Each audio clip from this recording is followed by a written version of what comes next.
Base. I'm Trevor Fulkerson, joined by Keenan Gray. We're going to kick things off, as we so often do in the early morning, with the multi-events. Day 1 of 4 here. We're going to start with the boys decathlon, and we'll see the heptathletes begin shortly after as well. But Keenan, a lot of great action on deck. I know you're deep in the high school world here. What are some things you're looking forward to today and really the whole meet? It's really kind of, a culmination of what these guys and gals have done this entire year. Whether it's performing at their state championships, finding a way to get to the qualifiers to this national meet, and really just to get here and show that they're in peak shape. That's what a national championship is really all about, is showing that you're at your peak performance, and you kind of just want to end your season with the best way possible. So lots to look forward over the next 4 days. I'm excited. Some of the best teams and the best individuals are right here at Franklin Field, so it should be a really, really fun 4 days here in Philly. Well, track fans are used to seeing the Penn relays here, of course, but playing host for the high schoolers here as well, as they've done in the past. We actually have some athletes. Let's talk about Colton Dean here. He's headed to UPenn next year, so our favorite is our defending champion in this decathlon. He won the 100 meters to kick off his massive victory a year ago. We'll see Colton Dean in lane 6 in section 1 here in this decathlon. And he's making himself feel at home here. I mean, that's, as you said, he's going to be coming to the University of Pennsylvania next year, just trying to get a feel of what this track is like for, the next 4, 5, heck, even 6 years, with, depending on what his eligibility looks like. But, has grown up in Pennsylvania, but decided to make that move to IMG Academy this past school year, and I think it's bode well for him. He's looking really good so far in this 2025. 69-61, the winning score from a year ago for Colton Dean, who we see in 6, now representing IMG Elite, as you mentioned. In Heat 1 here, it's going to be Owen Proskin of Plum, Mac McFarland of Middle Tennessee Athletics, Clayton Blanton of Middle Tennessee Athletics, Stone Strokin in 5 out of Coral Springs, Colton Dean in 6, Winston Schroeder also of IMG Elite in 7, Chase McAvoy in 8 of Knoxville, and Dalton Lingo of BCA in 9.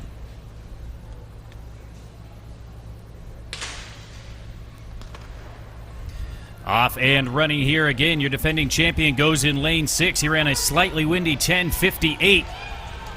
But he is being pressed on his outside by his teammate. They're going to take it all the way to the line, Dean and Schroeder, and it will be Schroeder. 10:92, just ahead of Colton Dean. 10:94 as the IMG Elite duo go 1-2 to kick off this deck. It's a really good start to the day, and of course, when you want to do the decathlon, it's about how you really start and how you kind of progress throughout the entire competition. And in the case for Winston Schroeder and Colton Dean, these guys practice with each other day in, day out, because they both go, of course, to IMG Academy. They both know each other's strengths, and they were trying to able to push each other there in that 100, and picking up 878 points for Schroeder and 874 points for Dean. So a good start, and perhaps can this continue to carry on over the next 9 events?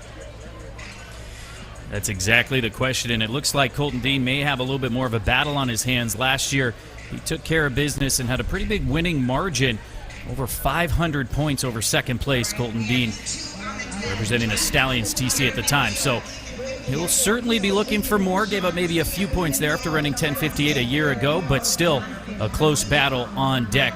After that first heat, we'll move now to heat number 2. And it's going to be Garrett McNeil of IMG Elite, well represented here, the Bradenton, Florida crew. Ethan Weinkamp of Guilford Grizzlies. Sean Messina goes in lane 4, also for IMG. Nathaniel Johnson of JJTC. Garrett Ross of Collierville. Connor McCarthy of Central Florida Gliders. Carter Engelman and Maddox DeCunha of BCA. That's a lineup here for Section 2. Again, talking about Garrett McNeil, scored a lifetime best 3,829 points during the indoor season at New Balance Nationals Indoors. Runner-up finish. Good result. Possibly part of that IMG Elite group that could potentially go maybe 1, 2, 3 with just how much depth they have, because there's a lot of IMG Elite athletes in this field. Second indoors, as you said, in that pentathlon, 4th a year ago in the full deck, 61-94. But I agree. I think he could be knocking on the door there. Had a real nice long jump personal best earlier this year as well, 23:10 and 3/4. So knocking on the door of 24 feet is Garrett McNeil. He's run 11:11. He did that in a decathlon earlier this year where he upped his personal best to 67.73. So a number of athletes who would love to take a peek at that 7,000 point barrier. But it all starts here with the 100 meters.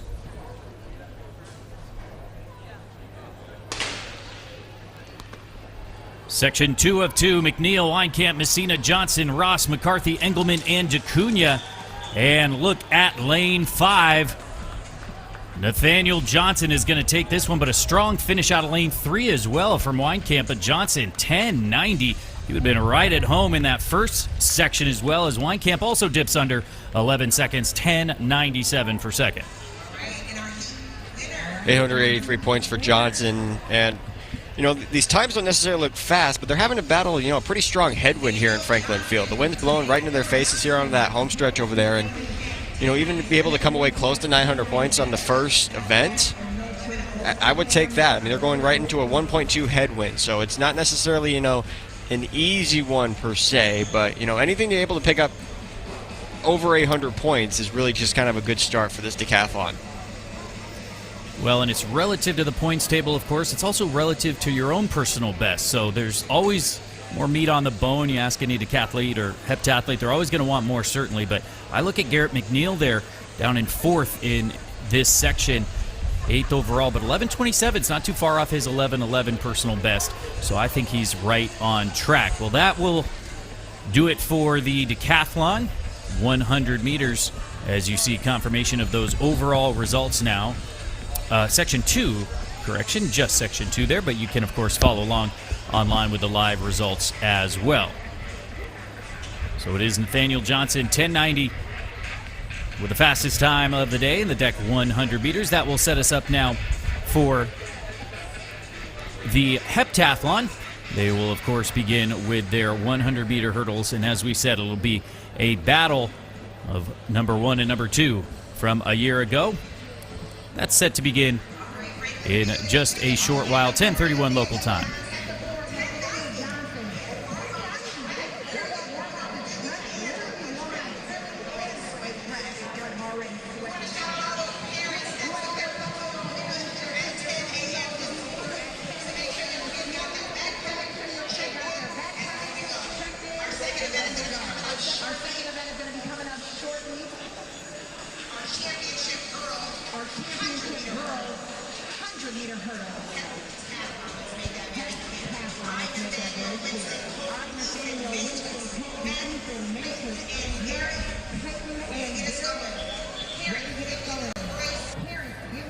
Well, just like with the boys, the girls will kick things off for their 2-day 7-event schedule here with the running event, 100-meter hurdles, and it'll be 4 sections. As I said, Keenan, I'm looking forward to this battle. Avery Miller comes in as the defending champ, but unlike the boys, she only won by 65 points, was the only one over 5,000 points a year ago. I don't think that's going to be the case this year, as Yulia Masluskaya of IMG in Belarus has come on really strong this year. 53.48 personal best earlier this year. Should be a good battle between those two.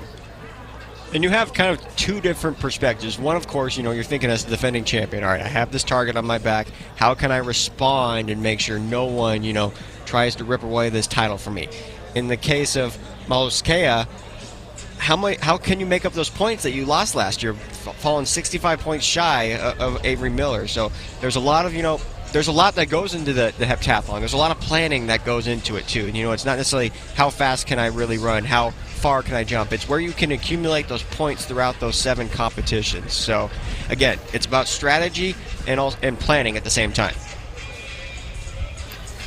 And very different styles as well. If you remember a year ago, Avery Miller actually had a 266-point deficit going into day 2. That is huge. And to come back from that and take the win, she had a big 800 run there. I believe we're in 216 to close things out and close that gap. But as we said, Masluskaya has come on really strong this year as well. She's a 6-meter plus long jumper, has run sub 15 seconds in these hurdles. So expect those two to battle it out, maybe in different ways, as that's a little bit better event for Masluskaya, these hurdles, than for Miller.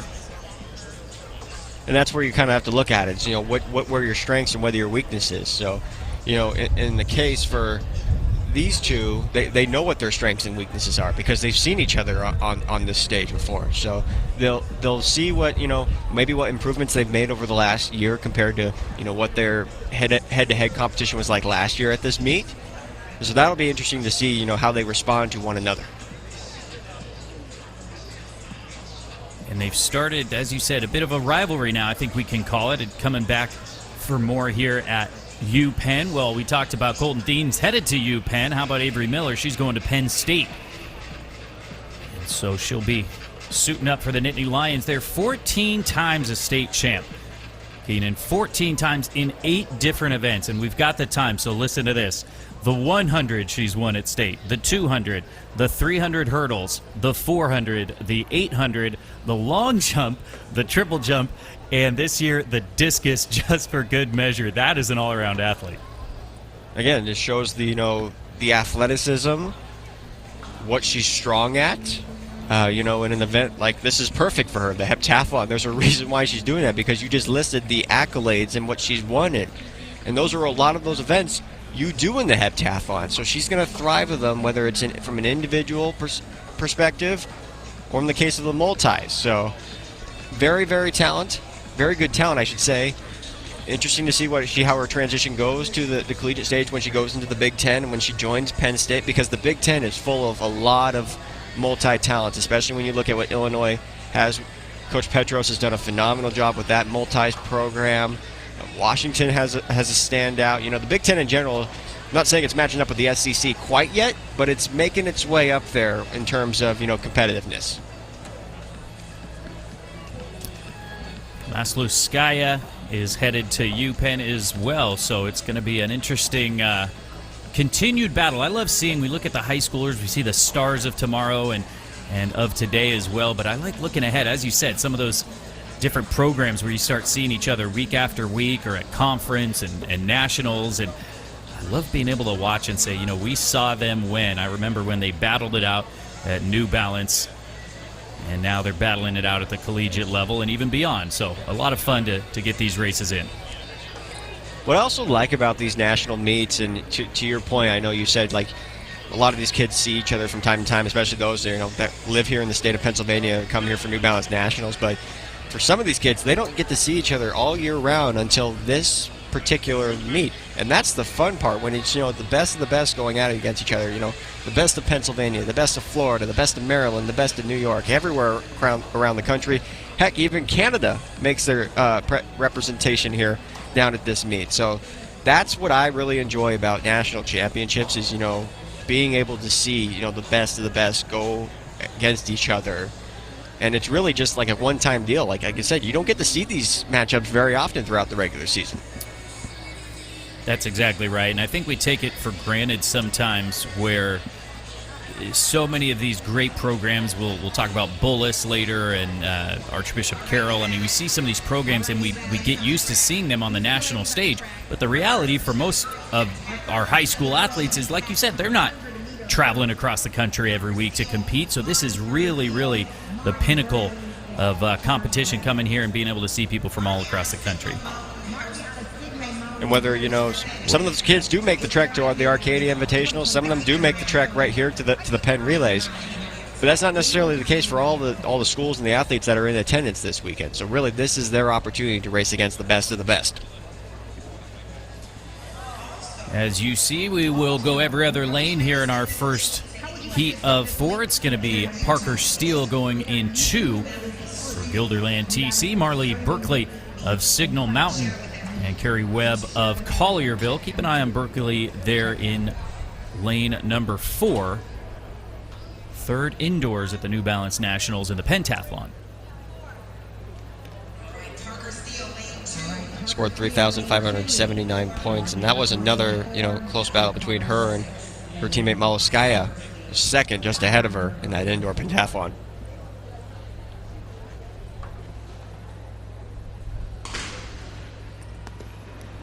Off and running here, it's Parker Steele, Marley Berkeley, and Carrie Webb. Pretty even so far between all three of them. Now on the near side, Carrie Webb of Collierville. No, it is on the inside, Parker Steele. Gosh, it's too close to call. It's going to go to Parker Steele.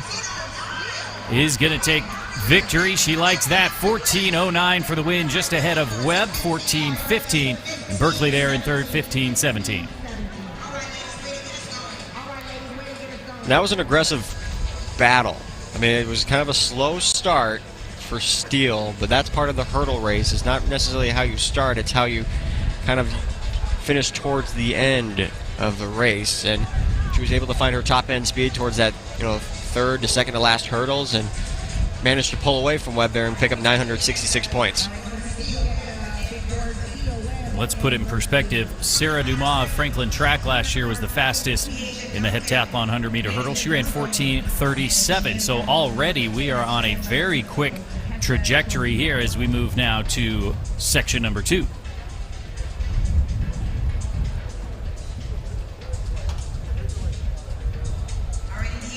Lining up here in lane 2, representing Bloomfield TC, Deja Duncan. She'll be one to watch. She was 4th the Outdoor Nationals a year ago in this event. Ran 14:84 in these hurdles. Madison Linscomb goes in 4 for St. John Strider. Sydney Chandler of Natick TC in 6. And Tessa Trujillo of BCA at Rogers, Arkansas goes in 8.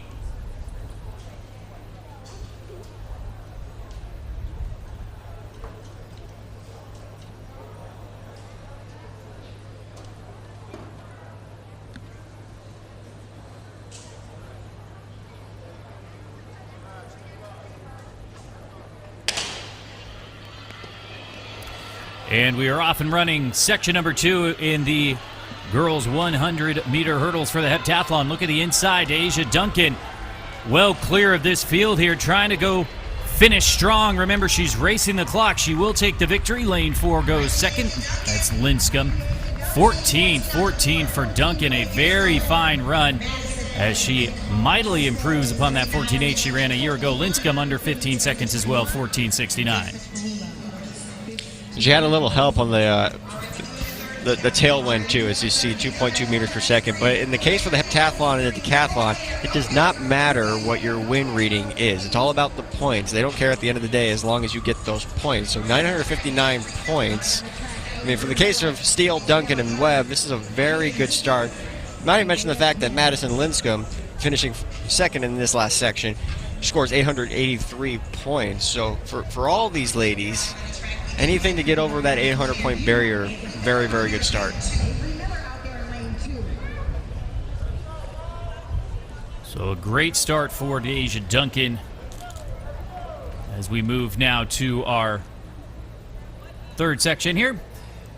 It's going to be Avery Miller, who we've talked about, the 14-time state champion up there in Maryland. She goes in 2. Stella Purdy of LAC out of Santa Barbara. Talk about coming across the country.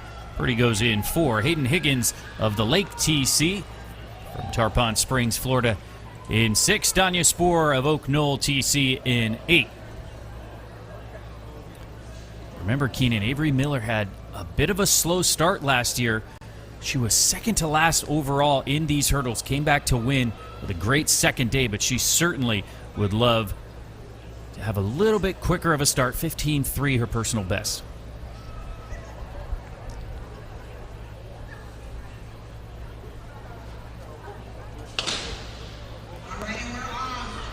Heat 3 away. It's Miller, the defending champ, on the inside. Purdy, Higgins, and Spoor. And look at lane 6. Hayden Higgins leaving no room for doubt. Miller a little bit wild over the last couple, but certainly quicker than she ran a year ago. 14:26 for Hayden Higgins. Everybody out here running. Avery Miller, how about a personal best? 15:29 as she goes second in this section. Win legal too. 804 points, as you said.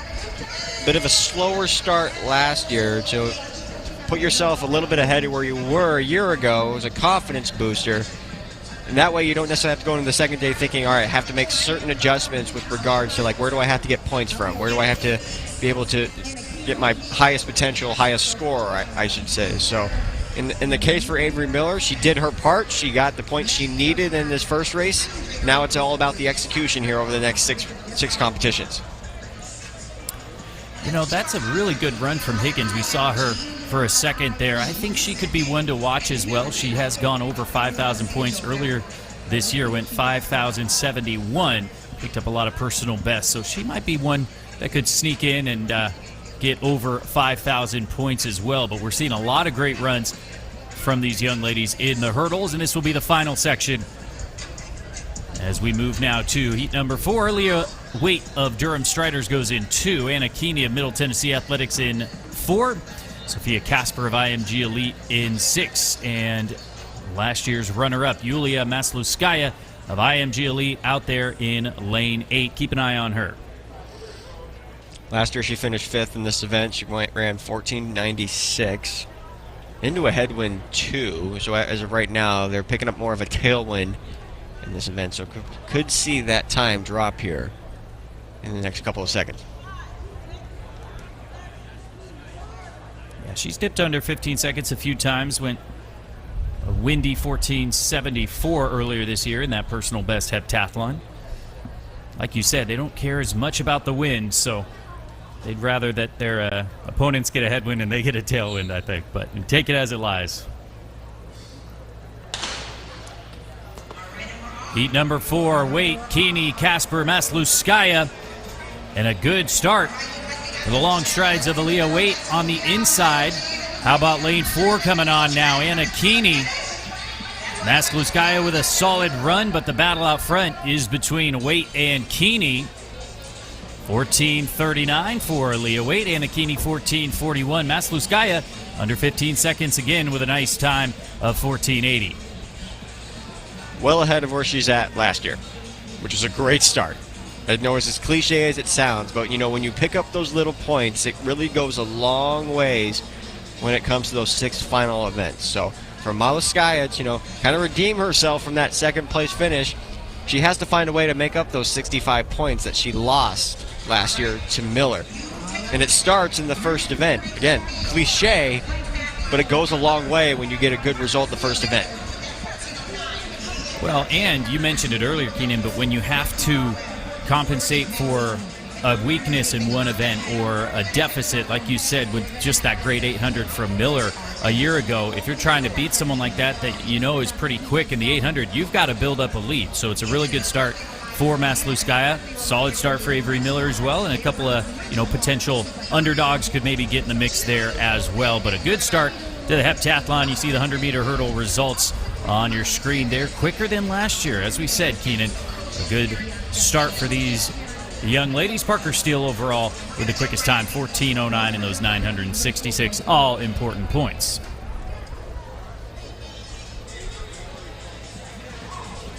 Well, you can see them adjusting the hurdles. That is because next on the track will be the boys' middle school 100-meter hurdles. 7 heats on deck there in this first round.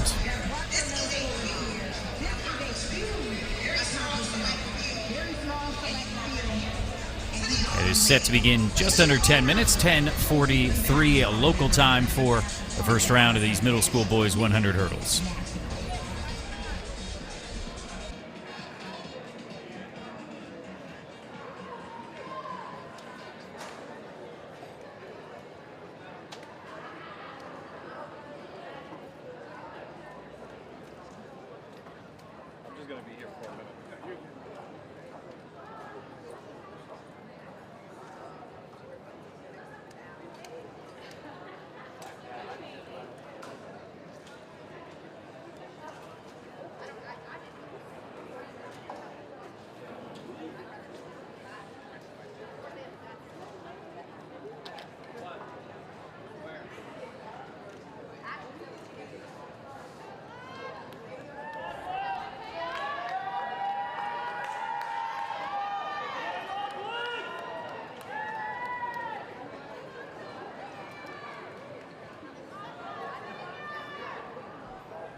Well, they always run meets quick and on time here at UPenn, so let's kick off a little early for this first heat here in the boys 100-meter hurdles. Looks like we have a couple of non-starters, but it's going to be Jackson Rochia in 2, Jason Domagala in 3, Blake Gallion in 4, Aiden Denning in 5, William Forty in 6, Anthony McPherson in 8.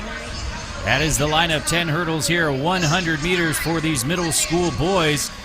And you see now that technique coming into play. Lane 5, Aiden Denning out of West Virginia is going to take victory.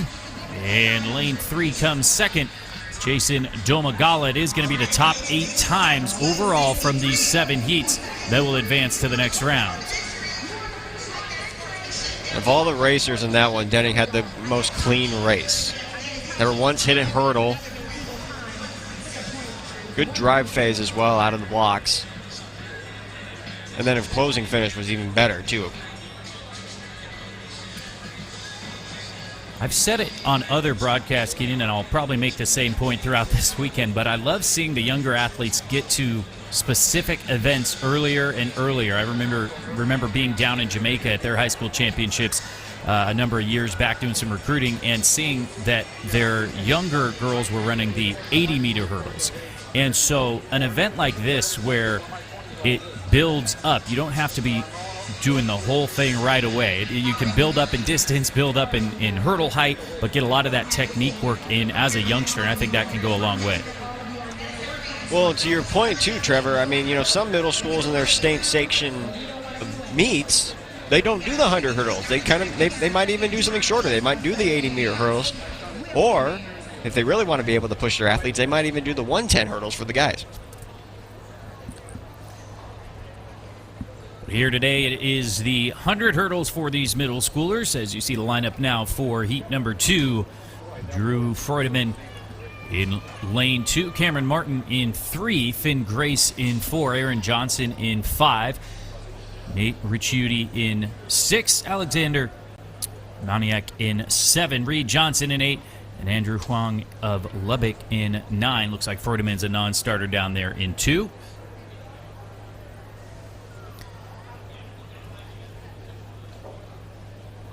.1463 was our fastest time. That came from Denning there in our first section. Off and running now in heat number 2. A very clean start for Finn Grace in 4. But now on the near side, how about Reed Johnson coming on strong? And it's going to be a battle for Johnson all the way to the line. Nate Ricciuti, in fact, does get the victory. That was actually at Maniac in second. They're 14:60, 14:61. Those are the top 2 fastest times of the day. So even through just the first 2 heats, it's looking maybe about mid-14s is what's going to get you into the final. And so for the case of Nate Ricciuti and Alexander Maniak, doesn't necessarily have to win your heat, but if you're put up a quality time like a 14:60, that could get you into the final. So I know, as I said, we're speaking too early right now because it's heat 2, but it's a good position for what those 2 boys just did in that heat. Yeah, top 8 on time is absolutely cutthroat and brutal. It's fair, but it means you have to run all the way through the line, and nothing's a gimme. No big cues here in qualifying for this middle school boys 100-meter hurdles. We'll move now to heat number 3 of 7. It's going to be Asher Haddock in lane 2, Maxwell Matney in 3, Landon Steigerwalt in 4, Michael McKenzie II in 5, Cade Portillo in 6, Miles Clark in 7, and Sage Onyejekwe in 8. Full field, it looks like here. Maybe not. We may not have Onyejekwe on the outside, so looks to be a non-starter there, but still a pretty full field. Heat number 3.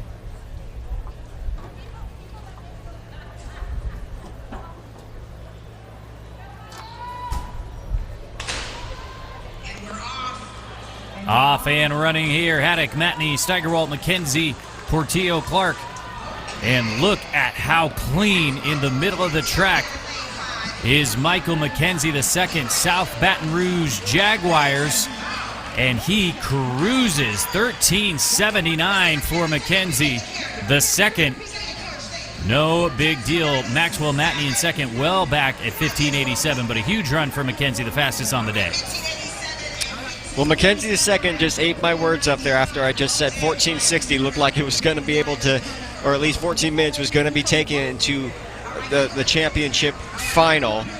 Needless to say, it might take under 14 seconds to even get into that final. But again, really clean race from the start. You saw it out of the blocks. He just shot right out like a cannon and was just so smooth over those hurdles. So a very, very good run. A little bit of a tailwind, but still 13:79, a respectable mark.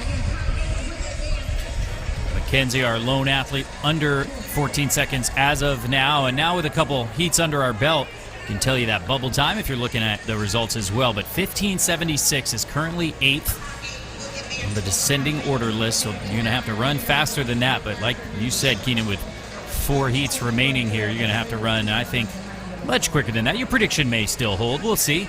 15:7 the bubble time right now. 13:79 for Mackenzie, the fastest on the day. As you see, heat number 4 getting into the blocks. Jalen Pickett, Gage Yeager, Ashton Gregor, Alexander Green, Lucan Freistadt, Mahir Saeed, Jackson Horn, and Diosik Bent Burney.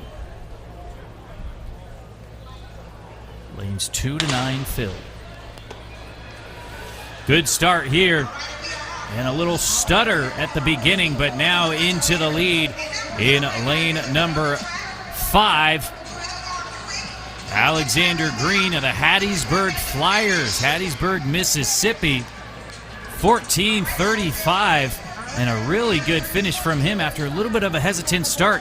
Bent Burney goes second, 14:79.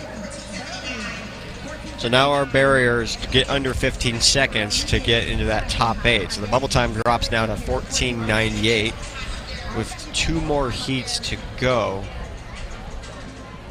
So now we really get a sense that, running under in about 14 mids is probably what's going to get you into that top 8. Hey, not bad for a distance guy, Keenan, with your crystal ball there. I think that's going to turn out just right. 14:35 from Alexander Green. Hattiesburg, Mississippi, home of Southern Miss as well. And the Hattiesburg Flyers, which Green represents. Let's move along now. 3 heats, I should say, remaining. This is number 5. Ty Martin, Chancellor Johnson, Jared Guess, Nathaniel Pierce, Sincere Coleman, Dalen Calkins, Jonathan Andrade. That is your lineup. As we get into the blocks, lane 8 will be vacant.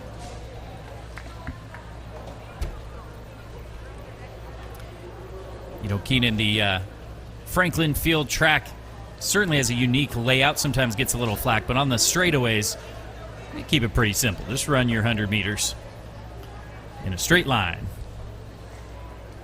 And depending on what lane you're in, especially if you're on the outside, in case for the athlete that's on the outside in Andrea, you're really close to that wall. So I'm not necessarily thinking there's nerves or, maybe overthinking that you're going to maybe clip the wall, but I mean, this is one of the more unique fields where the stadium, you feel like it's right on top of you. I think we all had that nightmare running out in lane 8 or 9, especially running hurdles, catching something on the fence. But like you said, there actually is some space there. We'll be okay. Heat number 5, off and running, trying to get under that bubble time into the finals. 14:98, that current bubble time. Look at the battle in the middle of the track here. Pierce is the one that's going to pull away. It was Jared Guess coming back strong. Guess will have to settle for second. Nathaniel Pierce, though, takes the victory. 14:67, just 0.01 ahead of Jared Guess, who goes 14:68. And while Guess didn't get the win, it was actually that little bit of a surge towards the end of that last hurdle that really put him into that top 8. And had he not had that surge towards the end, I don't think he's running 14:68 and getting under that 14:79 barrier. Just goes to show that the race is not over till it's over, certainly. And he currently, Jared Guess, currently number 7 on that descending order list. Nathaniel Pierce slides in at number 6. So once again, I think we're getting closer and closer to being right on the money, Keenan.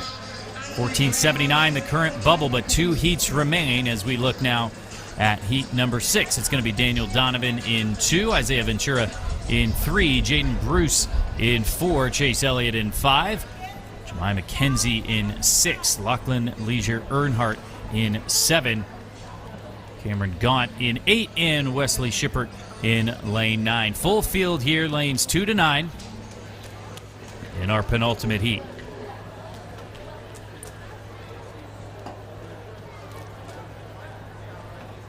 And prelims like this, I like. Stood up. Yeah, well, the prelims that I like about this is because there's no automatic cues whatsoever. It's go out there and race. And I think we're so focused in this day and age on running fast times that it's not necessarily about competitive racing. So I think this really teaches middle school athletes, and any athlete for that matter, how to truly race.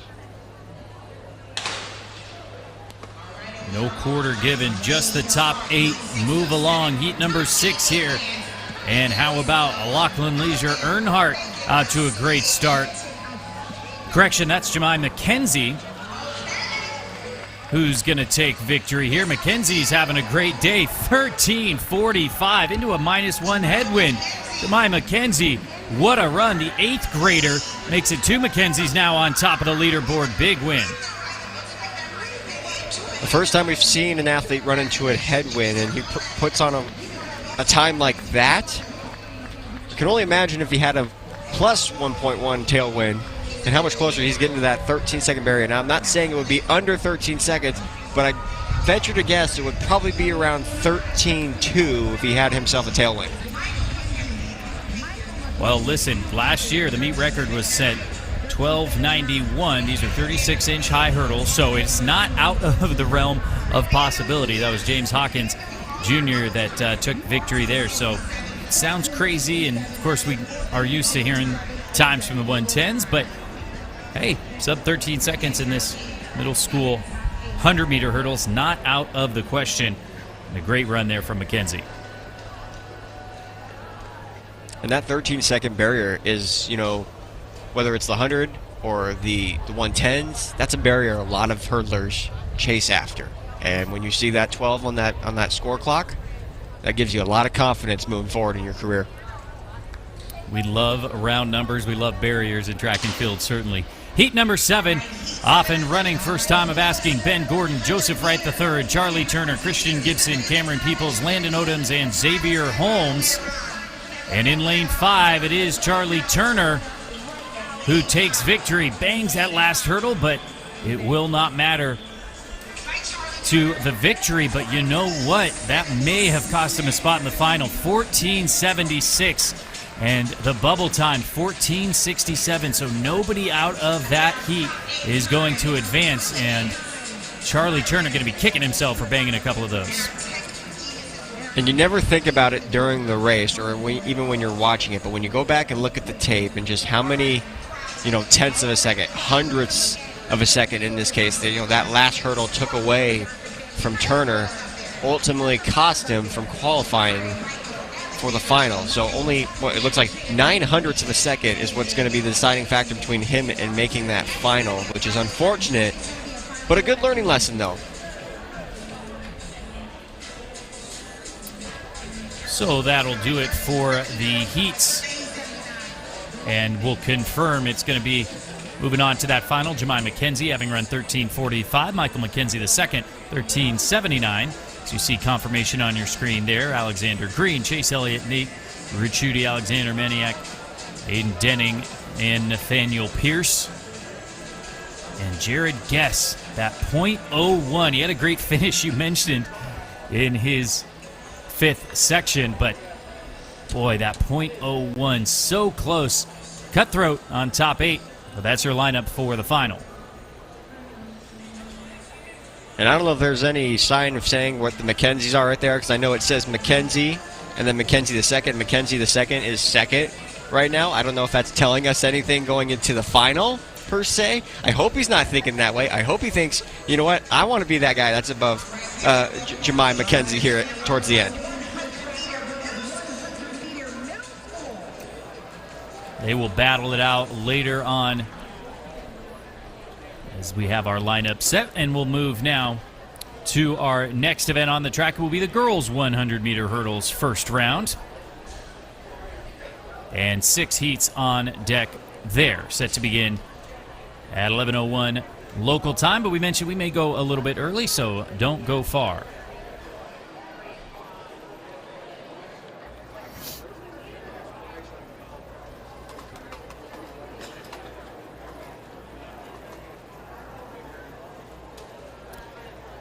They run a tight ship here at Franklin Field, and we will see our first heat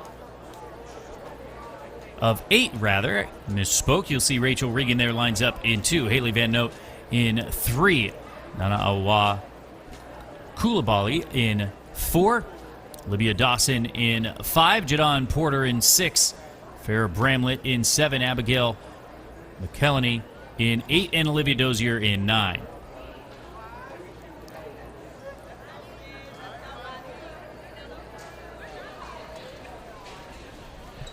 There's different mindsets when it comes to running those heats, especially when it's, the top 8 overall times advance.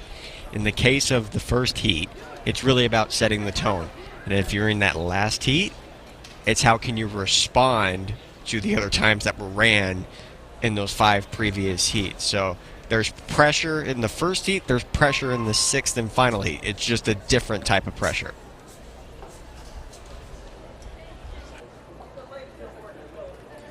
Last year we saw meet record Nia Armstrong went sub 14 seconds, 13.99 over these 30-inch barriers. But we'll continue to talk about that as we see our first heat of 8 off and running. Once again, top 8 by time. Lane number 5, Olivia Dawson, is going to take victory here. 14.91 for Dawson. Jadon Porter, 15.18. As we will keep you appraised of those bubble times. Last year it took 14.43 to make it into the final. So the tone is set, and now it's up to the rest of the heats to kind of respond to what Dawson just ran there in 14.91. As you said, Trevor, it took 14.43 to make that final. 14.91 may not be the case where it makes that top 8. So it might be a little nervousness, but again, that last year's field might have been a lot bigger, maybe had more heats and a lot more competition to pick from.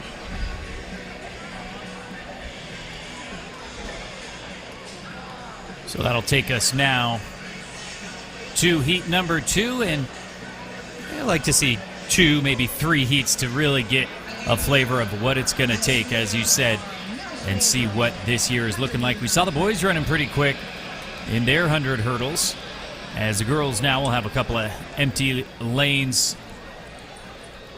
in 3 and 4, but set to contest this second heat. Ariana Mills, Della Hundley, Rylan White, Brooklyn Bogetta, Lyra Keemer, Leah Fisher, Alyssa Palmer. So second heat of 8, trying to get into that top 8 and make it to the final. This is Rylan White of Ohio Heat Track Club out of New Albany. And Rylan White is going to race the clock, be just outside of 15 seconds, 15.15 for White, with Ariana Mills coming up for second, 15.75. And you can see the reaction to what she just ran right there, kind of just shaking her head, not necessarily happy about the result, but I thought her execution was really good. She was clean over the hurdles. She got out of the blocks well. Maybe it just wasn't, the finish that she wanted towards the end of that race. There's no consolation of a big Q to slide into the final when it is purely by time. So they're racing the clock, and those heat winners of the last 2 are going to have to sit by and continue to watch results and hope that they can get into that final. As of now, 14.91 is the fastest on the day, and 16.41 is our 8th fastest. Those will certainly be improved upon as we continue to march along. Kira Evans lines up in 2 here in heat number 3. Kyla Rose, Olivia Casas, Bella Hatter, Ariana McFadden, Brielle Madris, Michaela Kaczynski, and Tori O'Brien.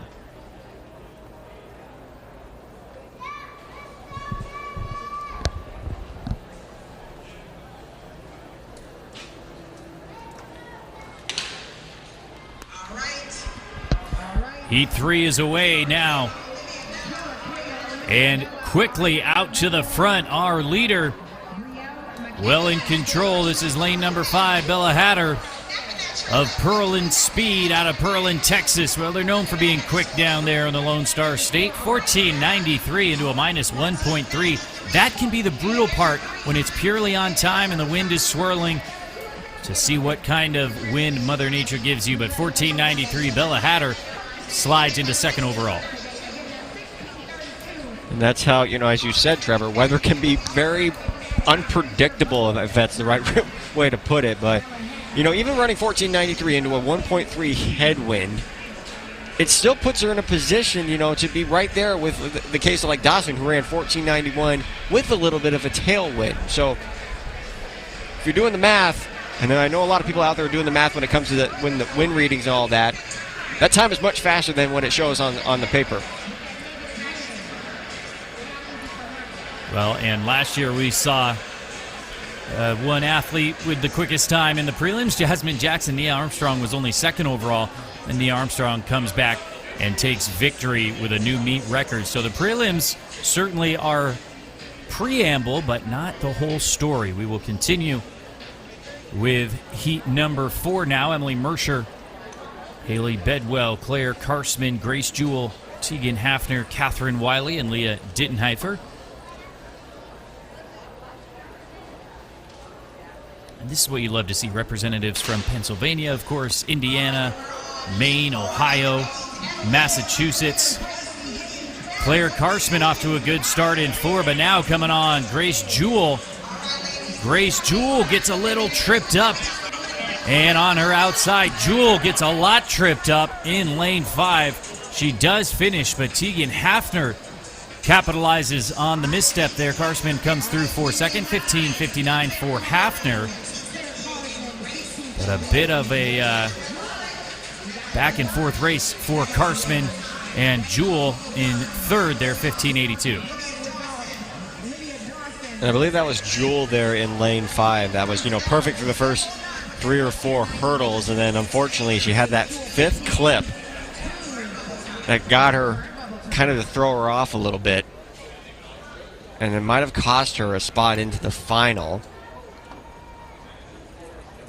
But again, go back to my point from watching the boys. It's those little details when you clip the hurdle at any point during these races. It's very hard to make up for the remainder of the race. Well, and it's not just that hurdle; it compounds, right? It's the hurdles are such a rhythm event. When you get thrown off your rhythm at full speed, that is tough to overcome. Heat number 5 now. Charlotte Livingston, Emmy Leckie, Miley Beckett, Olivia Thomas, Jalen Johnson, Molly Ewer, Elizabeth O'Neill, and Kira Pennington. And actually, Grace Jewell is sitting in that 8th and final spot right now, though. Can expect that to change here over the last couple heats. Precarious spot to be in. Well, in the middle of the track, once again, the battle ensues. Olivia Thomas, and now some disaster striking for Thomas, but lane 6 is going to come on. How about lane 4? This is Miley Beckett of Sherman, Illinois, 16-13, so they won't scare the top 8, but still a good chance to run and pick up a nice time. And it is always nice to win your heat as well. But boy, a quick start and then disaster striking. Those hurdles are still formidable opponents, let's put it that way, Keenan, but the win goes to Beckett here. Well, it's much nicer than having the steeple barrier, because the steeple barrier does not go down. At least the hurdles will actually go down when you run right into them. But, for some of these athletes, just being here and, maybe even winning their heat, not even making the final, maybe that's their goal. Maybe that's what they really came here to do, is like, you know what? I don't care if I make it to the final. That'd be a bonus, of course. But if I just win a race here at Franklin Field, I'll take that any day, I think. And I'll never be able to say that. I will never be able to get the chance to race on this track at Franklin Field. So if you have any opportunity to, win at, races at these historic venues, you take that as you will. I don't know, Keenan. They do some Masters events at Penn Relay, so I wouldn't count yourself out just yet. I'm hobby jogger at this point, Trevor. I'm not getting back into it. We'll see what happens. Here we go. Heat number 6 now is Rafael Thomason, Mia Butterfield, Anaya Johnson, Amelia Hignite, Emily Johnson, Avery Matthews, Savannah Jansen, Gianna Alcati, Viviana Benedict. And that is heat number 6. Look at lane 5. Once again, Amani Johnson out of Marietta, Georgia. And that will be the quickest time on the day. How about a plus 1.4 wins? Amani Johnson says, thank you very much. We'll take that. We'll take the win, and we'll take the fastest time of the day, 14:82. And that's a good time. And it also puts in perspective last year's meet record, how good Nia Armstrong is as an athlete. Again, when you break those certain barriers, whether it's under 14 seconds, under 13 seconds, that puts you in elite company. So in the case for Nia Armstrong, that 13:99, that may stand for another year, Trevor. That's a pretty quick time. Very, very quick time, dipping under 14 seconds. And, as you said, it's such an experience for these athletes to be able to come out here, race against people from all over the country. We talked about it in high school, let alone middle school, for crying out loud. What an experience. And, I'd love to remind people, everybody's trajectory is different. It could give you story after story of Olympic gold medalists, from the U.S. Obviously, we're biased here, but really across the world, where they had their ups and downs. Maybe they weren't winning age group competitions like this, and then they came on strong later. And then there's also athletes who were setting age group records. So it's so fun to see these athletes at an early stage going and mixing it up here at Franklin Field. Well, and a really good example, Trevor, Masai Russell. Never once won an NCAA title in her time in Kentucky, and is an Olympic gold medalist.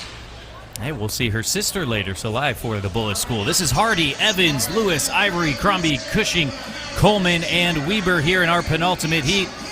Look at the battle in lanes 4 and 5. Lewis and Ivory running step for step over 10. A little bit of a collapse there from Lewis off of hurdle 10, but she does hang on 15-13 ahead of Madison Ivory, 15-16. And they like that. Micah Lewis of the Elgin Sharks out of Illinois, 15-13. And I tell you what, that could get you in. That's 4th fastest overall. So we maybe our expectations were a bit skewed on the time, Keenan, from a year ago. With just so much depth and so much top end, but this is still going to be a good battle. But 15:51, currently number 8 overall. In the case for Lewis, you're sitting in that 4th position. You're feeling, all right, I'm feeling pretty good with one more heat to go, especially if, maybe if there was 2 or 3 more heats, I would be a little nervous. If you're Madison Irvey, Juwan Porter, and even Savannah Janison, you are nervous right now, depending on what happens here in this next heat. So you kind of cross your fingers, kind of hope for the best here in this over these next 14, 15 seconds, but just have to hope and pray that you're in that top 8. And hey, we saw on the boys' side, the final heat didn't displace anybody. So you're right, Savannah Jansen is hoping for maybe some strong headwinds here, but sitting in 8th, 15:51. It's a bit of a gap back down to 7th, 15:18. Here we go, final heat. Sydney Daniel, Millennia Algeri, Kaylin Wilkins, Mariah Pender, Cheyenne Rucker, Germany Cox, Kayla Kernick, and Zaya Abelmona. Lane 5, Mariah Pender not out of the woods yet. It's lane 6 coming on strong. Cheyenne Rucker is going to take victory here and just sneak into the finals. How about that? 15:50 into a minus 1.0. She will take the 8th spot by 0.01. Talk about running to the line. And a tough pill to swallow for Janison right there. 1/100th of a second separating her from middle school final. That's the hard part about this sport, Trevor. It's it's the little details and just the little times and the differences that really make a difference, whether you advance on to whether it's a semifinal, or in this case make it to a final. But it does not defy your career as a whole. As I mentioned, Masai Russell never once won an NCAA title in her entire career at Kentucky. She goes on and wins the Olympic gold medal. So you got to think big picture when it's all said and done. And this is middle school. This is not the big picture by any means. Right. Well, and it's just a great time. I mean, plenty of these athletes will continue on running high school and perhaps college as well. Some of them may take to other sports. So we just love seeing, I mean, track and field really is for everybody. And it's so great to see athletes come out here, get a great experience at Franklin Field, and still be competitive and pick up some nice personal bests. And for our top 8, they will get a chance to run against each other later on, as you see our finalists and qualifiers there.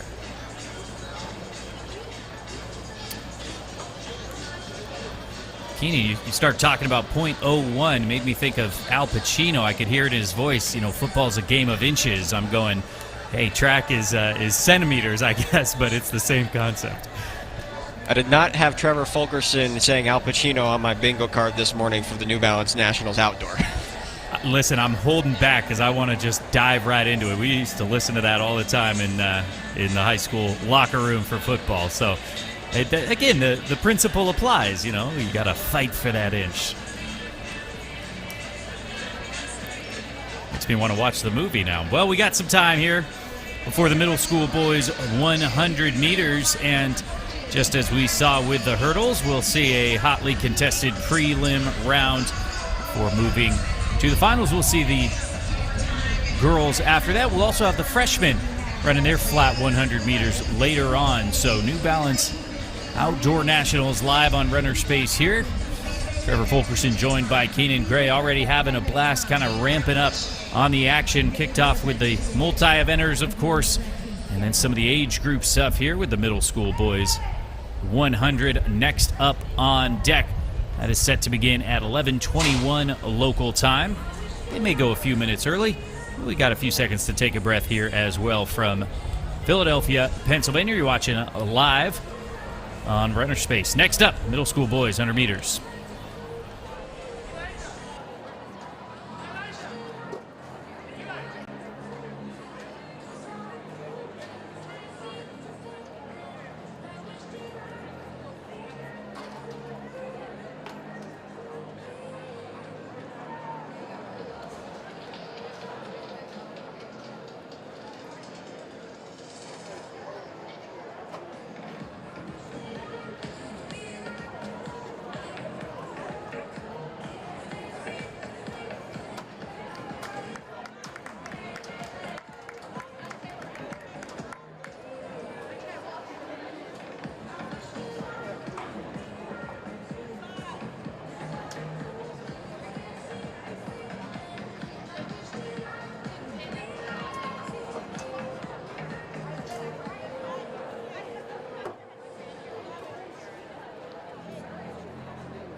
Well, we are up and at 'em now, ready for Heat 1 of 16 here in the boys' 100-meter prelims.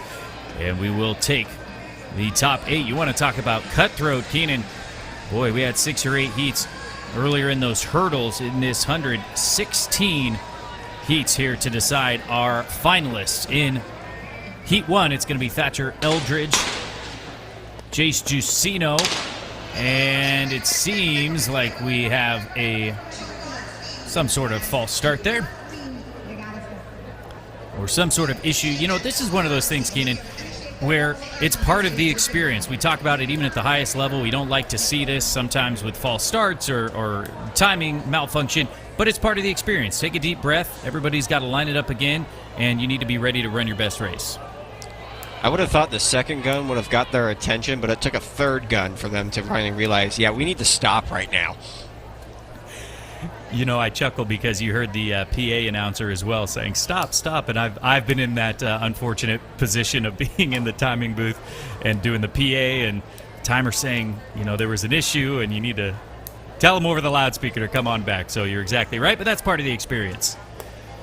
Take 2 here in Heat number 1. Thatcher Eldridge, Jace Jusino, Sam Richardson, Maurice Brown, Jeremy Alvarado, Elias Simongo, Crew Lombardo, and Asher McCarty are the ones scheduled to take part here, and no contest. Lane number 5, Maurice Brown makes quick work of that one right here at Philadelphia at a St. Luke's track. You know, you want to talk about setting the tone there.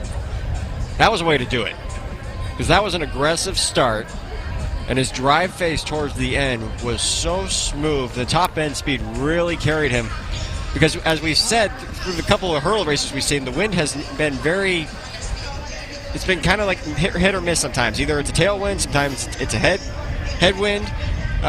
This one, he had a little bit of a tailwind. He had 2.7 right behind him, and that's why you see a solid fast time for him. 11:14 was his time for Brown. Very, very quick. Yeah, we want to talk about barriers. Breaking 11 seconds in middle school would be quite the feat. Maurice Brown, 11:14, sets the tone absolutely here early on. Well, our meet record here was set a year ago as well. Quintez Grimes ran 11:01, the Georgia native. So, yeah, that was a little windy there. You like to point out some of the wind, Keenan, as you said, 11:14, but good competition, good track, good weather. We'll see what else happens as we will take our top 8 and keep you posted on those top 8 and the bubble times. Let's move now to Heat number 2. Isaiah Grant, Quincy Arnold, Elijah Jones, Zaire Reeves, Basilius Oshegbo, Dylan McIntyre, Grant Evans, Jeremiah Pelt, and Maiden Foster scheduled to take part here in Heat 2.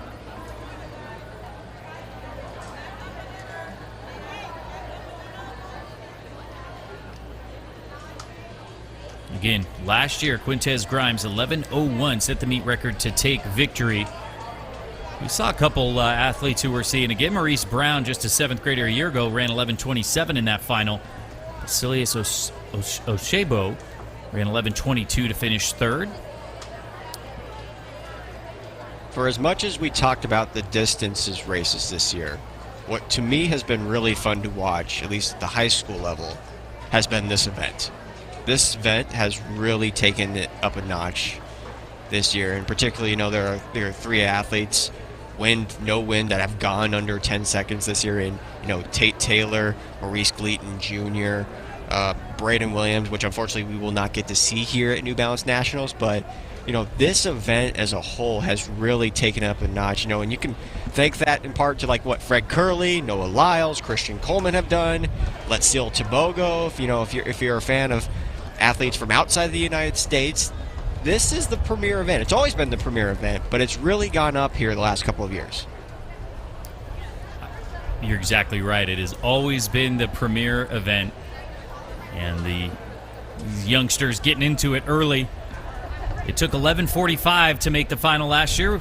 That may vary, as we saw on the girls' side with those hurdles. So we'll see how it plays out, but a quick start.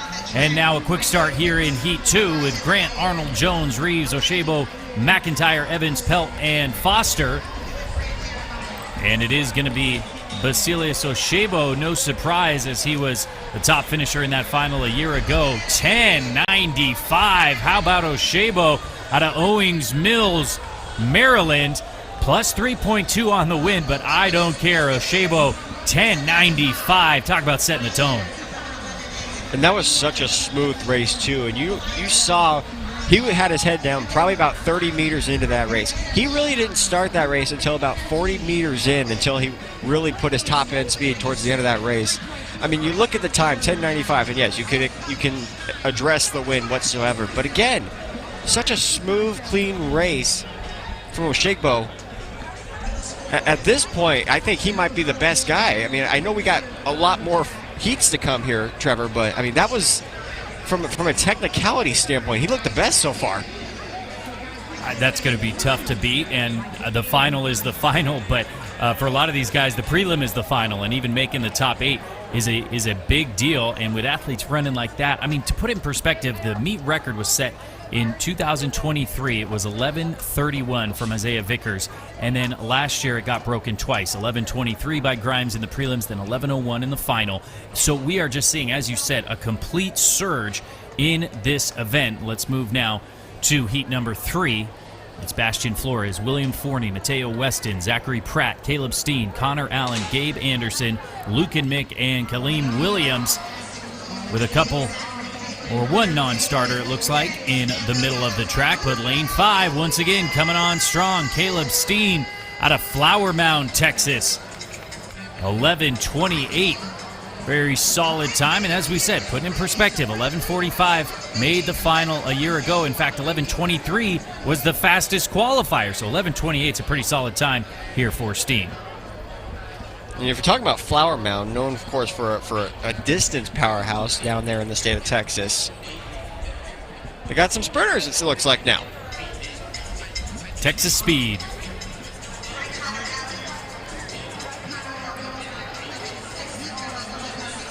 Texas Speed, but Georgia Speed and Northeast Speed. I mean, there is just an incredible array of talent.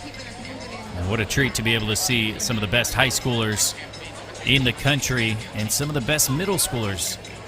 I'll say it over and over and over, so I apologize in advance, Keenan, but this really is the stars of tomorrow on display, and it's such a treat to be able to look back years on from now and say, I saw them win. Heat number 4, William Johns, Yusuf Joma, Marek Villa, Camden Key, Tanner Key, Sean Grady, Jeremiah Hinton, and Aiden McCloy. That is your lineup, or your scheduled lineup. A little bit closer here in heat number 4. But lane 5 trying to come on strong. Camden Key trying to take down Tanner Key. I believe that was Sean Grady with a big finish out of lane 7.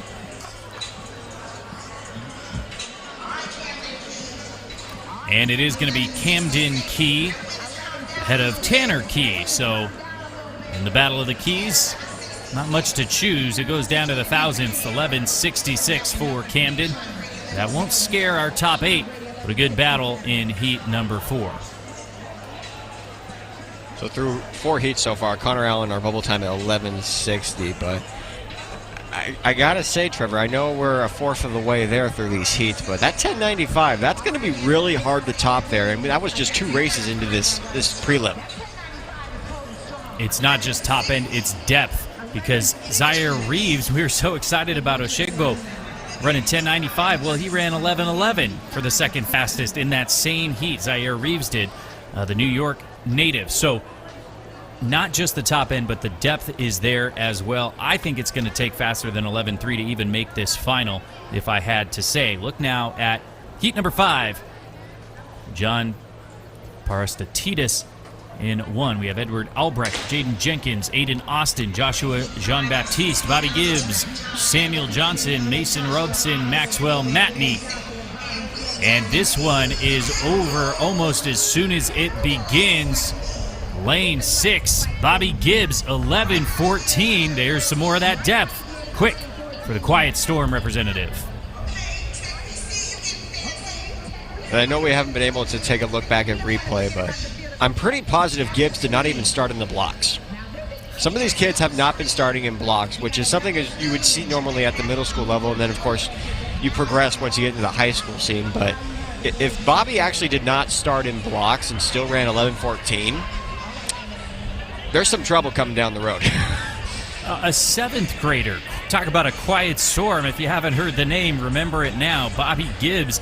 As you said, I think that bodes really well. This is getting me pretty fired up for this final, honestly.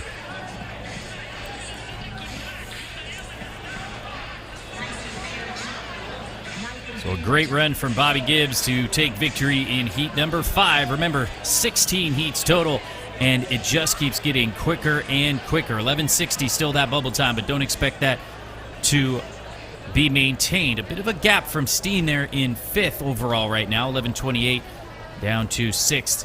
Dylan McIntyre ran 11:51. So I think that 11:5, 11:4, maybe even a little bit quicker is really going to be the deciding marker. Christian McBride lines up here in heat number 6. Charles Robeson, Kean Kelly, Stephen Lyon, Austin Barboza, Robert Levins, and Mason Chadwick. And just like Gibbs, quick work being made of this heat from lane number 5, Stephen Lyon. 10:66 for the Maryland 8th grader. Are you kidding me?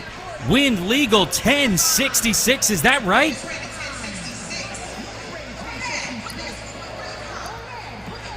You put that Jamaican flag on your shoulder there, and you get a little infusion of speed.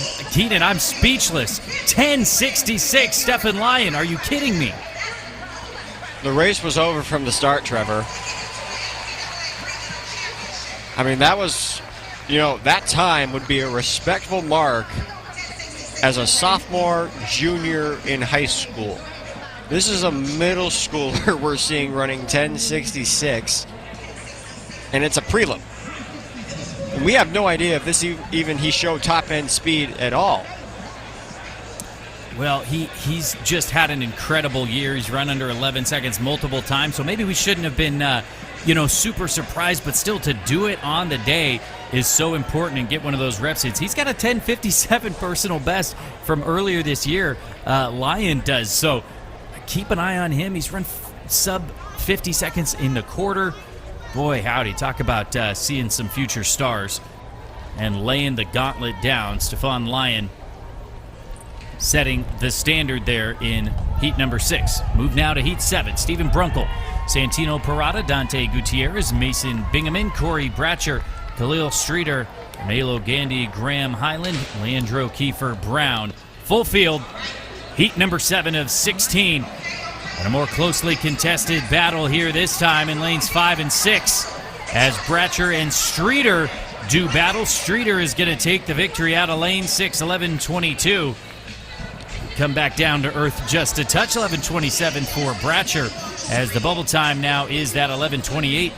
Keenan, this may take even quicker than we thought. I'm still trying to process the 10:66 we just watched, Trevor. Well, he is on another level. Oshebo, we said, okay, he went sub-11, but he had a little bit of an aiding tailwind. Stefan Lyon, though, coming in and making an absolute statement. Meet record by a mile, 10:66. First time wind legal at New Balance Outdoor Nationals for the middle school boys under 11 seconds. And this is more, and in years past, I've just having conversations with people. Franklin Field has been more of a distance-friendly track. But when Kenny Bednarek ran here at Grand Slam and ran a world lead in the 100, he said this track is fast. It's proving to be that way. Well, and I think we get a skewed vision sometimes because we see most often Penn relays. So we do see some good, I would say, sprinters in the relays, but definitely more the distance side. And sometimes the weather can be a little hit or miss. But now it's a little later in the year. And you mentioned at the Grand Slam meet, and now our youngsters here taking advantage of it. Heat 8, it's Hoy, Saldivar, DuPont, Ballard, Mong, Ailes, Robinson, Agnew, McCollum, and Fitzgibbon. Well, once again, our leader is way out in front. Cooper Ailes, 10:92. Well, until a few minutes ago, that would have been the meet record, but yet another sub-11 second clocking. Need we remind you, from the middle schoolers, 10:92 from Cooper Ailes. I know you mentioned the fact that it might take 11.3 to make the final. I'll counter that. I think it's going to take sub 11 seconds to make the top 8 now.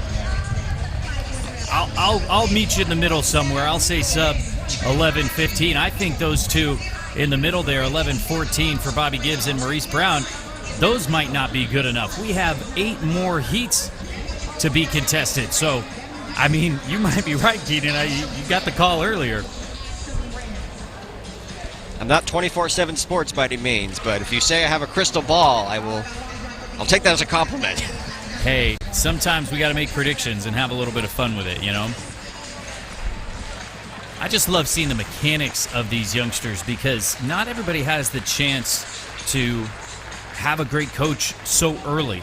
And having a club team or a summer track club that you're able to run at, get good coaching.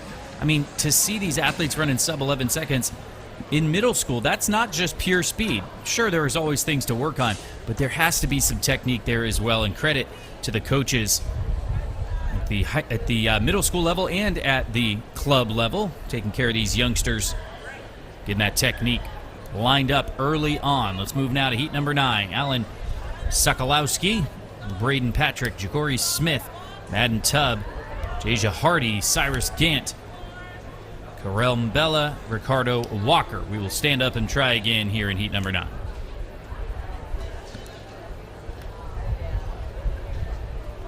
And these middle school programs, what they're doing is they're giving these kids opportunities.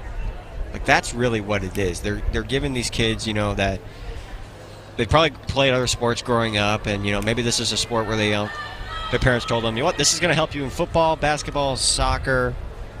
No, it's really kind of just to see if this is going to be your sport for the rest of your life.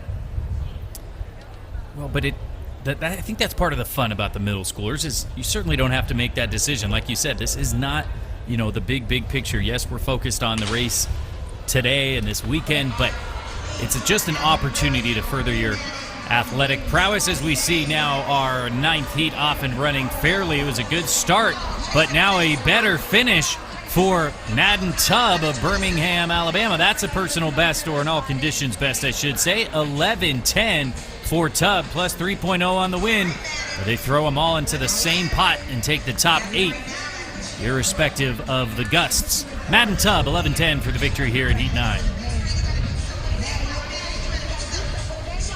You take what you can get there, Trevor. I mean, in this case for Tubb, 11:10. Yes, he had a little bit of a tailwind. By a little, I mean 3.0, I should say. But it gets you into that top 8. And they don't care what the wind is or not. It's, at this point, just try to run as fast as you can to move on to the final. I have to point out, we saw on the girls' hurdles a lot of very closely contested races, and we'll see a great final there. But it was kind of the opposite. We saw a little bit quicker times a year ago in qualifying. This is the opposite. We're seeing way faster times than we saw last year. 11:45 made the final. 11:23 was the fastest qualifier a year ago. And we have absolutely blown that out of the water. And still 7 heats remain. There's the word that goes around, trackflation. We can talk about that as we go along the rest of the weekend. We most certainly will. I just saw an 8th grader run 10:66, so I think that's going to be something that's coming up. Matt Mueller lines up here at Heat 10. Jaden Hernandez, Braden Bonomo, David Quattlebaum, Kai Brown, Anderson Chapman, Justice Shabazz Charles, Caleb Carter, and Gabriel McCoy. Once again, it's a cross-country affair with representatives from Florida, Nebraska, New Jersey, South Carolina, Washington, and more. But it is all going to be lane 5. Kai Brown, 10:95. You may be right, Keenan. It may take sub 11 seconds to make this darn final. Kai Brown of Left Coast Track and Field out of Renton, Washington, making quick work of this heat. 10:95 for the victory and the 3rd fastest time overall. As someone from the state of Washington, Trevor, that makes me smile here. Seeing someone from Renton, Washington throw down a time like that. So congratulations to Kai there, putting himself in a pretty good position. But I actually I got a chance to see this kid race a couple weeks ago at Renton Memorial Stadium in his hometown, and ran about 48 seconds in the open 400. So the speed and talent is there. That's just crazy to me. Running 48 seconds as a middle schooler is just unbelievable. But we will see plenty more to come because the drama and the prelude, I should say, is not done yet. The stage is not set for this final. Maurice Brown sits in that bubble spot 11-14. As we move now to Heat 11, it's Darius Bowling, Braylon Fullerton, Liam Brown, Herschel Bagley, Aiden O'Hara, so Chris Jones, Aiden Elam, Jaden Boyce, and Gavin Pride off and running. Pretty good start in lane 5 for Aiden O'Hara out of South Carolina, but now here comes lane 3 and lane 2, Braylon Fullerton. Those two duking it out. And a good battle. Fullerton prevailing 11:42 ahead of Liam Brown, 11:48. That will not scare our top 8, but still a very good back and forth. 11:42 for Fullerton. That's also a fun part about this whole entire weekend. We'll see it over the next 4 days, is the personalities. When that camera is right on those athletes and being able to, have that kind of that spotlight for, maybe it's a couple seconds, maybe it's a minute or so, but I mean, if you win a race, that camera's going to follow you around, so make the most of your opportunity on camera. And still getting a PR, moving in the right direction, having a positive trip, getting to run against some of the best kids in the nation. I mean, there's so many benefits to coming out and lining it up here at New Balance Nationals. And plenty of benefits for us fans as well. Seeing plenty of quick times as we move now to heat number 12. It's going to be Fidelis Ari, Daniel Brake, Trent Jackson, Brennan Brooks, Norman Berry, Mark Sanders, and Ryan Herring.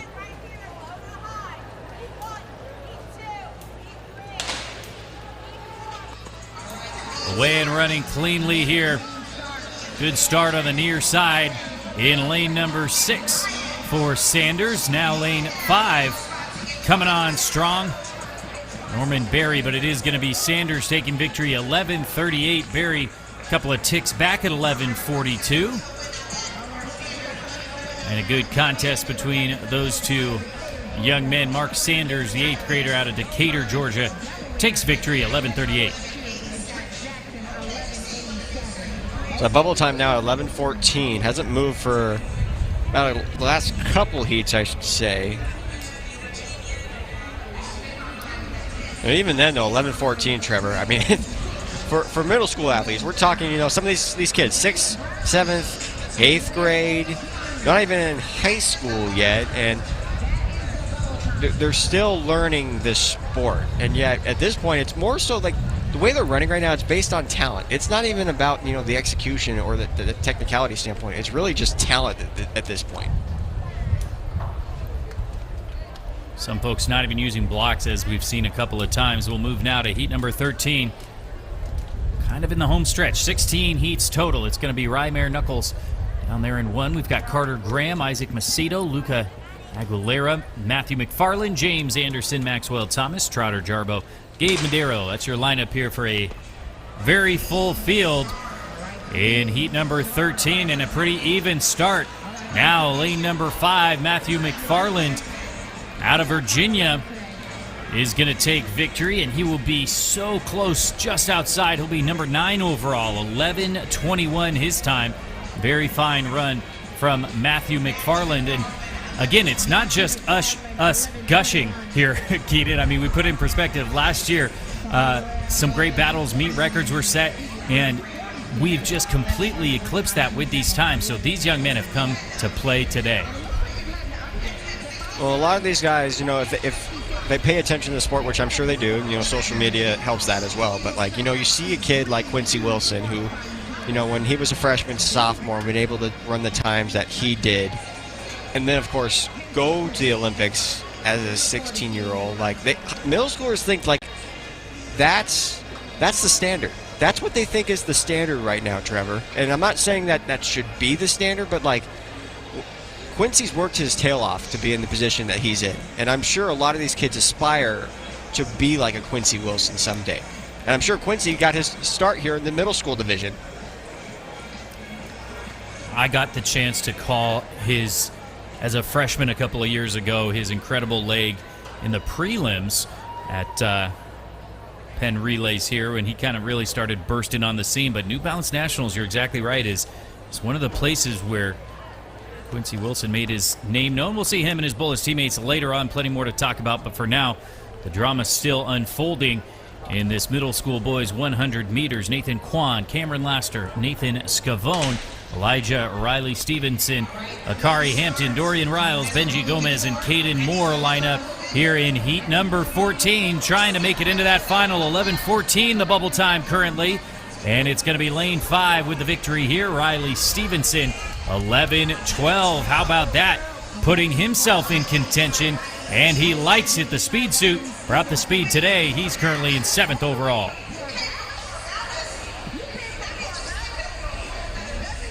All the way from Corvallis, Oregon. Decided to turn down another meet that's going on just an hour south of there and decides to come all the way to Philly. As we see the replay here, Riley Stevenson powering through and just holding that form. I might push back a little bit. There's some talent. There's still some technique, though, here, Keaton, as well. Look at that form holding strong. Riley Stevenson with a fine run. If only if Oregon State had a men's program. Yep.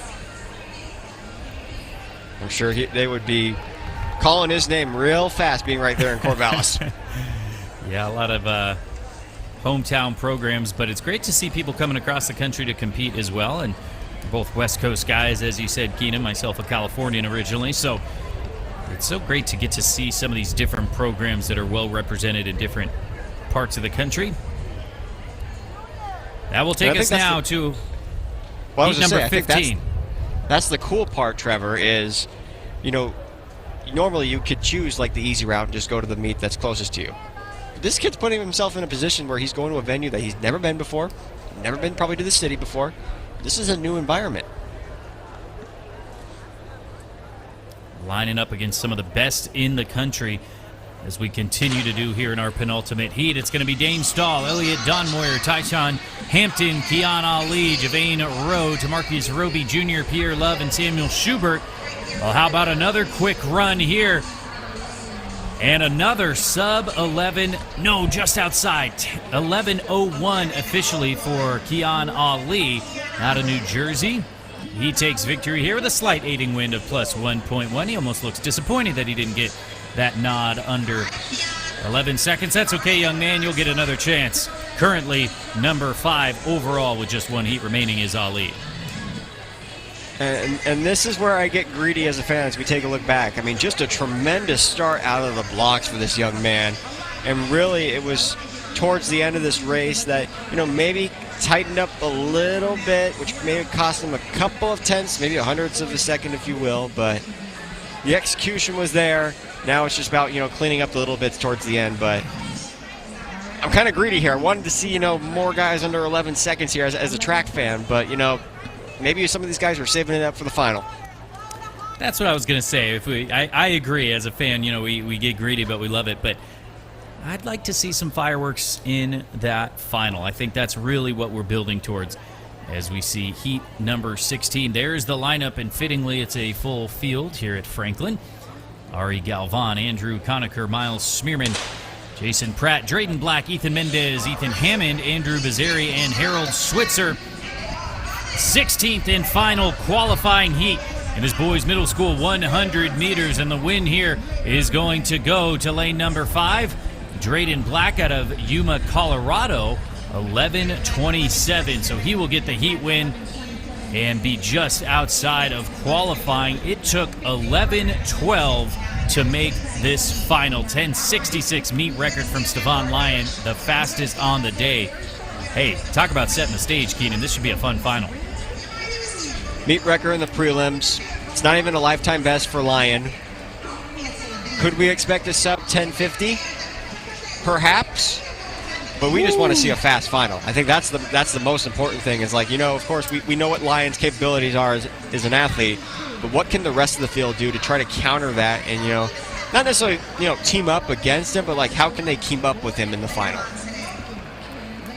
You see there all 8 of those little cues. Stephon Lyons certainly out in front, but anything can happen in those finals. As we mentioned, the fastest preliminary qualifier, not always the one who ends up on top out of the finals, but I agree, Keenan. I'm just glad we have multiple people there under 11 seconds, ready to push each other. Expect some fireworks later on in that final. Well, we march right along as we move now to the girls' 100 meters for the middle school athletes. 10 heats on deck for them, and once again, it'll be the top 8 times to advance.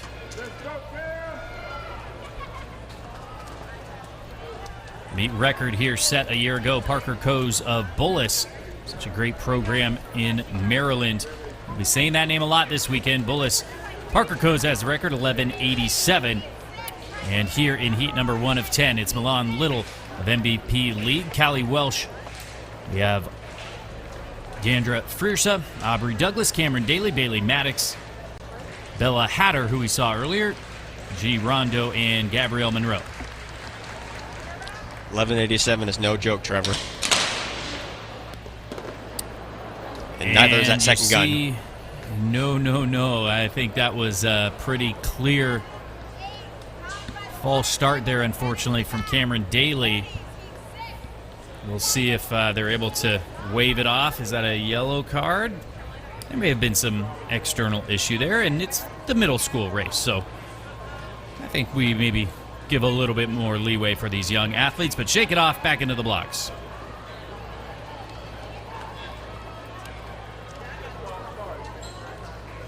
Now you can channel those nerves.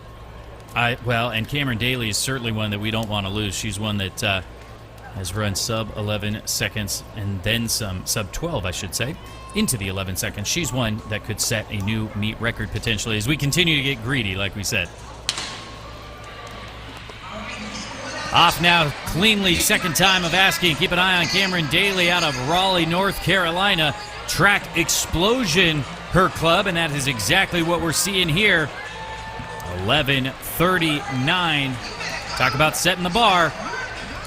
That is a huge run from Cameron Daly. 11:39, wind legal, a personal best, a meet record to boot. What more is there? Remember we had that conversation the other day about a gal that ran 51.67 seconds in the 400 for a middle schooler? This is this athlete right here. I mean, just look at the just from the start, this race was over with. I mean, you look at the arms, they're just driving. She is so strong, so smooth. I mean, it took about almost a second. Actually, it was over a second till the next person was even across the line, Trevor, in that race. You do not see that often in the 100 meters, but such is the talent of Cameron Daly. And in fact, she has run a little bit quicker. She has run 11:37, but as you said, that just unreal 51.6 in the 400. So you want to talk about the stars of tomorrow, the stars of today. Cameron Daly is absolutely a rising star. We move now to heat number 2. It's going to be Abigail Mullen, Leila Fishburne, Jordan Gilbert, Caitlin Warner, Jordan Parham, Reese Messenger, Autumn Gaskins, Fiona McCarthy, and Lauren Hines. Listen, I know I said 10.95 was going to be hard to beat for the boys' heat, and of course 10.66 got it, but I'm a betting man here. 11.39 ain't getting beat. I think that's a pretty safe bet. We'll give 9 more heats to determine that in a slightly more contested or closely contested race here, but still lane 5. Jordan Parham makes it a clear win, 12:30 for her. Caitlin Warner, 12:62. Keenan, it's going to take a couple heats for me to figure out where the heck we are here, because 11:39 is out.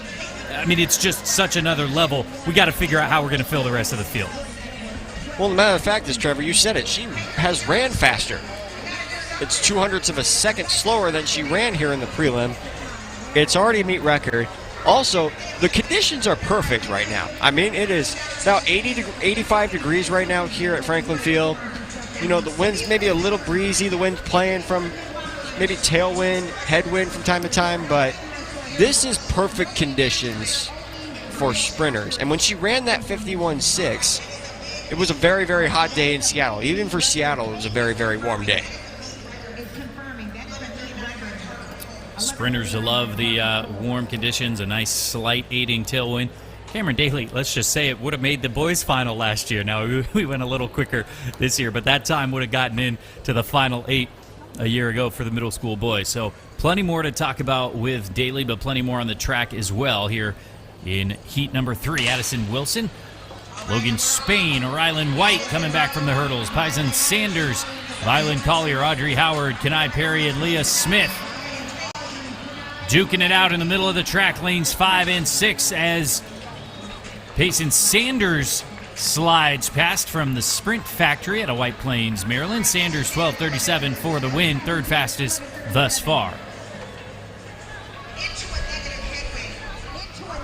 Another good time, 12:37 for Sanders. As you said, puts her in that third position overall.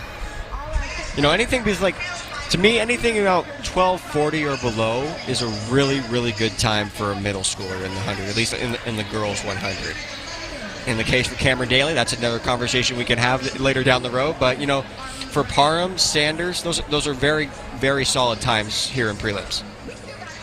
They really are, and that's what I was going to say is, in a way, there's a danger of almost letting the top athlete kind of water down the results from some of these other athletes. 12:3 is a great middle school time, and if we see anybody else kind of in those low 12s or even in, you know, high 11s, that's an incredible time for these middle school young ladies. So don't let the, we can revel in the brilliance of that quick time. Don't let it water down the rest of these results, because it's still going to be hotly contested for those other 7 spots.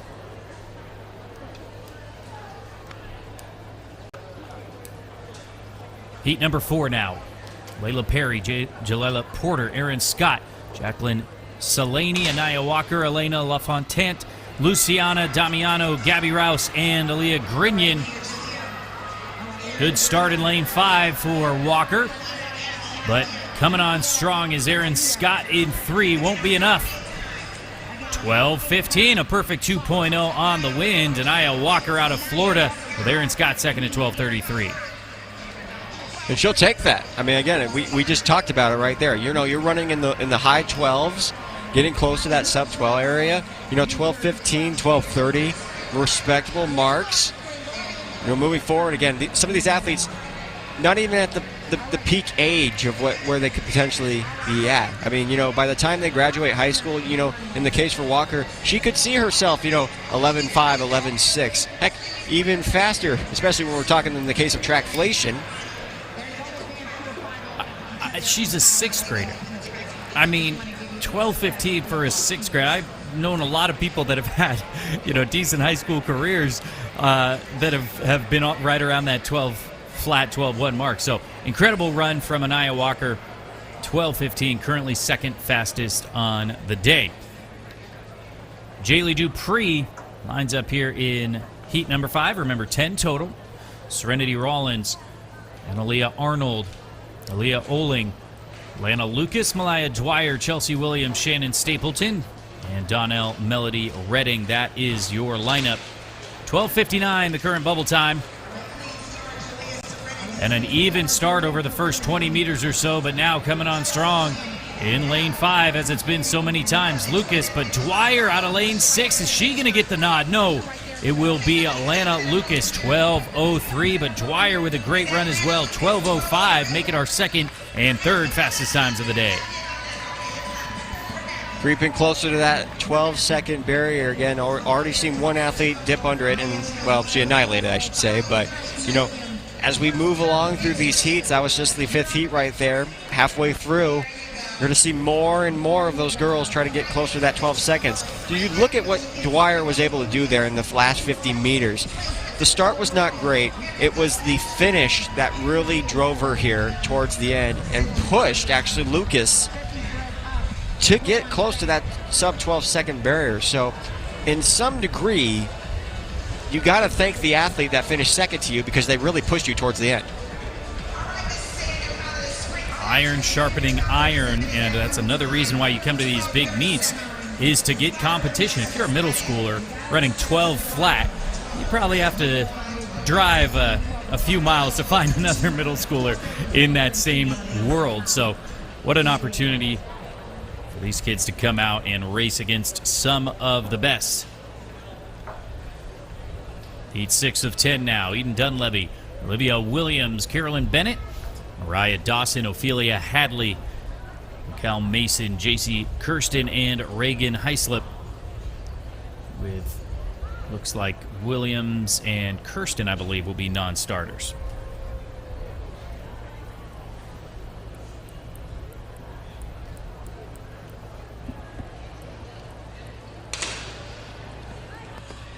So it's Dunleavy, Bennett, Dawson, Hadley, Mason, and Heislip. And it will be another Trailblazers athlete coming through strong to take victory here, the Nashville Club. 11:88, Mariah Dawson. Second sub-12 clocking on the day.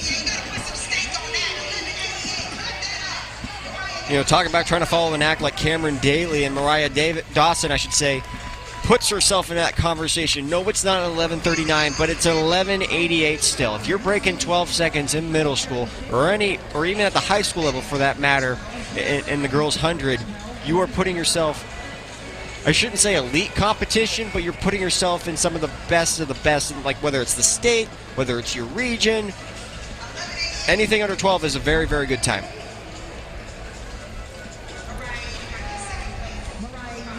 Tennessee native representing for the Volunteer State.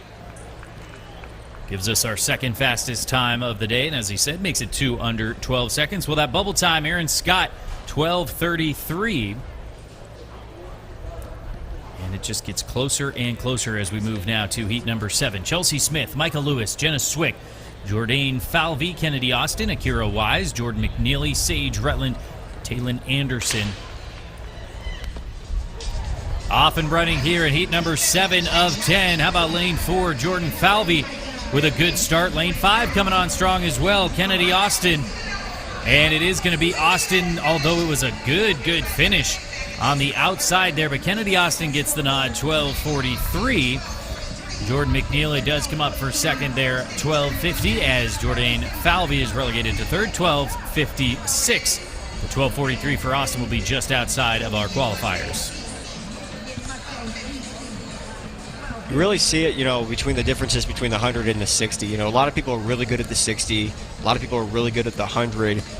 Austin, in this case, really good last second half of that race. And, you know, that's something she's going to be able to have to work on the next couple years, is that kind of that start. And, you know, even athletes like Noah Lyle still have a hard time with that, you know, kind of at the start of the beginning of races. And really, it's their finish that kind of carries them. That's what really won him the Olympic gold last year, was that last 20, 30 meters where he found his top 10 speed, which is why he's such a good 200-meter runner. Yeah, it doesn't get much closer than that Olympic finish, does it? I think it's a good reminder that I think all track, of America as was holding their breath there, watching that tape over and over again. Hey, I've got some Jamaican friends. I'm not sure if they're still over it yet, but it's a new year. Heat number 8, Milan Little, Sydney Becker, Akira Chamberlain Reed, Peyton Griffin Smith, Jaylee Rice, Christina Carter, Brielle Nell, Stella Trombetta, and Briley Arrington. And they will stand them up. I will say this. This is something I've said for years, Keenan. I mentioned going down to Jamaica for champs, their high school championships. Well, it is very similar to kind of a middle school and high school championships. They do it by different classes, and so you have a couple years in each class, but they score by class. So you could be basically the equivalent of a middle school girl scoring points for your team. So as fans, they're cheering just as loud for the 80-meter hurdles, and I think that really helps make some of those great Jamaican athletes as they come through that process. So I'd love to see something similar happening here in the U.S. Off and running fairly this time now. Lanes 5 and 6 duking it out. That's Rice and Carter. It is going to be Rice in lane 5. 12:44 for the Texas native. Taking the victory there ahead of Carter at 12:47.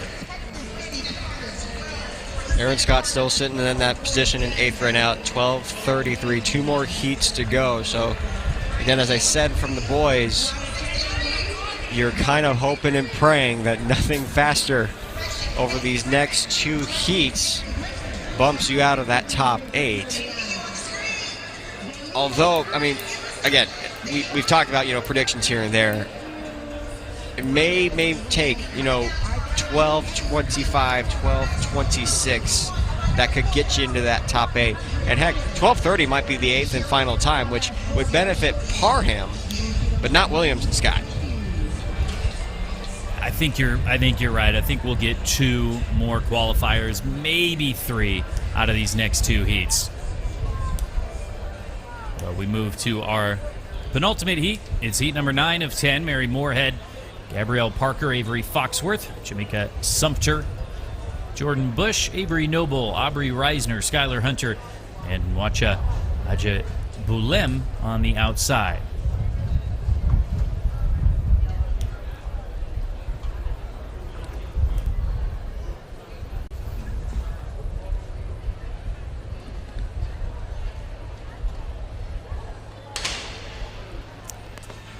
Nine athletes off and running here at Franklin Field in our 9th heat. It's a close one so far. Lane 4 looking good. Jamaica Sumter, but now on her outside, Avery Noble out of Woodbridge, Virginia, will take the nod. 12:31. There is one qualifier. She slides into that 7th position. Boy, does it get any closer than this. Number 6, 12:30. Number 7, 12:31. Number 8, Chelsea Williams, 12:32 with 1 heat remaining. Again, you never realize it when you're running it, but it's the little details throughout the race that coaches will nitpick when they go back and look at the tape. They'll go back to the start.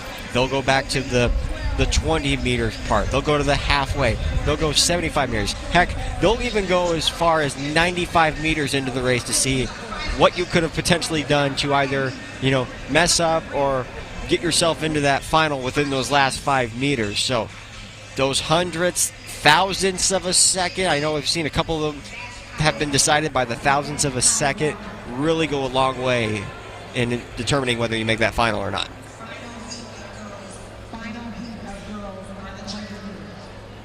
Final heat now, number 10. See the lineup. It's Piper Grant, Bailey Tinch Jacobs, Zoe Watkins, Gianna Landry, Olivia Akpen, Georgette Sheely, Bella Philo, Raylan Massey, and Vizcaya Walker. Looks like lane 3's a non-starter. No Zoe Watkins. 12:32 the bubble time. 10th and final heat. Away cleanly here. 10th and final heat.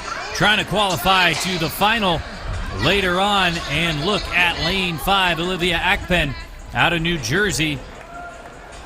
No surprise to see her slide on through. 12:20. She will qualify, which means that once again, just 1/100th on the outside looking in. In fact, a couple hundredths away, but Avery Noble will be our final qualifier. We'll see those lists of the little cues in a moment. 12:31 is what it took to get into this final, but Akpan will be there. I guess I'm going back to my crystal ball. How many people did I say it would take to get into this final over these last 2 heats? 2. I said 2. It said, and rightfully so. It was Avery Noble and then I believe Olivia Akpan who were able to respond to that. And there you see our top 8 finishers moving on. Top 8 overall, on to the final for a very exciting one coming later on this afternoon. You just get right to the action. I love that. You get your prelim, come get your final. That's another opportunity that you don't always have, is to run at a championship type of meet where you get a prelim and you got to come back and get ready for the final as well. But the action don't stop here as we move now to the freshman boys 100 meters. Meet record here, 10:63 set in 2023 from Joshua Howell. And nothing would surprise me anymore, Keenan. I don't even know what to expect. We'll reference last year's results as well, but it is just a whole new world every year, it seems like. And it is a treat to be able to watch these young athletes take to the track. I do want to give an update in the in the men's decathlon right now, currently, or in the long jump, or current leader is Winston Schroeder from IMG. He's jumped 23 feet and 3/4, picking up 821 points.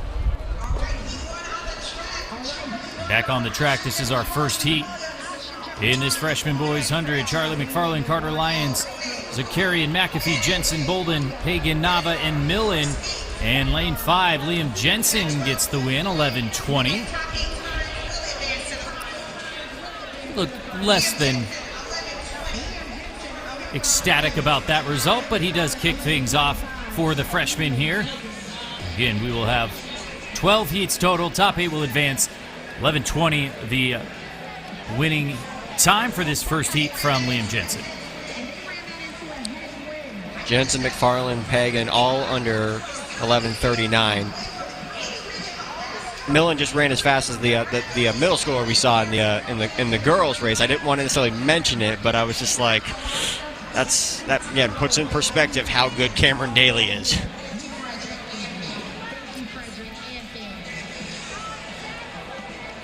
Well, last year it took 10.99 to make this final.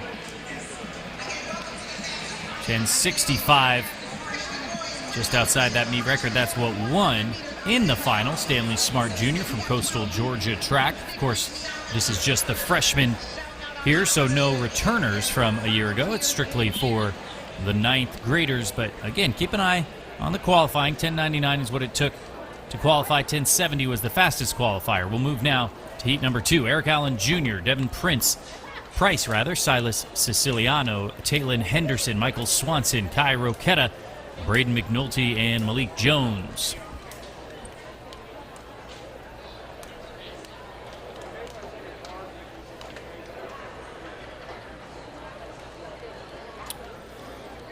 And there was something that we didn't like, so we'll stand up, take a breath, and do it again.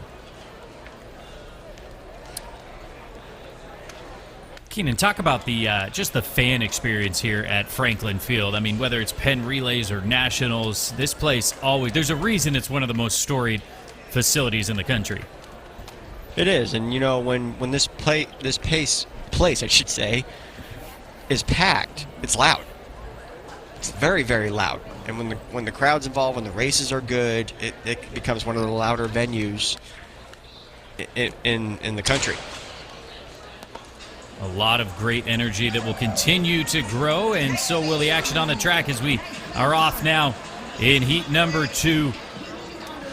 It is going to be a clean victory in our first sub 11 second clock into a minus 2.0, 10.92 for Michael Swanson out of IMG.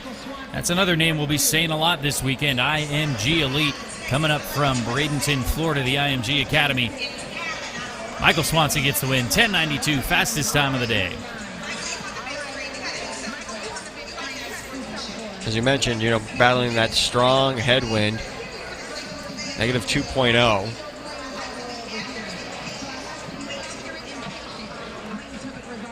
And Siciliano finishing second, 11.26, and Henderson in third.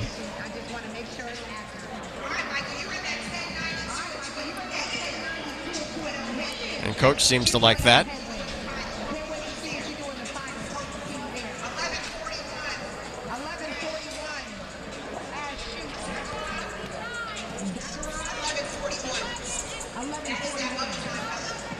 So that will take us now to our next lineup to see who we'll have in the finals later on. Heat number 3, Keenan Cunningham, Jamarius Jacobs, Colin Kilgus, Ethan Jokish, Caden Tillman, Brylan Strotter, Franklin Simon, Alex Xavier Oquendo, and Patrick Williams.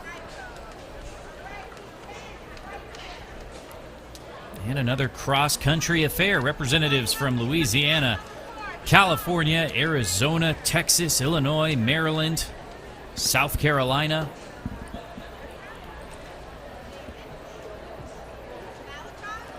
And once again, we'll stand them up. But there is always a little bit. You run for your club, you run for yourself and your team, but I think there's always a little bit of state pride on the line as well, Keenan. There's always state pride. Like, I think if you know, you go to these meets not only representing yourself, your schools, you represent your state and, you know, kind of what you guys stand for. So it's again not just for yourself, it's for a lot of other people too that you're putting your talents out there for.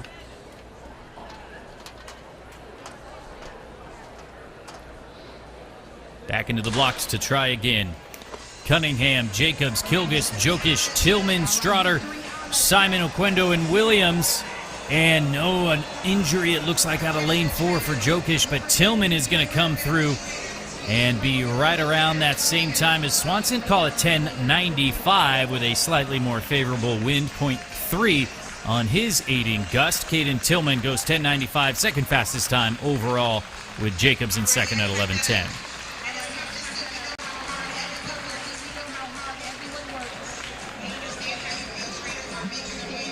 We'd have to see what happened back there, though. Very, very unfortunate, it looks like, for Ethan Jokic of Lake Charles, Louisiana. So we will hope for the best for Jokic as Tillman celebrates that, the Riverside, California native. Take a look here at the replay.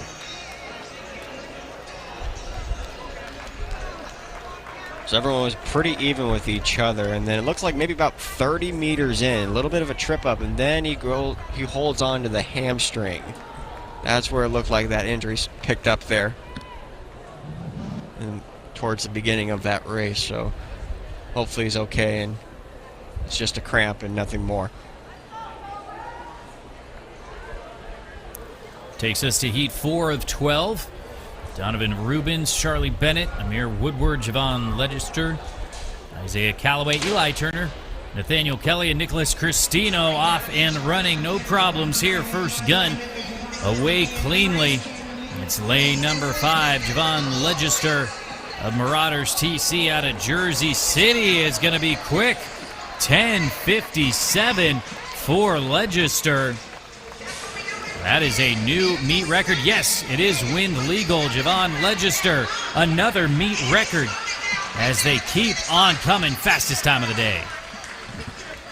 Talking Texas, talking about Florida, the state of California. Let's put some respect on the state of New Jersey here and just look at the execution that Legister had here.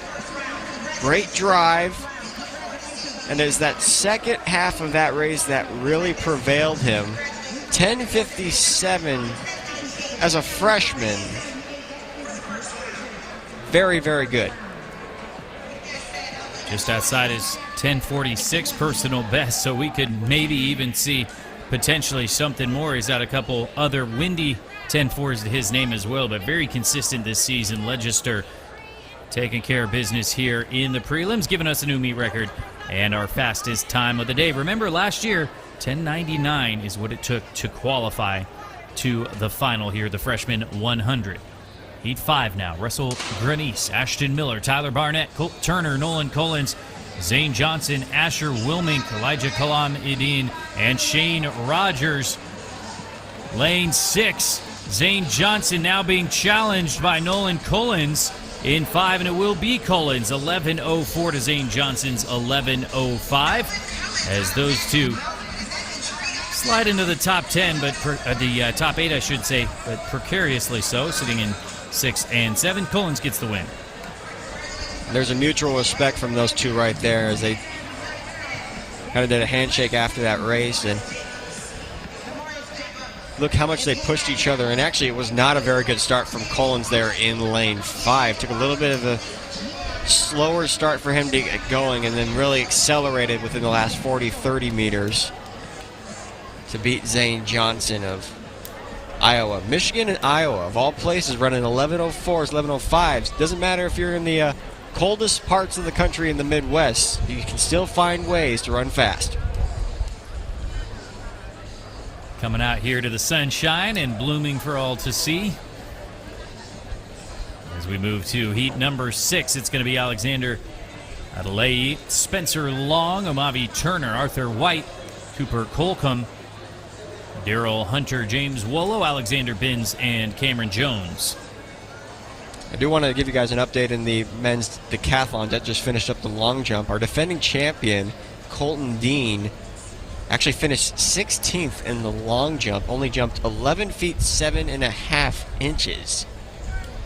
Passed on his last 2 jumps, so I don't necessarily know what exactly happened. We'll try to get some confirmation on what exactly happened, but not a good day's work for our defending champion in the boys decathlon.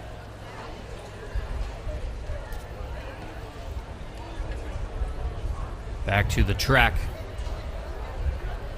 for heat number 6. 11:10 the current bubble time. 10:57 new meet record, the fastest time from Javon Legister, the Jersey native. Off and running, Adelaide, Long, Turner, White, Colcom, Hunter, Wolo, Binns, and Jones. And it is going to be a win here. Another sub 11 second clocking, 10:72 for Cooper Colcom out of Strasburg, Virginia, and he likes it. It is a little windy, plus 3.2, but it does the job that he intended, which is stamping his ticket most likely into that final second fastest on the day. Well, that bumps him all the way up into second, and most likely not, he will be in the final. I mean, just from the start, had a little bit of a slow start from the gun. But once he got up to his top end speed, then it was really game over for the rest of the field there. And not necessarily the most clean form of all the sprinters in that field. A couple things he can work on there going into the final later on. But still, 10:72 moves him up to second overall here with a few more heats to go. Faster than his wind legal personal best at 10:76 that he ran just a couple of weeks ago, winning that state title, the Class 2 state championship 100 meters did Cooper Colcom. Back to the track here for our next heat. Heat number 7, Cameron Shepard, Khalil Jacobs, Kimor Monroe, Alamami Jabby, Chikai Hicks, an easy event. Braden Spinks, Jeremiah Marshall, and Hunter Oram. That's the lineup here in heat number 7. Good start in lane 5 for Hicks, but event coming on strong too. This one is too close to call for now, but with a great finish out of lane 5, Chikai Hicks out of Greensboro, North Carolina, is going to take victory 10:91 as Nazy Event also dips under 11 seconds, 10:98. And it looks like it will take at least a 10-something to make it to this final. Yes, indeed, 10:98 is our new bubble time. Very proud program Dudley is out of the state of North Carolina, and this was our most competitive race so far, Trevor. And you see the reaction of how kids respond to some adversity. Halfway through the race, towards the end of the race, and in the case for Hicks, was able to find another gear there towards the end and pull away from event there. But that's part of what these these prelims kind of teach you, is like when you put in those situations of competitiveness and right there with each other. It teaches you, like you got to find an extra gear though to come away with the win. And in the case of, I believe it was Hicks, he found something there in the last 20 meters or so. Into the final 5 heats to determine our 8 finalists. See the lineup there: Amari Wallace, Drake Torrey, Matthew Kukoyi, Davis Walker, Quintez Grimes. Just saw his meet record taken down earlier. Caleb Calloway, Michael Galt Jr., Keontae Thigpen, Peyton Lutag.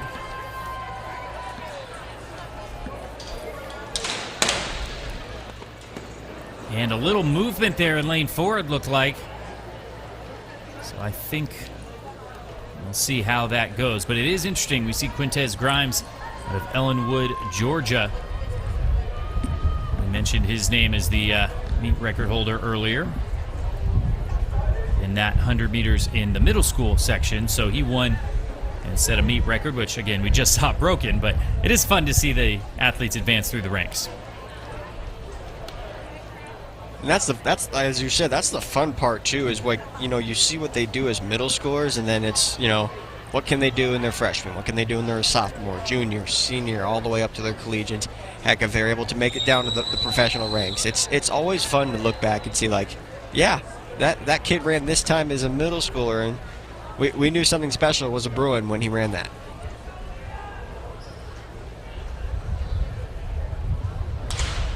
Grimes, certainly the one to watch here. He's run 10:58 this year. Taking some time to get going here. And now here comes lane 5, Quintez Grimes. Very solid time for him, 10. Well, let's get confirmation, 10:74. That will be the third fastest on the day, but it certainly looks like he has more to give, and he will be pressed in that final. How about Caleb Calloway, 10:90, making it even quicker to get into this final, 10:95, the current bubble time. And he's, when it comes to being a taller person, Quintez Grimes was the class of the field here, because it took him a while. When you're a taller athlete, it does take you a little bit while to get those legs turning, but once he hit about 50 meters into that race, then we really saw what his capabilities were. And he didn't have to run necessarily a fast time from his standpoint. You saw him with his hands kind of going like, it was okay. He did just enough to get into that top 8, and that's put him into 3rd overall right now, which, again, with 4 more heats to go, that's going to suit you well to set you up to go into the final.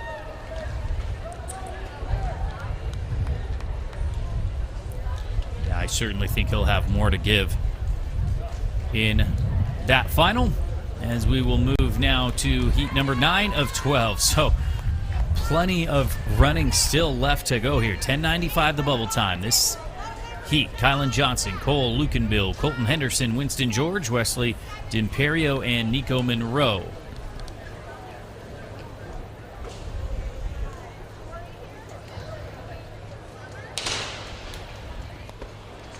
Away cleanly here. And a pretty even one as well. Wesley D'Imperio with a good move now coming through in lane 6. Winston George, 11 flat. Wesley D'Imperio right behind him at 11:07, so this will not shake up our top 8.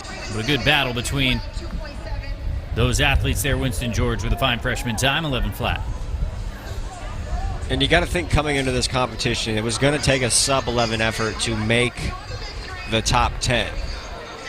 This is true, but it won't be a 10:98 that gets you in. It's going to be, as of right now, 10:95 with 3 more heats to go is what that bubble time is. So, really good time from Winston George right here. Unfortunately, there was 3 other guys that just had a better race today.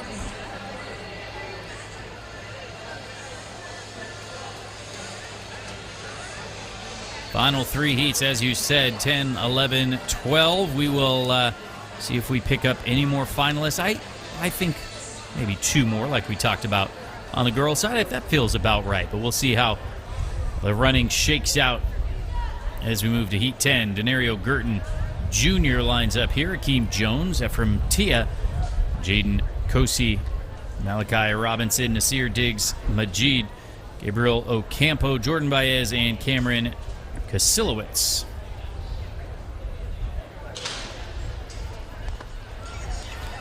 Full heat in heat number 10. Good start for T in lane 3, but now lane 5. Malachi Robinson coming on strong. And another quick time, 10:73, 10:89 for Ephraim T. Maybe I was wrong. We get 2 just from this heat.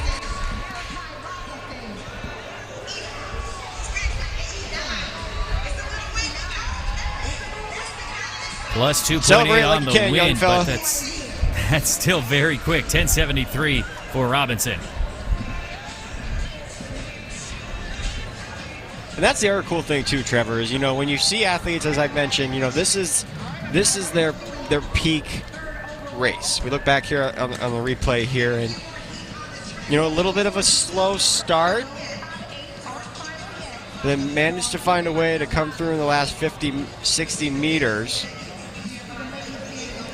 And again, you prepare for these types of races all season long. And for some of these guys that do compete in indoor season, this season's been going on since November, December. I mean, we're talking about, 8 months of, hard work and dedication to doing one thing, which is try to run as fast as possible, which sounds simple and easy, but there's so many things that you have to work on with whether it's your start or your drive phase. There's so many different details. And it all comes out on the track, and it comes out here in our penultimate heat. Supreme Stratford, Anthony Carr Jr., Daniel Paulus, Gavin Zanatelli, Ramar Thomas, Cameron Miller, Cooper Johnson, Troy Greer, and Quentin Perez. That's your scheduled lineup. Good start for Cameron Miller in 6, but now here comes Ramar Thomas. He will take the victory, plus 3.2 on the win, 10.90. Cameron Miller, 10.95, but he will be on the outside looking in. So as you said, sub 11, yes, but almost to the point of where it's sub 10.9, 10.91 the current bubble.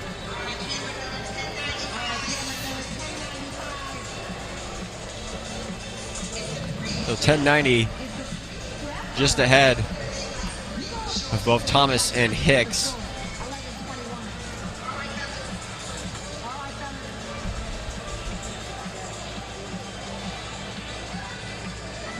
Good and run not from the Thomas most, to not panic.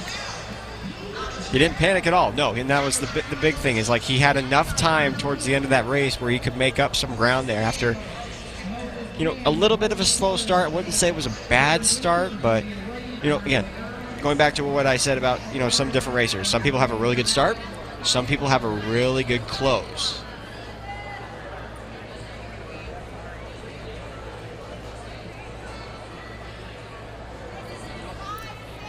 That will take us to our 12th and final heat. If you want to run in the final, you'll have to run faster than 10.91.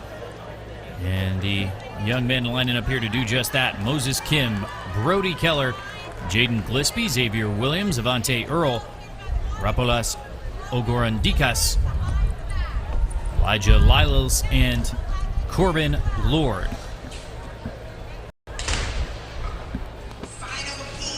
Final heat. Looking for something under 10.91 if you want to punch your ticket to the final. And a good battle here with Earl out of Houston, Texas there in lane 6. Avante Earl, 10.69. That is plenty more than 10.91. How about Xavier Williams in second? 10.89. Means that Caleb Calloway with a 10.90 will just edge out Ramar Thomas, also who ran 10.90. It goes down to the thousandths. Keenan, can you believe it? What a final we have set. This is going to be a fun final, Trevor. I mean, just the times and how close they are, and it's easy when you can look at these freshman races and just look at the finish right here from Earl here, and just the drive, the ability to lean. Again, it's the little things. That lean really might have made a difference whether he gets a really good lane into that final here in a couple hours, but. In the case for like a guy like Quintez Grimes, who has already seen both his freshman or both his middle school and I believe, middle school record taken down, you got to imagine that he's like, all right, this is what it's going to take. All right, I'll show up here when it matters most in the final.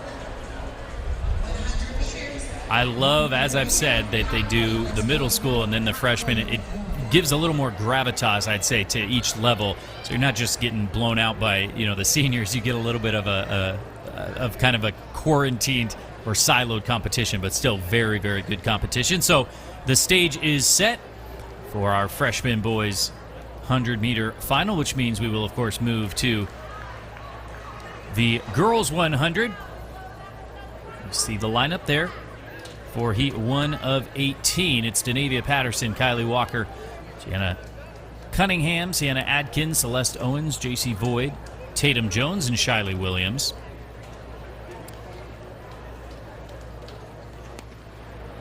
Off and running.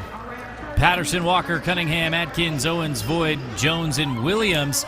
And a closely contested one here. 3 across in 5, 6, and 7. It is going to go to lane 7. That's J.C. Void, 12:28.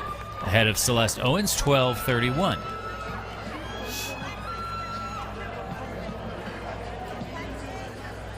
So JC fills the void of top spot to start things off here in heat number 1. It is worth mentioning our meet record belongs to a familiar name, Elise Cooper, Maryland native, McDonough representative. As we take a look at this replay here, it was pretty close for most of this race until Void took control over really only the final, 20 meters or so, if that. Maybe less, yeah, really the final 5 or 10. But we will see Elise Cooper later these championships. Believe it or not, she's never won an outdoor title. Set the indoor national record at over 300 earlier this indoors and has won indoor titles. I think she'll certainly end up being a really more of a true 400 runner from having seen her race a couple of times, but she does have that flat speed as evidenced by this meet record here that she has from back in 2022. But a number of records have already gone down, meet records, throughout this morning's action, and it is still just day 1. So we'll see if that 11:52 survives from Elise Cooper here in the freshman 100 meters. As we move to heat number 2, Zarina Adewunmi, Laya Woodson, Eliana Arnold, Kennedy High, Chloe Kahn, Kaylin Jackson, Morgan Johnson, Caitlin Alford, and Claudia Rosa.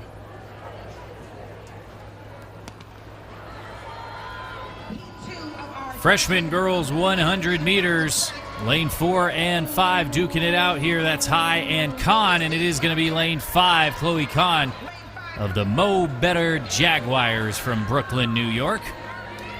12:14, give her now the fastest time of the day. And she likes it, just like we said with the middle schoolers. Don't let some of these fast times that are otherworldly skew the results from the rest of the field, because for these freshman girls, getting in that low 12, high 11 range is really something to be proud of. Chloe Kahn right there, stays patient, had Kennedy High on her inside most of that race.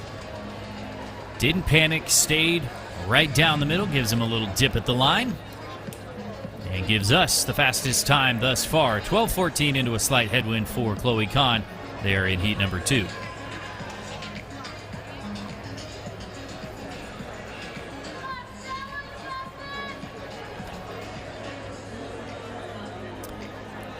$18 heats, so plenty more can still be shaken up with these contestants. As you take a look at the lineup here in Heat 3, Kylie Thomas, Devin Craig, Dasha Salou, Nalia Quascut, Giselle Fehrenbach, Amelia Nelson, Gabrielle Jones, and Janelle Newton. We've got New Jersey, Utah, Maryland, Delaware, Florida, Georgia, Pennsylvania, Massachusetts. And away cleanly here in heat number 3. Really good start for lane number 3, Devon Craig, but now coming on strong in 5. It's Quascut of Blackwood, New Jersey. A good finish there in lane 6 from Fehrenbach, but it will not be enough. 12:38 for Quascut. Makes her 4th fastest overall thus far.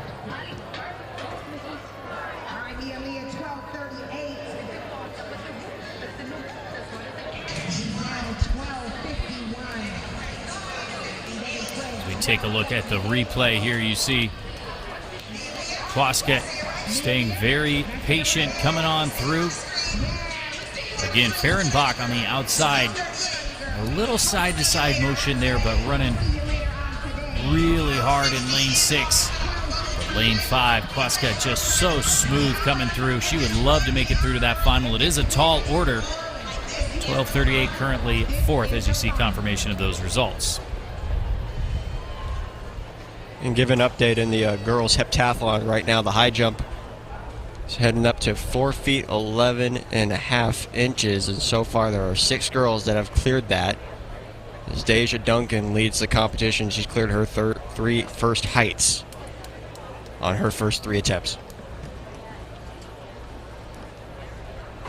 Heat 4 now, Shreya Goal, Riley Rhodes, Santini, Trinity West, Valerie Codd, Destiny Harrison, Sydney Levine, Dylan Thomas, Tori Reynolds, Taylor DeClute. And how about lanes 5 and 6 going at it? Destiny Harrison and Sydney Levine, but it is going to be Destiny Harrison, 12 flat, coming on through to give us our fastest time of the day now here after 4 heats of 18.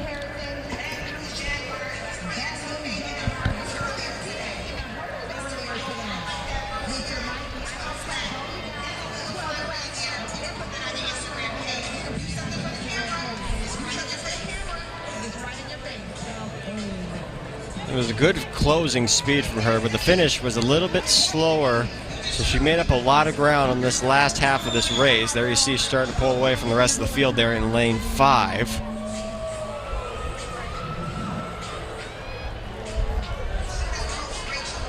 And 12 flat will get the job done for her. Well, and some more perspective, 11:99 was our fastest qualifier a year ago. 12:34 made it in. That was number 8 overall. It was Ida Joseph of Bullis who took the win, 11:85. So right around the low 12s. Maybe get you in here. Destiny Harrison, 12 flat, our current leader. As we move to heat number 5, Tori Andrews, Summer Borsheim, Reagan Garcia, Samantha Janis, Parker Coes, Sanaya Nduka, Kira Burchett, Ariana Felix, Kendall Pittman. Keep an eye on Parker Coes, now running in the high school ranks, the Bullis product here. We're going to add her name to that long list of legacy legends at Bullis. 12:04 could be enough to get her into that final. Good run from Coes. That was a clean race. That was a smooth race for Parker. And she didn't have to, exert a lot of energy in this race. I mean, this race was over from the start. Had the best start of them all. Was straight up from the gun. Probably pulled away with about 20 meters into the race and then kind of let just everything else take care of itself. One thing I do want to point out, Trevor, is like with the amount of heats that we have, I mean, we're on the 6th one. We're a third of the way through there. And it's just, there's so much more we can unpack from the next 12, 13 heats that could really, dictate what this final can look like. Also put in perspective, when you make that top 8, that's making the top 8 out of, close to 150, 160 kids. If I did my math correctly. It's a lot. It's a lot. We'll see however many actually make it to the line. But the point is, it is very hotly contested and very competitive. Parker Coes won the middle school girls 100 last year to meet record 11:87. So 12:04 is a fine result. If she doesn't make the final, I think she may be kicking herself open for a little bit more, but plenty more to come from her, certainly. Well, and it would shock me if 12. It would shock me if 12:04 did not make the final. It would shock me.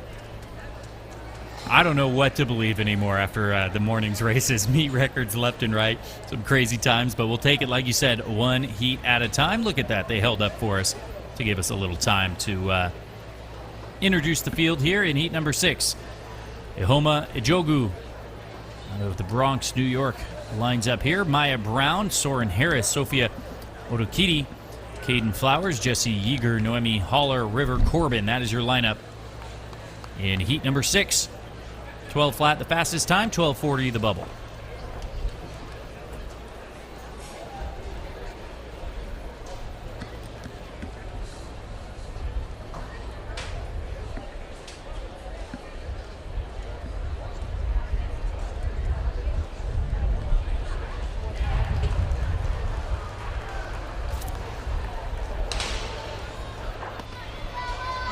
Way cleanly this time with Ejogu, Brown, Harris, Sotokiti, Flowers, Yeager, Holler, and Corbin. Good run from Caden Flowers, Panther TC out of Burtonsville, Maryland. 12:09, that makes it the third fastest on the day thus far here coming out of Heat 6, plus 2.7 on the wind. So a third of the way there. 3 girls under 12:10 so far, with Caden Flowers now adding to the mix after winning this heat. Had some help too with a 2.7 tailwind. Look back here. Had an okay start, then really picked up the acceleration here 30 meters into the race, I should say. and took care of the rest from there across that line in first.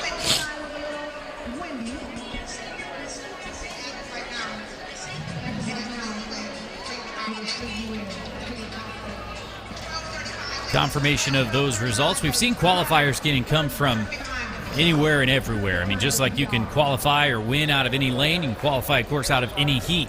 And sometimes the wind has played into that. We saw a nice trailing wind there, an aiding wind, I should say, but it just, you can't let up. That's the point. When it's top 8 purely by time, there's absolutely no coasting for these athletes. Heat number 7, Caitlin Droney, London Larkin, Brenna Gordon, Ava Geddes, Atlee Janicek, Riley Smith, Eliana Dugan, Mara Proctor, and Talayla Davidson Young. Full field here in heat number 7. Good start in lane 5 for Atlee Janicek, but she has company. Lane 6, Riley Smith. Can she run her down? No, a very good finish from Janicek to not give that one up. 12:39 to take the win ahead of Riley Smith's 12:46. So it's the first time today we don't see somebody from the following heat move it up into the top 8.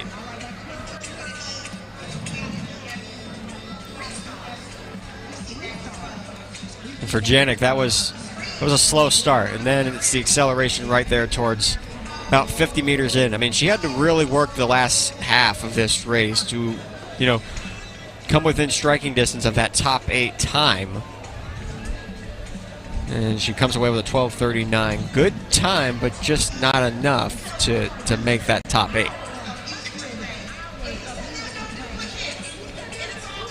Results from Heat 7 with Janicek winning a fierce battle, but as you said, Chile on the outside looking in as 12:35 remains our bubble time. Sophia Odokiri out of heat number 6. Take a look now at heat number 8. Shauna Whitaker, Janiyah Allen, Zoe Johnson, Riley Miller, Celeste Bailey, Ariana Alford, Abigail Hackett, and Ellie Oldak. Out of Nutley, New Jersey, the Nutley Raider track and field team.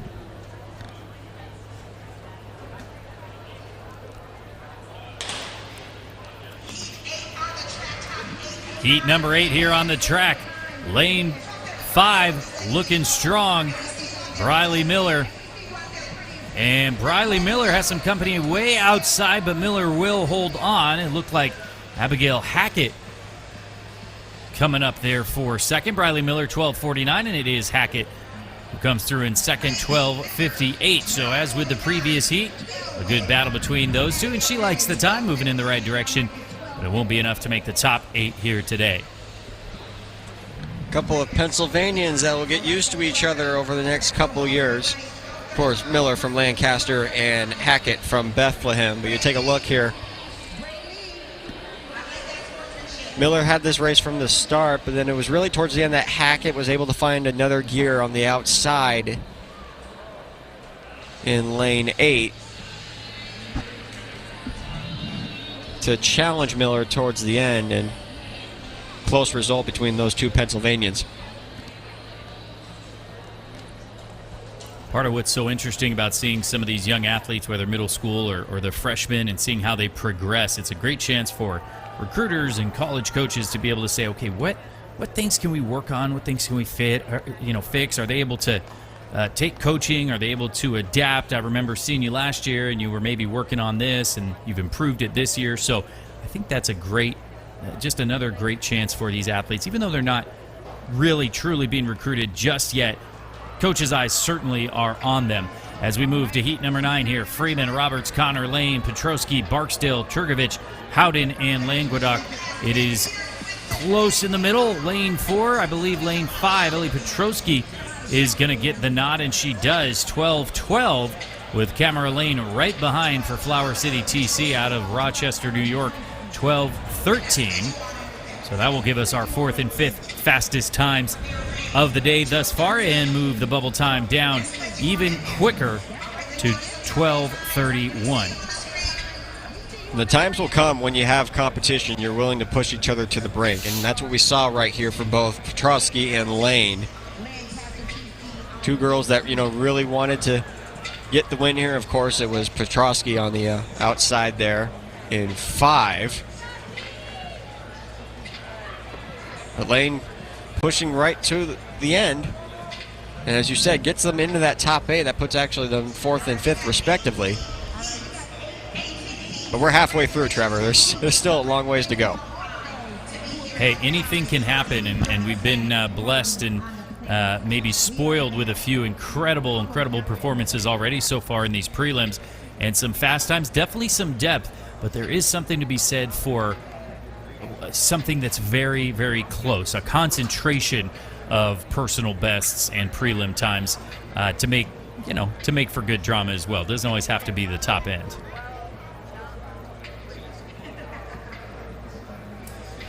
Heat always number nice to have a 10 little still drama here and marching there. on.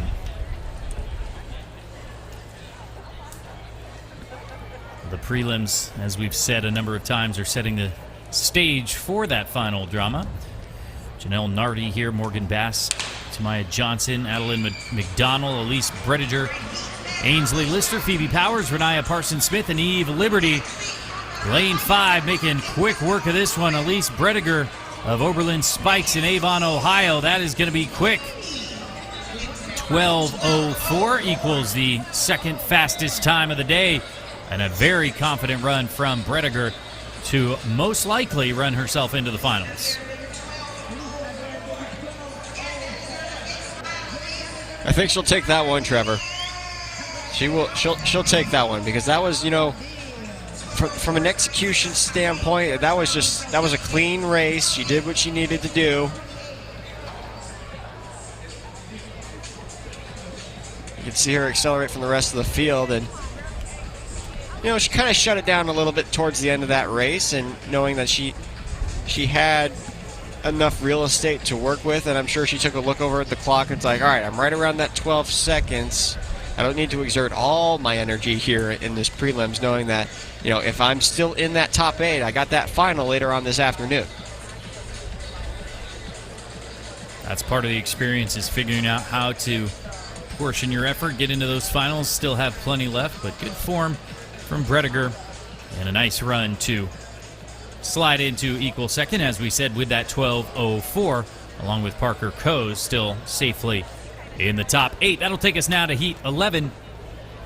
Janiyah Gale, Milan Von Gallimore, Abigail Bilodeau, Bridget Dow, Ava Wilkins, Courtney Howard Perez, Sura Hinton, and Isaiah Bethea.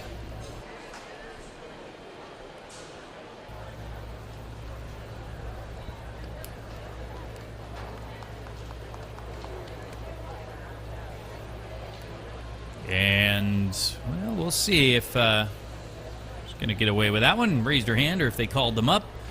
Sometimes the challenge, too, can be at bigger meets like this if you hear something from the crowd, and that's the lesson for all the young athletes is, hey, if something's not right or block is loose or you're not comfortable, raise your hand. And it looks like we're A-okay here. We'll get back into the blocks. I know if I were on the starting line right now in this facility, would be very nervous. I think that's another thing that plays into it too. On a big stage like this, everything has to be perfect. Practice makes perfect. Bigger meets for the younger athletes that are starting to come up on through as we look at Heat 11 here. And a fair start, pretty close through the first half of this one. And now coming through in the middle, lane 5 once again, Bridget Dow is going to take victory. She won't tickle the top 8, but a fine run from her, Bridget Dow, 12:51 to take the win there. 12:28 the current bubble, but a gap down to 7th, 12:14. So looks like maybe the top 7 are pretty safe for now, but JC Void, number 8, 12:28, as you see a replay here of Heat 11. And when you have a call-up like they did before the second gun went off, it kind of can throw you off rhythm a little bit. You know, I didn't think, you know, Dow was great out of the block. She kind of looked like she slipped, and she went a little to the right in lane 5 and then went back inside to 5. So, again, you know, when you have officials tell you to come right up, because you're so locked in when you're in the blocks at the start. You have someone kind of okay.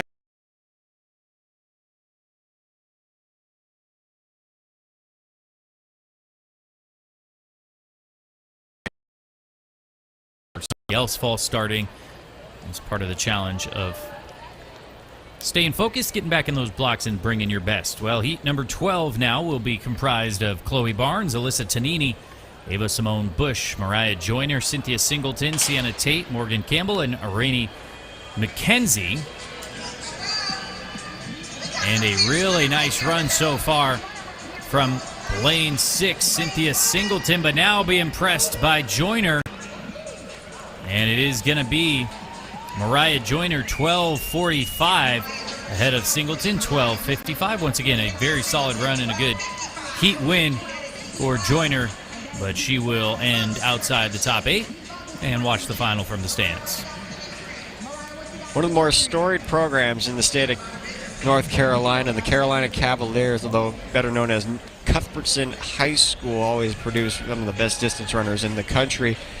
Also producing some of the best sprinters in the country as well. Mariah Joyner, even though she's on the outside of that top 8, this is a really good time, something to build upon here.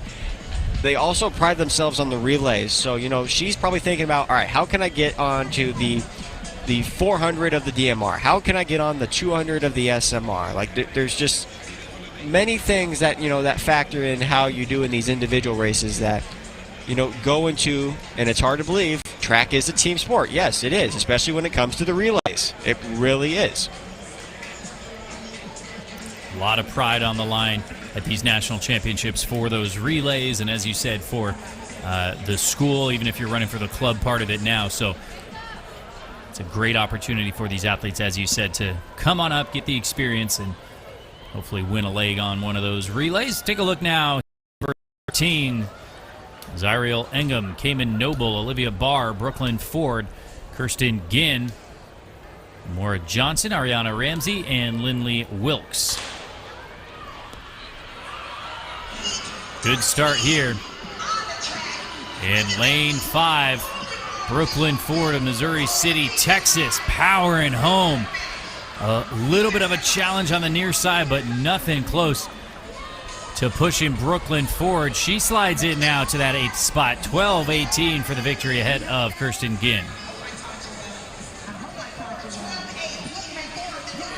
Continue to talk about standards being set. I mean, in years past, you could see 12:18, being 4th, 5th, maybe even 3rd, but being 8th, again, the sport is changing, Trevor, and it's changing fast. Every single year, Keenan. I mean, look at that. That is a freshman powering home, and somebody that has had the opportunity to run track multiple years now and had the chance to come to multiple championship-type races and run against some of the best. So I think we're seeing the fruit of that, absolutely, even at the U.S. scene, where it takes maybe a generation, to kind of manifest. But so many stars have inspired so many young athletes, and it continues to this day.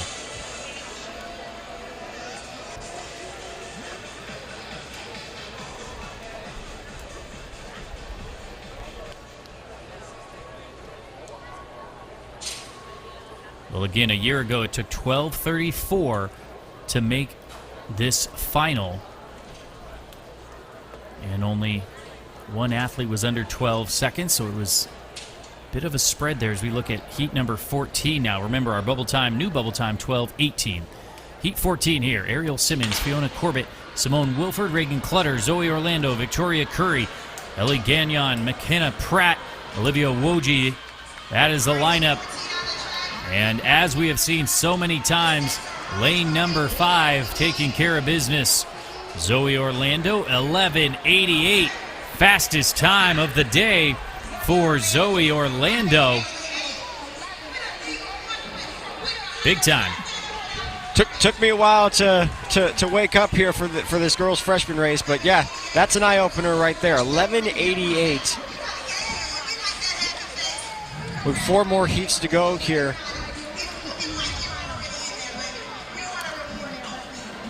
And not even the best start. It was actually right next to her in lane 4 that had the best start. But look at the finish that she had here. The acceleration, that was incredible right there. Just the ability to pull away from the rest of the field there in that last 40, 30 meters. Zoe Orlando out of New Jersey. You see a lot of good performances out of the state of New Jersey today so far, Trevor. Well, and she's done more than that. She's improved her personal best, just a freshman, obviously, here in the freshman race, but a windy 12:01 to her name coming in. So she blew past that 12-second barrier and has stamped her name now atop the leaderboard and has made our bubble time even faster once again. Make it 12:13 now. 2 athletes right there at 12:13. Heat number 15 now. London Lee, Annie Curran, Addie Miller, Tenley Pickens, Zanaya Taylor, Reagan Walker, Anna Wagner, and Francesca Pietragallo. Lane 6 is vacant, which means lane 5 and 7 are duking it out. Pickens and Walker. It's going to be Pickens, though. 12:46. The West Virginia native takes the victory here. Tenley Pickens ahead of London Lee at 12:74. And I love the sportsmanship. She tried to find every single one of those individuals in that race and give them a high five for that competition. So again, whoever her coaches or parents, props to you guys for doing what you're doing back home. Just again, look at this. The drive phase was pretty even through 50 meters, and then just found a little bit more towards the end to give her the win here in Heat 15. Not necessarily putting her in that top 8, but again, as I said, I think it was during the middle school boys race, you get a win at Franklin Field, you take that in. Like that's a moment you remember for a long time. That will take us now to our 16th and final heat here. These ladies trying to go faster than 12:13 and run themselves into this final. It's going to be Heat 16 of 18. Gosh, getting ahead of ourselves here. The fun don't end. We had 16 heats earlier, but 18 here. So this is going to be Zoe Conti, Jade Webb, Soraya Matthew, Rosalind Sarfo, Sophia De Lorenzo, Lanaya Gates, Mariah McCoy, and Abigail Light. But the goal remains the same. Faster than 12:13, top 8.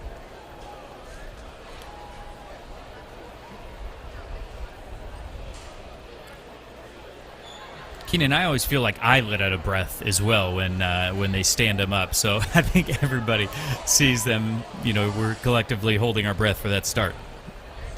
Well, the officials have been pretty nice today so far. And I say so far because we're only just halfway through this day. But more so yellow cards, some green cards here and there, but have not seen that elusive red card. I hope it stays tucked away. Off and running now, second time of asking. Conti, Webb, Matthews, Sarfo, De Lorenzo, Gates, McCoy, and Light. Pretty even through the first half of this one. Now coming on strong in lane 5 is Rosalind Sarfo. And Sarfo will take the victory there. Not going to be enough to put her in the top 8, but a good win in heat number 16, leaving us just 2 heats to see if we can shake up that top 8 anymore. 12:13 the bubble time, 11:88 our fastest time.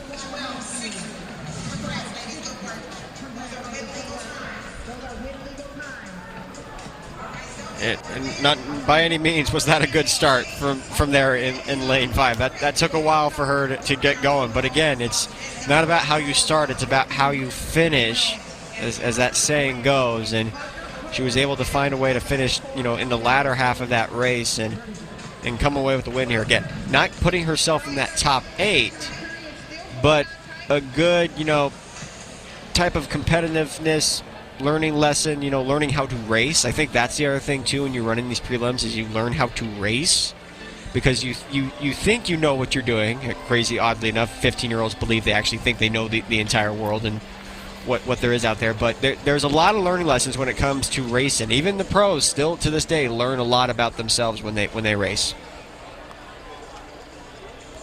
And unfortunately, sometimes the lessons we learn the most are when things go wrong. And so sometimes you got to just pull your head back up and say, what can I do better? And that's how we learn as we move to heat number 17 now. This our penultimate heat. London Johnson, Lila Fitzpatrick, Janelle Carter, Kyra McLean, Talia Griscom, Jada Banks, Ella Barber, and Sadie Stein. Good, strong start in the middle there for lane number 5, Kyra McLean, but Talia Griscom was right there with her until the very end. The power coming from Kyra McLean, taking the victory, 12:21. A great time for her, but it's unbelievable to say that still is outside the top 8, putting her in 11th overall. Nice run, though, from Kyra McLean, 12:21. And I don't think she cares, Trevor, if she makes that top 8 or not. You saw the reaction when she crossed the line, and she was clapping her hands. She was excited. Again, some of these kids, they're just coming here to run some fast times. They don't necessarily care if they make the final. Making the final is the bonus. I mean, this was hers from the start. Had a little bit of pressure there on the outside in 6, but just found enough to get away from her and cross that line in 12:21. So, again, some athletes, they come here, they want to win a national title. Some of them, they just want to come here and run a PB. And that shows good coaching as well. It's not all or nothing. This is part of a long, long journey. The middle school athletes, the high schoolers, these freshman runners, all about perspective. Now it is our final heat. Heat number 18, Samantha Sims, Pettiford, Nevaeh Robinson, certainly one to watch. Kaylee Nunez, Malia Ray, Amaya Weish, Layla Windley, Molly McJury, Danette Nabosa, and Michaela Stith. It's the hardest heat, Trevor, having to wait for 17 more races ahead of you to get to this one.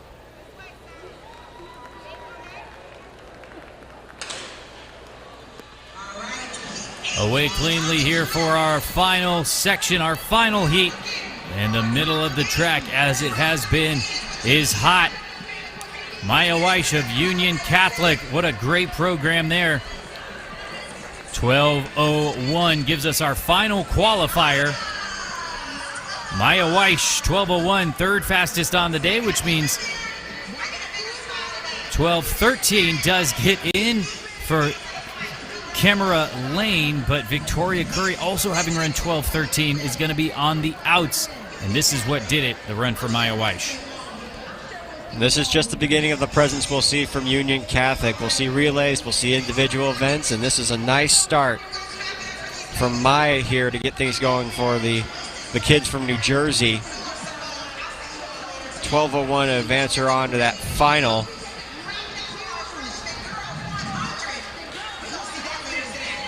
And our top 8 have now been confirmed. 12:13 is the slowest time heading into that final there. You see the results from Heat 18. 12:01 gets it from Maya White. But Trevor, we're going to have another highly contested final here for our freshmen.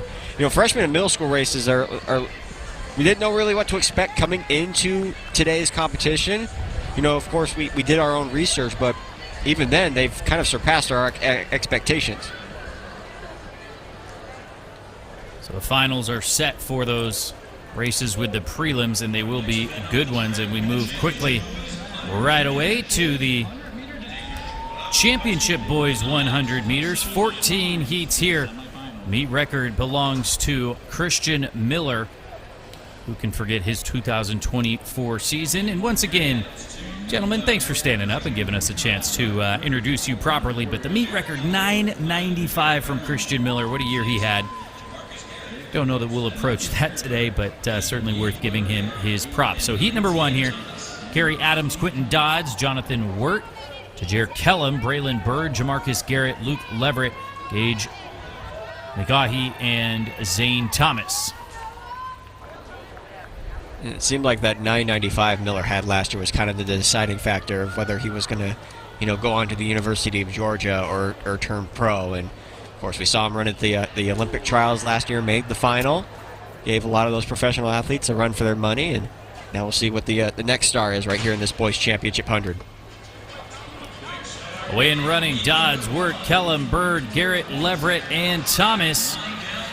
We will take the top heats, the top 8 straight on by time, which means that Braylon Bird maybe shouldn't have slowed down right there. 10:44, great, you won your heat, but you were racing the clock, sir. He will be the fastest so far, obviously. Jonathan Wirt there in second, 10:55. Boy, if Braylon Bird doesn't get in, I think he'll be kicking himself, but started things off 10:44. Listen, Trevor, it's been a very special year in the state of Texas, not just because of Tate Taylor, but also guys like Braylon Bird, who finished, or actually had a really good, I'm trying to see if his results was at the Texas State meet. Finished 6th in the 6A state final, and actually even pulled up right at the line right there. Did just enough. He's like, you know what? I feel like 10:43 is going to be the job. Shuts it off about 90 or 10 meters to go. I mean, this is a kid that's ran 10 flat. Now, granted, that was a tailwind of 6.4, but has been in that, that high 10-second range. So expects a lot of himself in that regard. I don't care what they say. That's overspeed training. Your body has moved that fast biomechanically. Your nervous system feels what that's like. So I think that's a huge advantage. But you're exactly right. Multiple times, kind of in the low 10. So we've said it. This track is good for sprinting. We just don't always get to see it on display. Well, we're getting to see it here today and over the rest of the long weekend. Moving now to heat number 2. Mark Anthony White, Jude Faisa, Avian Edwards Playa, Dawson Dougherty, Joshua Johnson, Logan Yackley, Andre Clark, Davon Shell, and Avery Wilson.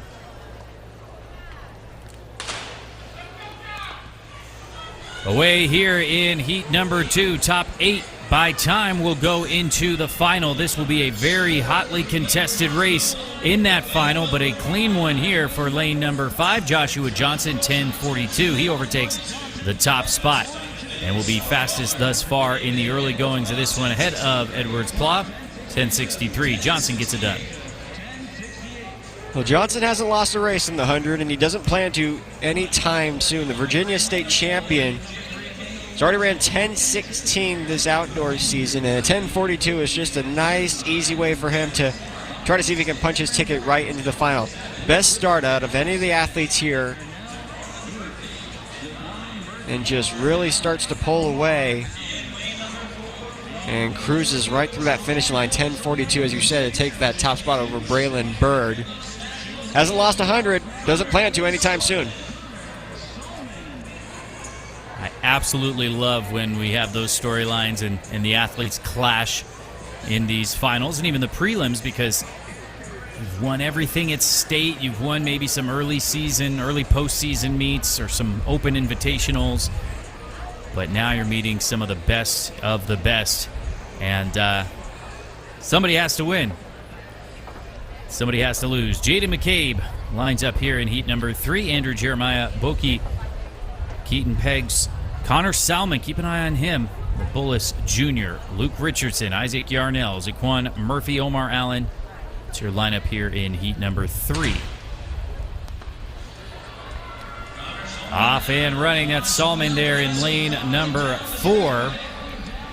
Running just about even, trying to overtake on his outside. No, it is going to be lane 6. Luke Richardson getting it done out of Bethel, Connecticut. Salmon more of a 200 guy, if I had to say. He's gone sub 21 seconds there. Big, strong guy, takes a little longer to get going. He's a 10.5 guy over the 100 as well, but we'll see plenty more of Bullis and even Salmon. But the win here, and the credit goes to Luke Richardson. Here's how he did it. He's pretty even with him, with Solomon for the first 50, 40 meters or so. Again, right towards 70, 80 meters, and then it was about maybe 95 meters is where he really got the edge over Solomon. And to your point, Trevor, Solomon more of a 200-meter sprinter, and of course was part of that national record SMR team from back at the VA Showcase this past indoor season, which could be potentially, how many national records we could see this weekend, whether it's from Bullis, whether it's from Archbishop Carroll, whether it's from Union Catholic. Can always expect, those programs, because they've always been here year in and year out, to have, very, very fast times. But speaking of very fast, the guy in lane 5 right here in this next heat is one to really pay attention to.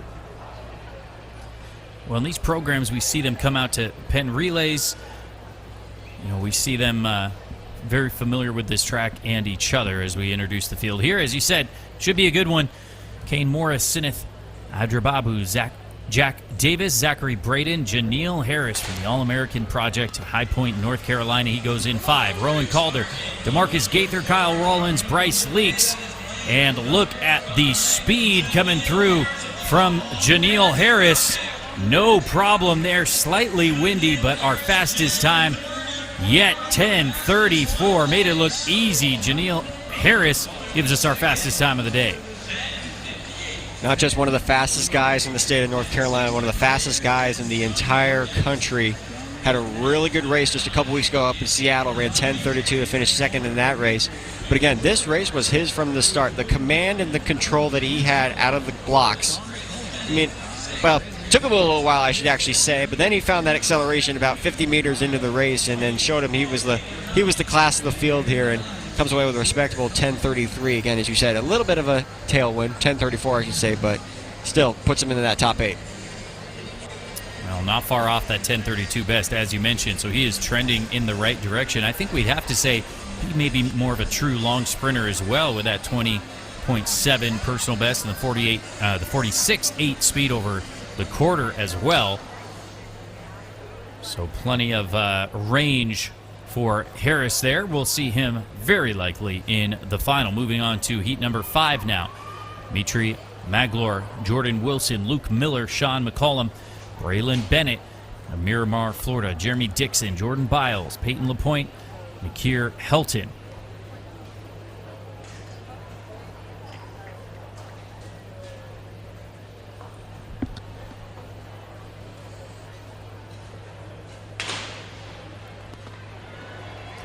Off we go here in heat number 5. Pretty even through the first half or so of this one. Now Jeremy Dixon trying to do some work to overtake Braylon Bennett, but on their inside, Sean McCollum gets the nod. 10:66, minus 1.8 on that win. Just an unlucky draw there, but 10:66 for Sean McCollum. He gets the win. So I know we were talking about the top 8 moving on to the finals. Actually, this is just the first round. We actually have a semifinal, so it's the top 24 times in this that advance on to those semis, which are going on later on this afternoon. And at this point, Sean McCollum and Braylon Bennett, 10:66, 10:69, should move those on, move them both on to the semis. So rather than top 8 just advancing on to a final, we will have a semifinal later on this afternoon. You're absolutely right, and that tempers maybe my opinion there from Bird, slowing up a little bit for Braylon Bird in heat number 1. He'll be safely through. I certainly misspoke there, as we've been going straight finals on the other sections, but these athletes an opportunity to get 3 races in this premier event, the 100 meters.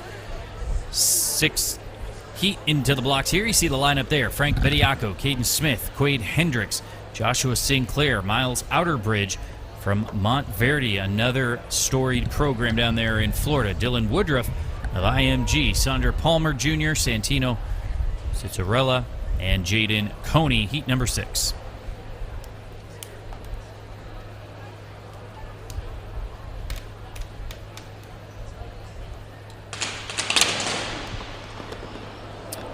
And guns abound here as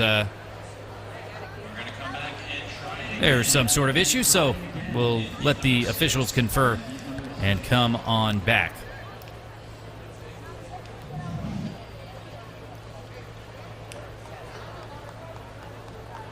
Oh, yep.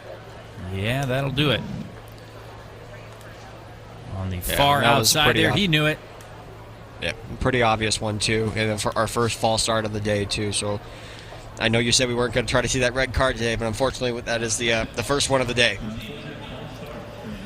Hopefully the first and only, but regardless, at least it wasn't close. I hate to put it that, made it easy on the officials. Jaden Coney, unfortunately, going to get bounced there for that false start.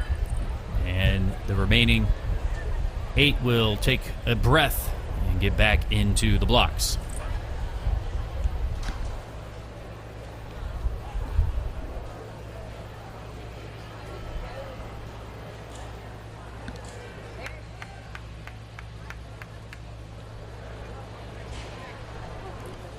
Miles Outerbridge, somebody who could certainly advance. Bermuda native. He's run 1040 this year. Slightly windy, but we've been getting winds all over the place. So here we go, off and running. Now pretty even through the first 50, but it is Outerbridge and Dylan Woodruff doing battle. Outerbridge with a really nice time here. That'll be his season's best, all conditions. 10:39 with Dylan Woodruff also right up there near him. 10:45 for second. Outerbridge, second fastest time overall.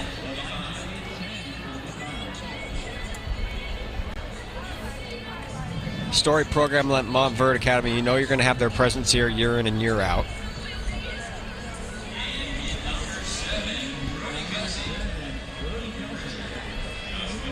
And finished that race in 10:39. Had a little bit of help with that tailwind of 3.6.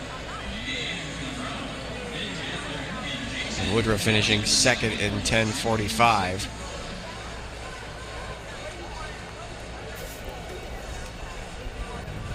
Puts them both in the top 5 here. And can safely look like they can move on into the semifinals too.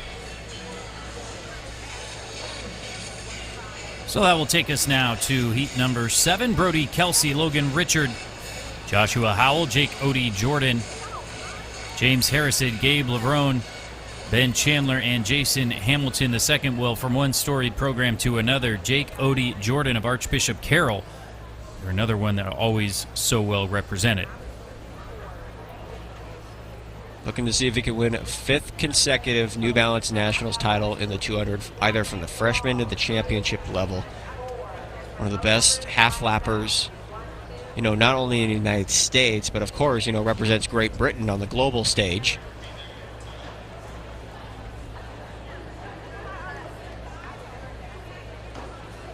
Looking to see if he can become the next Zarnell Hughes, if you will. Zarnell's had a great career in the professional ranks over in Great Britain.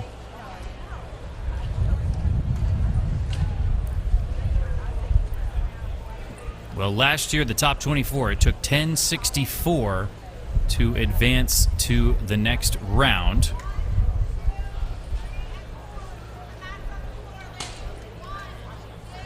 Christian Miller ran that 995 in the semifinals, so anything can happen. Jake Odie Jordan made the final as well. DNS did Jordan. Odie Jordan, I should say, as we're off and running now. No surprise to see lane 5, Jake Odie Jordan, so experienced coming through here, and a really fine run from him, 10:36, and a legal win. Survive and advance. This is just step 1 of a busy weekend, but Jake Odie Jordan giving him the chomp, taking the victory here. Future Florida Gator probably saying hi to Coach Mouse Holloway down there in Gainesville and showing him that, hey, this is what you guys are going to get the next 4 or 5 years at the University of Florida. But really just executed this race so smooth, so perfect from the start. I mean, did just enough. I mean, nothing crazy he had to do by any means. Just, you know, something that was a good effort that would get you onto the semis, and that's what he did right here with his 10:36. Plenty of international experience for him as well, picking up a couple of medals for Great Britain, as you said, at the World Junior Championships a year ago, silver in the 4x1 and bronze in the Open 200. So that is a championship racer right there. As you said, won titles here before as well. Came back from those World U20 Championships in Lima, Peru with some hardware. He'll be one to watch after the next few rounds. So we move now to Heat 8 of 14. Mario Young, Wendell Wells, Javen Henderson, Gavin Alvarez, Jesse Myers, Julian Onesti, Kari Milks, Makai Henry, and Noah Lago.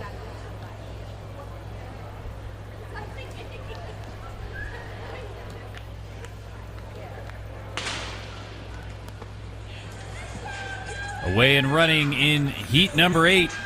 Trying to fill out the field of the top 24. Pretty close. And now coming on strong at the very end here. Lucky lane number 5, Jesse Myers, is going to take this one. 10:63. That will put him in the 12 to 14th range, as the number of athletes have run 10:63. That's right about what it took to make it through a year ago.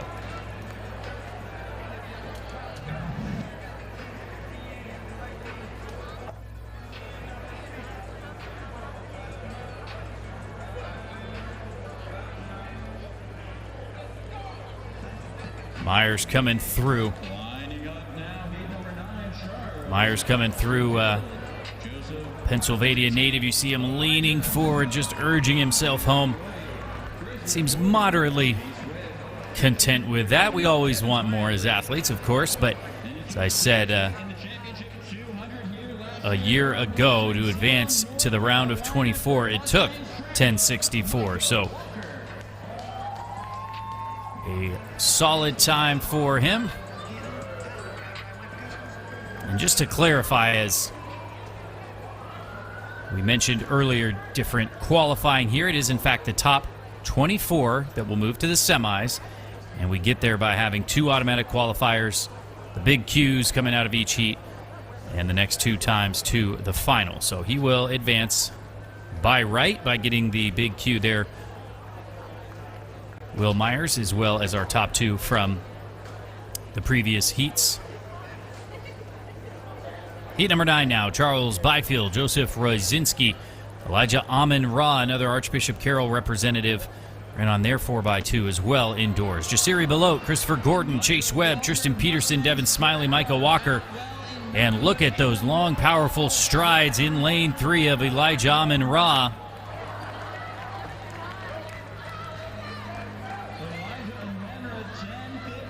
Elijah Amin-Ra is going to take victory here, 10:57, into a very slight headwind.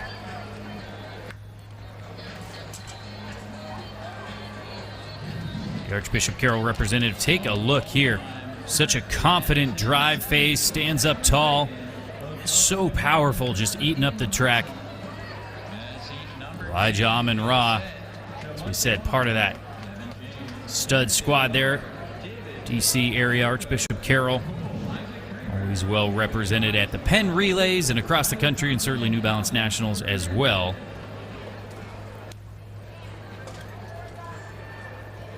$10.57 for him. That is a season's best.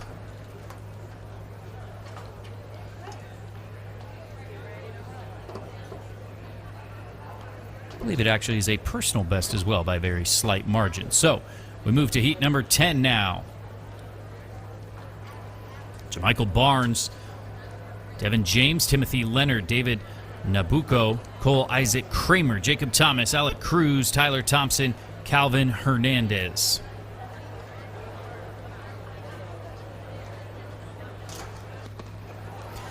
Heat number 10 of 14 here. Trying to run themselves into the semifinal. 3 semifinals to be contested later. How about a close battle there?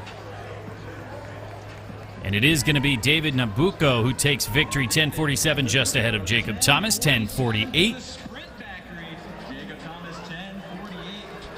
David Nabucco, the Sprint Factory. Well, that is where he was made, apparently.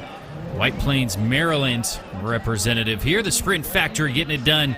Nabucco, not the best start. Such a great top-end stride. So much patience, stays relaxed, comes on through all the way, and even gives us a little bit more relaxation at the line there. Working hard. In lane 6 was Jacob Thomas as well. Confident running from Nabucco. We'll see him in the next round.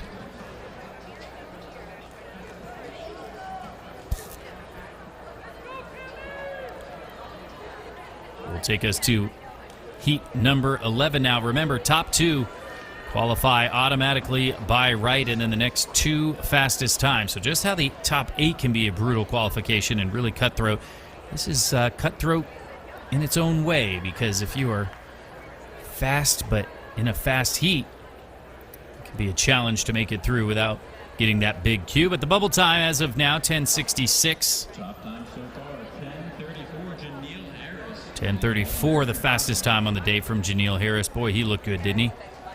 Jake Odie Jordan Likely has more to give as well, 10:36. Miles Outerbridge was under 10:40 at 10:39, so this is shaping up to be a very competitive semifinal round later today.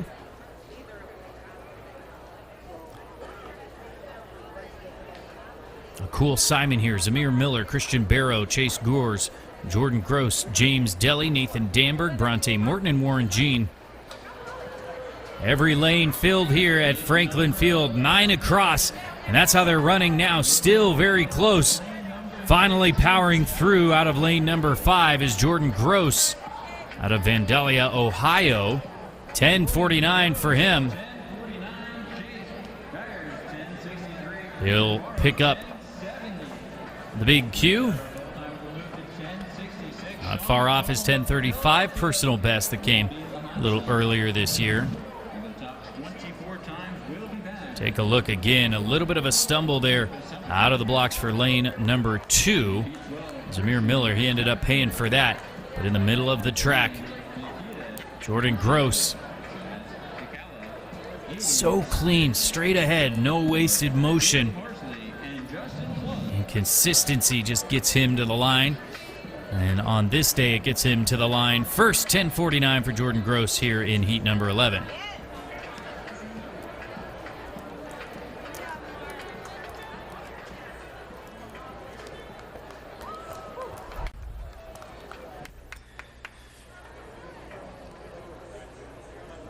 Moves us to heat 12. It's Christian Satterfield, Prince Lane, Nikita Domashenko, Chaz Sakala, Aiden Smith, Jamel Wilmo, Jaden Parsley, and Justin Flood.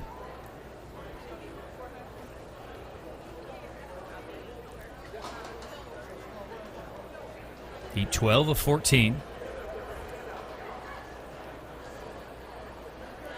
And once again, standing him up. You hate to see that, well, really as a fan or as an athlete. And you know the officials don't relish doing it, but unfortunately that is the right thing to do if there's an issue.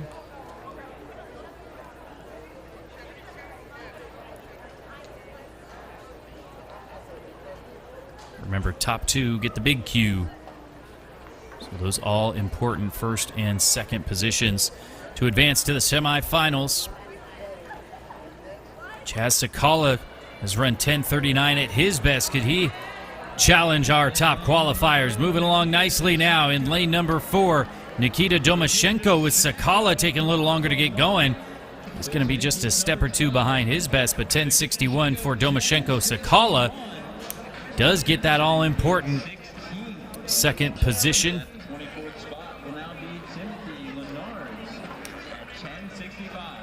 So Sakala 10:73 for second, Aiden E. Smith third, but the win goes to that young man, Nikita Domashenko out of Salt City Sprint Club, Manlius, New York.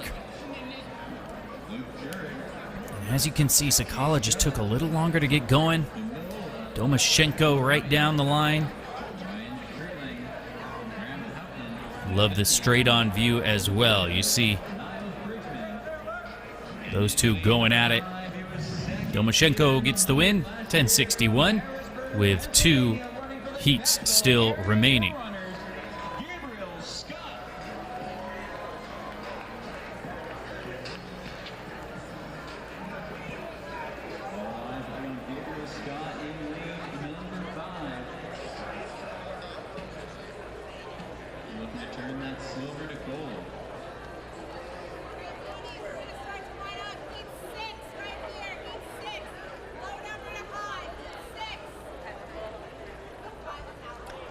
So heat 13 now of 14, our penultimate run to advance 24 to the next round. Gabriel Scott, one to watch here as we see Jack Pawlik, Luka Jurek, Chase Judge, Damalola Oyeniran, Gabe Scott of Harrisburg, PA, Rylan Stribling, Femi Ayanbadejo, and Niles Briggsman, another Archbishop Carroll representative there in lane 9.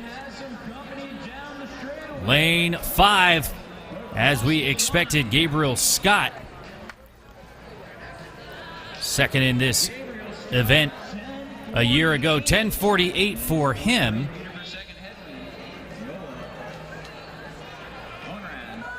Gabriel Scott ran 10:37 in the finals a year ago to take second. Capital area for runners. Take a look one more time. A little bit of a stumble, it seemed, from lane 4 there. Lola Oyeniran, but he came right on back. Gabriel Scott had to work a little bit, pressed on the outside by Stribling, and on the inside by Oyeniran. But look how smooth and under control he is the entire time. Had to put in a little bit of work, but he will be safely through. And we are safely through our first 13 heats as we'll move to heat number 14.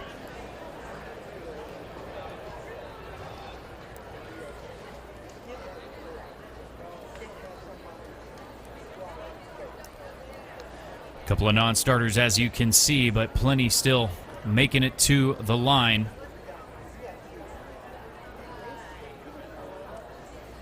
It's going to be Masai Maynor, Ethan Bosch, Zamari Sanders, Matt Gregory, Asher Zonis, Caleb Hilton, and Xavier Sabb. Zamari Sanders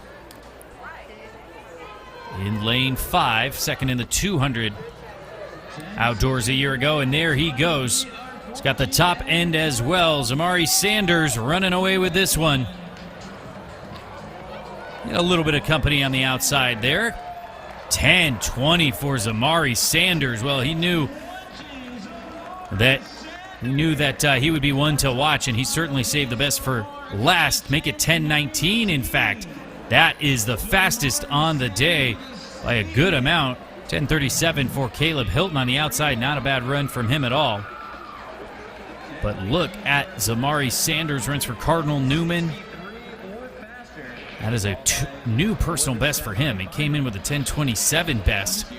And sometimes the prelims, when you're a little more relaxed, he knows he's got probably a little bit of room on the field here, should safely be in the top 2. Sometimes when you relax, that's when you really hit that big one. But that is certainly a breakthrough run for him,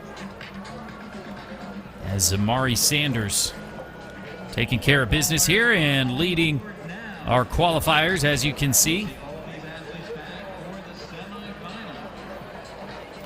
So we'll see these top 24 come through later on.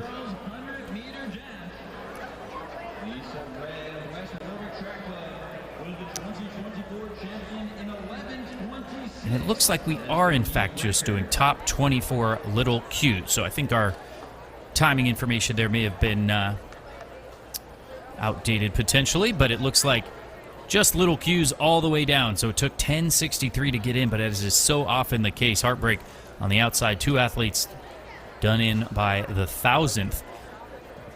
As we move now to our championship girls 100 meters. The fun don't stop here at Franklin Field. Gabby Grant, Alina Murray, Kimani Dearman, Addison Smith, Siani Wynn, Braylon Dunn, Anya Anderson. That is your lineup here. And just as they did with the boys, thank you for giving us a quick second to properly introduce the field. Lisa Ray has the meet record here, 11:21, set just a year ago, representing West Warwick. And once again, we will take 24 to the semis here for the girls.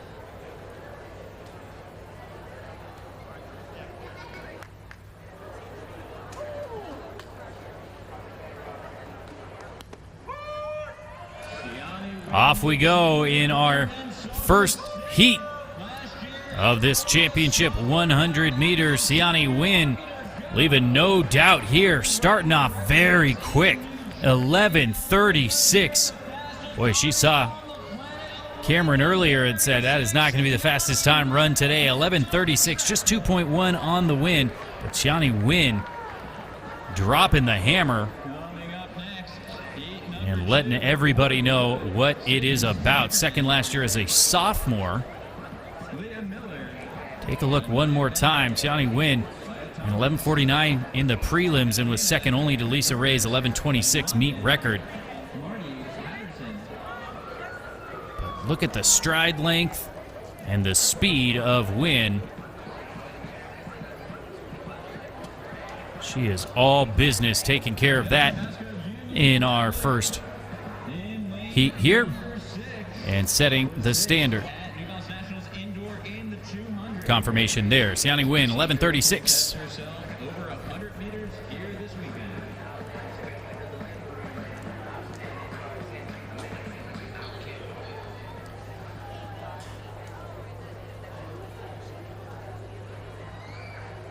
Will take us now to our next heat. Morgan Good, Sydney Spikerman, Malia Miller, Anaya Bennett, Taylor Aska, Alea Thomas, Catalina Sanchez, London Cromartie Patterson as well. Sophomore in lane 9 is pretty good athletic heritage out there, the Charlotte native. Clean start here. And in lane 6, here comes Taylor Aska of Union Catholic. We've already said their names a couple of times. 11:77, the second fastest. And a solid run from Taylor Aska. 11:77 for her. 11:86 for Malia Miller there in second. Madeline Clark, Amy Richardson, Maya Summers. Well, Taylor Aska has run 11:53 at her best. She's headed to Duke in the fall. Very solid all-around sprinter, 53-second quarter miler as well. So really, really well-rounded, really experienced. Getting to run on some of those relays for Union Catholic as well. Great program in New Jersey. This is Taylor Aska doing her part here in the Championship 100. Confirmation there of those results.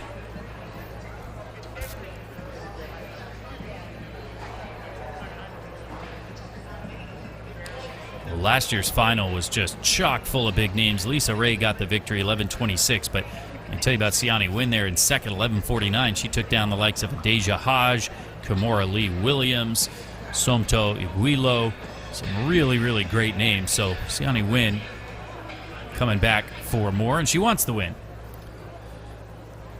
It is one step at a time. The first step, these prelims, and here in heat number 3, it's Madeline Clark, Sydney Richardson, Maya Summers, Tashia Skinner, Corin Corbin, Indy Wallace Persad, Raina Lawson, Jayla Bailey, and Alexandra Collier.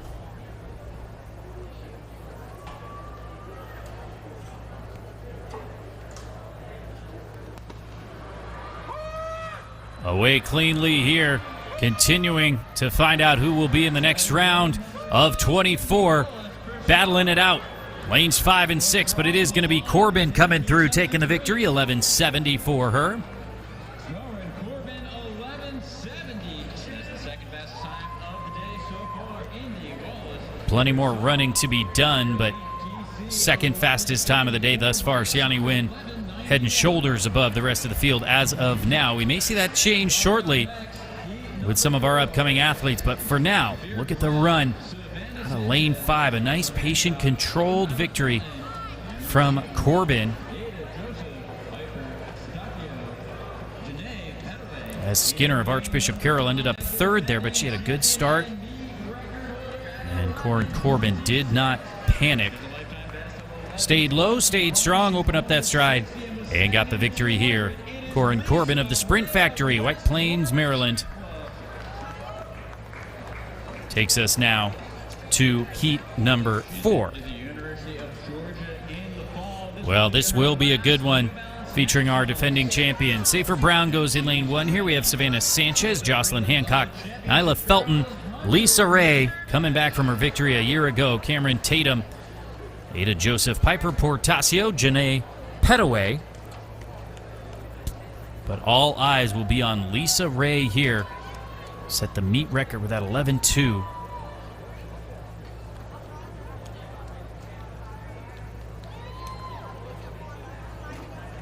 Multiple state records. So fast in the 60 as well. Heading to Georgia. Lisa Ray trying to make it a back-to-back New Balance Nationals outdoor 100-meter title, and the quick work is done here. That is a day at the office for this woman. Lisa Ray, no problem. Meet record 11:26 last year, ran windy 11:21 as well. Look at the nonchalance on the face of Lisa Ray. Represents Trinidad and Tobago internationally.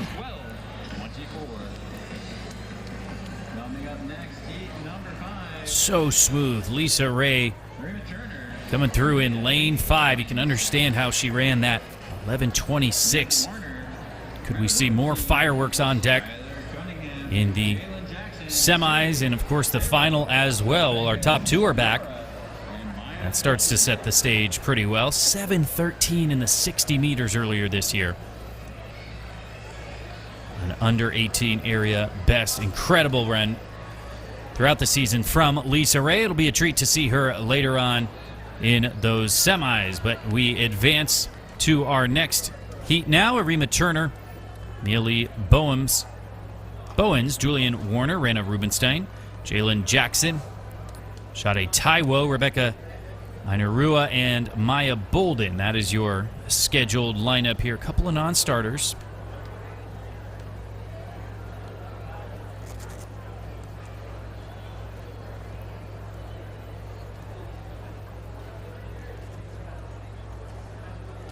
Officials getting something figured out there, ready to go.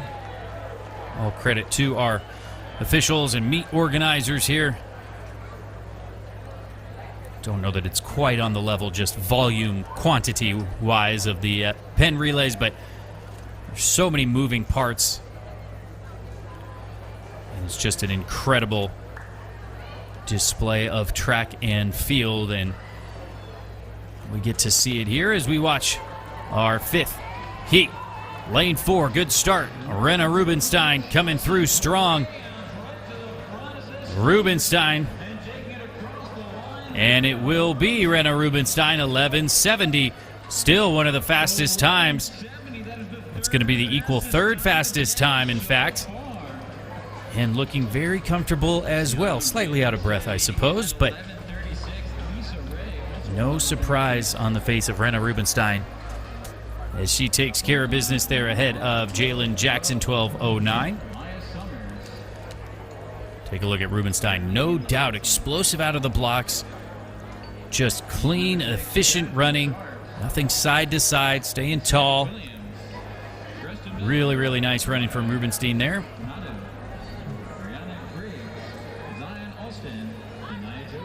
So she takes the victory with that 11:70. She's run that fast before.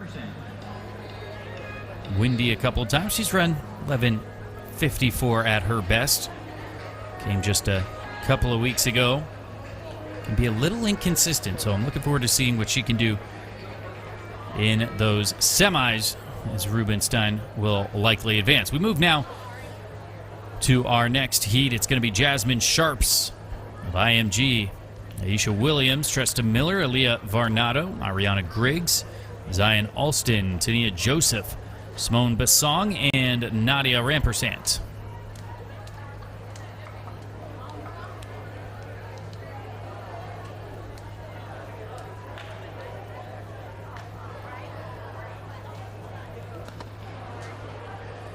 Away and running here, lane number 4 with a good start.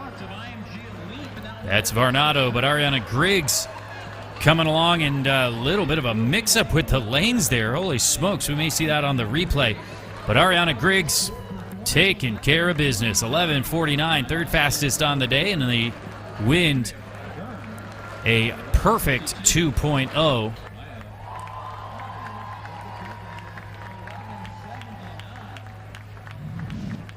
Take a look again. Griggs, 11:49, just outside her 11:44 personal best, and looked like in lane 6.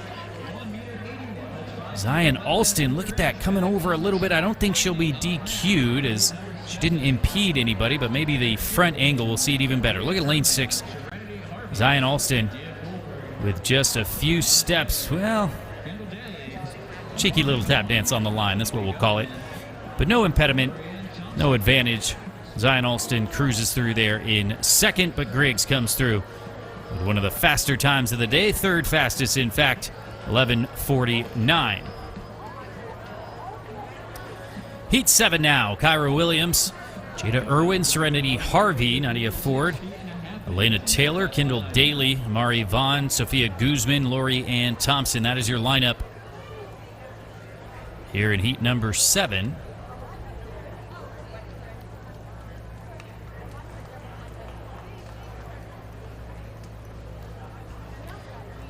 As always, middle of the track, generally where to keep your eyes, where the faster athletes are seated. Elena Taylor out of Cypress, Texas. Lane number 4 here coming on strong, Nadia Ford, but now here comes Elena Taylor. Longer strides, eating up that track. A really good explosive start on her inside from Nadia Ford, who just gets run down by a couple of hundredths. 11.72 for Elena Taylor. Ford right behind at 11.78.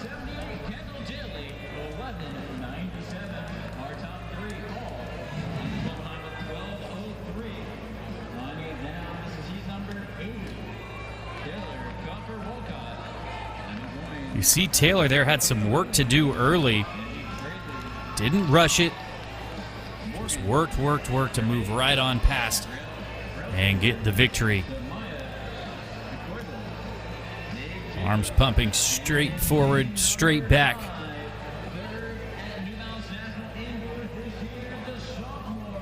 $11.72 for Elena Taylor. Nadia Ford second there, as you can see, $11.78. 24th fastest time right now comes from Morgan Good, having run 12:03. That will undoubtedly be surpassed multiple times with a number of heats remaining. 15 heats total. We move to heat number 8 now.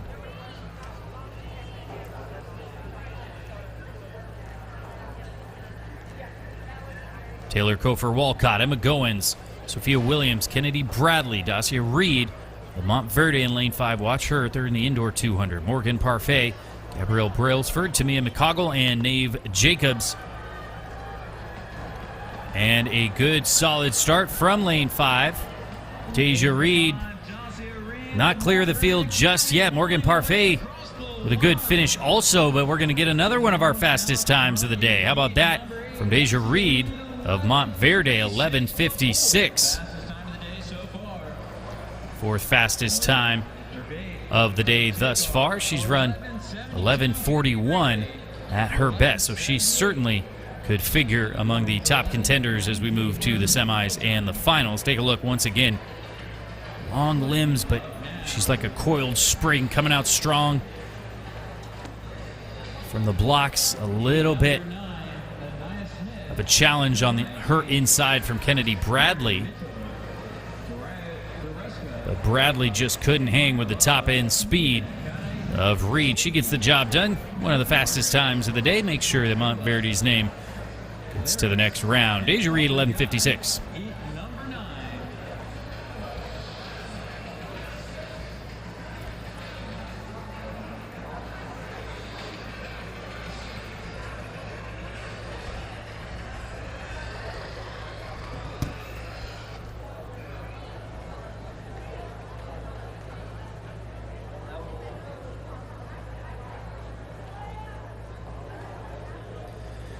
Heat number 9 now. Anaya Smith, Demira Gates, Kerry Mitchell, Soraya Dureska, Maya Love, Nina K. Abogai, Madison Hardrick, Kala Valeris, and Aubrey Guy away and running. Even through the first 30, 40 meters, but now coming on strong, Maya Love out of North Carolina. Trying to hold off the challenge on her outside, but Maya Love 11:57. What a battle there. Nina Kie Abuagi out of Massachusetts, 11:60. So those are two of the 6 fastest times. Maya Love. Take a look one more time. Powerful first steps from Maya Love as Kie Abuagai right there with her, opening up her stride. But the power of Maya Love was just too much. She's run 11:43. So we could certainly see more from the North Carolina 4A state champion in that 100 meters. 200 as well. So plenty more to come from the South Carolina commit. Maya Love set to join a really good sprint program there. Always a great tradition for the Gamecocks. We just saw them show out at the NCAA championships with Jamesia Ford taking the 100-meter title. As we move now to heat number 10.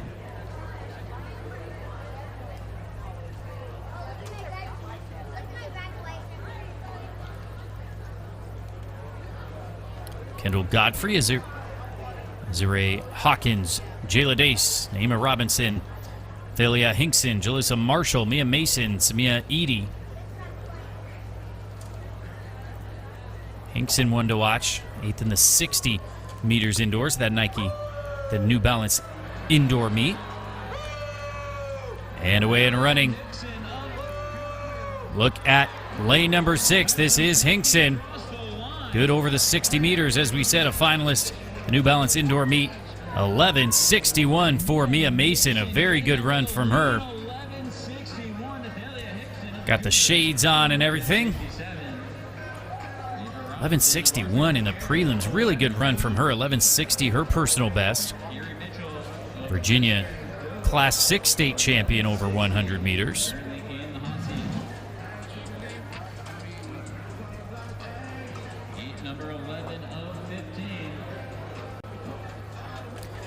And you see coming right on through on the near side, kind of under the radar, if you will. Tough to see from the high angle, but there you go, Maya Mason coming right on through ahead of Hinkson. 11:67. I think I misspoke earlier. Jamesia Ford won the 200 at NCAAs, was second in the 100. But the point remains. You see Mason there, 11:61. And just more and more depth. The 24th fastest time currently comes from Kiri Mitchell, 11:90.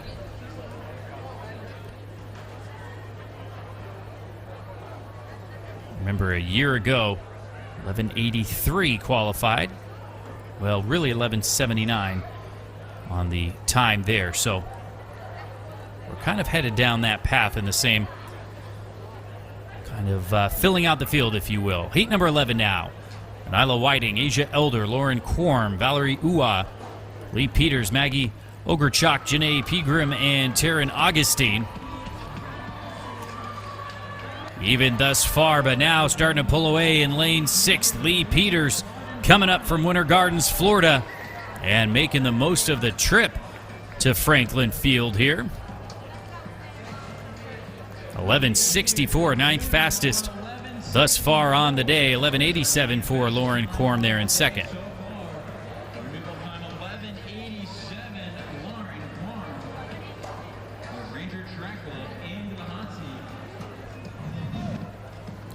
Take a look at the replay here as Peters made sure she had no equal in this 11th heat.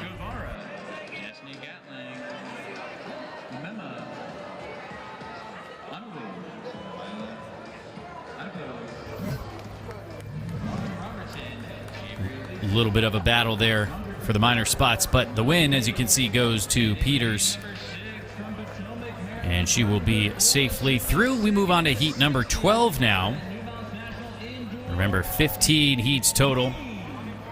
11:87 currently, the 24th fastest time. I think we'll go even quicker than last year's qualifying. There are your contestants in heat number 12. It's going to be Janice Guevara, Destiny Gatling, Alaya Adepoju, Peyton Payne of Bullis. You'll be hearing that name some more. Lauren Robinson, Avery Alicia, Chandra Cooper, and Penelope Pace. Peyton Payne, second indoors. The National 60 meet. 60 meters. Runner-up for Bullis. And a very good start for Peyton Payne in lane 5. Got a little bit of company from Lauren Robertson there, but not for long. Peyton Payne is going to take this one. And Peyton Payne of Bullis, you start to see why they have such depth. Coach Jolie taking care of business over there. 11:49 for Peyton Payne. That makes her the third fastest thus far on the day. And take a look. Good solid start. Just outside her 11:45 personal best, but a really good time running in the prelims. And I'm starting to say, you understand where they get these relay legs from, because the program is just so deep. Yes, of course, we hear about Quincy Wilson and Sydney Sutton, some of these record breakers, but they are deep as well. Peyton Payne takes victory here in Heat 12, 11:49.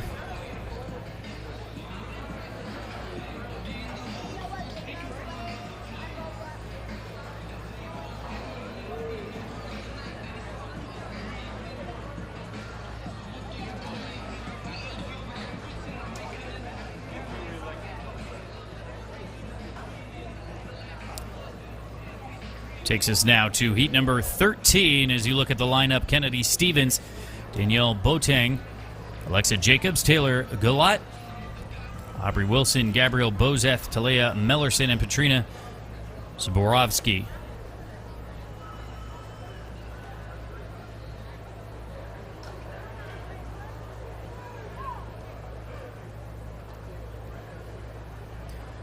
Taylor Gulat, one to watch, Woodward Academy, University of Alabama commit.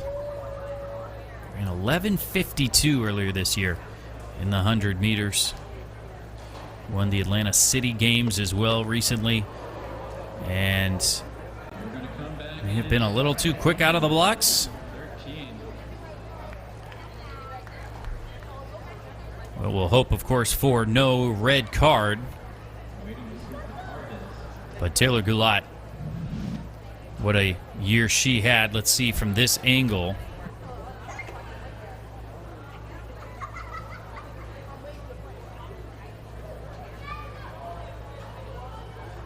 Well, we'll let the officials sort it out. And maybe just a warning to one of the athletes to not move a little bit too much.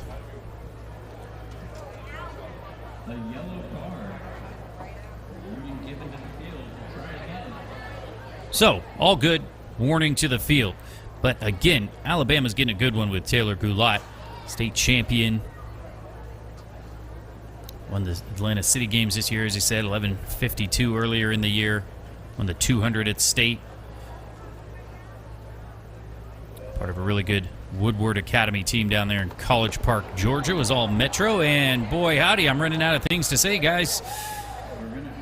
Got to get our athletes off and away cleanly. Maybe third time is the charm, but I said it before, nobody likes to see this, least of all the officials, but of course they've got to do their job. No, well, there is some movement there. Look to be a little bit longer of a hold, and I think unfortunately we will see a red card, and we do, for Talea Mellerson. Archbishop Carroll. This is where the challenge really comes in. How do you just really compose yourself?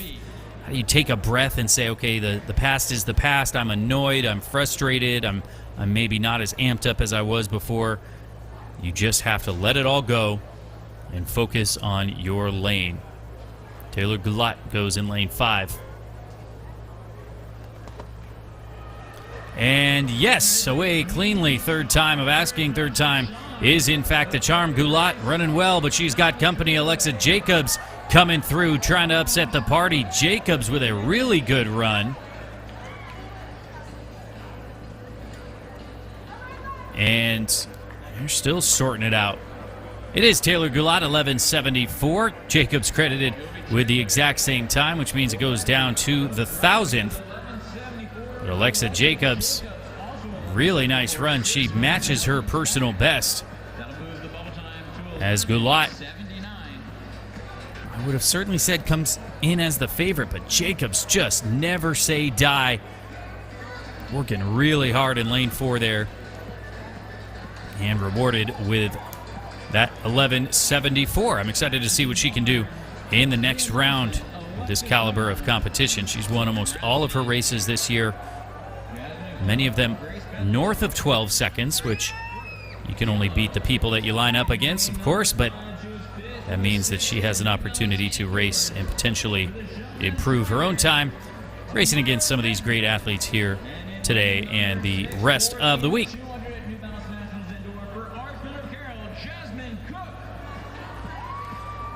Penultimate heat now, heat number 14.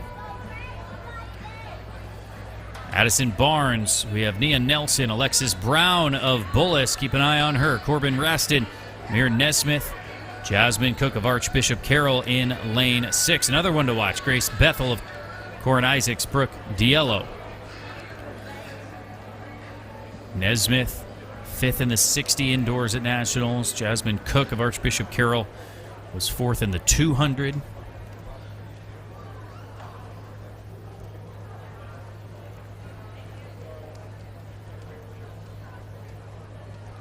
A lot of experience in this heat here. Off and running. And it is lanes 5 and 6 duking it out. Nesmith and Cook. Here comes Nesmith. Cook just able to hold her off. What a run. And the sportsmanship there. The two fierce competitors giving each other a hug, pushing each other onward. It is going to be Jasmine Cook just 1/100th ahead of Amira Nesmith. 11:60 to 11:61 will be the 8th and 9th fastest times on the day. Makes our 24th fastest. 11:78 now with one final heat remaining. This, one of our best heats thus far. Cook with a really good start. Nesmith having to work hard, staying patient, comes up and just short of taking the victory in heat number 14, but we'll see both of them in the next round.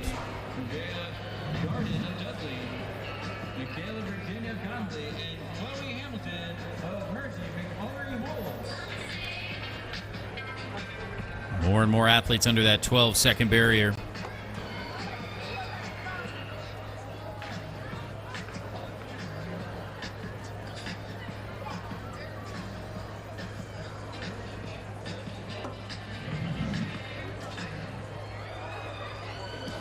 So that'll take us now to our final heat, heat number 15, to determine our next round.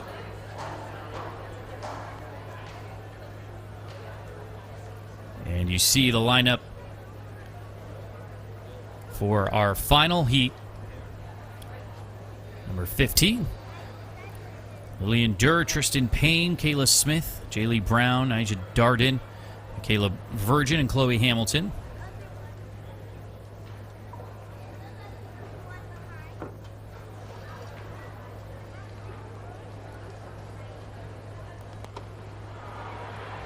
Off and running, 15th and final preliminary round to determine the 24 that will head to the semifinals, as it is going to be lane number 6 taking victory here. 11:84 for Jaylee Brown. Darden a 10th back at 11:94.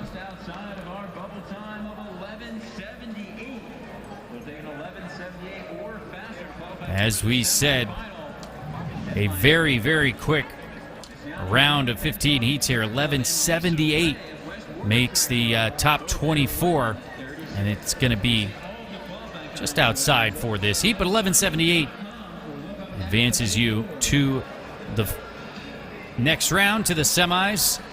Top 24 moving on. Chiani Wynn was our fastest qualifier, 11:36, but Lisa Ray answered that with an 11:36 of her own.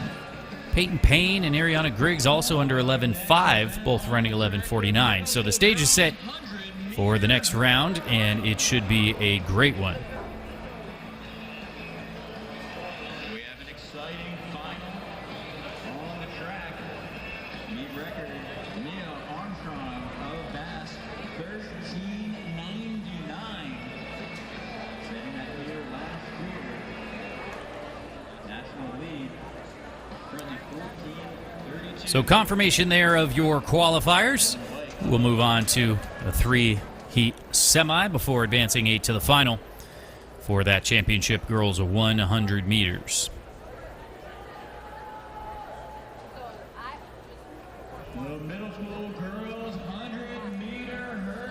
That will take us now to the middle school girls 100-meter hurdles. We saw them earlier.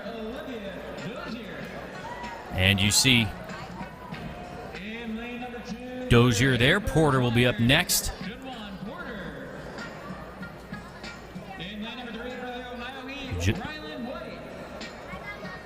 Rylan White ran 15:15 in those prelims. Bella Hatter, third fastest qualifier, 14:93.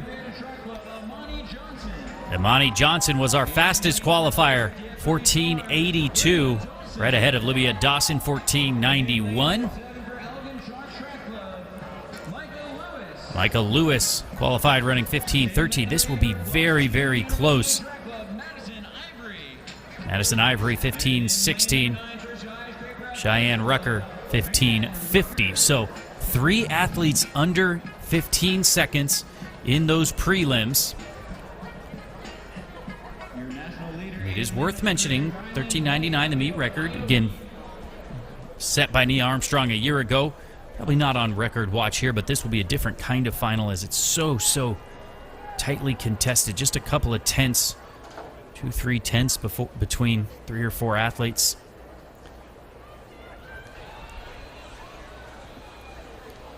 And we'll welcome back Keenan Gray just in time for this middle school girls 100-meter hurdles stage set for these 9 athletes.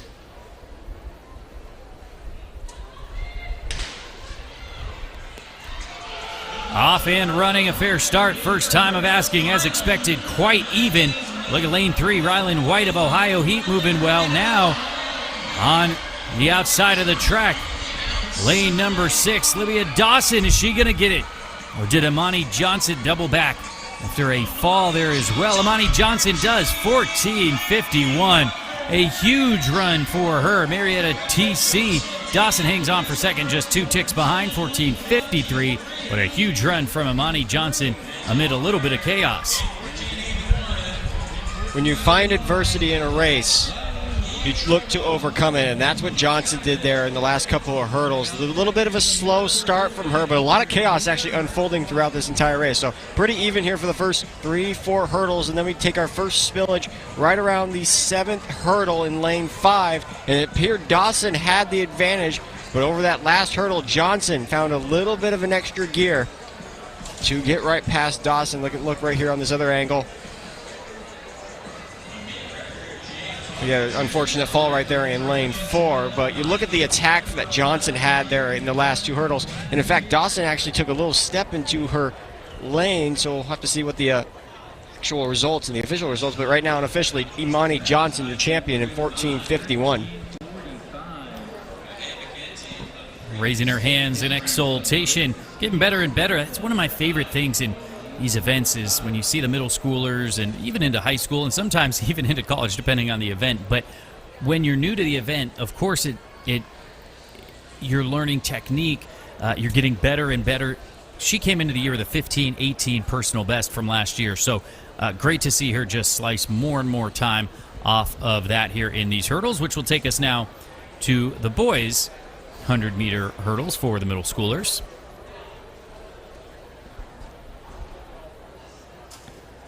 And it looks like we will not be going, well, look both ways, Mr. Official. We'll introduce them shortly, but the prelims setting the stage for this race, we saw plenty of quick times. 13:45, our fastest qualifier from Jemai McKenzie. Michael McKenzie, the second, not far behind him, 13:79. They were our 2 under 14 seconds.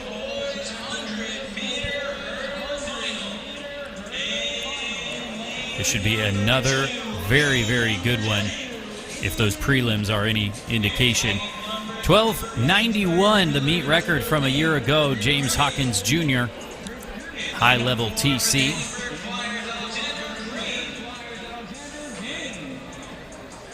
There we go. Now giving these young men the credit they're due. Alexander Green ran 14:35 in the prelims. see that was Jemai McKenzie, 13:45. This is Michael McKenzie, the second, who was second in those prelims, 13:79. Lane number 7, Southern Sprinters already having a great day. Chase Elliott, 14:50 in those prelims. Alexander Maniac out of Plymouth, Michigan, the Ann Arbor Track Club, 14:61 for him in those prelims. Nathaniel Pierce went 14:67 and was our final qualifier. So he's out there in lane 9. You pointed out our top 2 in lanes 5 and 6. Jemai McKenzie in 5, and Michael McKenzie the second in 2nd. We'll see what happens here in the final.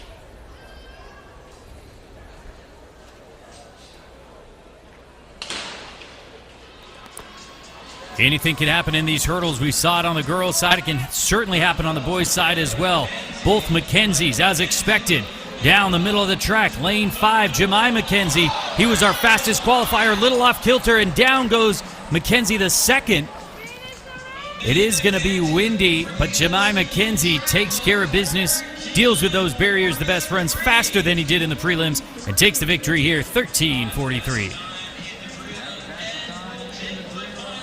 And he had to work for it too, Trevor. That was not an easy one for him towards the end of that line. And especially it was not easy for Michael McKenzie the second taking that fall there on the last hurdle. But again, you see they're even with each other. Even McKenzie the second kind of stumbled a little bit on that 3rd and 4th hurdle. And it appeared that right there on the 8th, 9th, 10th one really got McKenzie the second. And then, of course, delivered Jemai McKenzie the win in 13:43.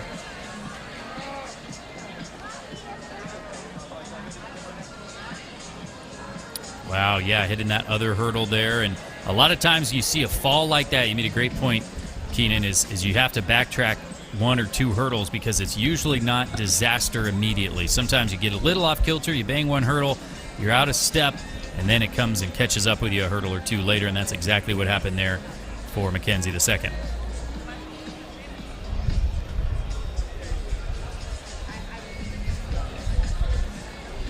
Well, they keep things moving fast here. The New Balance Outdoor Nationals live from Franklin Field, the iconic UPenn Stadium here in Philadelphia. I'm Trevor Fulkerson, joined by Keenan Gray, and we've been having a blast all morning.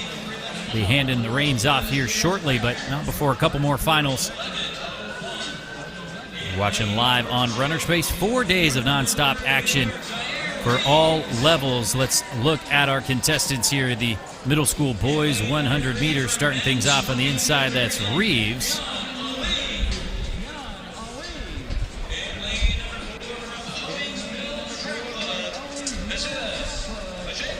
And you see Ashebo, he had a big run, 10:95, 3rd fastest overall. And we're mixed up on the graphic. There it is, Cooper Ailes, 2nd fastest, 10:92. But this young man, Kai Brown, 4th fastest, 10:95. Madden Tubb ran 11:10 in those prelims.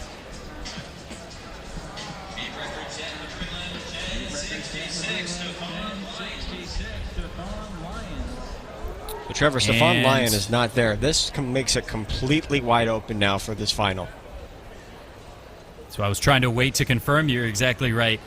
Stephon Lyon set that meet record of 10:66 in those prelims, just obliterating the 11:01 from last year. But you're exactly right. That means this is a close battle between Ailes, Oshebo, Kai Brown, maybe even Keon Ali.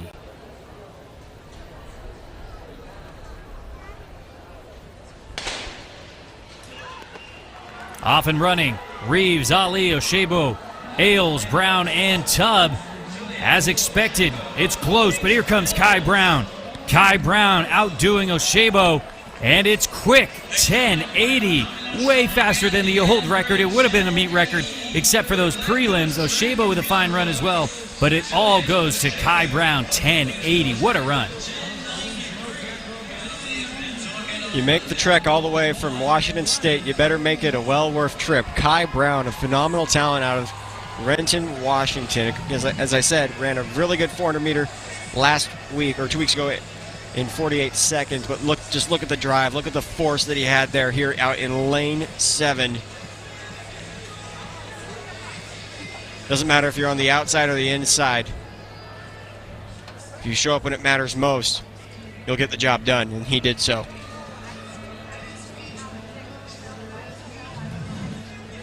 We've said it again and again. There's different types of exciting races. Now, he did make it quick as well. 10:80 is no joke.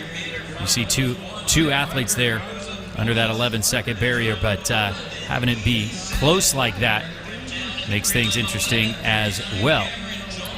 Well, we move now to the middle school girls 100. Jordan Parham is going to be down there in lane 2.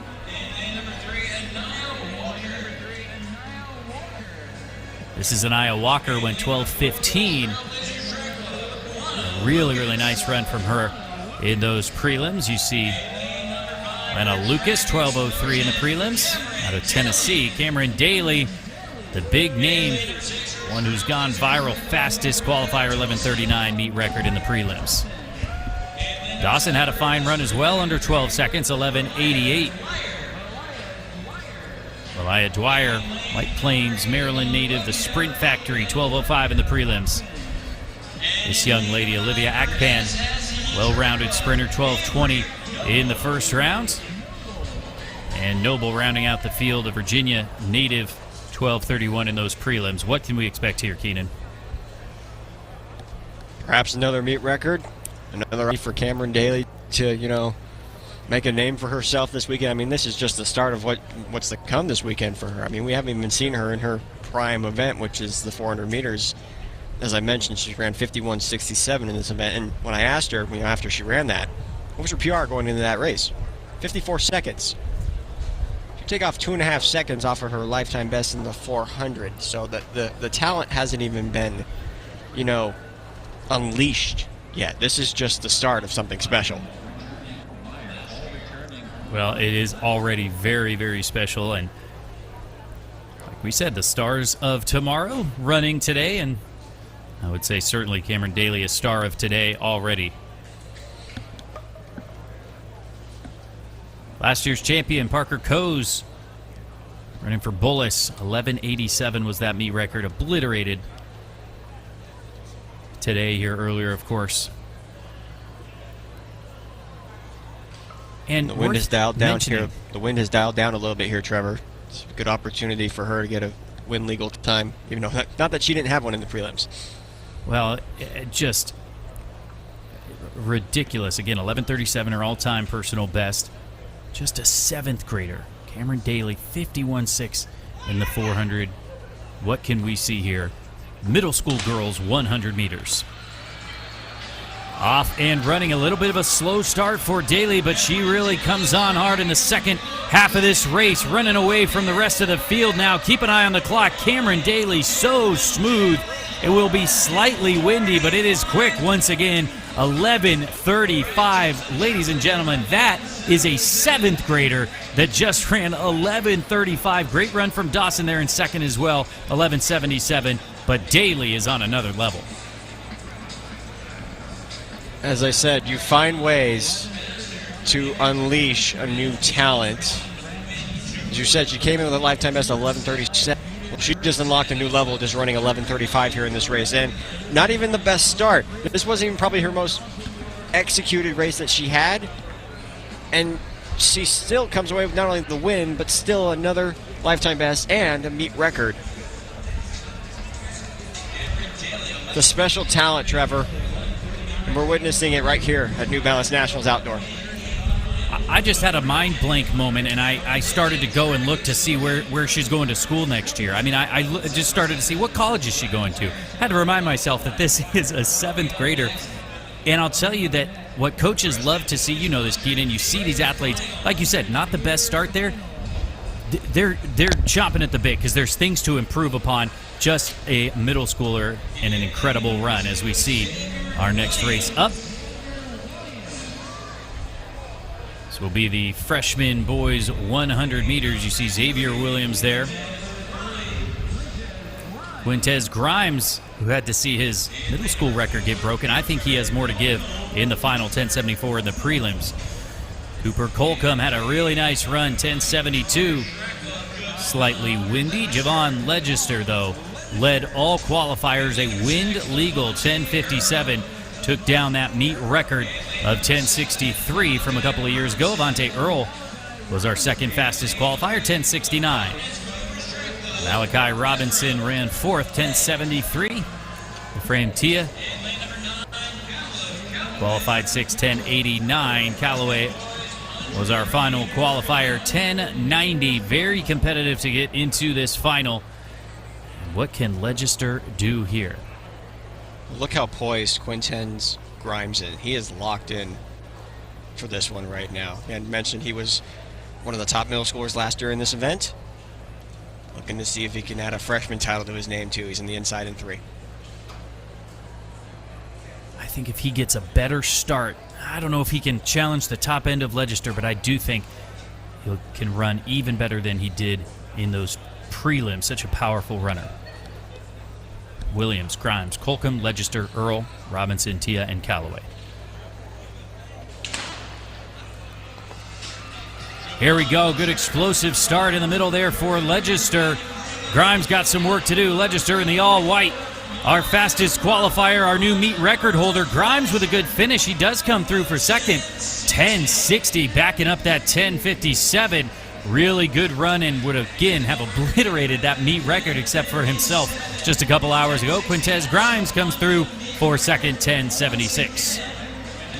And those are two very good times, Trevor. I mean, you start off the day running 10:57. There's already, good momentum going into the final, and then, try to replicate what you did in the prelims in the finals. That's a hard thing to do, but it just shows the strength and the speed that this kid has. And again, the rest of the field, and then, taking on a guy like Grimes who, was closing in, but again, it goes back to that start. Had a little bit of a slow start, and Legister from start to finish comes away as your champion in the boys' freshman 100 meters. Into a slight headwind, in fact. If we had maybe a little bit of a backing wind, we may have seen something a little closer to his prelim times. Well, we keep on marching here.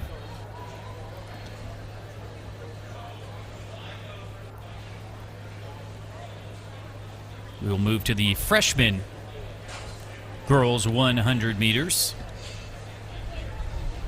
Meet record set by Elise Cooper a couple of years ago, 11:52. We'll see Cooper later on the longer distances.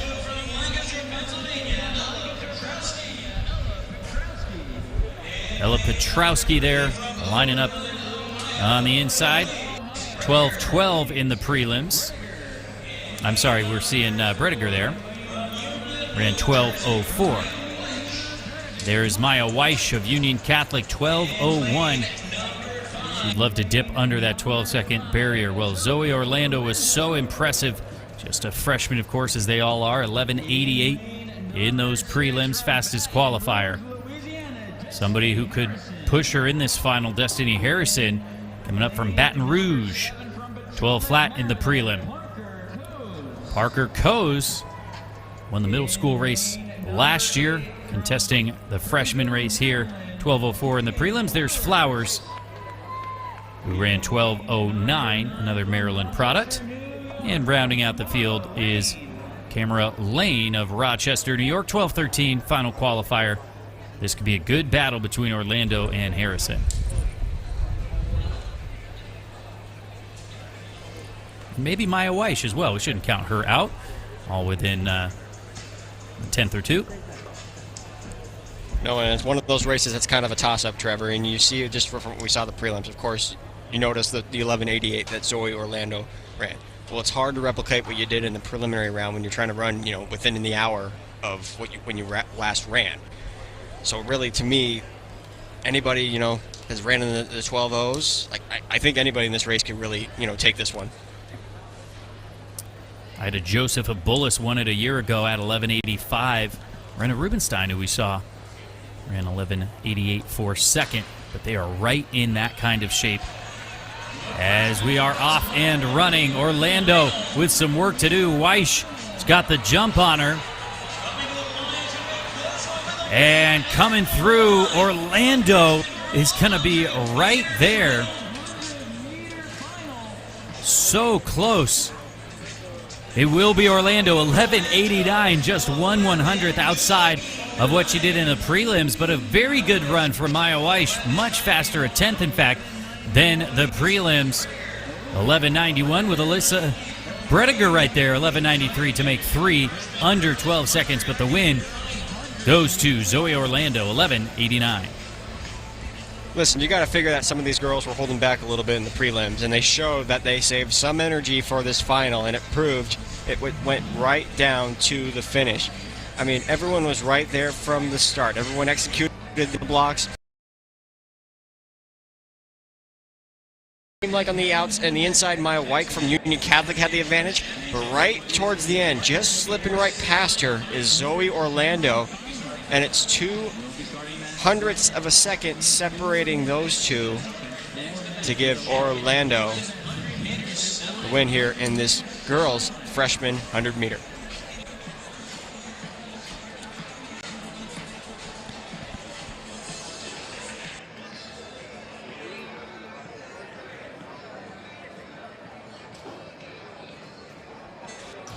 So just an incredible morning of action here at Franklin Field, and finally a chance to catch our breath a little bit. We will be with you all weekend long in one iteration or another, as we will be handing off here shortly.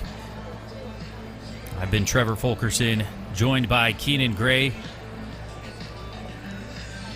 I'll hand it off to the very capable hands of Kate Van Buskirk and Serenity joining her, but all weekend long you'll be live on Runner Space. You can watch all the action here at New Balance Outdoor Nationals, and we've set the stage well, but it is only just beginning. Day 1 of 4 here in Philadelphia. You see the weather's nice. We've seen incredible results and multiple meet records already, as our next event on the track will be in just a few minutes. That will be the semifinals for those championship 100 meters.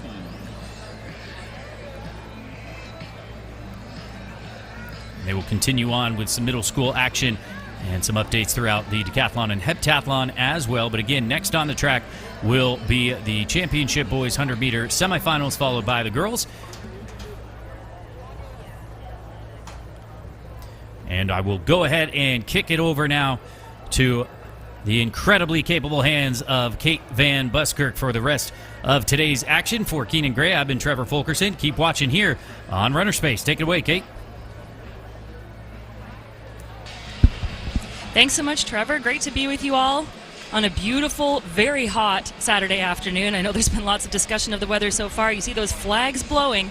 It is windy in stadium, providing a little relief, and it has been hot on the track as well. Such exciting performances, and we've got a tremendous schedule coming up for you for the second back half of the day.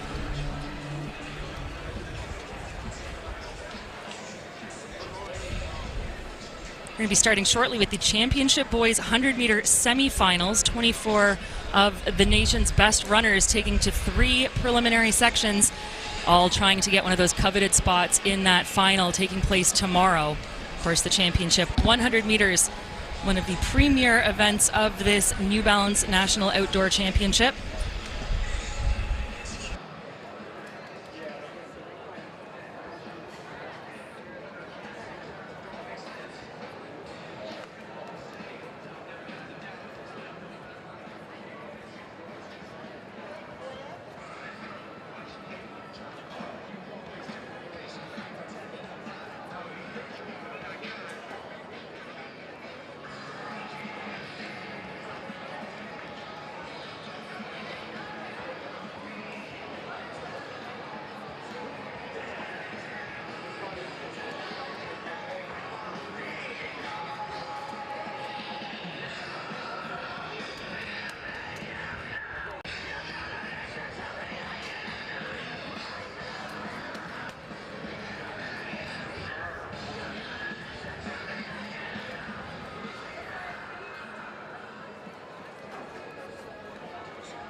approximately 5 minutes. Once again, we'll be starting in approximately 5 minutes.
Event on the track, the championship boys 100-meter semifinal.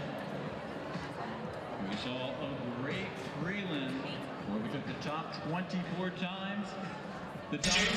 Well, as promised, high drama on the track, and it's going to continue. I'm joined by Serenity Douglas, astounding runner and athlete in her own right, and great commentator. And we have our first of 3 semifinals of the Championship Boys 100 set to take to this start line. It is going to be as hot on the track, like I said, as it is in the stadium.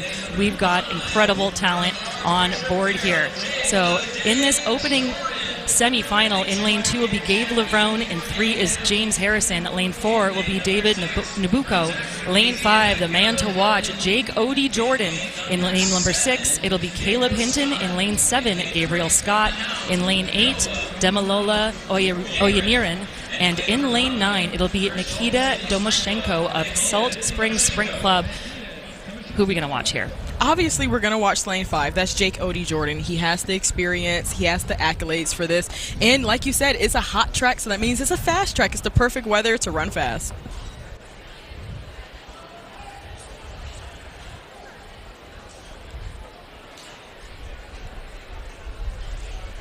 Well, of course, Odie Jordan, the defending 200-meter champion indoors and outdoors at New Balance Nationals, is headed to Florida in the fall, and they're gaining a rock star in the form of the 2024 World U20 bronze medalist in the 200. What can he do over 100?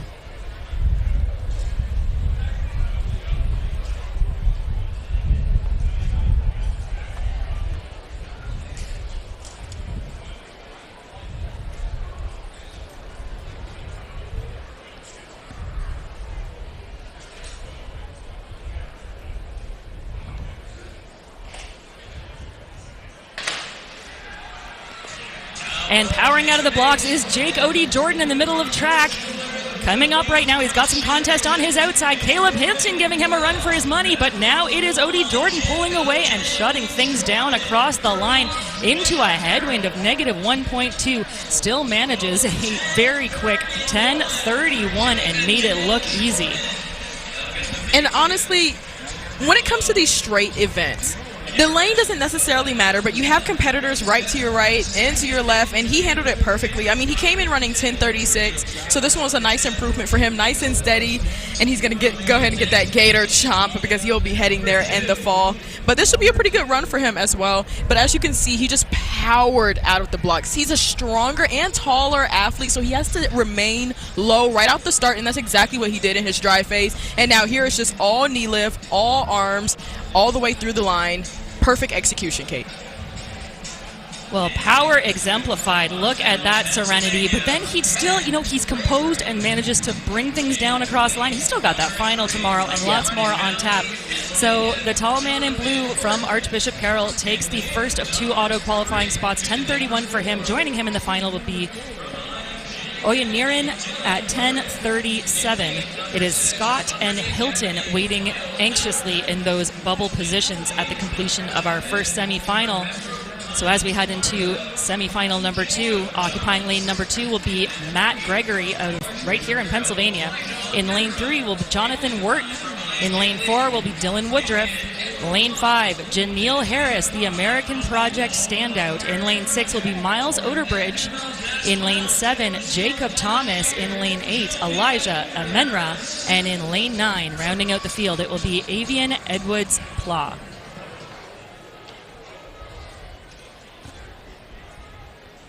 Harris in lane 5, the one to watch, 4th here last year in both the 100 and the 200. Gotta think he wants a podium spot here in 2025.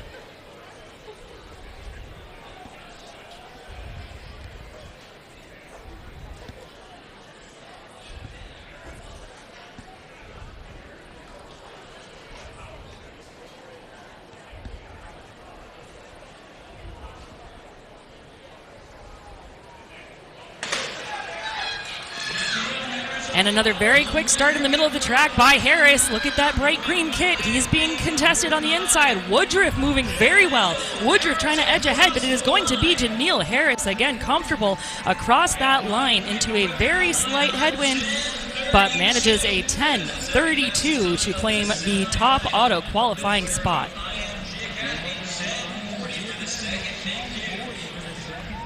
Another gator chomp. You love to see it. I mean, the University of Florida is definitely getting some talent here. But he was getting challenged by Dylan Woodruff right to his inside. We're going to take another look at it. Now, while he was also pretty high in the blocks as well coming out, but you can see Dylan Woodruff in the blue challenging him. He has a PR of 10:30, so he was right on his heel, but he was able to finish it out with 10:32. I mean, it's really just surviving and advancing. He executed it good. He didn't do too much, wasn't too stressed, and kind of jogged through the line, if you will. So this was a really good run for him as well. And a great run, too, by Miles Oderidge. He will sit in the bubble position now at the completion of 2 semifinals. Making up our third and final semi of this championship boys 100 meter. It is going to be in lane number 2, Ryan Stribling. In lane 3, Joshua Howell. In lane 4, it'll be Braylon Bird. Lane number 5, Zamir Sanders. He had the fastest time out of qualifying at 10:19. Joshua Jackson will start in lane 6. In lane 7, it'll be Jordan Gross. McQuaid Jesuits, Roan Calder II will go in 8. And in lane number 9, it is Chase Gowers. And again, that bubble time right now, 10:44 by Miles Outerbridge. Only 2 make it through automatically to the final.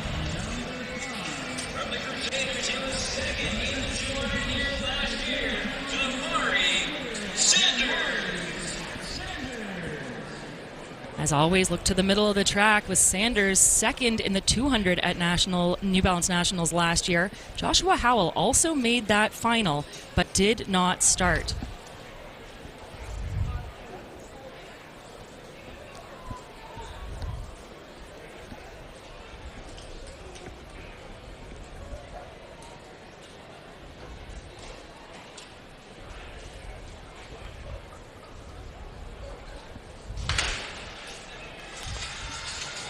Sanders away well. Really quick start by him to his inside. Braylon Bird working hard to try to put himself into conversation. So too Howell, but here comes Sanders. And now Johnson on his outside.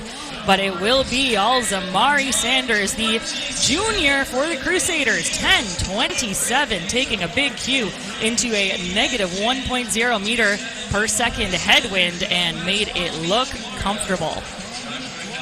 Now, he's already gotten started with having a good New Balance Nationals outdoors. So 2025, he already ran 10:19 just in the prelim. So the fact that he has come back and he has run 10:27, and he did it with ease, too. He's always a really great athlete. I mean, like I said, he won the event last year with 10:27. So for him to just go ahead and match that might be his good luck charm for sure. But he set an all-time record in Florida as well in a 4x1. So it's just plenty of experience that he has. Well, that means that it will be Sanders, Odie Jordan, Harris, Johnson, Oyeniran, Woodruff, and at the moment it looks like Scott and Outerbridge rounding out your 8. We will see that championship boys 100-meter final tomorrow.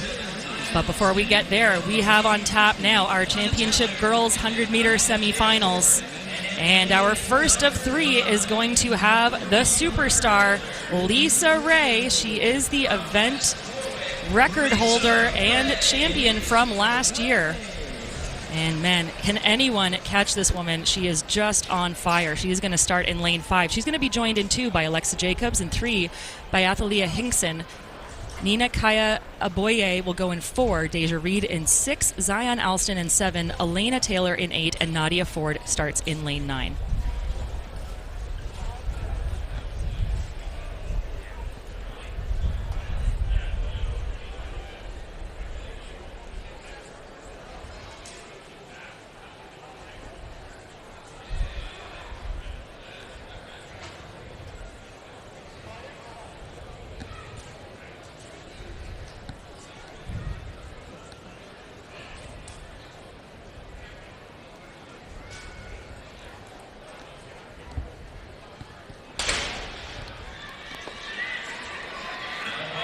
And away cleanly here in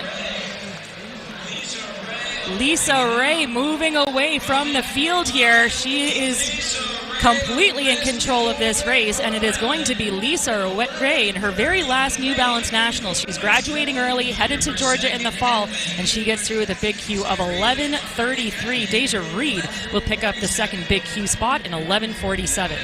And you know, Kate, we have to mention that they are running into a headwind, but Lisa is a bit of a taller athlete. That fits for UGA. They always have a little bit of the taller athletes, but as you can see, she just powers out. She didn't really stay in her dry phase as long as she could have, but I know how much these athletes could just be eager to just stand up and run, and that's exactly what she did. And they're just moving through the heats. They just trying to get to the finals, and that's all this is about.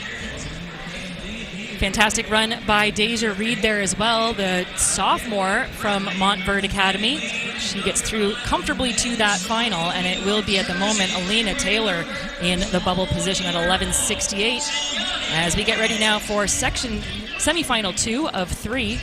In lane 1, it will be Taylor Galati. In lane 3, it'll be Lauren Robertson. In lane 4, Jasmine Cook. Siani Wynn will go in lane 5. Maya Love starts in 6. Lee Peters in 7. Morgan Parfait in 8. And Kennedy Bradley will start in lane 9.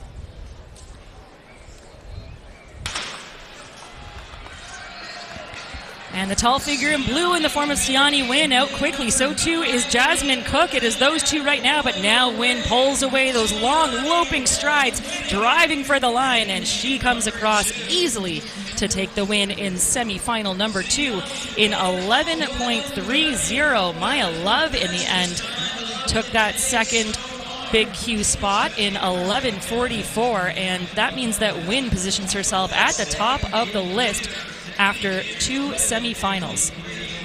And this is exactly the position Siani Wynn wants to be in. Yet again, she came in with the top qualifying spot coming into this semifinal. So she really just wanted to go through these rounds the correct way. And as you can see in the middle of the track in the blue, she was really ahead of the field, pretty much gapping them by the very end. So she could have really just jogged through the line, but she's been slowly progressing and slowly going down. 11:36 in the prelim, and then 11:30 in the semifinal. So I'm excited to see what she ends up doing in the final to challenge that win, because she did get second last year. That's right. Lots of experience on track. She was just a sophomore for that second place finish last year. And we have one semifinal to go in this championship girls 100.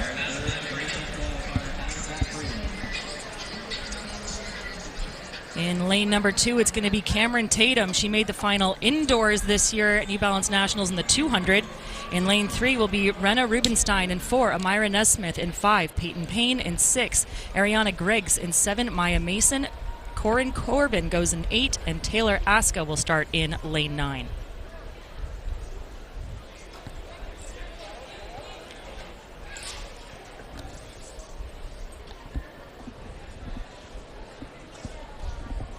It appears as though Aska is a scratch. So a field of 8 goes down to 7. Top 2 make it to the final.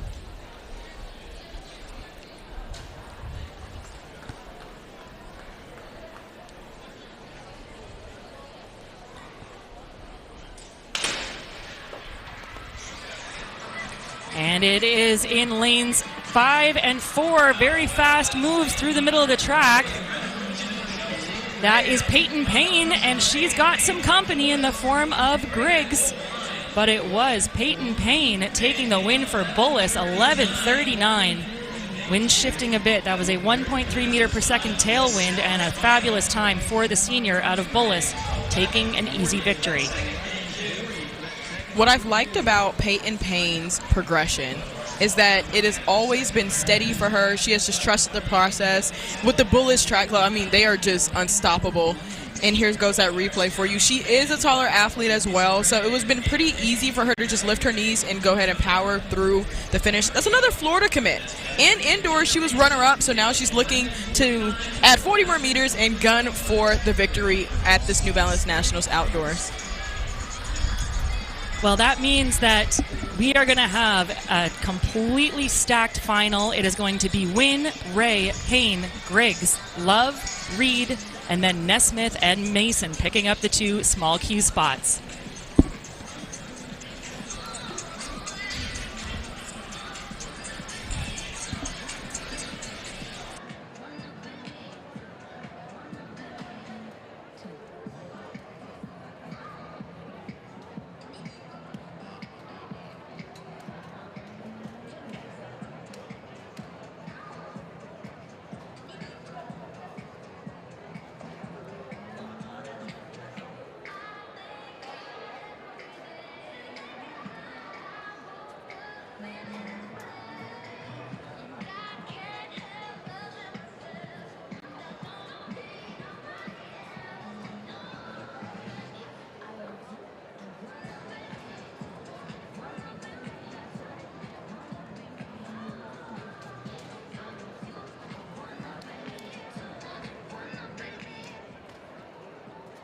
And their confirmation of the finalists heading to that championship girls 100 meter final tomorrow.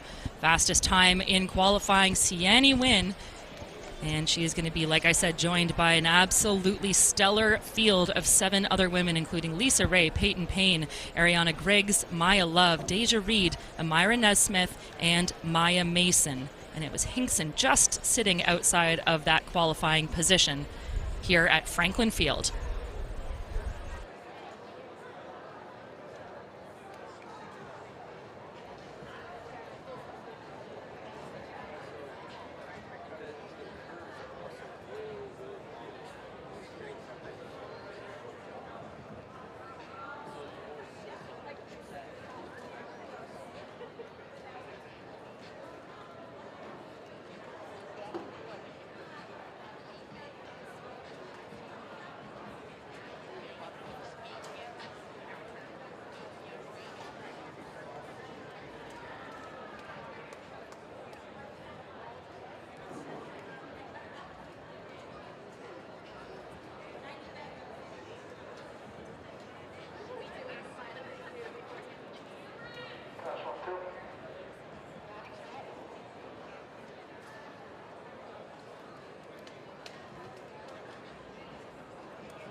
decathlon high jump. The bar now at 1.72 meters.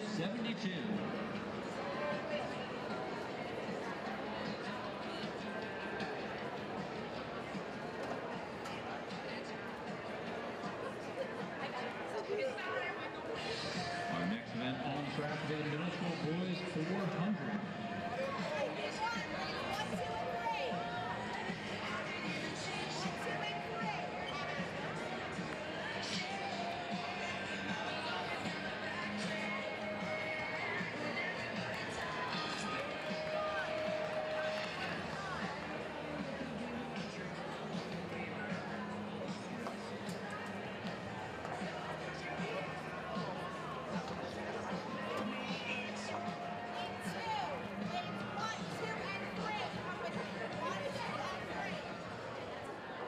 In the championship girls heptathlon, Julia Kaya of IMG Academy, leading after 3 events with 2,454 points. Winning 1.81 in the high jump course, 991 points. Great opening 3 events. Very well. Colorado, Tennessee, currently in second, currently about 115 points. Jake Asper of IMG Academy. Leading third with 2,191 points.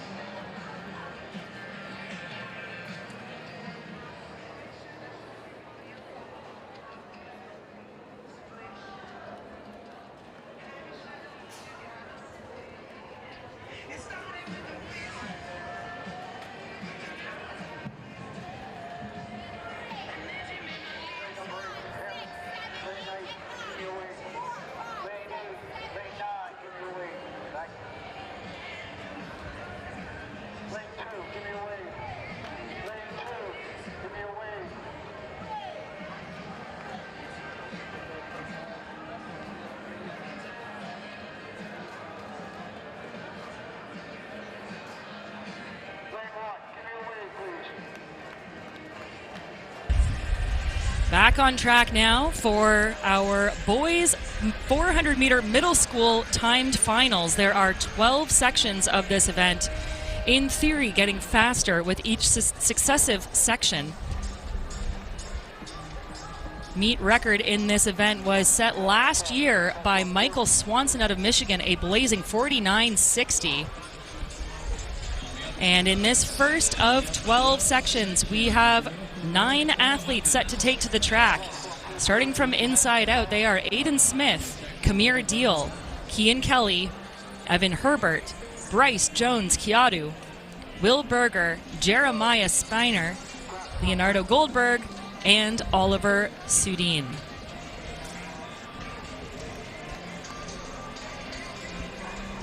Again, running here at the famed Franklin Field, such an exciting opportunity for these athletes, Serenity, and also a little bit bizarre with that rail being on the outside of lane 3. So athletes using all lanes for the start of this 400, and then of course cutting into lane 1, which will bizarrely be really lane 4.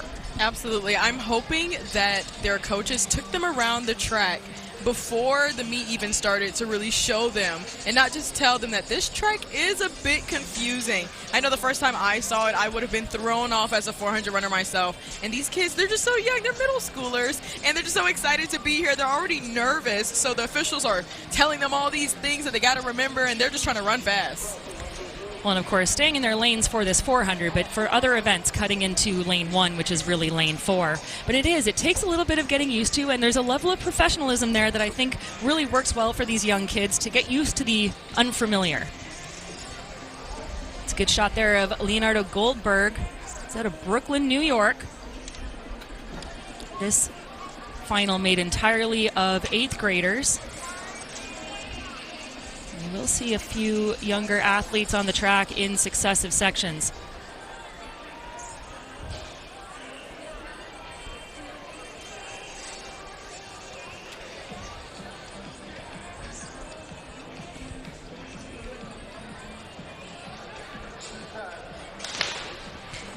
So a group of 9 down to 7, 2 DNSs in 5 and 7.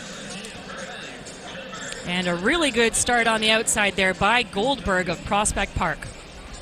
And I think that Goldberg has a little bit of the advantage being on the outside lane, especially when a field like this, Franklin Field, you just kind of run and hope you don't see anybody except for the athlete that's on his outside for sure.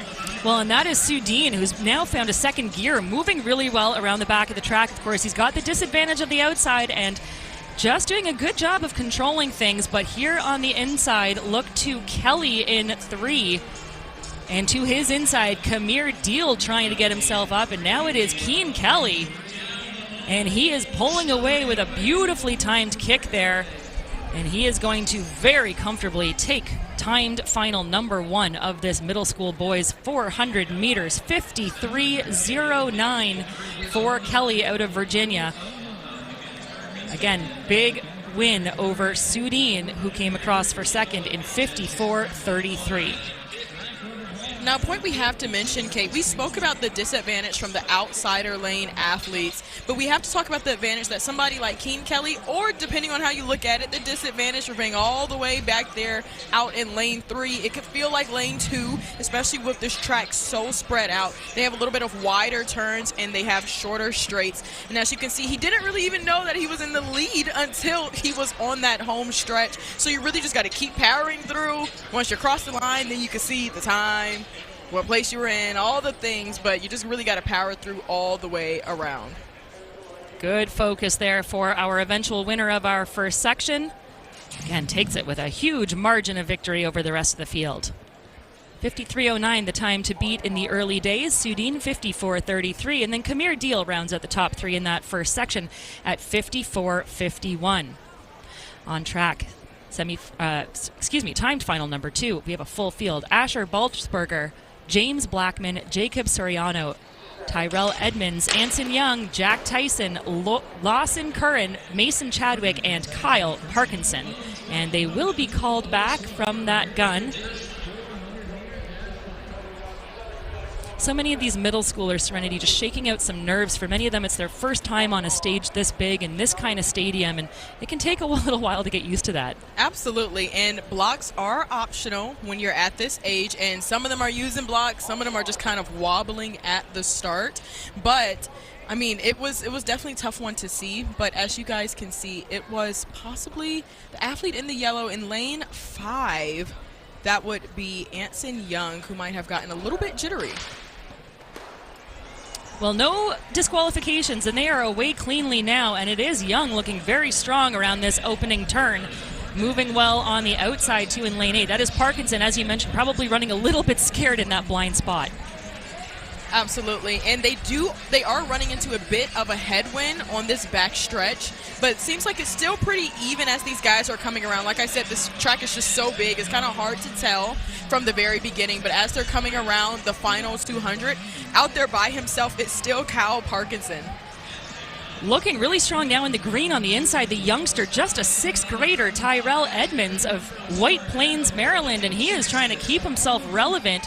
And on the very inside of the track now, Baltensperger from Texas making the long trip, trying to get himself a win, but it is going to be out of 6. Jack Tyson, again, a beautifully timed kick. Little rocking through the shoulders, but comes away. That was Mason Chadwick in the end. 53.26 for him, and he wins by over a second in this second section. Now, Kate, where we are in the booth, these guys all the way out there in lane 7, it's kind of hard to see them behind that big old wall that they have. So he kind of just hit another gear that last 150 and just kept on pushing. I think that he took it out a bit conservative. He just wanted to feel it out. Not a lot of athletes have run here before. Just wanted to see how it was going to go. Because as you can see out in lane 7, that's Mason Chadwick. He was really just chilling in the start. And then all of a sudden just powering all the way to the finish. You could hardly see him out of camera's view all the way through that finish line for 53.26 to win his heat. Such a little sneaky spot to be, especially with that shadow. You can just sort of, hide yourself in there and then come away with a win, and that's exactly what he did. Fantastic running out of section number 2. Tyson comes second, 54.56. Section 3 on track now. We have David Anu Jaden Negron, Carter Haransky, Sawyer Murphy, Brock Newcomb, Christian Blanco, Ryan Haney, Cade Portillo, and Caden Coate. Excellent start there in lane 6 by Blanco in the yellow. And he is out like a shot over this first 50 meters or so. And out with him is also Sawyer Murphy, but I loved the way Christian Blanco has just gone for it because he knows that he's running into a headwind. He's like, let me just go ahead and get some momentum and see what I can do. But to his outside is Kyle Portillo. It's what it looks like, but they're just coming around this last 150. Yeah, Portillo making a good move, starting to fade a little bit into that home stretch in lane 2. That is Jaden Negron out of Plainsville, New Jersey, and the 8th grader now putting his stamp on this section. It is going to be Jaden Negron coming across for the win in that section. A very swift 52.68, and Serenity, he likes it. I mean, how can you not? He just hit a completely different gear the last 100. He kind of just snuck these guys. Like I said, because the curves are just so big, they don't see each other coming in, especially when it's lane 1 through 3. You're in the inside of that rail, so it's kind of hard to see him. But he just went for it, and he saw how hard Christian Blanco got out there in lane 6 in that yellow top, but he just powered on through for 52.6. That was a really good run for him. Wins by over a second. Blanco threw in second 53.87, and then they had to go to the thousandths of a second to determine third. It was between Haransky and Coate, but the nod goes to Haransky at 54.20. Set on track now for timed final number 4. It is Pierce Wilson, Liam Corbett, Jackson Hutchings, Yusuf Jama, William Stevens, Liam Brown, Silas Sanito, Xavier Estrada, and Keanu Lawson.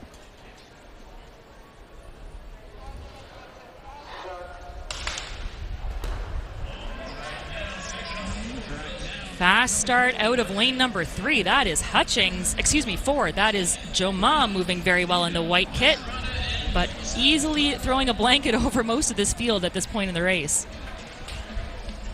But Xavier Estrada is also out pretty well in the outside lanes. It's still pretty even, and I just know that Keanu Lawson out there by himself is like, where is everybody? I hope I don't see anybody, but I'm just going to keep on pushing because they are gunning for him now. In the green and middle of track, that is William Stevens moving well. So too on the inside is Corbett in lane 2, and it is a pretty tight pack here as they enter the home stretch. This is the closest race we've seen so far. Powering for home, Corbett in the red. Corbett trying to hold off a charge on the outside by Estrada and Lawson, and here now comes Stevens. What a race.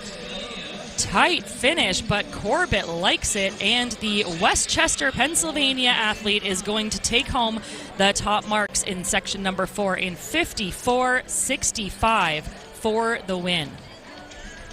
Now, I'm sure it's a race strategy for that last 150. They just hit a completely different gear if you have it in you, and that's exactly what he did. You can literally see him decide, like, okay, I'm going to go now, because it was still a pretty tight field, and they were all crossing relatively at the same time between Corbett, Estrada, and Stevens. So that one was a tight one, Kate.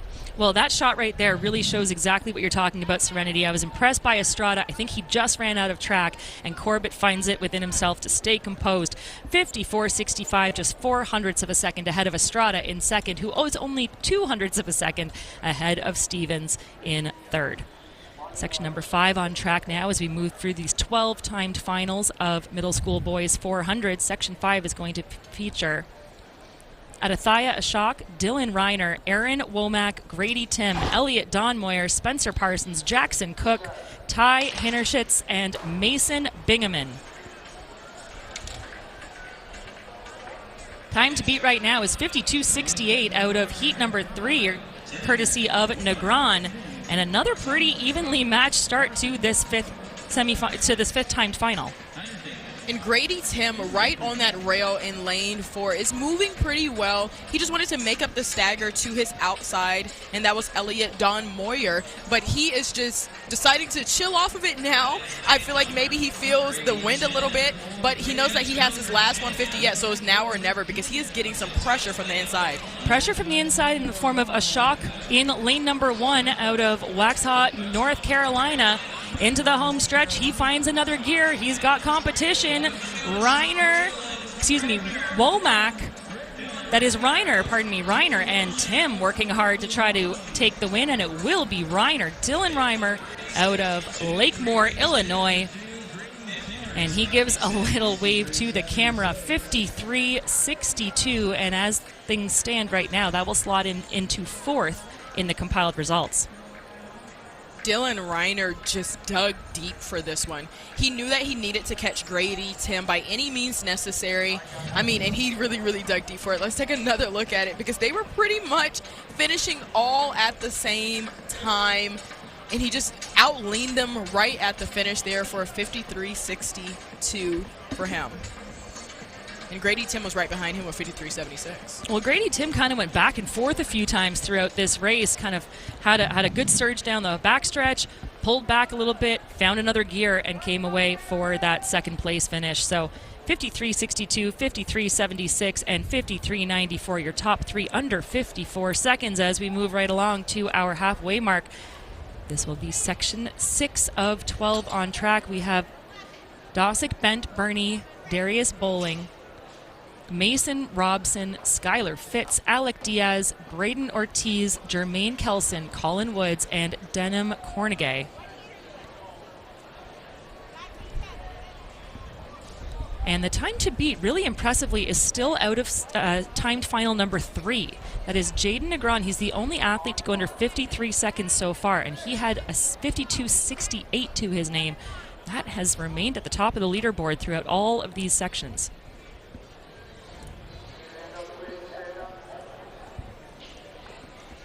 Ladies and gentlemen, may I have your attention, please? There's lightning in the air.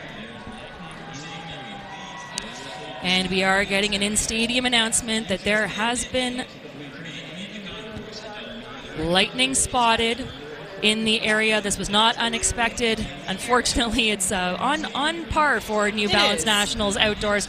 But that means that we will be stepping aside for a short break here.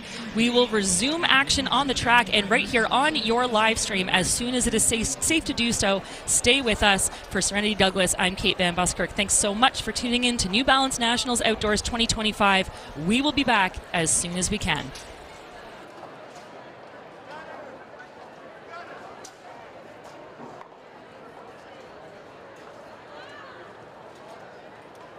Ladies and gentlemen, may I have your attention, please? There is lightning in the area.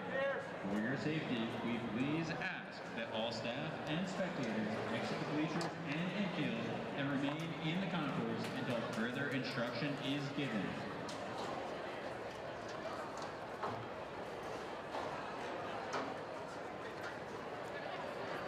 Ladies and gentlemen, may I have your attention, please? There is lightning in the area. For your safety, we please ask that all staff and spectators exit the bleachers and infield and remain in the concourse until further instruction is given.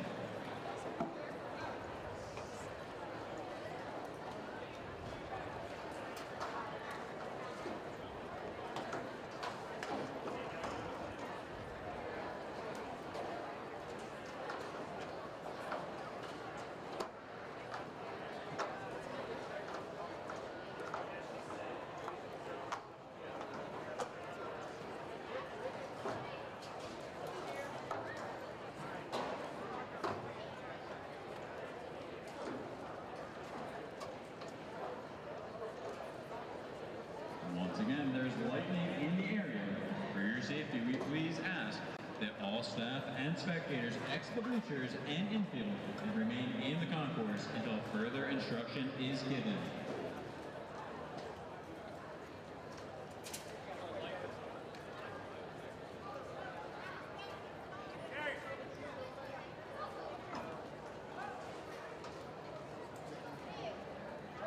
There is lightning in the area. For your safety, we please ask that all staff and spectators exit the bleachers and infield and remain in the concourse until further instruction is given.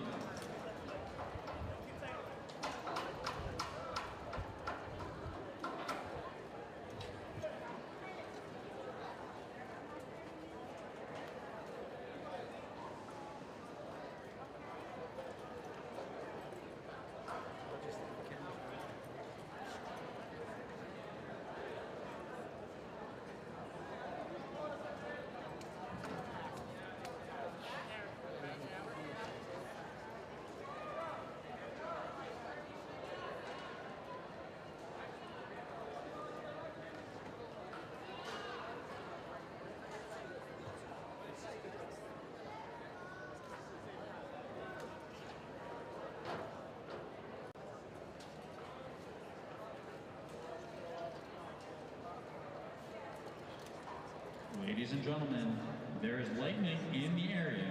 For your safety, we please ask that all staff and spectators exit the bleachers and infield and remain in the concourse until further instruction is given.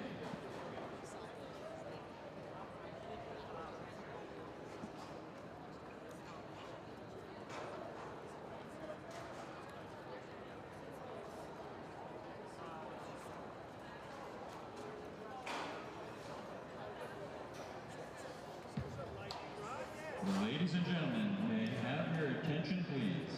There is lightning in the area.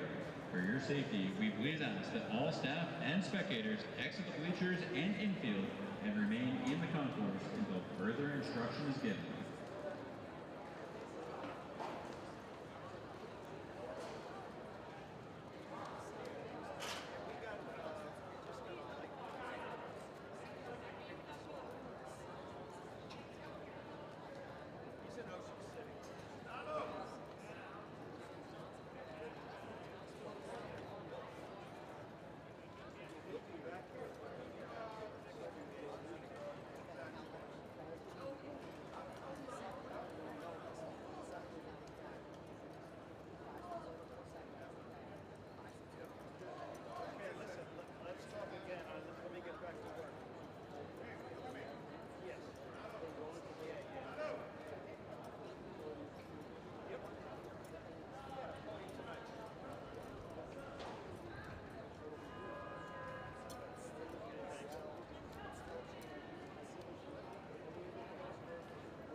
boys 400. We're approximately 1 hour behind schedule, but we will be rolling the schedule. Once again, we will be rolling the schedule beginning at 4:15 with the middle school boys 400 section 6.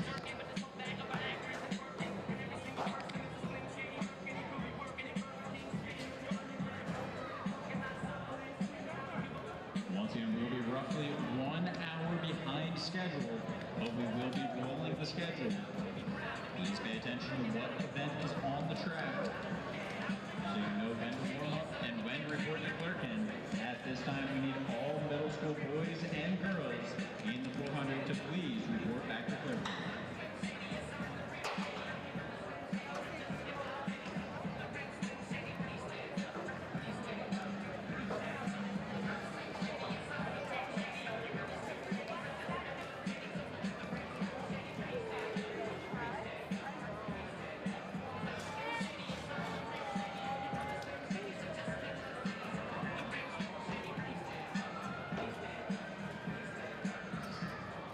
Once again, we're beginning at 4:15 with the middle school boys 400, section 6.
Once again, we'll be beginning at 4:15 with section 6 of the middle school boys 400, and we'll be rolling the schedule for the remainder of the evening.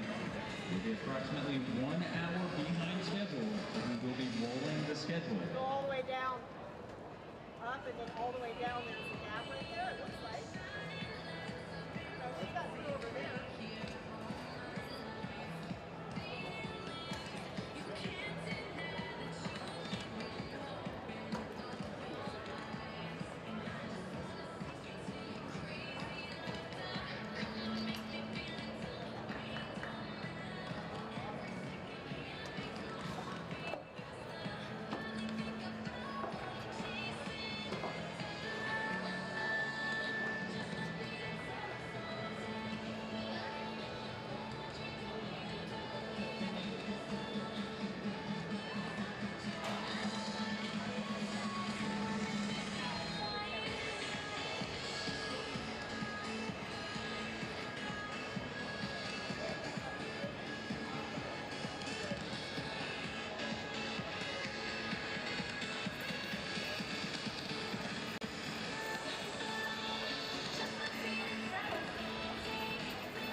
again at 4:15.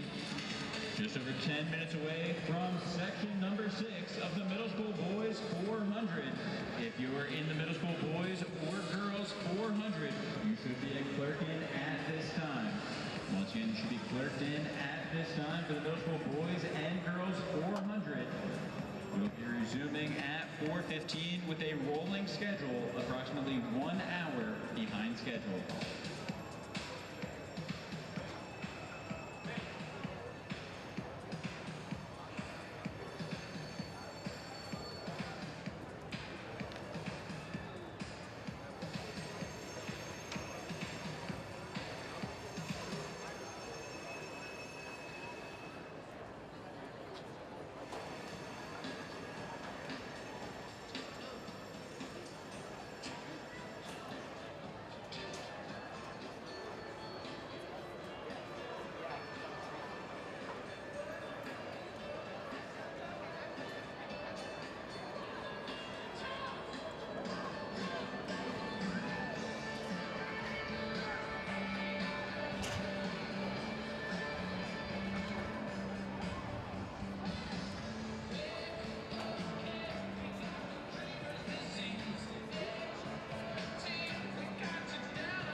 On the track will resume at 4:15 with section 6 of the middle school boys 400.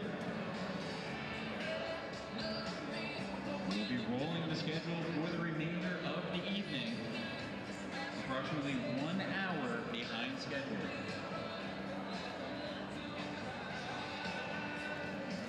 Once again, we'll be approximately 1 hour behind schedule.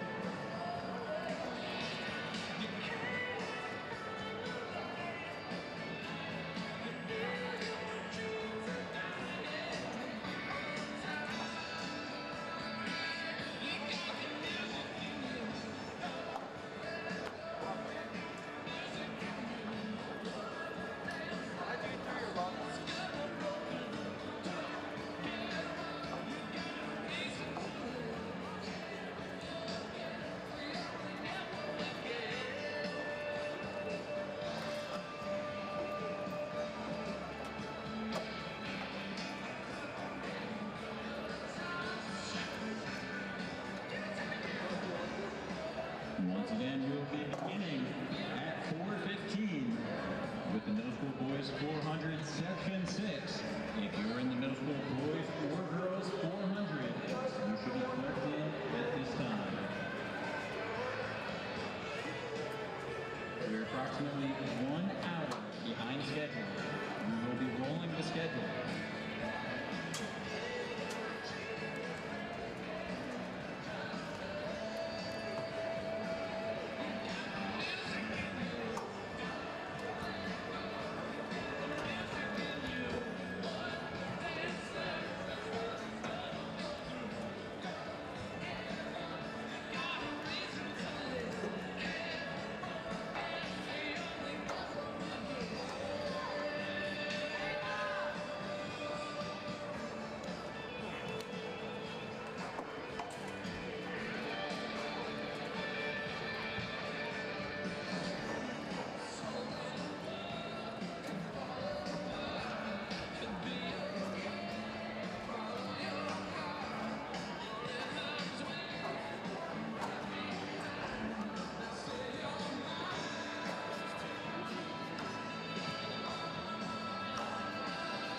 Resume action at 4:15 with the middle school boys 400 in section number 6.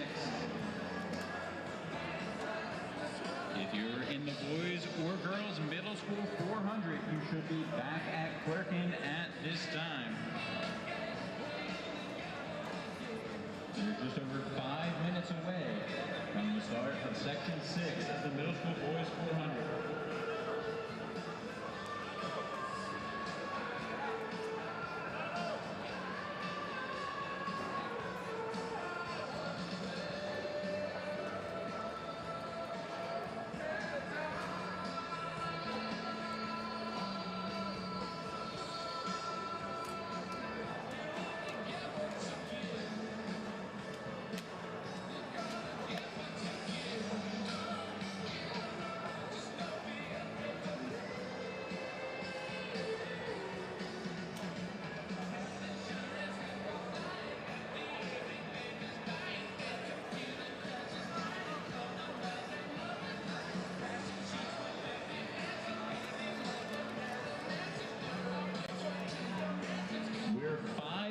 ready for the start of the middle school boys 400.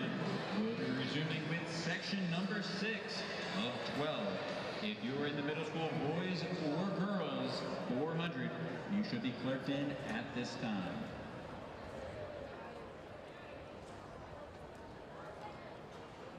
We're approximately 1 hour behind schedule, but we will be rolling the schedule. Welcome back to the 2025 edition of New Balance Nationals Outdoor, the fastest party on the planet. We have resumed action on track after about an hour delay. There was some lightning in the area. That's pretty typical for this time of year here at Franklin Field. My name's Kate Van Buskirk. I'm joined by the ever-brilliant Serenity Douglas and a fantastic team, both on-site and remotely, for this runner space crew. And again, it's kind of like being an athlete. We have both been athletes at a high level. You roll with the punches as a competitor. You kind of have to do the same thing here as a commentator as well. You absolutely do. Now, my thing is always, I hope these athletes were able to stay locked in. I used to hate rain and weather delays, especially when we would come to the East Coast. Going to the states like Florida, it was always pretty tough. But you got to stay locked in. You got to stay warmed up, kind of move around a little bit. When we first got off of the track, we weren't sure how long the delay was going to be. I mean, the clouds that covered the track, Kate, were insane to make the track completely dark. But then it passed over pretty quickly. So I would say we kind of got the better of it here at Franklin Field because it has been worse. It sure has. In fact, you know what? I was chatting with a few of the folks behind the scene. Shout out, by the way, to everyone who makes this meet happen, because for every person you see competing, I guarantee you there's 3 more people working their tushes off to make sure that these athletes have a fantastic experience. And we were saying it wouldn't be New Balance Nationals without a little bit of a rain delay or a lightning delay. There's something comforting about familiarity in kind of a strange way, trying to find that silver lining. But it has been, overall a great start to the meet. We've got 3 more excellent days of action tomorrow, Saturday, and Sunday, and we are going to pick things back up here in about 2.5 minutes time at 4:15 p.m. Eastern. You can start seeing at bottom of screen some of the athletes returning to the track.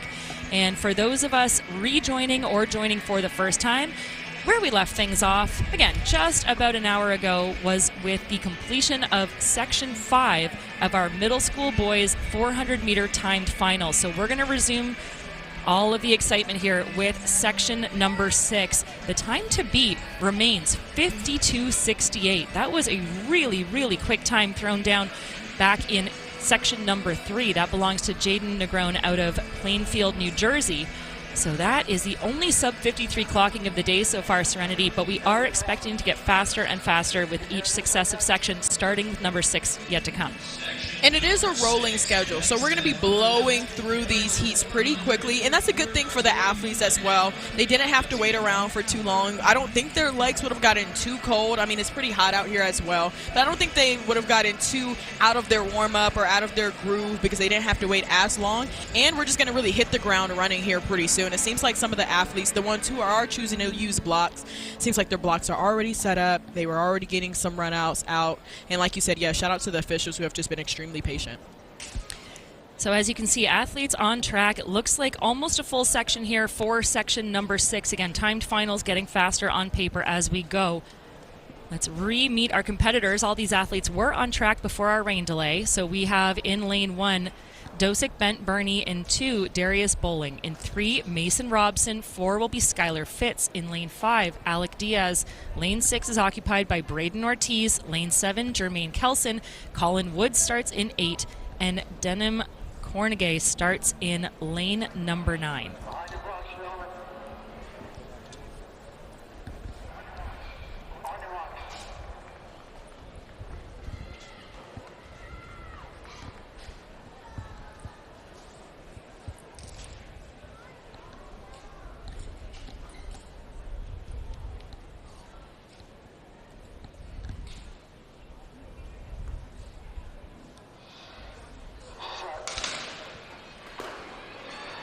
And we are away after that slight weather delay with our 6th timed final of the middle school boys 400 meters out in lane 7. That is a brilliant start by Jermaine Kelson out of the South Dade Express Track Club from Miami, Florida. He is making moves. And Jermaine, he just really wanted to hit that back stretch hard. The wind has calmed down a lot compared to earlier, but he just wanted to go ahead and get that head start, put himself in a nice position, kind of cruise a little bit now as he's going into that final 150. And it's a battle of 3 on the outside, but look to the inside of that track in the red kit. That is Mason Robson in lane 3, just on the inside of that lane 3 rail. He is sneaking his way up step by step, trying to get himself back into contention. It remains our early leader, Kelson, but now on the inside, Robson, and Mason Robson is going to muscle his way across for a win in section number 6, and that is a new meet lead, 52-40 for the Ohio 7th grader. Wow. Wow, wow, wow.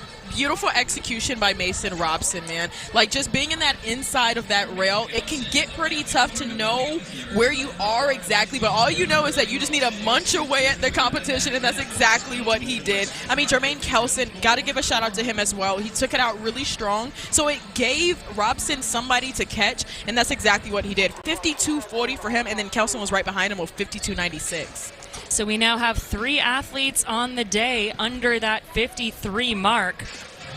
And again, we are now halfway through with 6 sections still remaining. 12 timed finals here in this middle school boys 400 meters.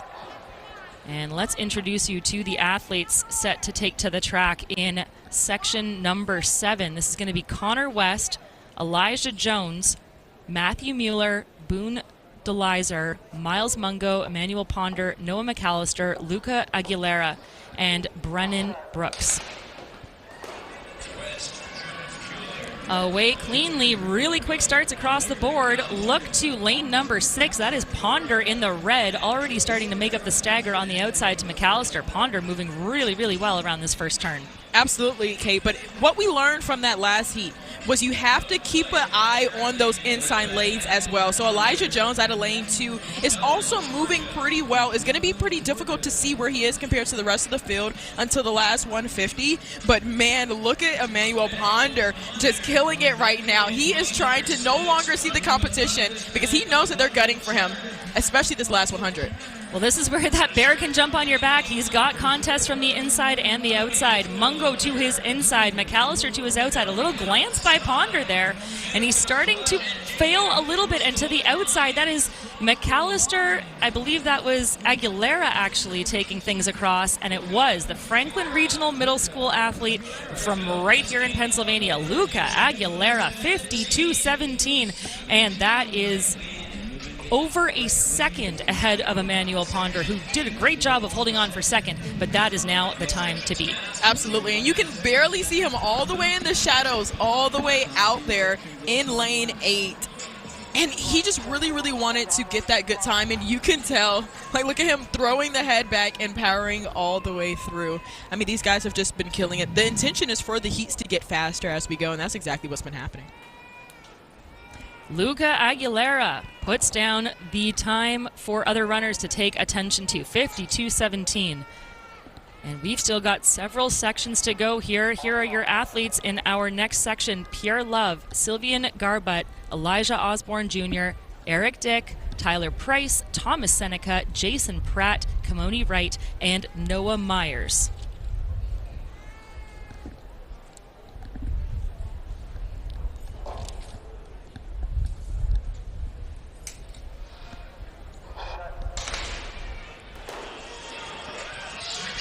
Away cleanly.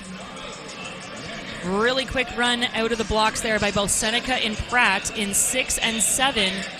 That is in lane 6. Thomas Pratt out of Illinois, moving really well. Kimani Wright in lane 7. He's just a 7th grader. You can tell that he just wanted to get an excellent start right from the beginning because he know that it's going to be tough. If you've learned anything from the heats before you know you got to go, especially that last 150, because to his inside, they are coming for him. It looks like it's Jason Pratt. Pratt again with that great start. Again, just kind of relaxed down the backstretch, but now he is turning it on. Jason Pratt contesting Myers on the outside. Hard to see him in the white. But on the inside now, a big move out of lane 1. Pierre Love coming alive. It's going to be close to the line, but in lane 8, it appears that it's in lane 9, I should say, it's going to be Noah Myers taking the win, the Rockford, Illinois athlete, with a huge hold on down that final straight. 52-42 for him, 52-77 for Pierre Love. It's not going to put them at the top of the leaderboard, but a fantastic performance there by Myers. I mean, something I love about how these athletes are doing is that they did not miss a beat in this weather delay at all. They came out guns blazing, and they are just killing it. And the battle between lane 1 and lane 9, that's insane. Usually the battles are in the middle of the track, but by any means necessary, it's about who gets to the line first. Well, we are going to roll right along again. As you mentioned, Serenity, we're on a rolling schedule trying to make as much of that time up as possible. So we are going to get set now for our next section. And this is going to be section number 9 of 12. Braden Patrick, Marcel Riley, Landon Sleer, Donald Green III, Marley Brundage, Benicio Johnson, Nalo Gandy, Elias Quarter, and Solomon Cobbs.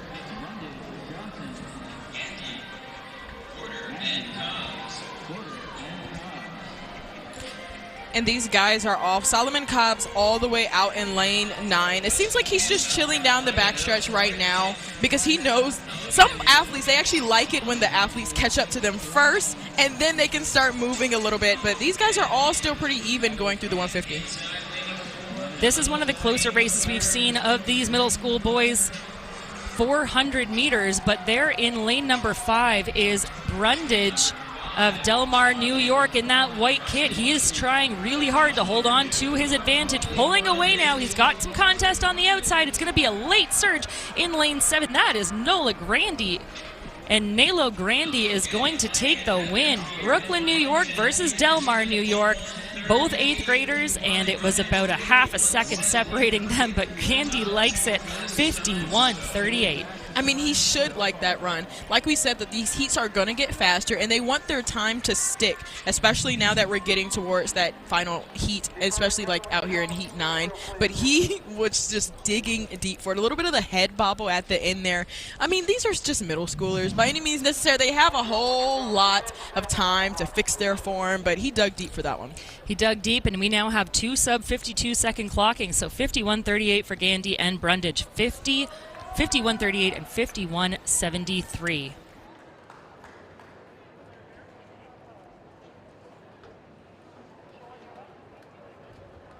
So section 10 of 12 getting ever faster here. We have Khalil Streeter, Markellius Foster, Christian Hall, Ty Tenapier, Caleb Moore, Ethan Leggett, Jamide McKenzie, and Caleb Steen.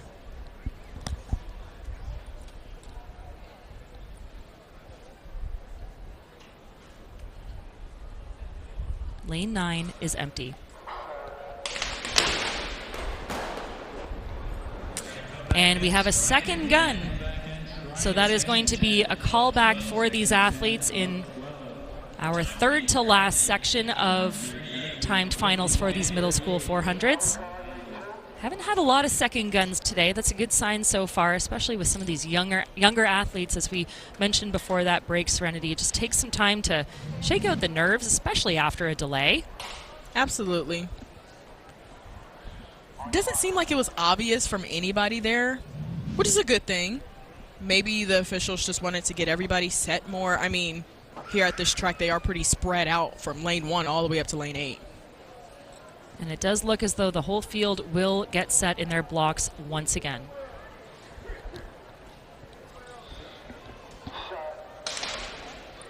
Away cleanly at the second time of asking.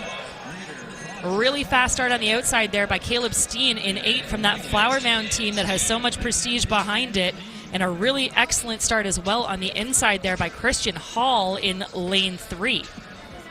Yeah, Christian Hall knows that he has plenty of room to make up. I know he's feeling really far from the field right now, but if he just keeps pushing and even accelerates into the curve, then you will probably end up seeing him at least in the top 3. But right now, out there by himself, all the way out in lane 8, is still McKenzie just trying to push on through. And Caleb Steen, actually. That is Steen, yes. And again, in that tough spot, he's been running blind most of this race, but clearly came in ready to throw down. It is going to be Caleb Steen. Lots of Great running happening behind him, but Steen holds on for the win in section number 10 of 12 and does so decisively in that shadow out on the outside. 50.83. We now officially have a sub 51 clocking. 51.55 for Streeter will put him third in the compiled results, but it is 50.83 for Steen, taking the win in section 10 of this middle school boys 400. And this is what I like to see. He just went for it. Being all the way out there by yourself is very, very difficult. But we have to remember the world record was run out of lane 8 by Wade Van Niekerk, so it's definitely possible. If you could do 43.03 out there by yourself, then you could do 50.83 by yourself. And that's exactly what Caleb Steen did. I'm proud of him for that one. I have a feeling Steen's going to listen back to this and say, oh, okay, I got compared to a world record holder. It's on. I mean, he did great. He did great. Like I said, you want your time to stick in these sections. All right, we move to our penultimate section now, getting faster on paper. Section 11 of 12, Jeremiah Emanuel, R.J. Brown, Corey Bratchard, Evan Brown, Christian Gigiumacano, Caden Page, Nate Richmond, Gunnar Hammett, and Brady Robinson.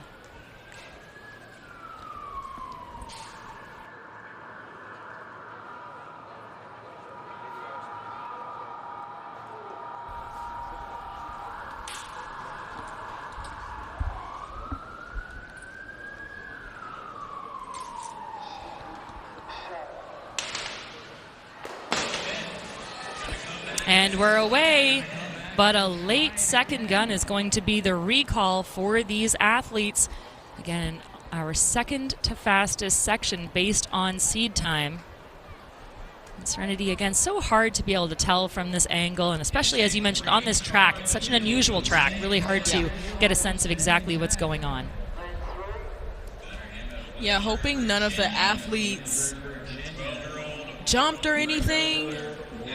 But, yeah, I mean, it's all up to the officials at the end of the day. They are down there on the track. They see everything. They see things that we don't see. But we haven't seen any disqualifications yet. I do see the officials possibly meeting with the athlete out of lane 3. That's Corey Bratcher. But maybe just talk to him. Tell him to, you know, don't wobble in your blocks at all. Just try to stay still. You got it. Give them encouragement. Well, there is a little bit, I think, more flexibility with these younger athletes, and that's what we want to see. So all of these runners taking to their blocks again for Section 11 of this middle school boys 400.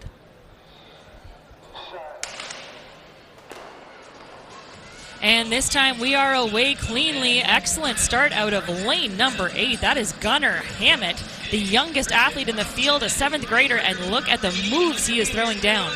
Gunnar Hammett is gunning for it. I love that about these younger athletes. They just go for it. It doesn't matter how old they are because you never really know how you're going to do if you just don't push yourself. But he has people coming for him for sure. And one of those is Christian DiGiacomo of Plymouth Meeting right here in Pennsylvania in lane 5. That purple athlete, he's joined by his teammate Caden Page to his outside. But right now, DiGiacomo looking very smooth and in control. Look to lane 2 for R.J. Brown as well. But it is DiGiacomo holding on to his lead. Can he maintain it to the line? And he will do it. Christian DiGiacomo takes the win in Section 11 of 12. Gets some congratulations from his teammate Page there, who crosses the line second. 49.91 Serenity. That is getting ever closer to our meet record of 49.60 set last year by Michael Swanson. But DiGiacomo likes it, and he is under the 50-second barrier. I mean, he was just blazing. My guy was just like sprinting through the line like he didn't just run 400 meters. And I mean, I love to see it. Their uniforms looks like electric shock, so that's pretty timely for them.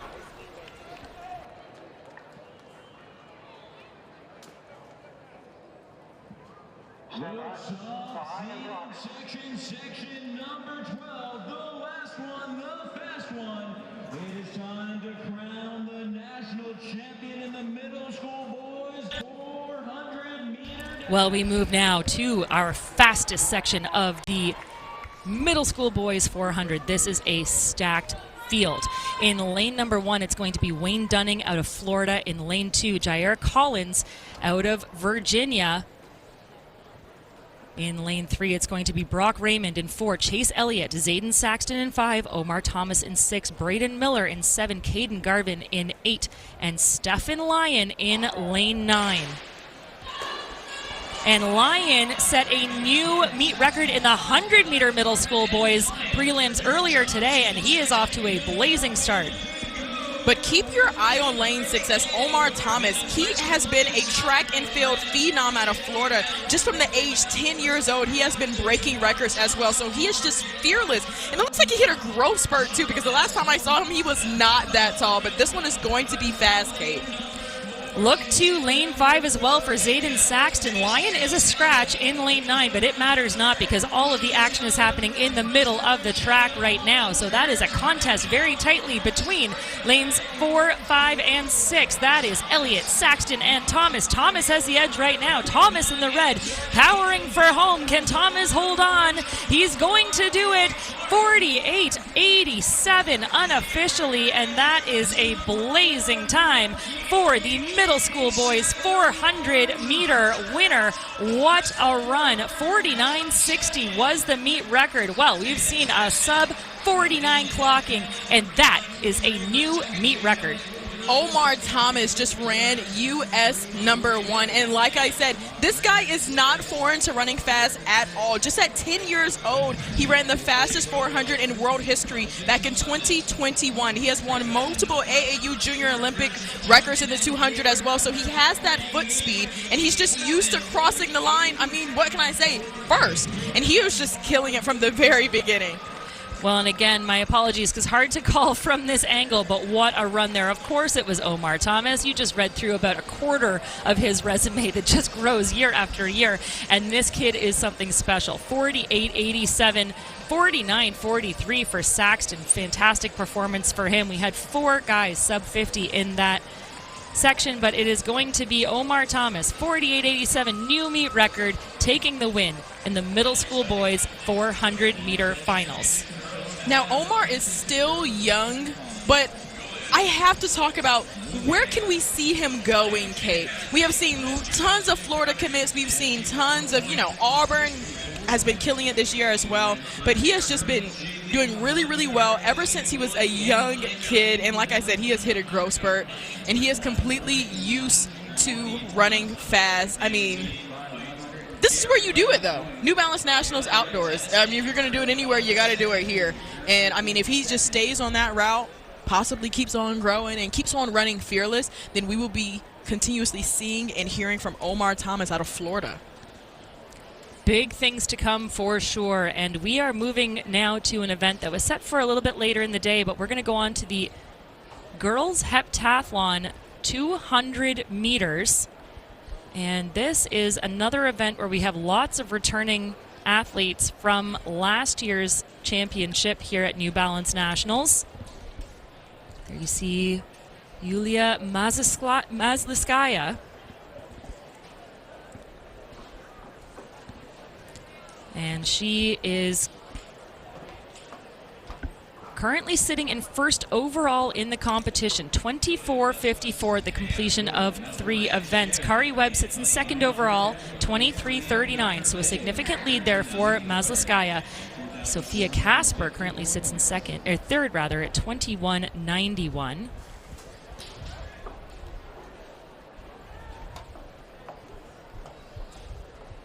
This will be one of 2 heats. Casper in 3, Mazliskaya in 4, Higgins in 5, Webb in 6. Trujillo in 7, Waite in 8. And Linscomb there on the outside will round out this first of 2 sections.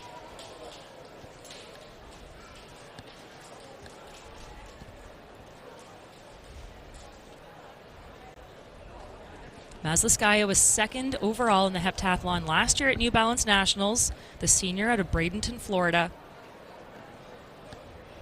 Looking to get herself on the top of the podium.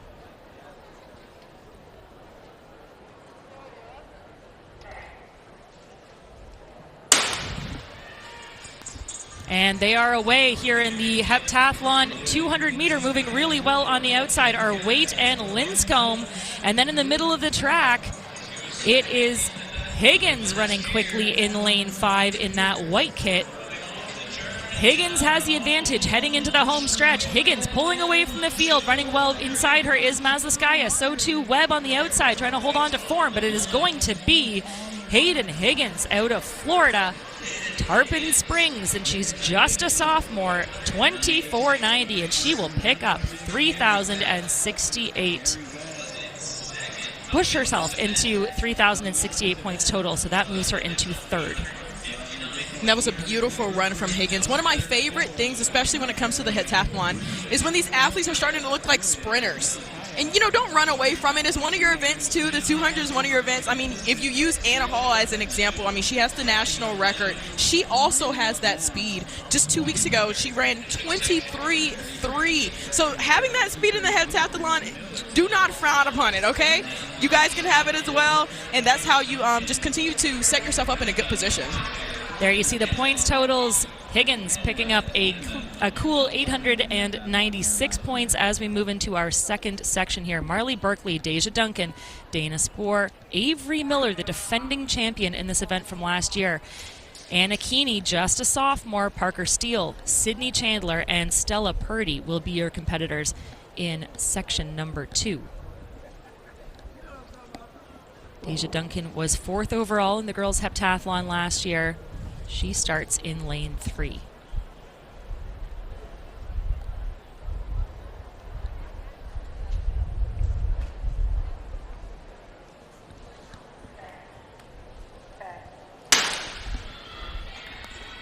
So look to Miller in that pink top and black shorts. Extraordinary start by her in the middle of track. Again, this is one of her better events. She won this event last year and then went on to win the whole dang thing. And she is moving incredibly well to her inside as well in lane number 3. That is Duncan. Deja Duncan trying to hold on, but this is Avery Miller looking to take it from gun to tape. Avery Miller pulls away, and she is going to win section number 2 of the heptathlon 200 meter 24.79. 906 points. A wave to the crowd. She really likes that. I mean, she's just having a good time. She won this last year. She's like, which camera should I look at? She has the pink hair, and she's just having a really, really good time at this meet. Winning it last year, you kind of come in with the target on your back. But, I mean, she wants to go out her last year on top once again, and she just finished so strong. And especially, like, seeing the first heat go first and seeing Higgins go 24.90, she's like, okay, that was cute, but I can do better than that with 24.79. Well, Avery Miller just got better and better throughout the competition last year. Sat in 11th place going into the 200 and then moved herself back up into 5th by taking the win in the 200 last year, and she will move herself overall in the leaderboard to 3rd with that stellar time. So there you see our total results at the completion of 4 events. Mazliskaya, 32.81, sits atop that leaderboard with 3 events yet to come. So now we move on to our middle school girls 400 meters, 11 timed finals. Just as we saw in the boys, these on paper should get faster and faster as we go. We have 5 athletes set to take to our first section here. They are Kunasasha Medes King in lane 5, Kirsten Haggins in 6, Emily Wilding in 7, Brooklyn Gibson in 8, and Gabriella Harrington is going to start in lane 9.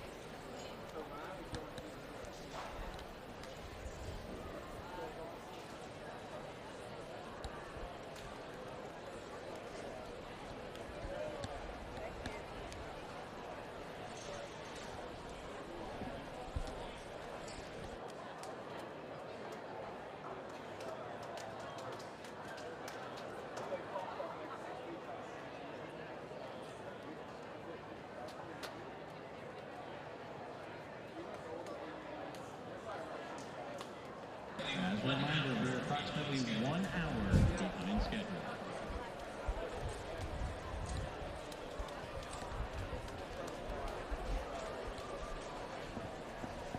So a long hold here at the start of this opening section of our freshman girls 400.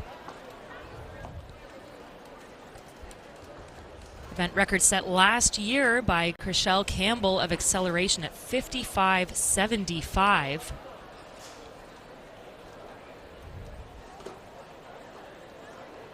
It looks as though we're just waiting for a few other athletes to cross the track there ahead again of this first of 11 timed finals. I'm sure the officials are having to get reset just because we jumped over to the 200, which is all the way on the other side of the track, just to jump back to the oval, getting some of these athletes just set up, making sure everything's good. Can never be too careful. Absolutely. And again, if you are just joining us, we did have a weather delay of about an hour, so we're behind in our schedule, but working hard to catch back up as quickly as possible. And you know what? With the times that these athletes have been throwing down, it seems like we're well on our way to get there. We are absolutely going to catch up. I mean, we saw a meet record for the boys. So going to keep my fingers crossed that maybe we'll be seeing one for the girls as well. We've seen a number of meet records today across multiple events. And that just, fastest party on the planet. The thing is, the tagline remains the same. And that also remains true year after year. So if it's the fastest party, it means it has to be faster from last year. Absolutely. You know what they're calling it, Kate? They're calling it trackflation. The way these athletes are continuously dropping ridiculous times. I mean, I tell you, I saw a middle schooler run 11.3 today. So yeah, trackflation is alive and popping. I think that's the only kind of flation that I like. I can leave the rest of it aside. Trackflation, I'm here for it. I'll turn up for it every time. And now we finally get athletes taking, we were, to their blocks.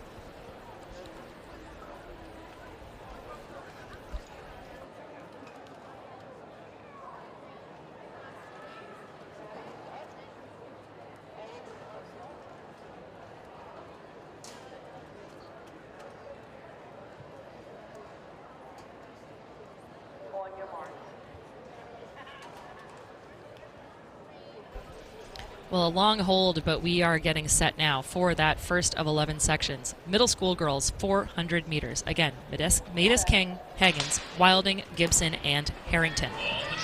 And away cleanly after a long delay, it is Higgins out of lane number 6, looking really quick in that purple kit, making up the stagger early. Now, a positive about this heat there's nobody from lane 1 all the way into lane 3, so it's not like they have to worry about anybody coming out of nowhere to come and get them. So right now, those outside ladies are pretty happy with that. Gibson and Harrington still moving pretty well in those outside lanes. And now to the inside in those blue shorts, Metis King is trying to make up some moves here. She's out of Jamaica, New York. She's from a club called Midas Touch. Well, she's not wearing gold, but the blue seems to be working just fine for her. Don't count out on the outside there. Lane 9, Gabriella Harrington. Harrington moving well. And here we have another split. Harrington on the outside. Matus King on the inside. Hard to see her there behind the New Balance signage, but it is going to be Gabriella Harrington, just a 7th grader. And she looks as though she's going to hold on for the win here in our first section. And she does just that, 59.73. Very cool sub-60 clocking for the youngster out of Maryland. What a pretty solid start, because these heats are supposed to be getting faster as we go. But what a nice time to just start off with. We're still in section number 1, so we still have plenty more times to drop. But I know her coach just told her, just run and you hope you don't see anybody at all. And that's exactly what happened. She didn't see anybody. Well, again, we hardly saw her in that shadow. Great shot there. Thank you to our camera folks for making that happen. So hard to see those athletes. And again, those shadows are growing as the day gets later and later. So sometimes it's hard to come off of that turn, off of the light and into the shadow. But Harrington holds on for the win, 59.73, the time to beat. Early days still at the completion of the first section. In section number 2, we have Michaela McKenzie, Taylor Short, Brooklyn Chandler, Alvia Blankson, Sasha Campbell, and Erin Baker. Away cleanly, and a really even start across the board. Strong running on the inside there, but that looks to be a very even pace over this first turn. And similar situation, there's no athletes in lanes 1 through 3 on the inside of that rail, so they have nothing to worry about there. But the goal of the 400 is to just get a great start, set yourself up really well as you come into the final 200, so you don't have to do all the heavy lifting in that last 200, because it's already going to be hard. You're going to be tired. Well, sometimes just having that advantage makes all the difference. On the outside, it is Erin Baker trying to hold on to her lead. She got out very quickly, but now in the middle of the track in lane 5, that is Taylor Short. Short in that black kit with the advantage heading into the final straightaway. It's going to be Short, and on the outside, again, hard to see, but that is Erin Baker just behind that New Balance signage. Erin Baker contesting things with Short, and it looks as though it is going to be Erin Baker across the line taking the win. Excuse me, Olivia Blankston, I should say. And she will edge out Short for the win, 101.62. And she just looked cool, calm, and collected.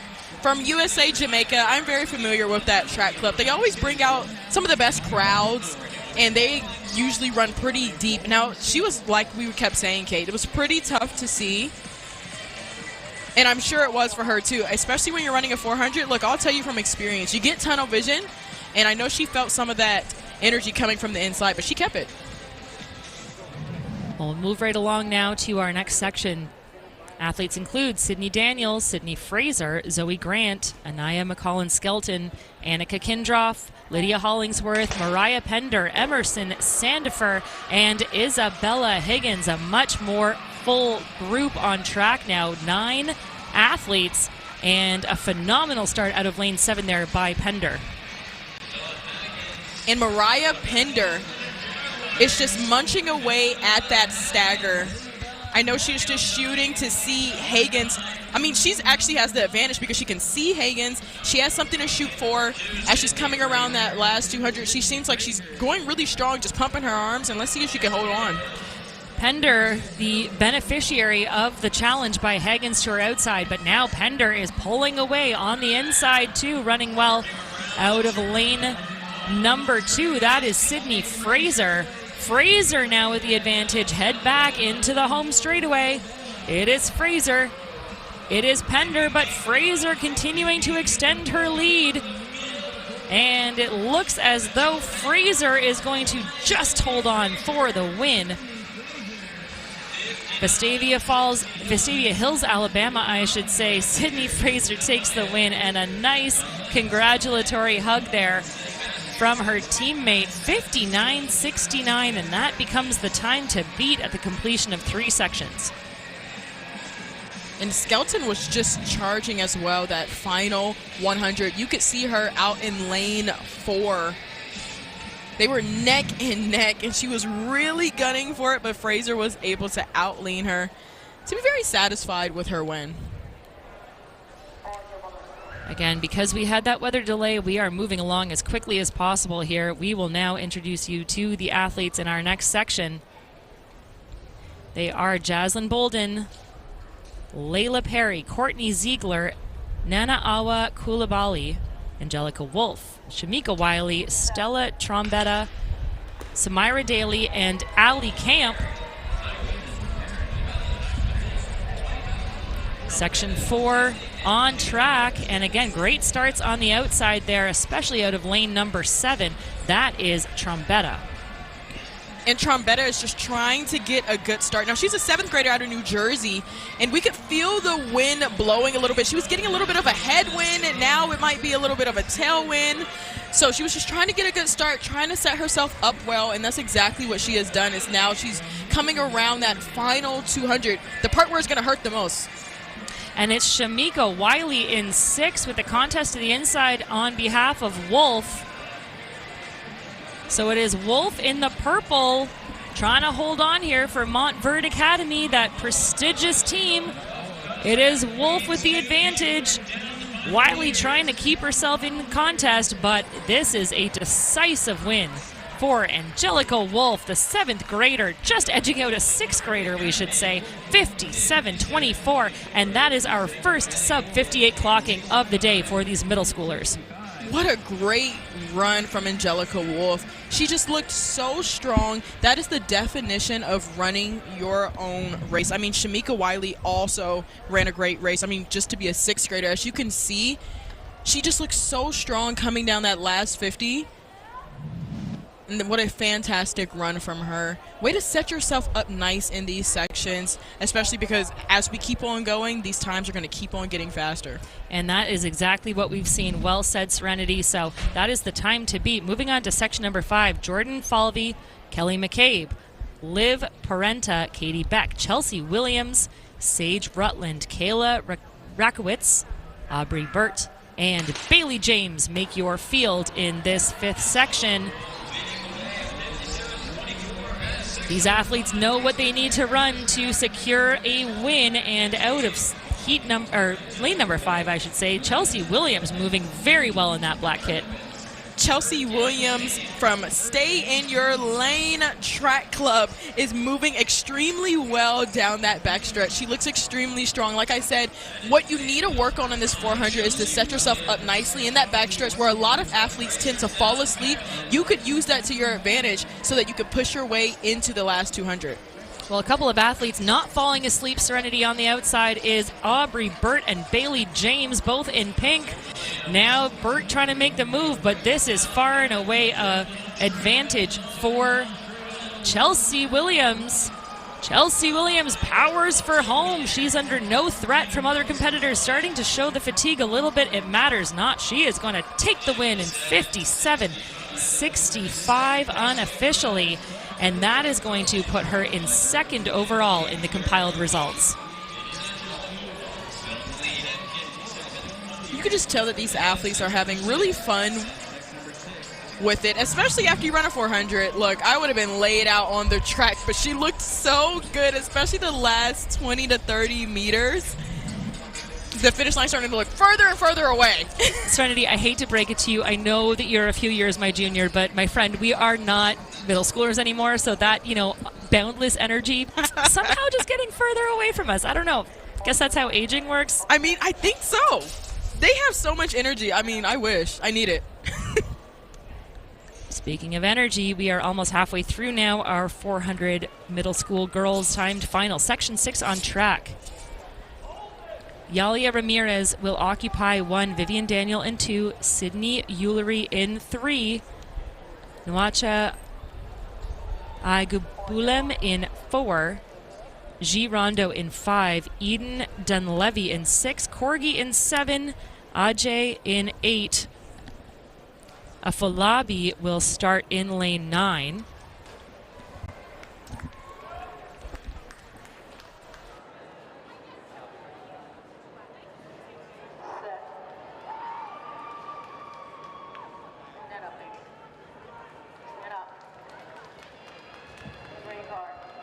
Wyatt for the start, please. On your marks.